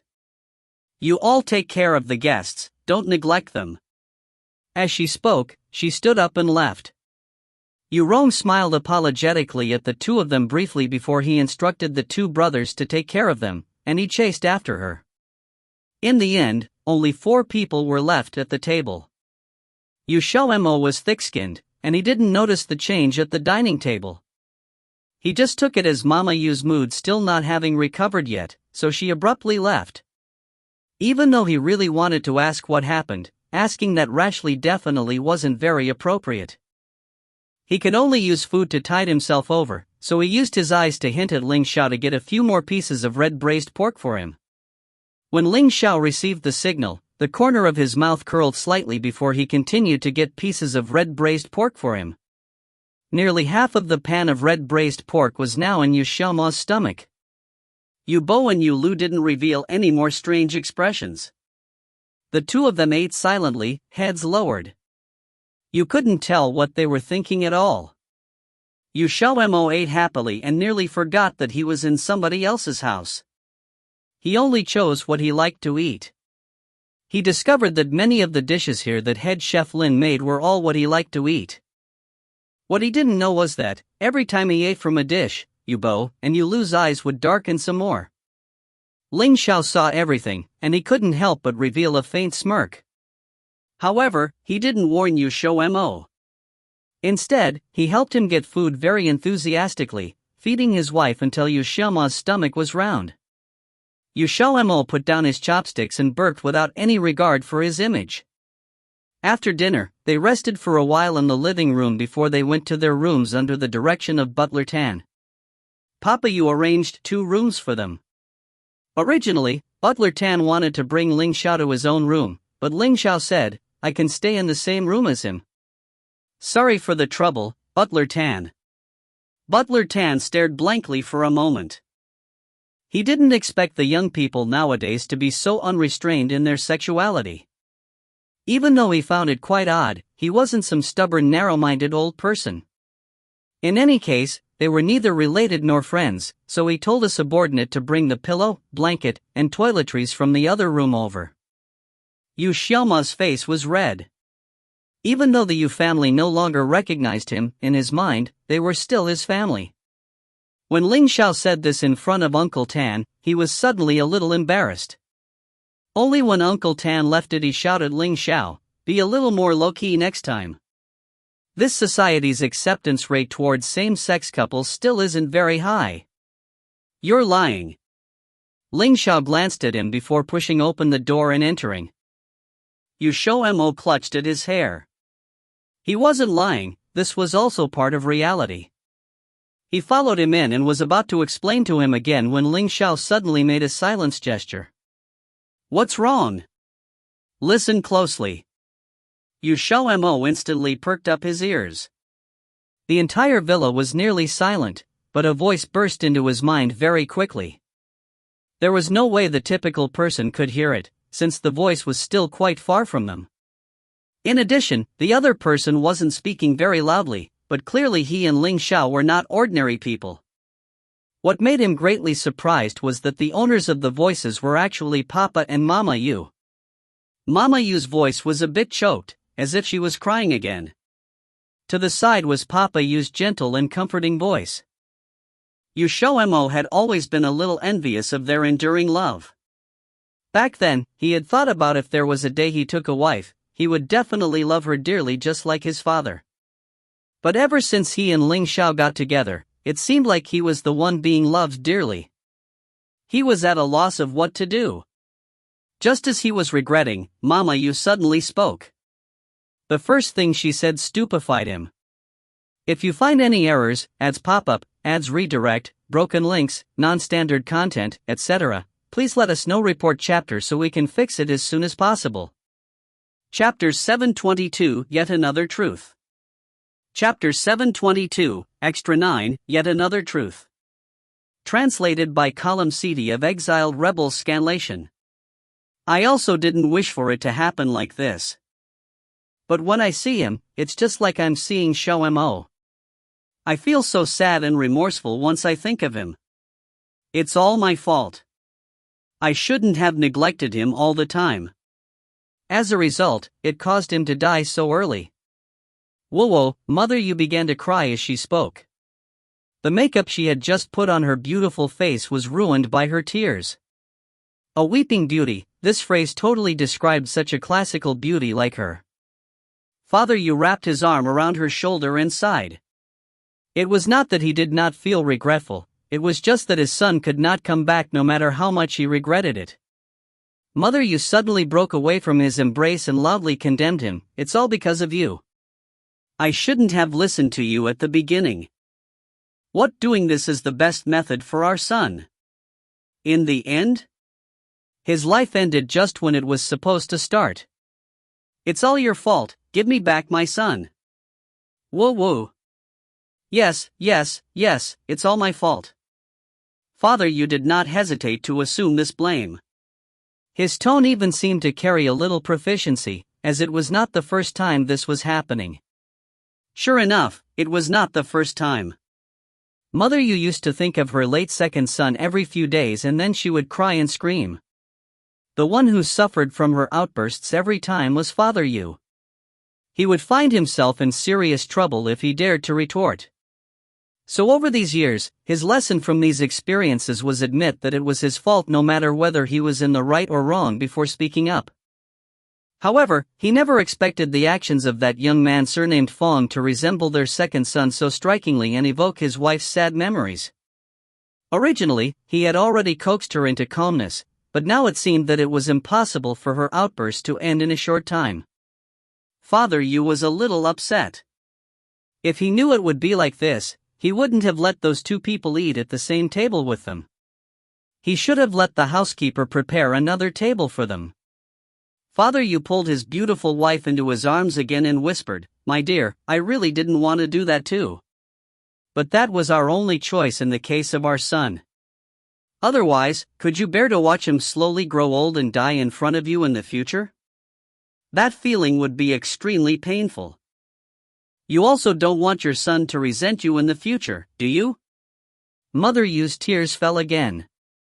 Of course she didn't want that. In fact, she also knew that she was not completely absolved of the blame in this matter. She was totally dumbstruck when they found out that XiaoMo had no talent for cultivation.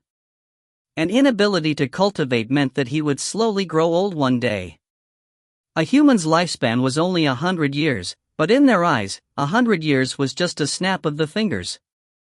She could bear this blow and was unwilling to accept the fact that her son would slowly die of old age. So she focused all her energy on her youngest son after Yubo was born, and stopped paying attention to her second son, turning herself into a heartless mother. However, she said she would never have done this no matter what if she had known her second son would die so early. She had never given her second son a warm embrace in the 18 years he had been alive. It was really such a negligence of her duty as a mother. The drama was continuing without end on this side.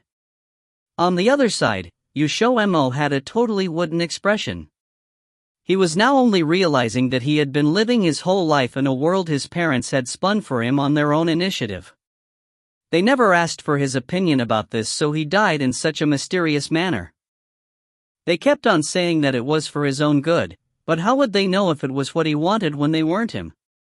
It was because of this self-righteous way of thinking that such a tragedy occurred. Unfortunately, there were still many parents who still thought that their actions were for the good of their children. The information contained in their dialogue was too much for XiaoMo to process for a while.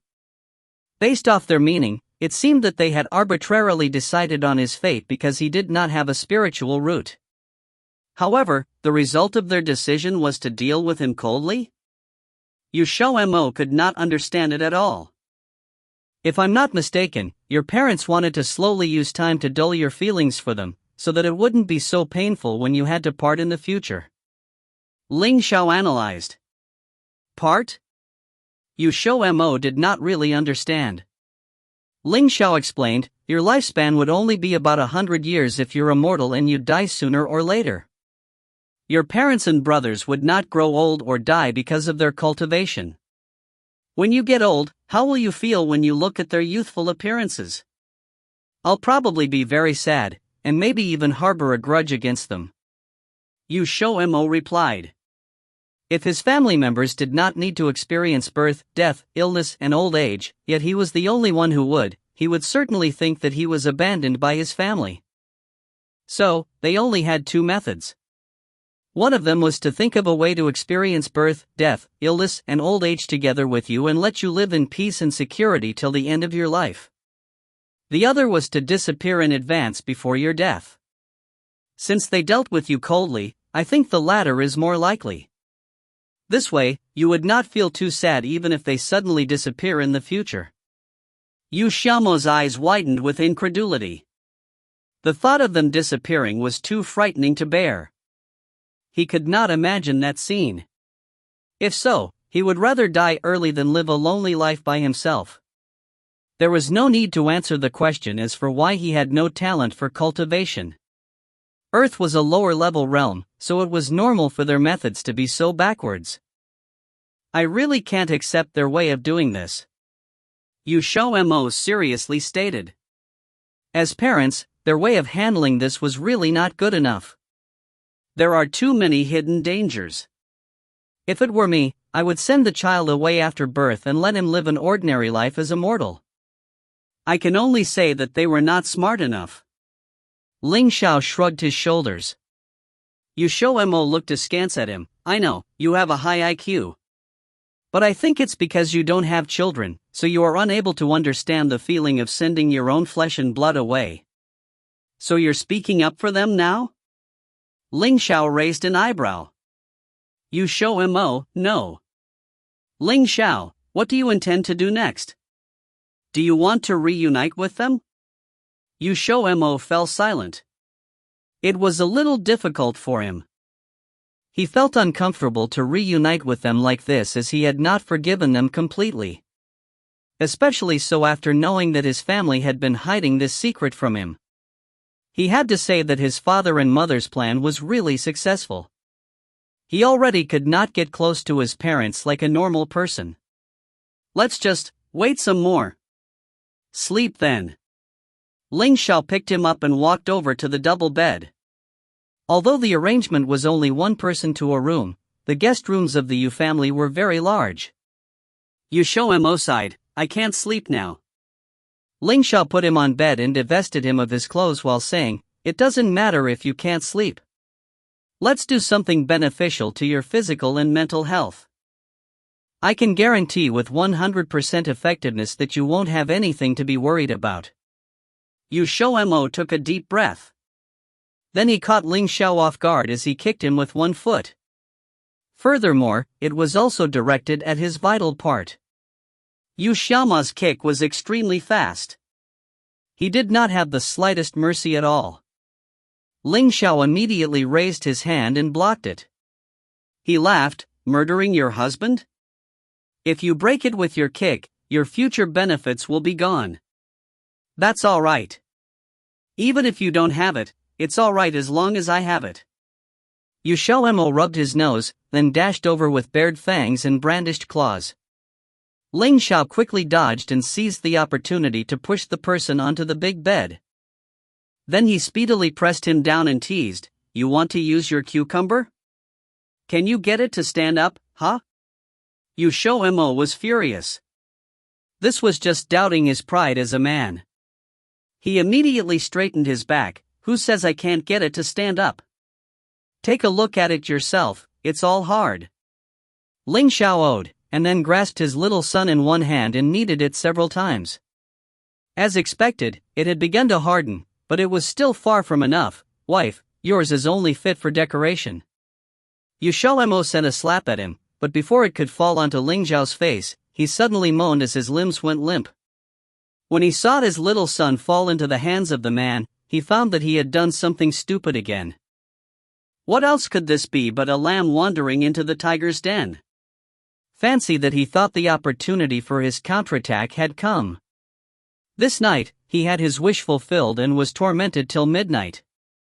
XiaoMo should rejoice that the soundproofing of the room was strong enough, otherwise the entire Yu family would know that two men were rolling naked between the sheets in the room. The next day, Yu Lu and Yu Bo were present at the table other than the two parents of the Yu family. Breakfast was delicious steamed buns and soybean milk made by Chef Lin. The spread smelled extremely fragrant. XiaoMo glanced at Yu Lu and Yu Bo and only started to eat after seeing them begin. There was not just one type of filling for the steamed buns, but 8 different flavors. It was difficult to ignore them even if he wanted to. He picked his favorites, which were seafood and corn, and did not even touch the others. This was yet another mistake.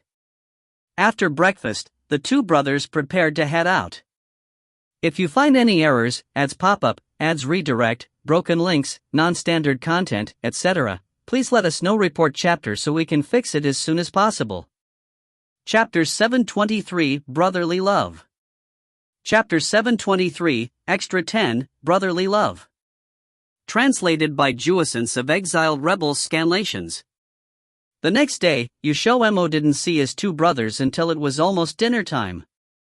Ling Xiao and his primary protection targets were father and mother Yu. Since the negotiations were set tomorrow, the two spent the day at home. Mother Yu wasn't feeling well, so they didn't go anywhere. XiaoMo had Ling Xiao game with him for the entire afternoon. Apart from the first time when Ling Xiao wasn't familiar with the controls, he KO'd XiaoMo every single time. Unwilling to accept that he would lose to someone from ancient times, XiaoMo made Ling Xiao play with him again and again, practically forgetting that they were here as bodyguards. If Johnson got wind of this, he'd probably try and skin them. But the Yu family members didn't say anything. Butler Tan brought them fruits and snacks, smiling amiably and telling him to play as much as he wanted. When Yu Lu and Yu Bo returned, they heard a scream from the living room. "You know I'm not that smart, why don't you let me win? This is already the 45th time. You've only been playing for one afternoon, how come you already play like a pro?" "I'm not playing anymore." XiaoMo tossed the controller to the side. His passion had been eroded away by 45 rounds of failure. Ling Xiao replied lazily, "I can't help it. I'm just too smart." XiaoMo raised and shoved his bare foot against Ling Xiao's leg. Ling Xiao grabbed his ankle and yanked upwards, immediately eliciting a yelp of surprise. "What do you think you're doing?" That was when they heard a harsh admonishment, startling XiaoMo. He tried to retract his foot, but Ling Xiao held it tight. He turned his head to see Yu Bo with an expression of rage on his face and immediately felt awkward and guilty. He hurriedly motioned for Ling Xiao to let go of his foot, but the other pretended he couldn't see. Ling Xiao scrutinized the other. "Is there anything you want, young master Yu Bo?" Yu Bo scowled. "Are you here to protect my parents or play around? Your behavior has me suspecting that White Shark is just a mere pretty name and their members don't know how to be professional." "You're right. White Shark's members don't know how to be professional. Of course, that doesn't include us." Ling Xiao smiled, meeting the other's eyes. XiaoMo could practically hear the air crackling with electricity. How did it come to a face-off between these two beautiful men? Yu Bo. That was when Yu Lu came over. As the eldest brother, his demeanor was impeccable. The only one who could keep Yu Bo under control in the family was him. Brother! Yu Bo lowered his voice. Yu Lu cut him off, calmly speaking, so long as they can protect father and mother, and make sure they're unharmed, they can do whatever they want. Leave them be. Yu Bo was still disgruntled, but he didn't say anything else, listening to his brother. In reality, he wasn't sure why he acted so rashly. For some reason, the two's intimacy pissed him off. In the end, the dinner at the Yu family once again ended amidst XiaoMo's subconscious PDA with Ling Xiao. Watching it made Yu Bo's teeth itch. For some reason he felt that they were doing it on purpose, and XiaoMo reminded him all too much of his deceased second brother. At 10 in the evening, Yu Bo came to Yu Lu's study. Brother, what do you think about this? You know what I'm talking about, right? Yu Lu paused in flipping through his files, his gaze landing on the other's face. His demeanor truly does resemble XiaoMo, but I don't think it's a coincidence. You suspect that they're up to something? Yu Bo was smart and immediately understood what the other meant. It's hard to say. I can't tell right now, but considering the Yu family's position, it's not impossible that someone will be targeting us from the shadows. The only thing we can be certain of is that they have nothing to do with the Li family, so they shouldn't be too much of a threat to us. Yu Bo was silent for a moment. Then he raised his head, gazed determined, and said, Brother, XiaoMo is special in my heart. I don't want someone to be here imitating him 10 years after his death. If he has ulterior motives for trying to get close to us, I won't show mercy. If the time comes, I hope you won't stop me. Yu Lu lowered his eyelids slowly, face expressionless. Why would you think I would stop you? Yu Bo was stunned for a moment and then started laughing. Brother, it's only now that I've realized that XiaoMo was right.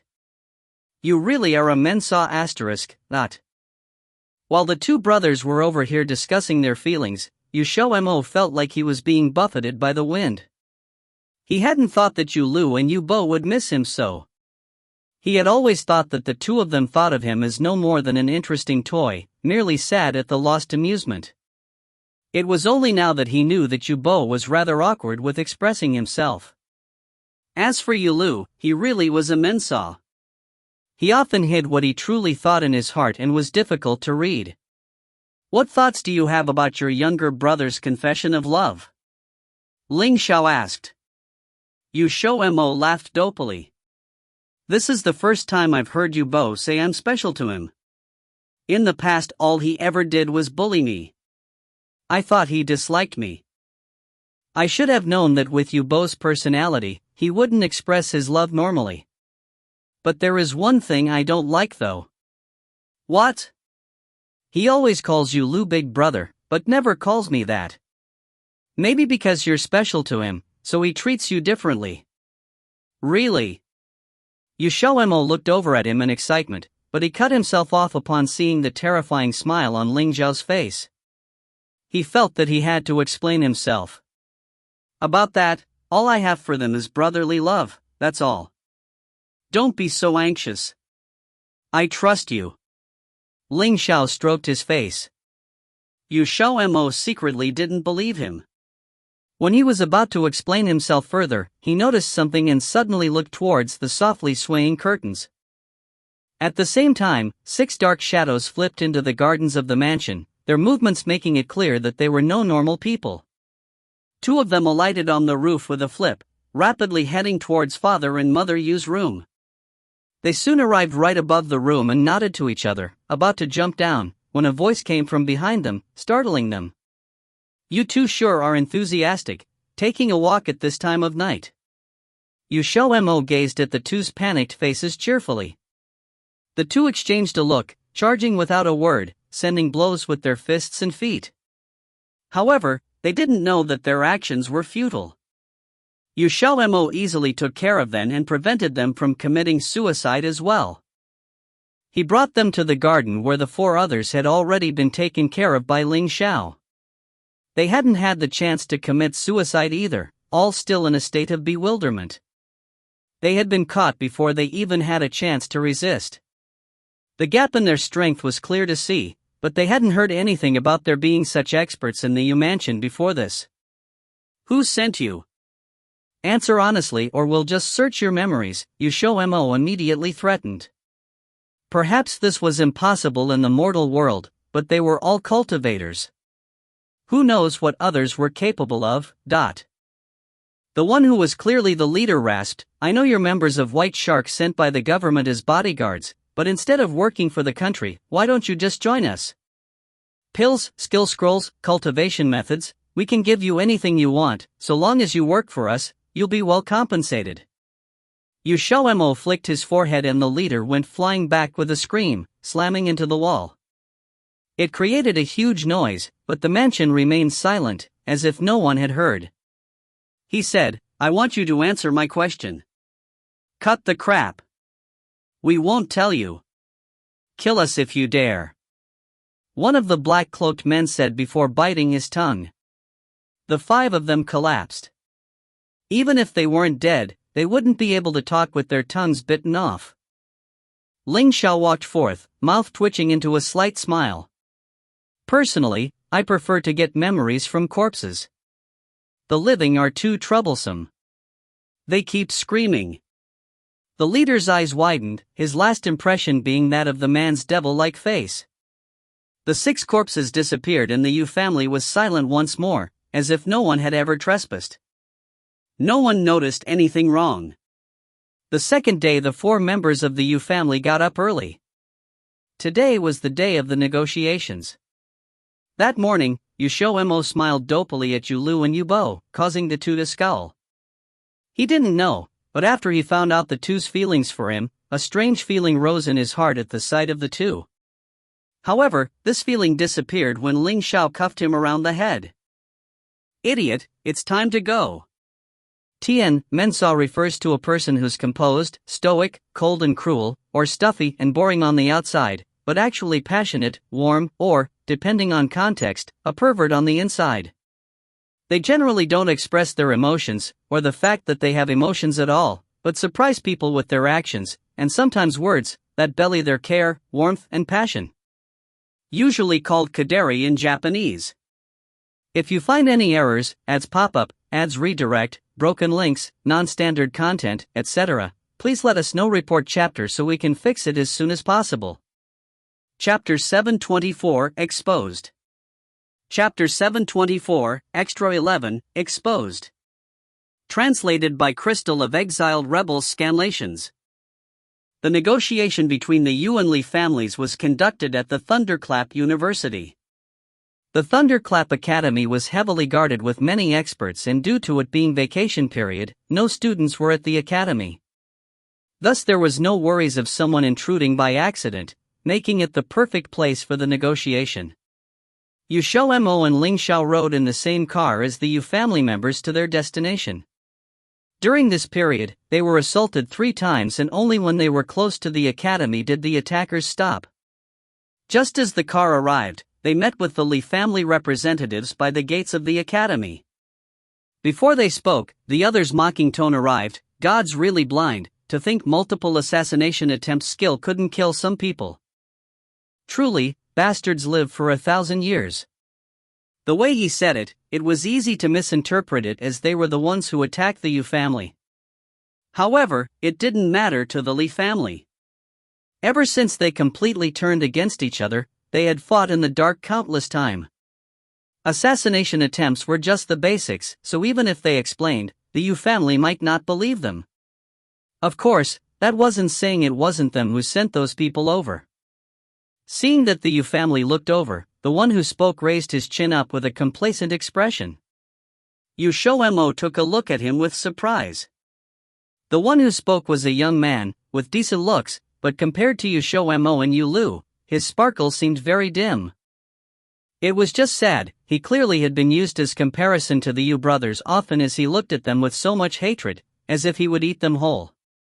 However, the Yu family had a tradition, and that was when faced with people they disliked, they usually ignored them, treating them as air. As the young man finished, other than XiaoMo, no one even batted an eye and walked straight past them to the Thunderclap Academy. You could tell he was pretty furious about it.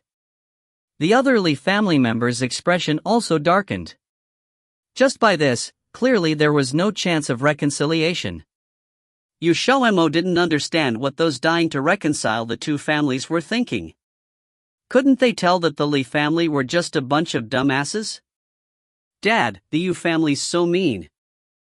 Li Lin turned around and complained to the middle-aged man beside him. The middle-aged man was Li Hong, the head of the Li family. He had always been in competition with Yu Rong. The two families were both known for their magic pills, so Li family not being as good as the Yu family was one thing, but the real reason lies in appearances. He and Yu Rong were from the same generation with not many years between them, but their looks were from one end of a spectrum to another. Yu Rong was a graceful, handsome young man that had an aura of royalty around him. However, Li Hong was a beer-belly middle-aged old man. Even though he wasn't ugly, he definitely wasn't handsome either. He was just a normal middle-aged man. His son didn't inherit his appearance, probably inherited his mother's instead. Li Hong stared at the backs of the Yu family members with a darkened expression and said venomously, "Just they wait, they won't be laughing for much longer." Remembering their plan, Li Lin instantly smiled. "You're right, they only have now to laugh." The place of negotiation was the Thunderclap Academy's meeting room. The massive room had already been filled up by 2/3. Other than the Yu and Li family, everyone else was also important figures of Jindu. The kind that would shake the county with one move. If anything happened to these people, all of Country Z would be affected. XiaoMo and Ling Xiao were already called over by the leader Xiaosun, who was by the doorway. Escorting the Yu family members' safety to their destination meant their mission was almost over, however that was just a part of it. Now, they had to help make sure the negotiation runs smoothly. Although there was a lot of important people who wished for their reconciliation, there was also those who wanted the opposite, otherwise the Yu family wouldn't have been attacked on a regular basis. Thus, they needed to be guarded in case someone came to ruin the negotiation.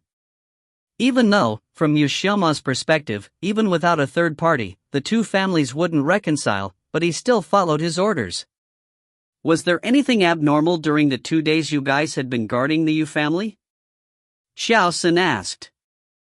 Basically nothing abnormal, XiaoMo answered, and as if just thought of it, added, "Last night, someone intruded the Yu house, but they also bit their tongue and committed suicide."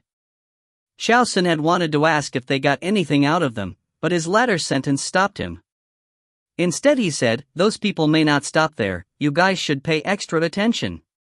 If you find anyone suspicious, don't act, tell me first, you understand?" "Understood?"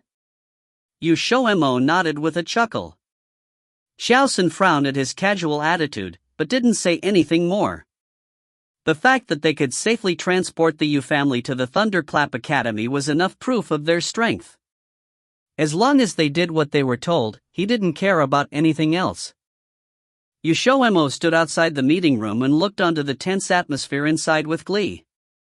The negotiations hadn't even begun and they were already at each other's throats. He wondered if they could be so calm in their arguments when the real boss appeared. "Ling Xiao, when do you think that person will come?" Ling Xiao leaned against the wall with a carefree attitude. Hearing his question, he grinned and said, "I'm not him, how should I know? However, 80% chance that he's going to come at the height of the negotiation. You people here are all like this." Hearing his disapproving tone, XiaoMo replied with a mocking tone, "So you're saying the people of the Tongtian continent aren't like this? You talk as if you're so special or something, but am I not special?" Ling Xiao smiled back deviously. XiaoMo responded with a kick, "You definitely deserves a beating." Ling Xiao laughed out loud at his antics. His laughter infected others, including those in a heated argument in the meeting room. almost all of them looked over at the same time. It was quite the scene. Usually these kind of antics were exclusively XiaoMo's, but this time it was for Ling Xiao. XiaoMo thought that was quite amazing. The air was silent for a moment until a cousin once removed of the Li family, Li Long, slapped the table and rose up. Where did these unruly people come from? Don't you realize we are in a meeting? This person had seen XiaoMo and Ling Xiao walking together with the Yu family, so he thought they were together. He just hit a brick wall with the Yu family and thus he spread the anger onto Ling Xiao. However, he was clearly unlucky. Even if he had picked on XiaoMo, it wouldn't have been as bad as choosing Ling Xiao. Compared to the Yu family's habit of ignoring them, Ling Xiao truly didn't care, and with an "I'm higher than you" attitude, as if looking down on meek creatures. He wasn't like this before, but ever since he became the Almighty, that feeling became clearer. Other than close family and friends, everyone else received the same treatment. Ling Xiao casually took a glance over, and the scorn in his eyes enraged the other. Who is this person? Are his eyes growing behind his head or something? How dare you openly disrupt our meeting? Are you looking down on everyone here? Li Long exclaimed angrily, clearly trying to drag everyone along with him. Before anyone else reacted, XiaoMo picked his ear and said with confusion, "Why have I been hearing dogs barking these days? Even at the school gates I heard it. Am I hallucinating?" "You bastard, what are you saying?" Li Long said to XiaoMo, with his eyes spitting out fire. XiaoMo exclaimed in surprise, "Uncle, could you be deaf? Did you not hear me?" "Too bad, I have no interest in repeating myself. You know what, just pretend I didn't say anything. Bastard." Now the Li family head, Li Hong, was finally angered as well. XiaoMo, don't say any more." At the same time, Xiao spoke as well. Before XiaoMo realized what was wrong, Ling Xiao, who stood beside him, coughed. By the time XiaoMo came to his senses, four burning gazes were already on him. The heat made him want to jump. He didn't even to look to know that they must be shocked. He completely forgot that Xiao knew his name, because he didn't think they would met up with Yubo and the others so quickly and didn't change his name. XiaoMo tried his best to ignore those gazes as his neck slowly inched backwards, until his whole body was behind the wall and those inside couldn't see him anymore. Then, he latched himself onto Ling Xiao, with only one thought left in his mind. He was so screwed. Him revealing it and being exposed were two completely different things. He had thought about this problem before. His original plan was to wait till this thing finished and then reveal himself. However, once he knew about his family's attitude towards him, he wavered. Now, even as he hid behind the wall, he could still feel four penetrating gazes. www. What should I do? Deal with it yourself. If you find any errors, ads pop up, ads redirect, broken links, non-standard content, etc., please let us know. Report chapter so we can fix it as soon as possible. Chapter 725, Playing Around. Chapter 725, Extra 12, Playing Around. Translated by Yen of Exile Rebels Scanlations. Negotiations began anew after Johnson showed up and apologized. The Li family only found out that they were members of White Shark when they saw Johnson. Even though they still suspected that XiaoMo was possibly someone from the Yu family, since they all had the surname Yu, there was no way they wouldn't have known if someone named XiaoMo had appeared in the Yu family. However, the Li family didn't nitpick, but the four members of the Yu family paid less and less attention. They either stared outside or lowered their head, and it seemed as if their thoughts were somewhere else. As a result, the Li family used that to accuse the Yu family of not respecting them, saying they had no intentions of negotiating in the first place. If things continued like this, it would just be a waste of everybody's time. The Li family was like a plague of locusts. They were always sticking their nose in wherever they could. Not only did they want to show that it wasn't them who didn't want to talk peace, they also wanted to stand on the side of reason.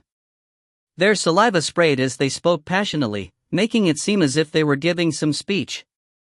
Some of the others frowned faintly when they heard them speak, even if the Li family didn't really want to negotiate with the Yu family, there was no need to make it so high profile. The Yu family's reaction was also very strange. The people who knew them all knew that this family didn't like to be at the disadvantage. But today, each and every one of them were silent, thinking about something else. Some people felt that something wasn't quite right, but before they could think of the reason why, Li Hong led the Li family angrily out of the meeting room. Everyone is in such a rush to leave. Are you late for something? At that moment, Ling Xiao suddenly blocked Li Hong's path. Originally, it was XiaoMo's duty to take initiative, but now he was ignoring all of his problems, so it became Ling Xiao's job. Li Hong's face instantly darkened. He said severely, "Move." If Ling Xiao listened to him, then Ling Xiao wouldn't be Ling Xiao anymore. He moved sideways and crossed his arms, glancing at them from the corner of his eyes. Don't be so excited. There should be a good show coming up. As one of the directors, shouldn't you stay behind and see the performance that you personally brought about? Li Hong's expression was ugly, but in his heart, he was actually shocked by Ling Xiao's words. Ling Xiao knew the truth? Impossible, their plans were clearly perfect. Not even the other families had discovered that something was wrong. He had never seen this man before, so how would this man know the truth? Since his mind was currently in turmoil from his words, some of it even leaked onto his face. Nonsense. If you don't move, don't blame me for being rude. In order to avoid other people seeing that something was wrong, Li Hong instantly shouted loudly, trying to conceal it. Unfortunately, Ling Xiao's voice wasn't quiet, and everyone else had long since heard it. Before he even finished speaking, Li Lin, who was standing behind Li Hong, suddenly made a move against Ling Xiao. Before his father had even given the order, Li Lin tried to do a sneak attack. That behavior immediately seemed quite shameful to the others. But Li Lin didn't care. His sharp fingers clawed directly towards Ling Xiao's chest, assuming a stance that made it look like he wanted to scoop out Ling Xiao's heart. The hand was extremely vicious, and if it hit, Ling Xiao probably wouldn't be able to live. Just when everyone thought they were about to hear Ling Xiao scream, there was another shriek, abnormally shrill. Everyone gave a start when they heard it, since the voice actually came from Li Lin. When they looked, they saw that there was a puddle of blood spilled on the floor, as well as a cut-off hand. Li Lin kneeled, face pale, on the ground. What happened? The people who didn't see it were full of puzzlement. I'm going to kill you. Li Hong's angry, low roar abruptly sounded. However, as a family head, he wouldn't lose his reason just because of that. Instead, he said coldly, "It seems like you know quite a lot. Since you're in such a rush to die, I'll fulfill your wish. Go!" Once he spoke, 20 or 30 black-clothed people appeared behind him in an instant. They carried extremely thick killing intent, and they also gave off a very oppressive feeling. These people had definitely gone through extraordinarily rigorous training, and there were probably several dozen lives on their hands, or else the scent of blood wouldn't be so strong. When they saw this, a few of the smart people immediately understood. This movement by the Li family indicated that they had planned this for quite a while. They wanted to borrow this negotiation opportunity to take care of them all at once, but in order to prevent the Li family from suffering from it, he was in a hurry to leave. Li Hong, your Li family truly has some guts. Someone from a superior family immediately stood forward and criticized coldly. He didn't look panicked. They weren't so bad as to be scared out of their wits by these people. Which one of these people hadn't witnessed a storm before? The only thing was that they hadn't expected the Li family to actually be so audacious. Were they not afraid of the other influential families in Kyoto coming to settle the score with them if things fell through and were exposed? The Li family should be hiding a trump card, or else Li Hong wouldn't be so confident. Yu Rong, who understood the Li family's head Li Hong a little, said in a lowered voice.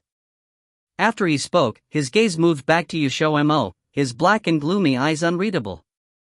When XiaoMo was stared at, he felt sweat continue to appear on his back. One was enough, but unfortunately there were 4 of them, and each one's gaze was more scorching than the last. Ha ha! Li Hong tilted his head back and laughed loudly. You've guessed correctly. Too bad it's already too late. Accompanying his laughter, the sky above Thunderclap Academy suddenly darkened, as if night had suddenly fallen. The entire world grew lifeless in an instant, as an ominous aura appeared. When everyone lifted their head, they saw an enormous whirlpool appear in the dark sky above them. A shadow stood above it, looking like a person, but also not quite, since it seemed like there were two horns above the shadow's head. After a while, a subtle noise slowly came from the sky. It grew louder and louder, and if one listened closely, it was actually the sound of somebody laughing very oppressively. At that moment, all of the Li family and the 20 or 30 people in black abruptly kneeled towards the shadow. They all looked extremely respectful, including Li Hong. There was even some humbleness on his face, which was unimaginable for the others. But once everyone vaguely grasped the strength level of the shadow person, all of their expressions changed. Welcome, Master. Li Hong's voice carried a difficult to restrain excitement.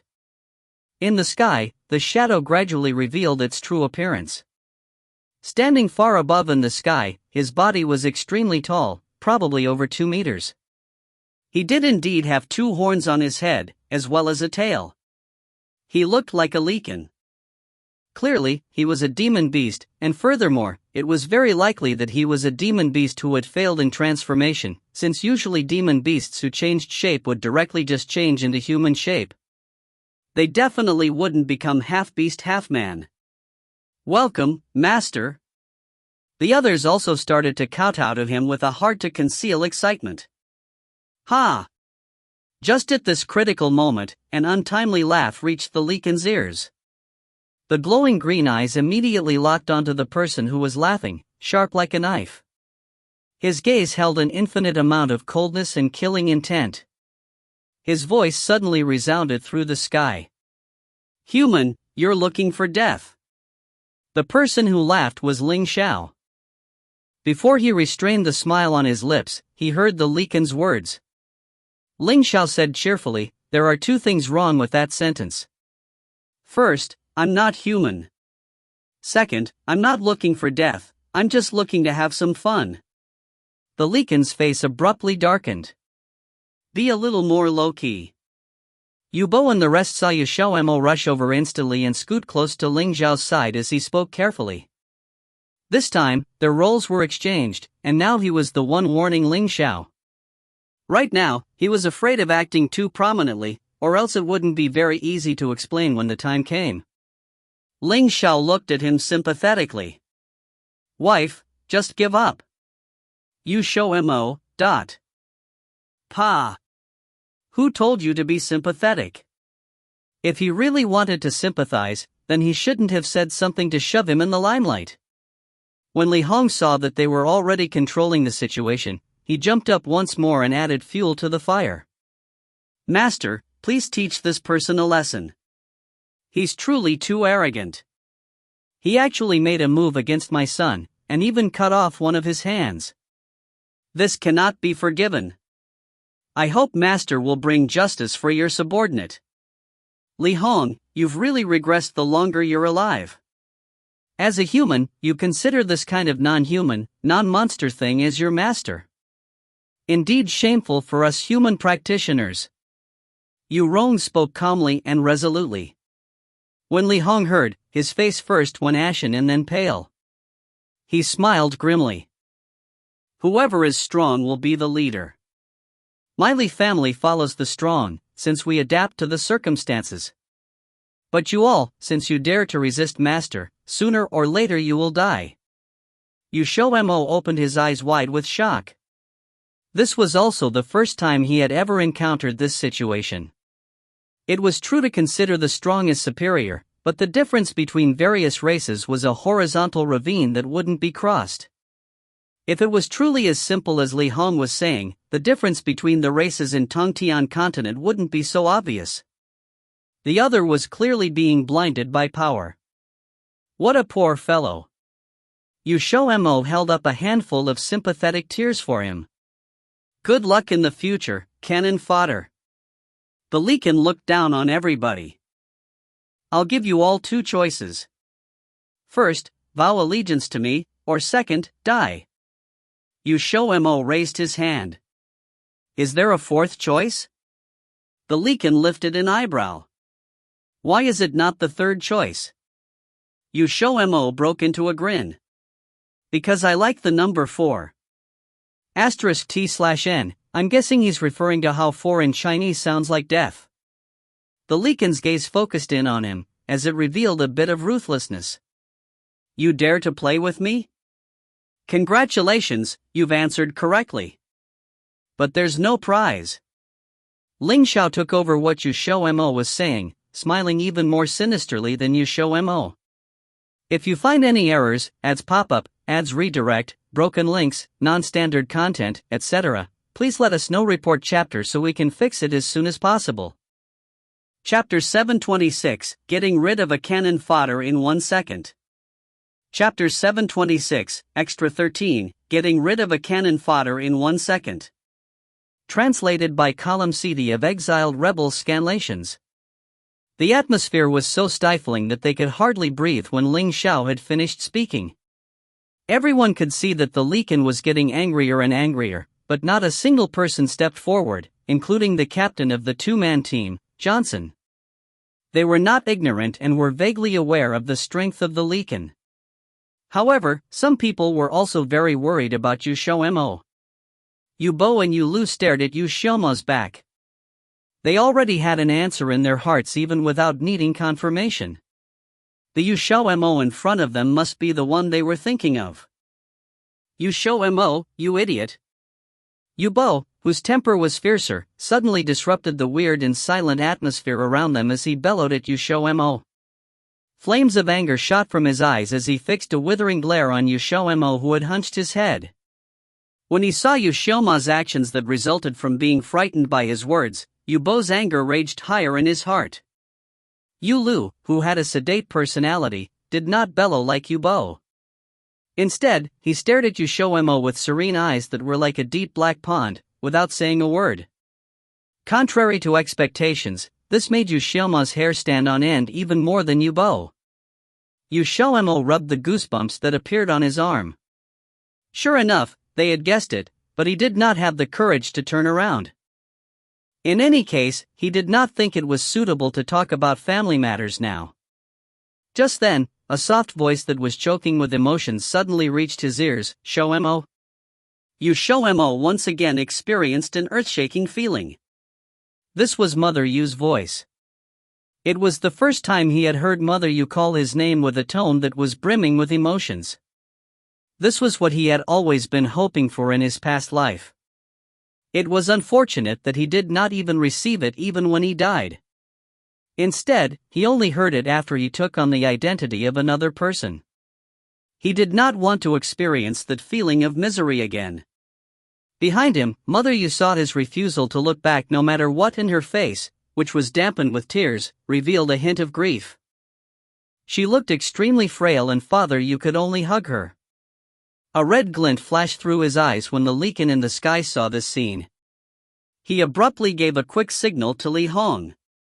The latter received the message and immediately passed the order to the black-clad men behind him. The group of people launched an attack without warning and an overwhelming majority of the men rushed towards the Yu family. Everybody, be careful. Johnson had been watching the men in black. He immediately warned everyone in a loud voice when he saw them make a sudden move. With prior warning, everyone was prepared and did not act with confusion. For black-clad men dashed to Bo and Lu. However, they could not score a single hit on the brothers, thus they immediately slammed into Bo and Lu without disregard for their lives. These men were puppets of the Leakin who did not have any awareness even if they were injured. Bo was irritable because XiaoMo did not respond to him. Since there was someone who deliberately delivered themselves to him, he smashed a punch over, hitting one of the men in black on the side of his face with a boom. The punch was extremely heavy and the 7 apertures of the man in black started bleeding as he flew out and heavily collided onto the floor. The sound of bones breaking was amplified several times. If Yubo could be described as fire, then Yulu was ice as he silently released one of the men in black. It was only when the others had reacted did they find that the man in black that Yulu had released was in a more miserable state than Yubo's. His neck was directly broken by Yulu. XiaoMo, who had been a little worried, fell silent in an instant. Even in a lower-level realm like Earth, Yulu and Yubo's cultivation speed did not lose out to those in the higher-level realm. This was clearly a civilized society, yet they were even more brutal than the people in the Tongtian continent. Sure enough, they really proved that they carried the Yu genes. "Wife, are you sure you weren't picked from somewhere?" Ling Zhao's voice suddenly sounded in his ear. XiaoMo. "To tell you the truth, I was actually carried here, but..." Ling Xiao pondered and was about to start speaking when the Likan, who was unwilling to be left out, intruded.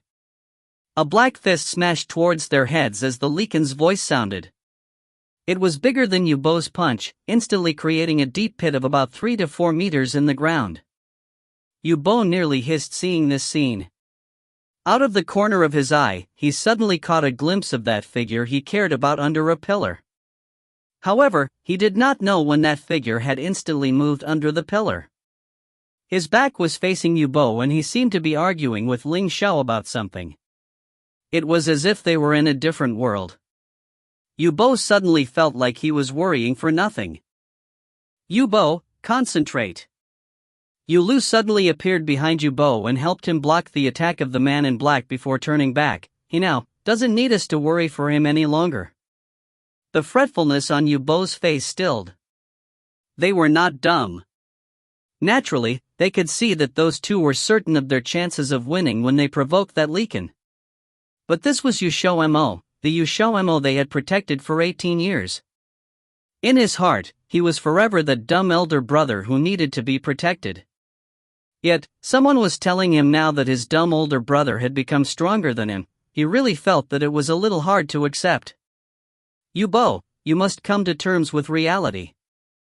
He already has someone by his side." Yulu's tranquil voice sounded again with a trace of relief that was hard for outsiders to detect. Yubo's eyes reddened. It wasn't that he did not know that XiaoMo had an unusual relationship with the man named Ling Xiao. He just did not want to admit that his foolish brother, who he had carefully protected for more than 10 years, did not need to be protected anymore. The one by his side had changed to another man who had completely replaced his position. There was nothing more for Yulu to say. Yubo needed to figure out these things by himself. On the other hand, the Likan saw that his punch did not hit XiaoMo and Ling Xiao.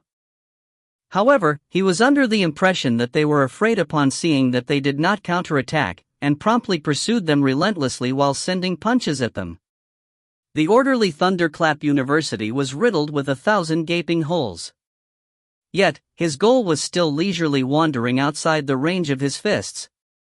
His anger surged and he dashed towards the two languid figures that seemed to be chatting or quarreling and howled, "You humans, can you guys only act as turtles hiding in their shells?" After the words fell from his mouth, the two looked at him at the same time. Two pairs of unreadable black eyes stared straight at him. "You're so noisy." The Likan was shocked and instantly flew into a rage out of humiliation after he recovered.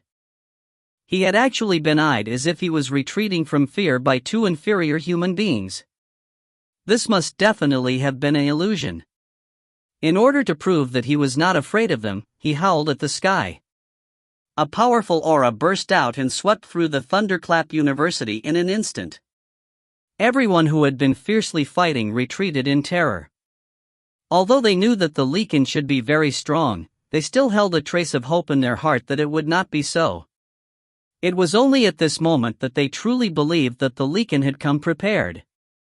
Everyone quickly divided into two groups on the sports field of Thunderclap University.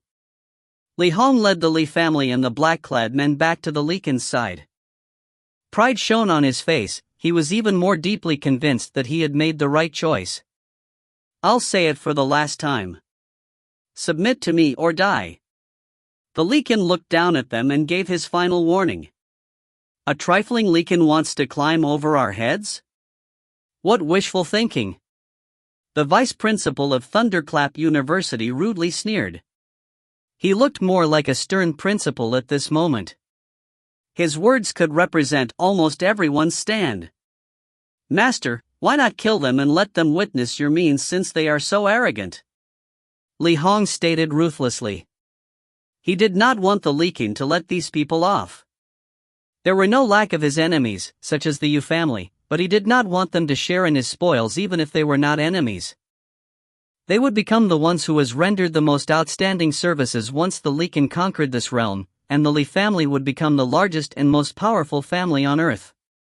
However, he did not know that the Leakin did not think as such. These big families had a good foundation, and what he lacked the most now was manpower and resources. So if it was possible, he would rather they submit to him. Thinking of this, the Leakin's gaze immediately locked on the still whispering XiaoMo and Ling Xiao. These two had constantly been challenging his bottom line. In this case, he would start with them first. XiaoMo still wanted to try wrangling over the matter with Ling Xiao. I think that you're really the one who was picked up. A man can't carry a child for 10 months. You could only be conceived through in vitro gestation. He even appeared to be saying it in all apparent seriousness. In vitro gestation is tantamount to being picked up? Ling Xiao felt that his conclusion was quite novel. Of course, as a skillful husband, he was very much in tune with his wife's tempo. XiaoMo immediately said in a children can't be taught tone, how did you get so dumb? This is the invention I created. Ling Xiao fell silent for 2 seconds. Wife, aren't you reaching out for a yard after taking an inch? XiaoMo broke into mischievous laughter and patted him on the shoulder. Don't be like this, how about letting me get the upper hand once in a while? Otherwise, I'm the one losing out every time. This is your duty, and as my man, you should be a little more magnanimous. Ling Xiao, what should I do if I become frustrated? XiaoMo lifted his finger and pointed at the Leakin that was obviously harboring malicious intentions. Look, is this not a readily available doormat? I'll get rid of the other people and leave this half-man half-beast, who thinks he's the best Leakin in all the land, to you. He's thick and meaty, and should be able to withstand your beating for some time. Ling Xiao glanced at the wolf and retorted in disdain, Wife, you think too highly of him. The outrageous conversation between the two men made the Leakin feel madder and madder. Finally, he could no longer restrain himself. The howl of a wolf rent the air as his appearance rapidly changed. His tall figure stooped down as dark gray fur speedily grew from his rough skin. His square-jawed face was covered with fur as it lengthened, becoming the face of a wolf which was set with a pair of dark green eyes that were staring savagely at the two people. The crowd heard a threatening growl from the Leakin just as a cry of alarm sounded from below. Then he shot towards XiaoMo and appeared in front of him within 2 seconds. A mouthful of sharp teeth opened, preparing to bite down when, unlike what he had expected, the latter jumped up and started yelling. Foul! Why are you deliberately aiming at me? Just as the Leakin was about to bite him on the head, XiaoMo smashed the Leakin's head with a great punch. The force of the punch was quite strong and the Leakin's green eyes protruded out as he hit the ground with a loud bang. The huge Leakin lay at XiaoMo's feet, prostrating himself on the ground. Father Yu and Mother Yu, who had been so frightened that their hearts were about to jump out of their mouths, instantly had the 2 words "be careful" stuck in their throats.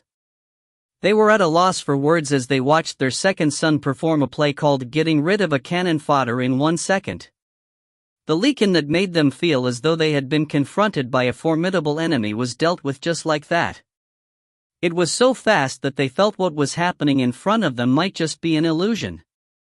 Wife, it's you who fouled. The faint voice of Ling Xiao broke the profound silence was prevailing. If you find any errors, ads pop up, ads redirect, broken links, non-standard content, etc., please let us know. Report chapter so we can fix it as soon as possible. Chapter 727, Meet Up. Chapter 727, Extra 14, Meet Up. Translated by Juessence of Exiled Rebels Scanlations. the negotiations eventually ended with XiaoMo fleeing in a panic. That Liken was around spiritual realm in terms of cultivation level. On a lower level realm like Earth, he was certain to stand at the very top of the pyramid. If it wasn't for XiaoMo and Ling Xiao, he might really become the ruler of Earth. As for the Li family, they soon fell without the support of the Liken. A once impregnable fortress, the entire Li family collapsed in 2 days with the other powerhouse families all leaving them. From then on, the capital would never see hide nor hair of the Li family amongst their powerhouse families. Their forces were divided and conquered by the other families, separate, even the high-level mage of the Li family wasn't spared. Practically no one brought up the incident again. To XiaoMo, these were all inconsequential. Ever since his identity had been exposed, the 4 members of the Yu family did everything in their power to try and meet with him. He hadn't prepared himself mentally yet, so he didn't dare meet with them and thus kept dodging them. They didn't return to White Shark again and Johnson let them be. It wasn't like they didn't understand. However, what XiaoMo wasn't expecting was that he was still caught, in the end. "How did you guys find me?" A little speechless, XiaoMo looked at Yubo, who was refusing to let go of the door, taking up the doorway. Yu Lu stood behind him. He didn't see Father and Mother Yu. Though XiaoMo was puzzled as to how the two managed to find him, he still let out a breath of relief. At the very least he wouldn't have to face all 4 of them at once. He definitely wouldn't be able to handle that. Yubo sneered. "Not telling." The corner of XiaoMo's mouth twitched. He looked to Yu Lu. Yu Lu was completely stoic and there was no chance of figuring out anything from his face. He should have realized sooner that neither of his brothers were easy to deal with, one a volcano, one an iceberg. He really hoped that one day that it would cause thermal expansion and contraction.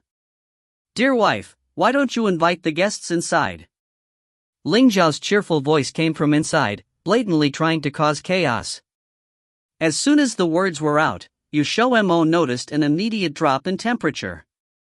It was summer, but it felt like winter had come, gooseflesh rising on his arms. He really wanted to rub his arms.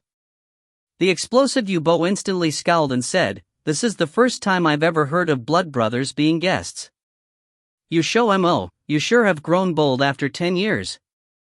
You're trying to distance yourself from us now? Are you not planning to treat us as your family anymore?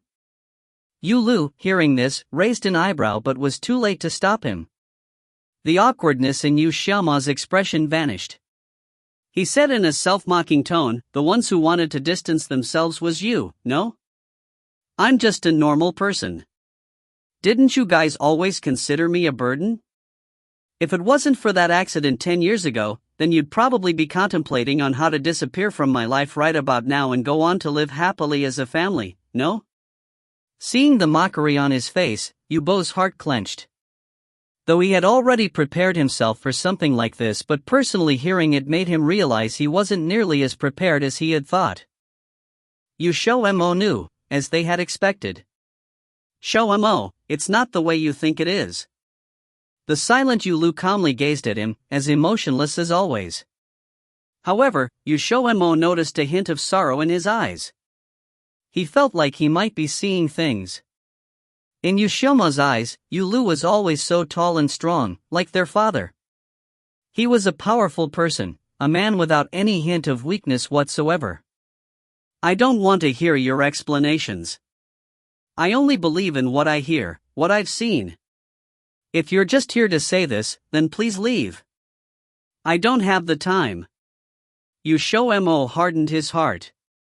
He didn't want to forgive them so easily. He took a step back and slammed the door shut. Yet Yubo stopped him before he could. "Don't think I don't know that you have plenty of time. I can hear the game music coming from inside. If you don't want me to come and bother you every day, then meet with our parents for a talk. They've missed you." XiaoMo cursed under his breath. That damn Ling Xiao.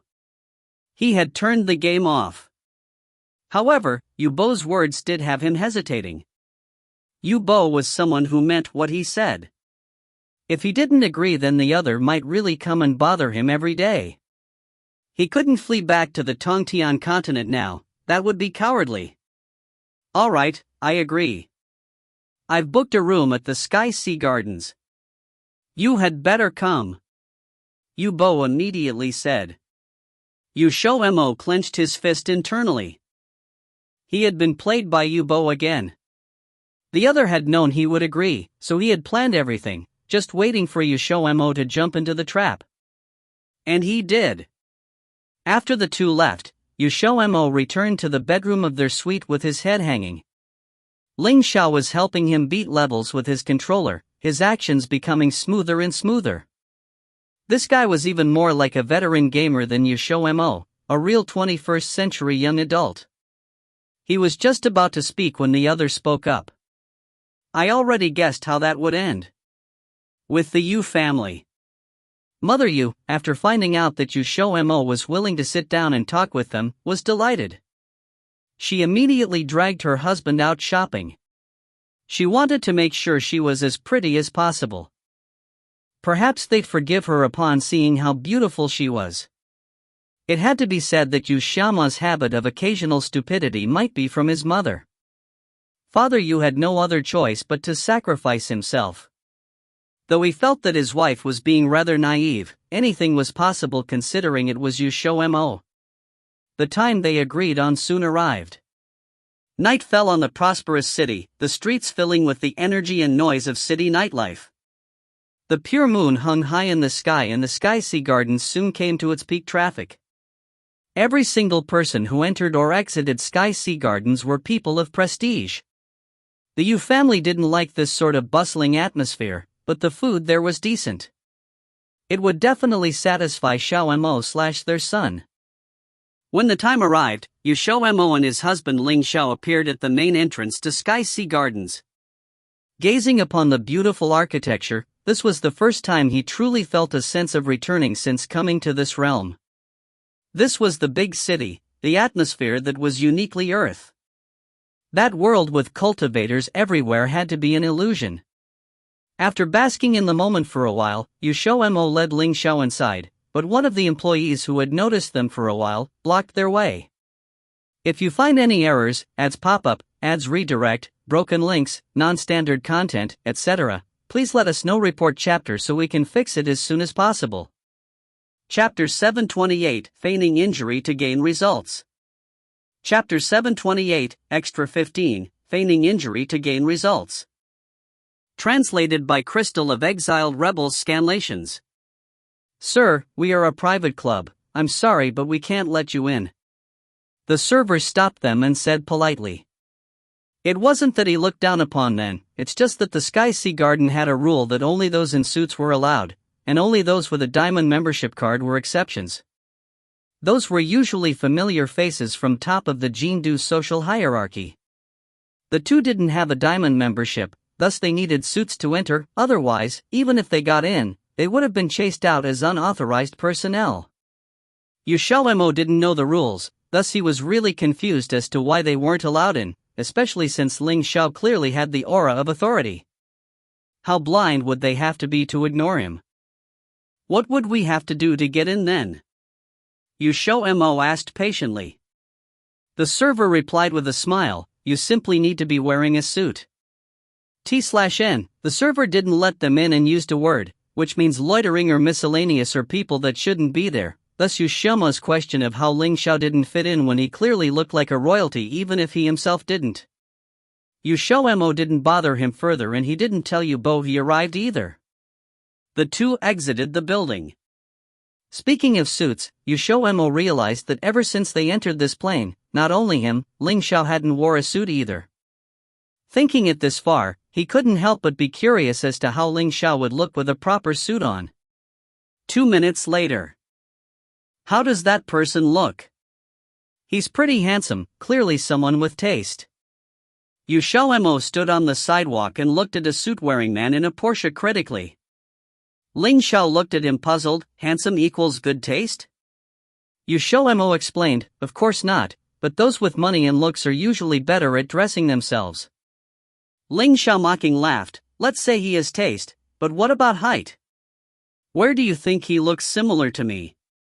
Just the height alone was impossible. From their angle, the pretentious man leaning against his Porsche was no taller than 175 without his shoes, but Ling Xiao was 188. XiaoMo had a guilty face on. He was only looking at their taste in clothing, since Ling Xiao was very picky. Also, not all suits suited Ling Xiao, and he liked white, so they were only looking at those in white suits. Then you choose, which one are we going for? We don't have much time left. XiaoMo took a look at the time and they only had 5 more minutes till the meeting time, so he threw the responsibility back to Ling Xiao. Ling Xiao didn't reply as his gaze was fixed on the eye-catching BMW. 2 people were inside and the one driving coincidentally had a white suit on. When they got out of the car, they could tell that his height and build was almost identical to Ling Xiao. His expression gave off an easily angered attitude. Even XiaoMo, who had no taste, could tell that the suit was wasted on him. This man really didn't suit white. Black would have been much better. As for his partner, his build was also similar to XiaoMo, although he had a bitchy expression. Also, the sachet he did as he walked made XiaoMo want to throw up. The two looked at each other and grinned at the same time. 3 minutes later, the two arrived at the Sky Ocean Garden once again. This time, the server looked as if his eyes was going to pop out of their sockets. It was just 5 minutes, but they had already switched to formal and very fitting suits.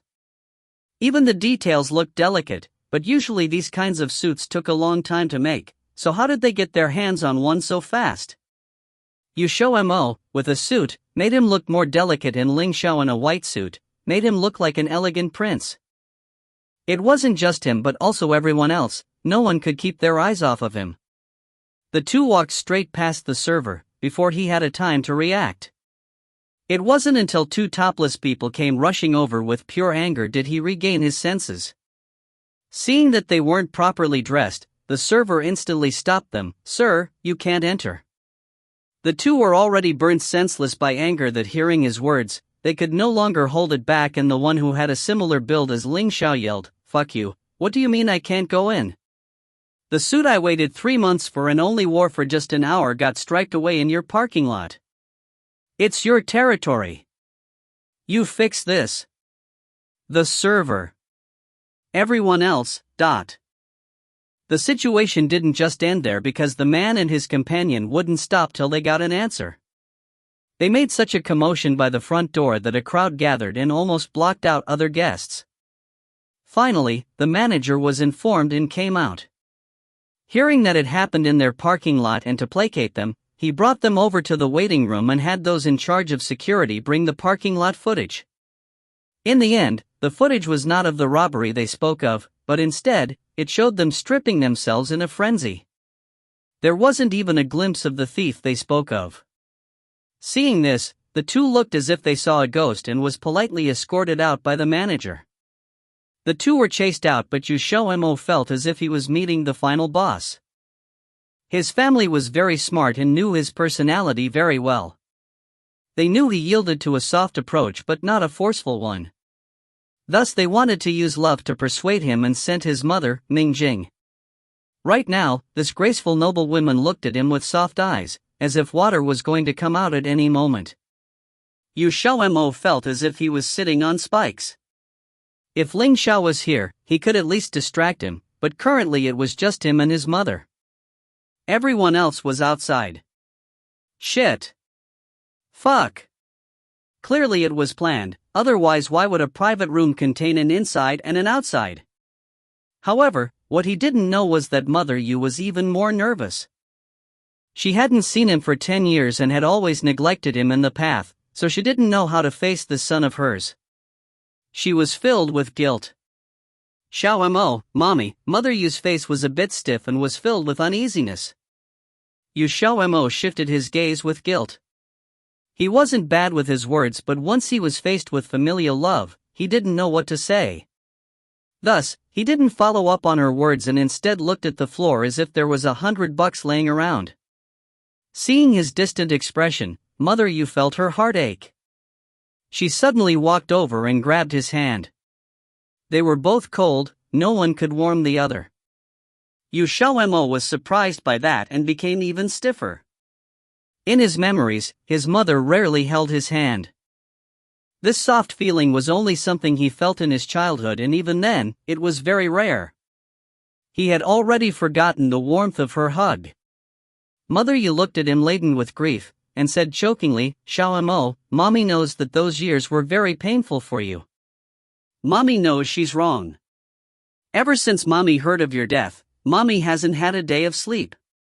Every time Mommy woke up from her dreams, it was you. Mommy really regretted it. You're innocent, but I gave my uneasiness to you. I'm sorry, I'm really sorry. Can you forgive Mommy?" XiaoMo. Towards the end, Mother Yu's tears fell and her makeup was completely ruined. The hand holding his started to tremble and held his with great force, as if stopping him from disappearing, but XiaoMo didn't feel an ounce of pain. Mother Yu thought he still wouldn't forgive her and remembered what her older son said. Biting her teeth, she kneeled down when XiaoMo was still panicking and started bawling while hugging his waist. "Momo, can you forgive Mommy? Mommy will never do it again." XiaoMo was completely dumbfounded. Who taught her this? The graceful and handsome father, the passionate Yubo, or the fox like Yulu? If you find any errors, ads pop up, ads redirect, broken links, non-standard content, etc., please let us know. Report chapter so we can fix it as soon as possible. Chapter 729, Leaving the Country to Relax. Chapter 729, Extra 16, Leaving the Country to Relax. Translated by Yen of Exile Rebels Scanlations. That night, XiaoMo didn't directly answer Mama Yu. After he ate a silent dinner with the Yu family, he left. Mama Yu's miserable act couldn't be considered a success, but it did have some effect. At the very least, it gave XiaoMo a great shock. He already believed that his mother had really repented, but he felt like he couldn't immediately forgive her. The taste of being ignored by his mother for 18 years couldn't be pushed aside instantly. Even if he had an optimistic personality, it would be the same thing. Who decreed that if your personality was optimistic, then you definitely had to be very generous? His mind was very narrow. After that day, Mama Yu agreed to give him time to think it over. She didn't appear again after that. Instead, Yubo became the one wandering around all day in front of him, as if he wanted to make up for those 10 years. Even the busy bee Yulu would occasionally run over to share a meal with them or watch TV and play games together. Every time XiaoMo saw Yulu sitting earnestly in front of the screen playing games in a suit, he found it extremely comical. As for his two brothers, XiaoMo didn't actually blame them a lot. The only thing that Yubo and Yulu did wrong was hiding that matter and not telling him about it. But the two of them had really been very good to him. When he was young, they had probably detected the reason why their mother treated XiaoMo so coldly, so they would always use their own ways of making it up to him and caring for him. At that time, XiaoMo had always thought that it was because they had malicious natures, so they would make fun of him from time to time. Now, he finally knew the reason why, and the only thing left was regret. No wonder Yubo liked to scold him and call him an idiot. Yubo, who came to find him every single day, ended up just staying in the hotel as well. His room was right next to theirs.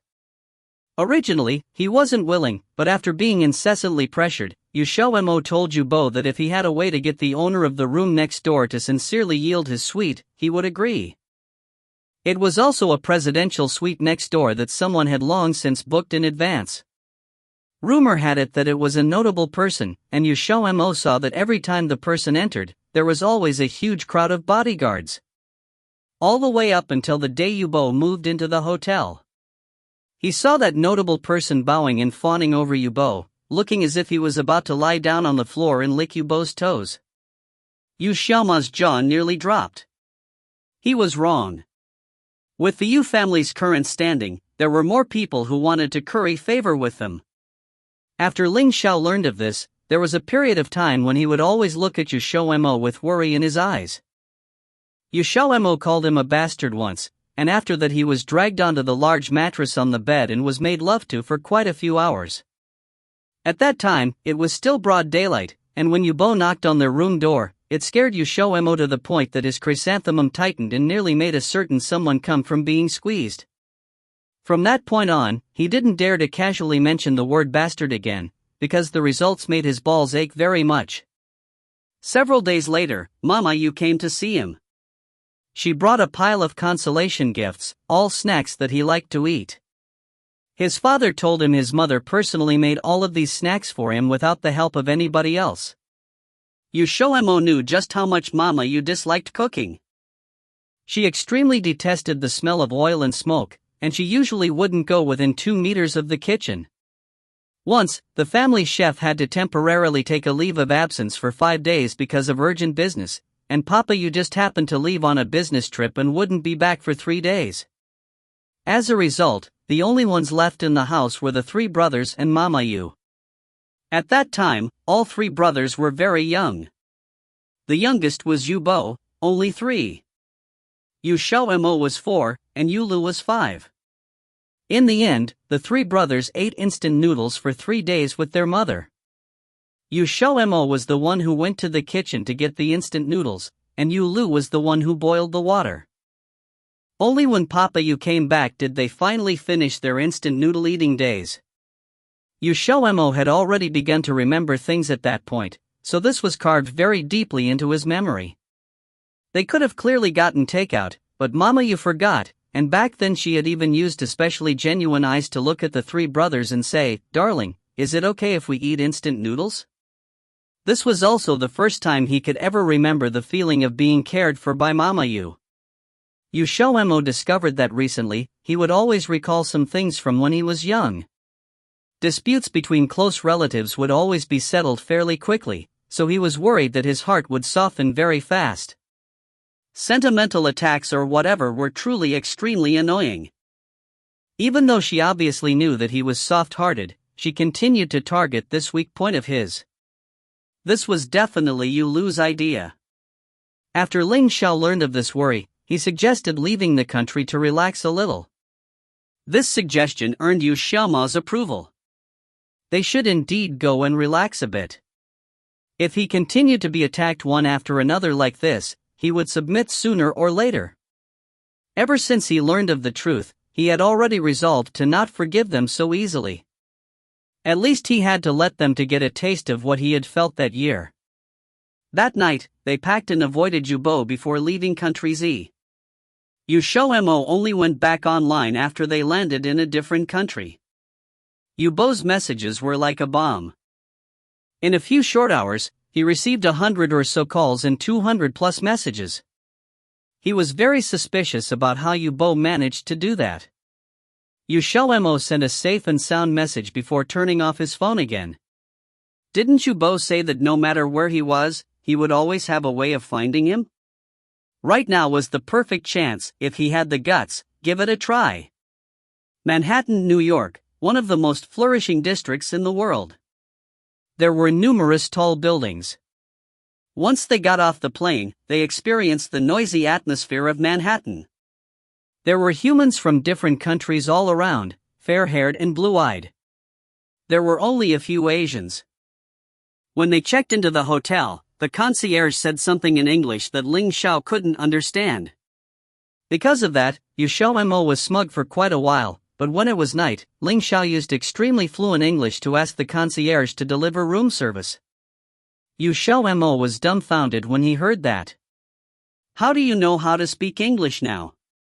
Did you kill someone and absorb their memories? Ling Xiao looked at him calmly. Who am I? The moment XiaoMo heard that, he knew that Ling Xiao was boasting. He viciously looked down on him for a moment, but he had indeed forgotten that Ling Xiao was currently the master of all the worlds. Learning a foreign language was no more work than the blink of an eye, it simply wasn't difficult at all. After they ate lunch, the two of them left the hotel to go outside and play. Ling Xiao's appearance was very eye-catching. As they walked on the streets, about 99% of people would whip their heads back around. The remaining 1% was XiaoMo. Back in Country Z, people were fairly conservative, so most of them would only peek secretly, but foreign women were quite courageous. They would openly talk about them, and some brave foreign women would even come up and hit on them, surrounding Ling Xiao and wanting to take advantage of him. After they were chased off by XiaoMo, Ling Xiao laughed very evilly. "Why are you laughing? Do you want to have a one-night stand with them?" XiaoMo stared at him ferociously. T/N, one-night stand was in English LOL. Ling Xiao laughed loudly. "Wife, your husband would rather have a one-night stand with you." XiaoMo's face went red, and he spat, "Who wants to have a one-night stand with you?" before he ran off. Ling Xiao chased after him. When those passionate foreign women saw their flirtatious bantering, they all revealed ambiguous smiles. Foreigners were much more open about this, and after they found out that the two of them had that kind of relationship, they didn't continue to bother them. As the two of them bantered flirtatiously, the scene of them talking and laughing with each other blinded quite a few people. However, when they were passing by a basketball court, a seemingly uncautious basketball suddenly passed through the wire fencing and flew towards them. If you find any errors, ads pop up, ads redirect, broken links, non-standard content, etc., please let us know. Report chapter so we can fix it as soon as possible. Chapter 730, Finale. Chapter 730, Extra 17, Finale. Translated by Column CD of Exiled Rebels Scanlations. XiaoMo and Ling Xiao both discovered this basketball, but neither of them paid attention to it. It was just that their steps became lighter and lighter. In the blink of an eye, one step turned into two and the basketball eventually passed Ling Xiao, who had been walking behind him, and collided with the iron railings by the roadside with a bang, making a loud noise. The basketball rolled to Ling Xiao's feet with a thud and both men stopped at the same time. "Hey, brother, would you mind throwing the ball over?" A blonde-haired, blue-eyed youth standing behind the wire fence waved to them. His youthful figure was overflowing with vitality. Although he was laughing, the corners of his eyes were lifted in a provocation that showed that he did not know the immensity of heaven and earth. Ling Xiao looked at him before he turned to his wife. "Wife, can I presume that his actions were a provocation?" He knew that the ball under his feet was called a basketball and there just happened to be one in his wife's Xiao team also. He had seen on the television that basketball was a type of blood-pumping sports on earth, and it was fine as long as the basketball was thrown into the hoop. XiaoMo broke out in cold sweat. "You don't need to presume." He was plainly provoking us. The corner of Ling Xiao's lip curled up in a faint smile. He stooped to pick up the basketball by his foot, and with a gentle movement of his finger, the basketball immediately started rotating quickly on his index finger. There was a cry of alarm from those around him and all the passersby stopped to watch the show. After watching for some while, they found that the basketball on the man's hand showed no sign of stopping and was maintaining its current speed. The expression on the young man behind the wire fence changed. Just as he was about to speak, the basketball on Ling Xiao's finger suddenly stopped. Ling Xiao raised the ball over his head and threw it gently in the direction of the court. The basketball flew out with a swoosh, drawing an arc in the air, before it fell into the hoop with a bang without even touching the net. Everyone, including the young people who provoked them, was stunned. The expression on their faces froze in a split second. XiaoMo could not help laughing. If it was his past life, he would feel that basketball was really a hot-blooded and energetic sport. However, now he felt it was like a little child playing house, because no matter how far they were from the hoop, it was as easy as ABC for them to get the ball into the hoop. The young man was shamed into anger by his laughter. He suddenly strode towards them and threw down a challenge. "Do you dare to play a game of street ball with us?" XiaoMo was stunned. He actually still dared to invite them to play street basketball? Suddenly, he felt out that the young man was really brave. Generally, people who saw the skill that Ling Xiao displayed would have long been frightened and most would not dare to provoke them anymore. "Don't cry when you lose, kid." Ling Xiao crossed his arms as he ribbed the youth. The young man lifted his chin with pride and said confidently, "This is our territory. We won't lose." His gaze finally fell on XiaoMo, who was of a smaller stature. The corner of XiaoMo's twitched slightly. Was he looking down on him for his height? Xiao shrugged his shoulders indifferently. Well, come on then. 10 minutes later, a jam-packed crowd was surrounding the basketball court. Many people had come after receiving the news that spread not long ago. Most of them were here to watch a good show, while some of them came to support the youths. In a short time, a cheerleading team of 7 people was formed. It was only now that XiaoMo realized that many street basketball heroes and myths were created in Manhattan. It could be said that this was the birthplace of street basketball, and the youths were the most famous team in this area. They had already occupied this court by force for 3 years. They had not met any opponents who matched them in strength until now. Sure enough, they had the strength to back it up. No wonder they dared to provoke them. As they only had 2 people, the youth wanted to play a 2 versus 2 game with them.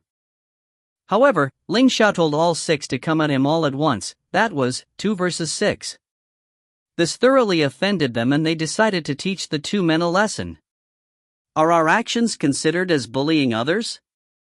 XiaoMo looked at 6 people warming up opposite him.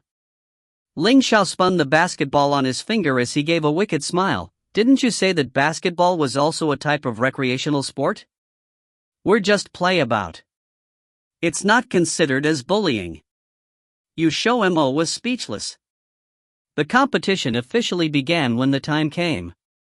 The 6 youths were rolling up their sleeves, preparing to give the 2 an unforgettable lifelong lesson. However, they did not know that what was awaiting them was an unforgettable blow that would last for a lifetime. Street basketball had no rules, and the court was only half the size of the court in an official match. It depended entirely on one's own talent, and it was not considered a foul even if the other side was hurt.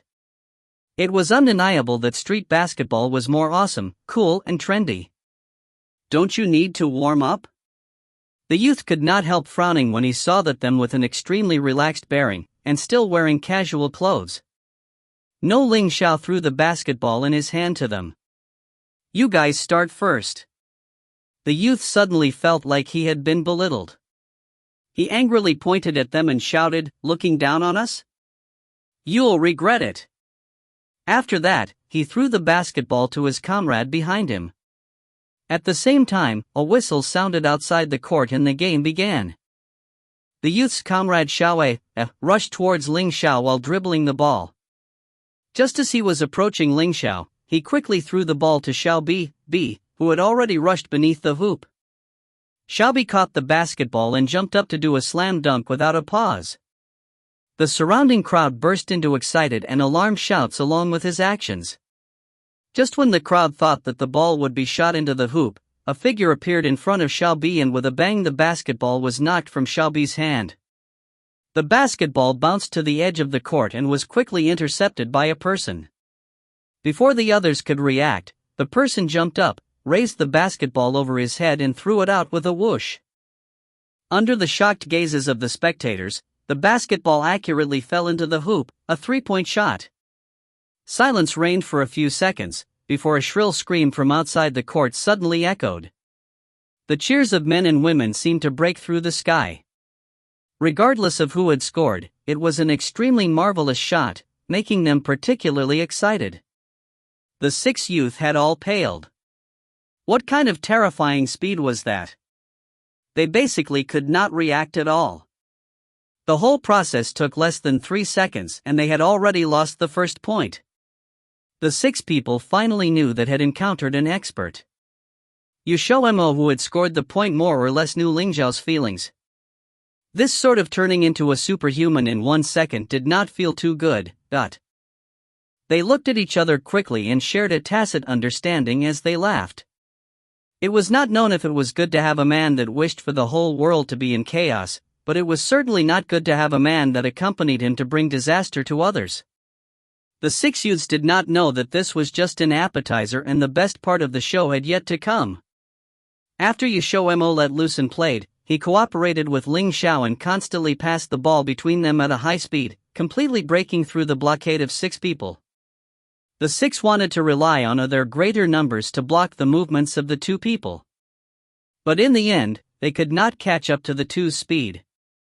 They could not keep up to the ball even if they occasionally saw it flying in front of them. Tricks were also useless, because the two's methods were of a higher level and they were the ones who always suffered losses one after another in the end. They could only repeatedly watch the ball fly past them. There was no need to mention how miserable that feeling was. It was so miserable that they nearly collapsed. The match was divided into two halves, one half lasted 15 minutes.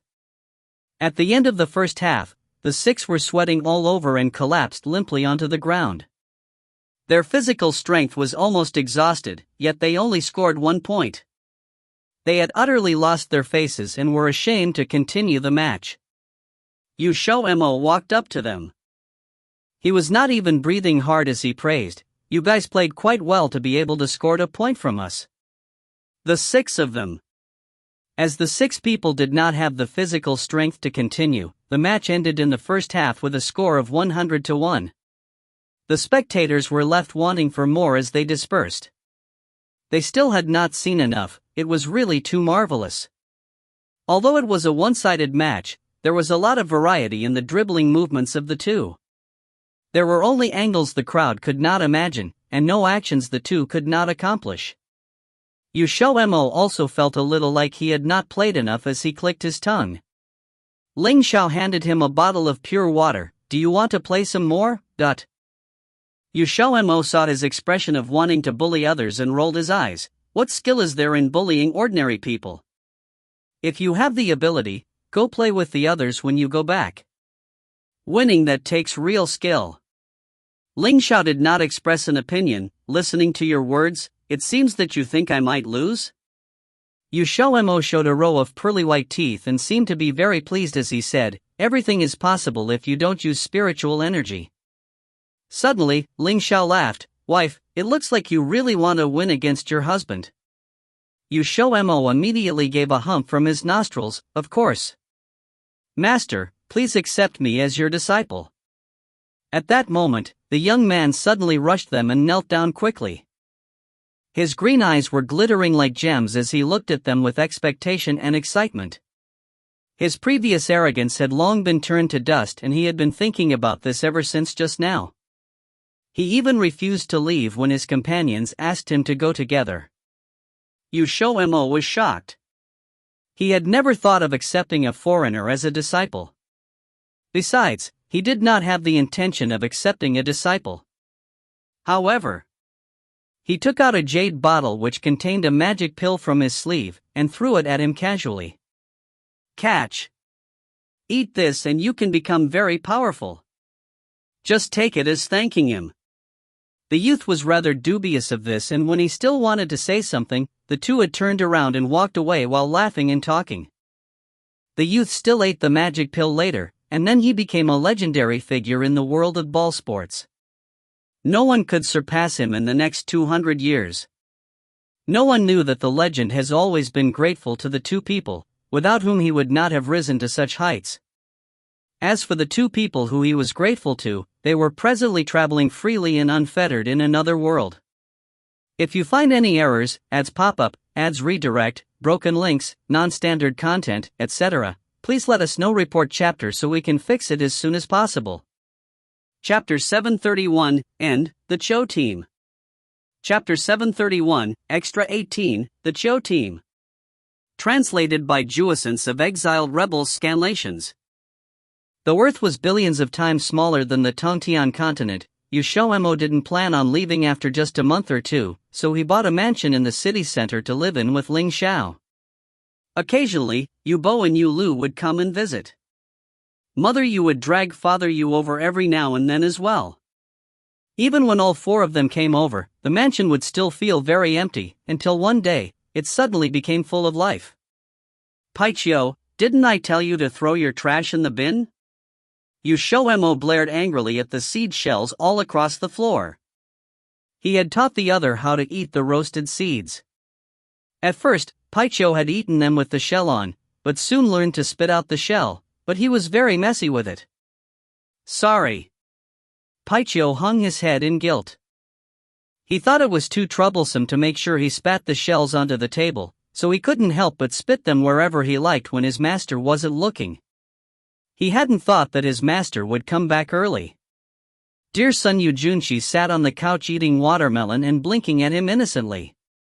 Paichio is just feigning innocence to get your sympathy again.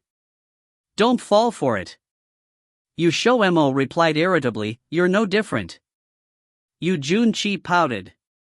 XiaoMo ignored him. That was when the metal-swallowing beast suddenly jumped onto his head. After so long, he was still as small as ever. Though he couldn't assume a human form, Ping Poncho were in the same situation, so he wasn't lonely. Aru! The metal-swallowing beast cried out desperately before jumping down and tugging on his sleeve, heading for the stairs. XiaoMo helplessly followed him to the second floor to see what he wanted. When he was dragged into the room, he saw Ping Poncho on top of a pile of clothing, rolling around. He had no idea what they were doing. It was only when he got closer that he realized it was their clothing and couldn't help but laugh. Ever since his Cho team had come to Earth, they had all gone by the idea of do as the Earthlings do, wearing human clothing and all looking completely human, but that was for Paichio and company. After all, they could assume a human form, but the metal-swallowing beast and Ping Poncho couldn't, so they had no human clothing to wear either. The three refused to accept this. No matter what, they wanted to wear clothes as well. XiaoMo could only get someone to tailor-make them several sets of miniature clothes. The tailor had thought it was for a toy or a pet, laughingly commenting on his surprise at XiaoMo's hobbies. Today, the clothes had arrived, and they couldn't wait to try them on. XiaoMo first chose a dark blue outfit for the metal-swallowing beast. There was a zipper, and it was made of very elastic material. It covered him apart from his little head, limbs, and hindquarters. It was pretty easy to put on. However, Ping Poncho's clothes were more troublesome. They were too small. XiaoMo had almost gone cross-eyed, trying to help them into their clothes. It took him half an hour before he was done. Gazing at the three attired little demon beasts, he started chuckling. You're all looking rather fetching. The three immediately went off to show off their new clothes. The sounds of mahjong could be heard from the living room. There were 2 mahjong tables, 8 people in total, all solemnly staring at their tiles. Someone out of the loop would probably think a disaster was on the horizon, looking at their faces. XiaoMo felt a sense of helplessness. Ever since he had taught them mahjong, they had become addicted to the game. They were full of energy despite having already been playing for a full 2 days and 1 night, and still hadn't had enough. Shicho's fingers closed on a one of characters tile, hesitating on if he should throw it or not. Quite a few character tiles had been played already, especially the one in his grasp right now. The other 3 one of characters had been exposed already. He had the last one in his hand. The risk was low. Then he tossed the character's tile. One of characters. Mahjong. Xiao pushed out his hand for all to see, expression cold. Shichio sucked in a breath. This guy was just waiting for a pair, and it was a 13 orphan hand, too. What's wrong with you? You really dared to bet on such a tiny chance for the character's tile? Xiao glanced at him emotionlessly, his gaze saying, so what if I dare? Bite me. The giant Rockin' Machio let out a breath of relief. Thank God it wasn't them, otherwise it would be a lot of money to lose. Xiao really was ruthless and resolute. If Shichio had kept the one of characters in hand, then there would be no way for Xiao to win. The other table was much less intense, the players being Lanqiu, Catqiu, Xiaoji, and the Weasel Beast. The 4 sat quietly, but their gazes were sharp, glancing warily at the others every now and then. They kept their tiles carefully concealed. Even the most docile of the 3, the Weasel Beast, was influenced by them, also getting tense. It wasn't until Catqiu prodded him that he realized it was his turn to draw. The Weasel Beast rubbed his hands together and then carefully drew his tile. He rubbed his fingers over the tile, but he couldn't figure out what was carved there. After all, he had only just recently learned how to play. He shifted his thumb and took a look, his heart leaping and his gaze blurring. He shook his head to clear it, widening his eyes. It have a 5 of bamboos. The weasel beast looked down at his hand, feeling rather disappointed. He was about to call out mahjong, but the tile he needed was 6 of bamboos, not 5. So close. He had gotten excited for nothing. The other 3 carefully took note of his reaction. Xiao squeezed his shoulders, eyes fixed on his hand and mumbling who knows what. None of the others could hear him, only he knew what he was saying. Across from him, Xiaoji's childish face held a wicked smile, eyes looking around as if plotting something. Only Lanqiao was frowning at his tiles, not seeming very satisfied. However, he might just be pretending. After gaining some experience, they were even more crafty than humans, suspicious and unwilling to be tricked. Now, it was all up to see who had better skill. Just as the weasel beast was about to throw out his 5 of bamboos, a cough sounded behind him. The weasel beast looked around, and saw his master looking at him with a smile. Xiao, you've got to look clearly before playing your tiles. Sometimes, what your eyes can see isn't what's really there. It might be an illusion. With that, XiaoMo's sharp gaze looked towards Xiao and Xiaoji. Xiao's gaze began to drift, not daring to meet his master's gaze, while Xiaoji looked down at his own tiles. The weasel beast seemed to realize something. When he looked back down at the tile in hand, the 5 of bamboos had become a 6 of bamboos. Delighted surprise bloomed across his face and he didn't even bother wondering about what had just happened, throwing out the tile and yelling, "Self-drawn mahjong." Same suits. Xiao and Xiaoji glared balefully at XiaoMo. XiaoMo raised an eyebrow. If you're going to play, then play fair. What can cheating prove? That was when soft footsteps came from behind. Not long later, the owner of these footsteps appeared in view. A shockingly beautiful aristocratic lady walked in, carrying a huge bunch of gifts. Upon seeing him, her eyes lit up. It was Mother Yu. She didn't hesitate to run over, calling out, "Darling, dot."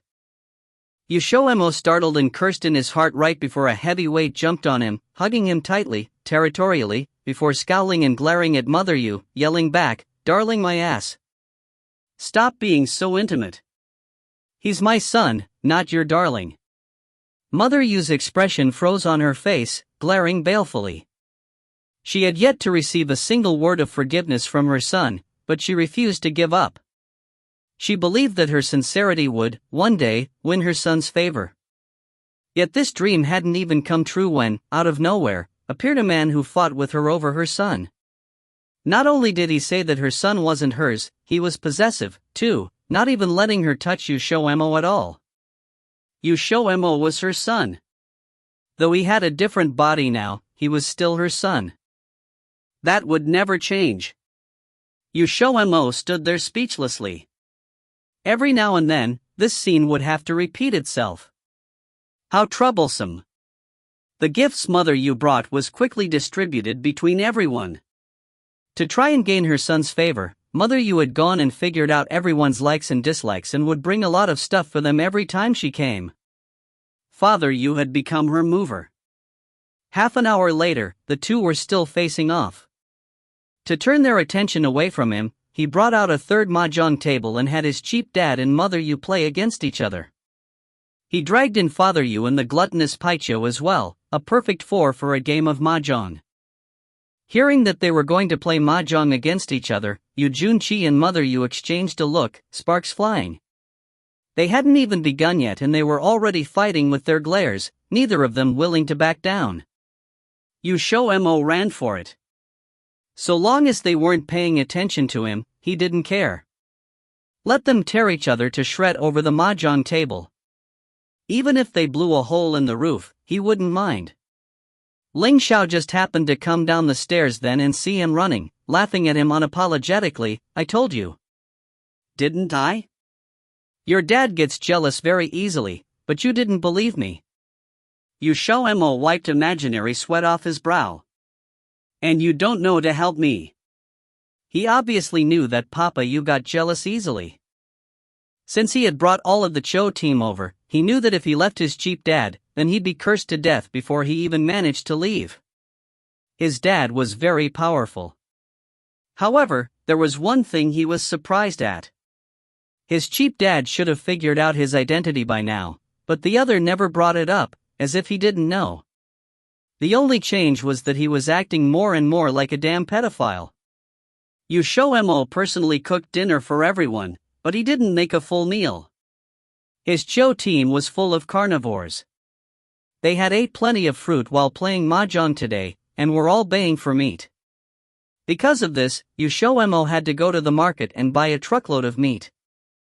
An outsider would probably think he was planning on opening a butcher's shop or something, but XiaoMo wasn't even sure if he had bought enough to feed them. Meat naturally had to have wine to accompany it. XiaoMo took out over 10 casks of high-quality alcohol. Some were from the auction from before, the others he collected after. After all these years, the spiritual water in the dimension had recovered 2/3. He didn't need to water his magic herbs with the spiritual water anymore, so he buried a lot of alcohol there. The aroma of alcohol had everyone's mouth watering. They all wanted a cask to themselves, only abstaining when XiaoMo hit them. High-quality alcohol like this would hit hard. Catchio, Paichio, and them couldn't really drink. Just a few sips and they'd be blackout drunk. A whole cask? Were they trying to die? The huge barbecue lasted almost until 9 in the evening, and it was only then that Yubo and Yulu arrived to join them. The two were extremely busy, so they were rarely seen. The only reason XiaoMo could see them this often was because the two would squeeze time out of their busy schedules to visit. As soon as they entered, they could smell the fragrance of high-quality alcohol. Following the scent, they saw people strewn all over the garden, most of them lightweights. Some were snoring loudly. XiaoMo had no choice but to help them all back inside and then shut the door to make things quiet. Yulu paused for a moment before going over to help. Yubo didn't join them, instead heading towards the table with the alcohol on it. He saw Ling Xiao when he approached, on a deck chair and sipping at his alcohol, relaxed. He acted as if he hadn't noticed Yubo. Yubo frowned slightly. Sitting here drinking instead of helping him, are you really his man? Ling Xiao looked over, black eyes gazing at him. His gaze made the other frown and then he smirked mockingly. If I'm not, then who is? You? Yubo's expression shifted. Ling Xiao side-eyed him, his smile malicious. You will never have any chance. Yubo's expression crumpled, opening his mouth to retort when a hand suddenly came down on his shoulder.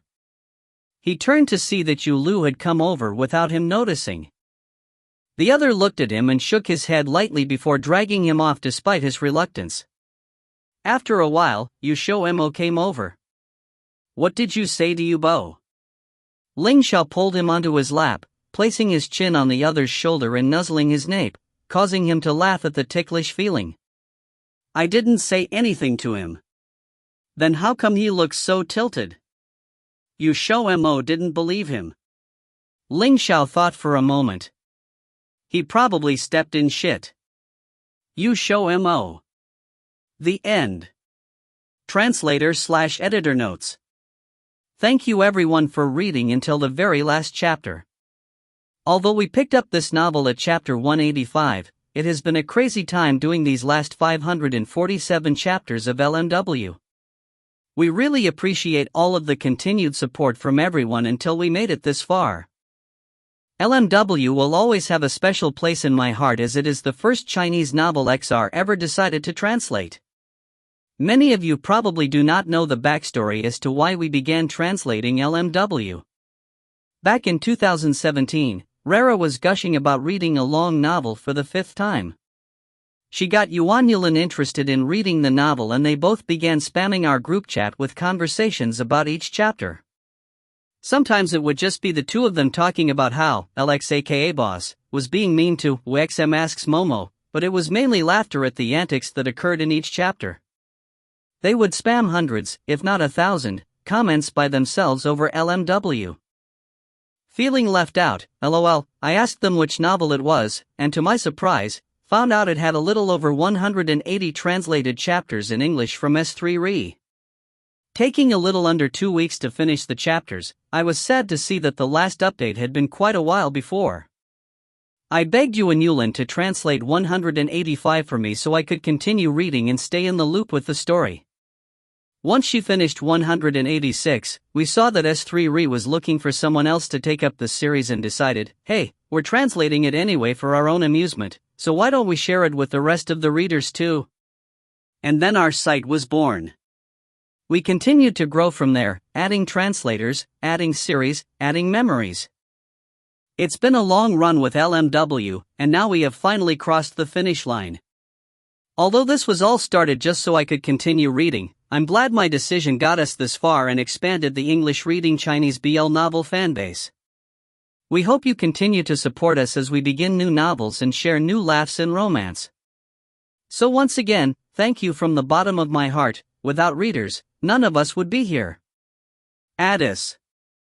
I loved the novel when I was reading it but started to hate the grammar, vocab, and Chinese in general translating it. I also joined when we decided to do it daily, so I pushed through hell for this project. Thanks to Addis for making my shitty trans readable. I will never understand tenses. By the way, by my hands, the Addis alarm was born, proud procrastinator. Crystal. Let's just say this was a tease gone wrong, _. Never play with karma, folks, never think you can escape from karma TTTT. I never expect the whole teasing with Addis session would blow up to this scale though and make Chinese side a thing. Karma also +1 to the upper floor, will never understand tenses. RA the undead fairy. Even though I joined the project last, I'm really glad I got to work on LMW and meet everybody else. /0 I admit it was a lot more intense than I was expecting lol, but I enjoyed following our cute couple through their journey. Love, I hope that everyone will continue to follow us as we begin on our next novel. Hee. Yen. Wow, looking back, it has been a really long journey. I started translating this when XR had released around chapter 250. After much blood, sweat and tears, and a couple of holidays in between, I remember having to do 2 chapters in one day to make sure there's enough coverage when I was away. This monstrosity, so long I nearly died, of a novel is finally over. Having said that, I have to admit that I am a little sad that the adventures of Momo and Boss are ending. The antics of this CP will be missed. Much thanks to Addis, Jui, Crystal and Yen, arranged in the order you joined, lol, for all your help. Thanks to all the readers who stuck with us too. Hope you'll enjoy our next novel just as much as this. Column CD. This novel was a great read, but a damn pain to translate LMAO. The occasional absolutely fucked wording, the misuse of Qingyu, the unnecessary sentences, the strange as fuck metaphors, the typos, the cultivation terms, all the things you don't pay much attention to while reading just stabs you in the eyes when you translate it.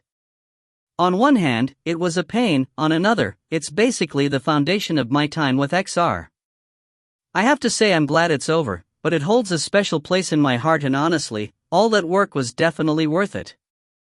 It's not the longest novel I've worked on, but it's the first one of this size I've stuck with until the end, as well as the second novel I've ever worked on.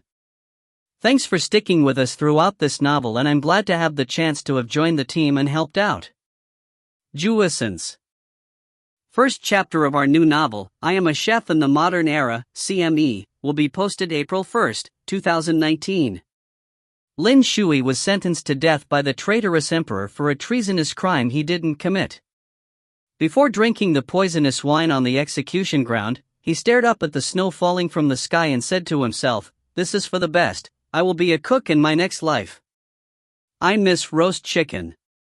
Then he woke up inside a body of a teenager in an era completely different from his past life. After that, he meets a nice old man who owns a small restaurant. Completely lost in this new modern world, he found that the only thing that would never change, no matter where one lived, was cooking. Thus he picked up the promise he made to himself, to be a chef in this life. If you find any errors, ads pop up, ads redirect, broken links, non-standard content, etc., Please let us know report chapter so we can fix it as soon as possible.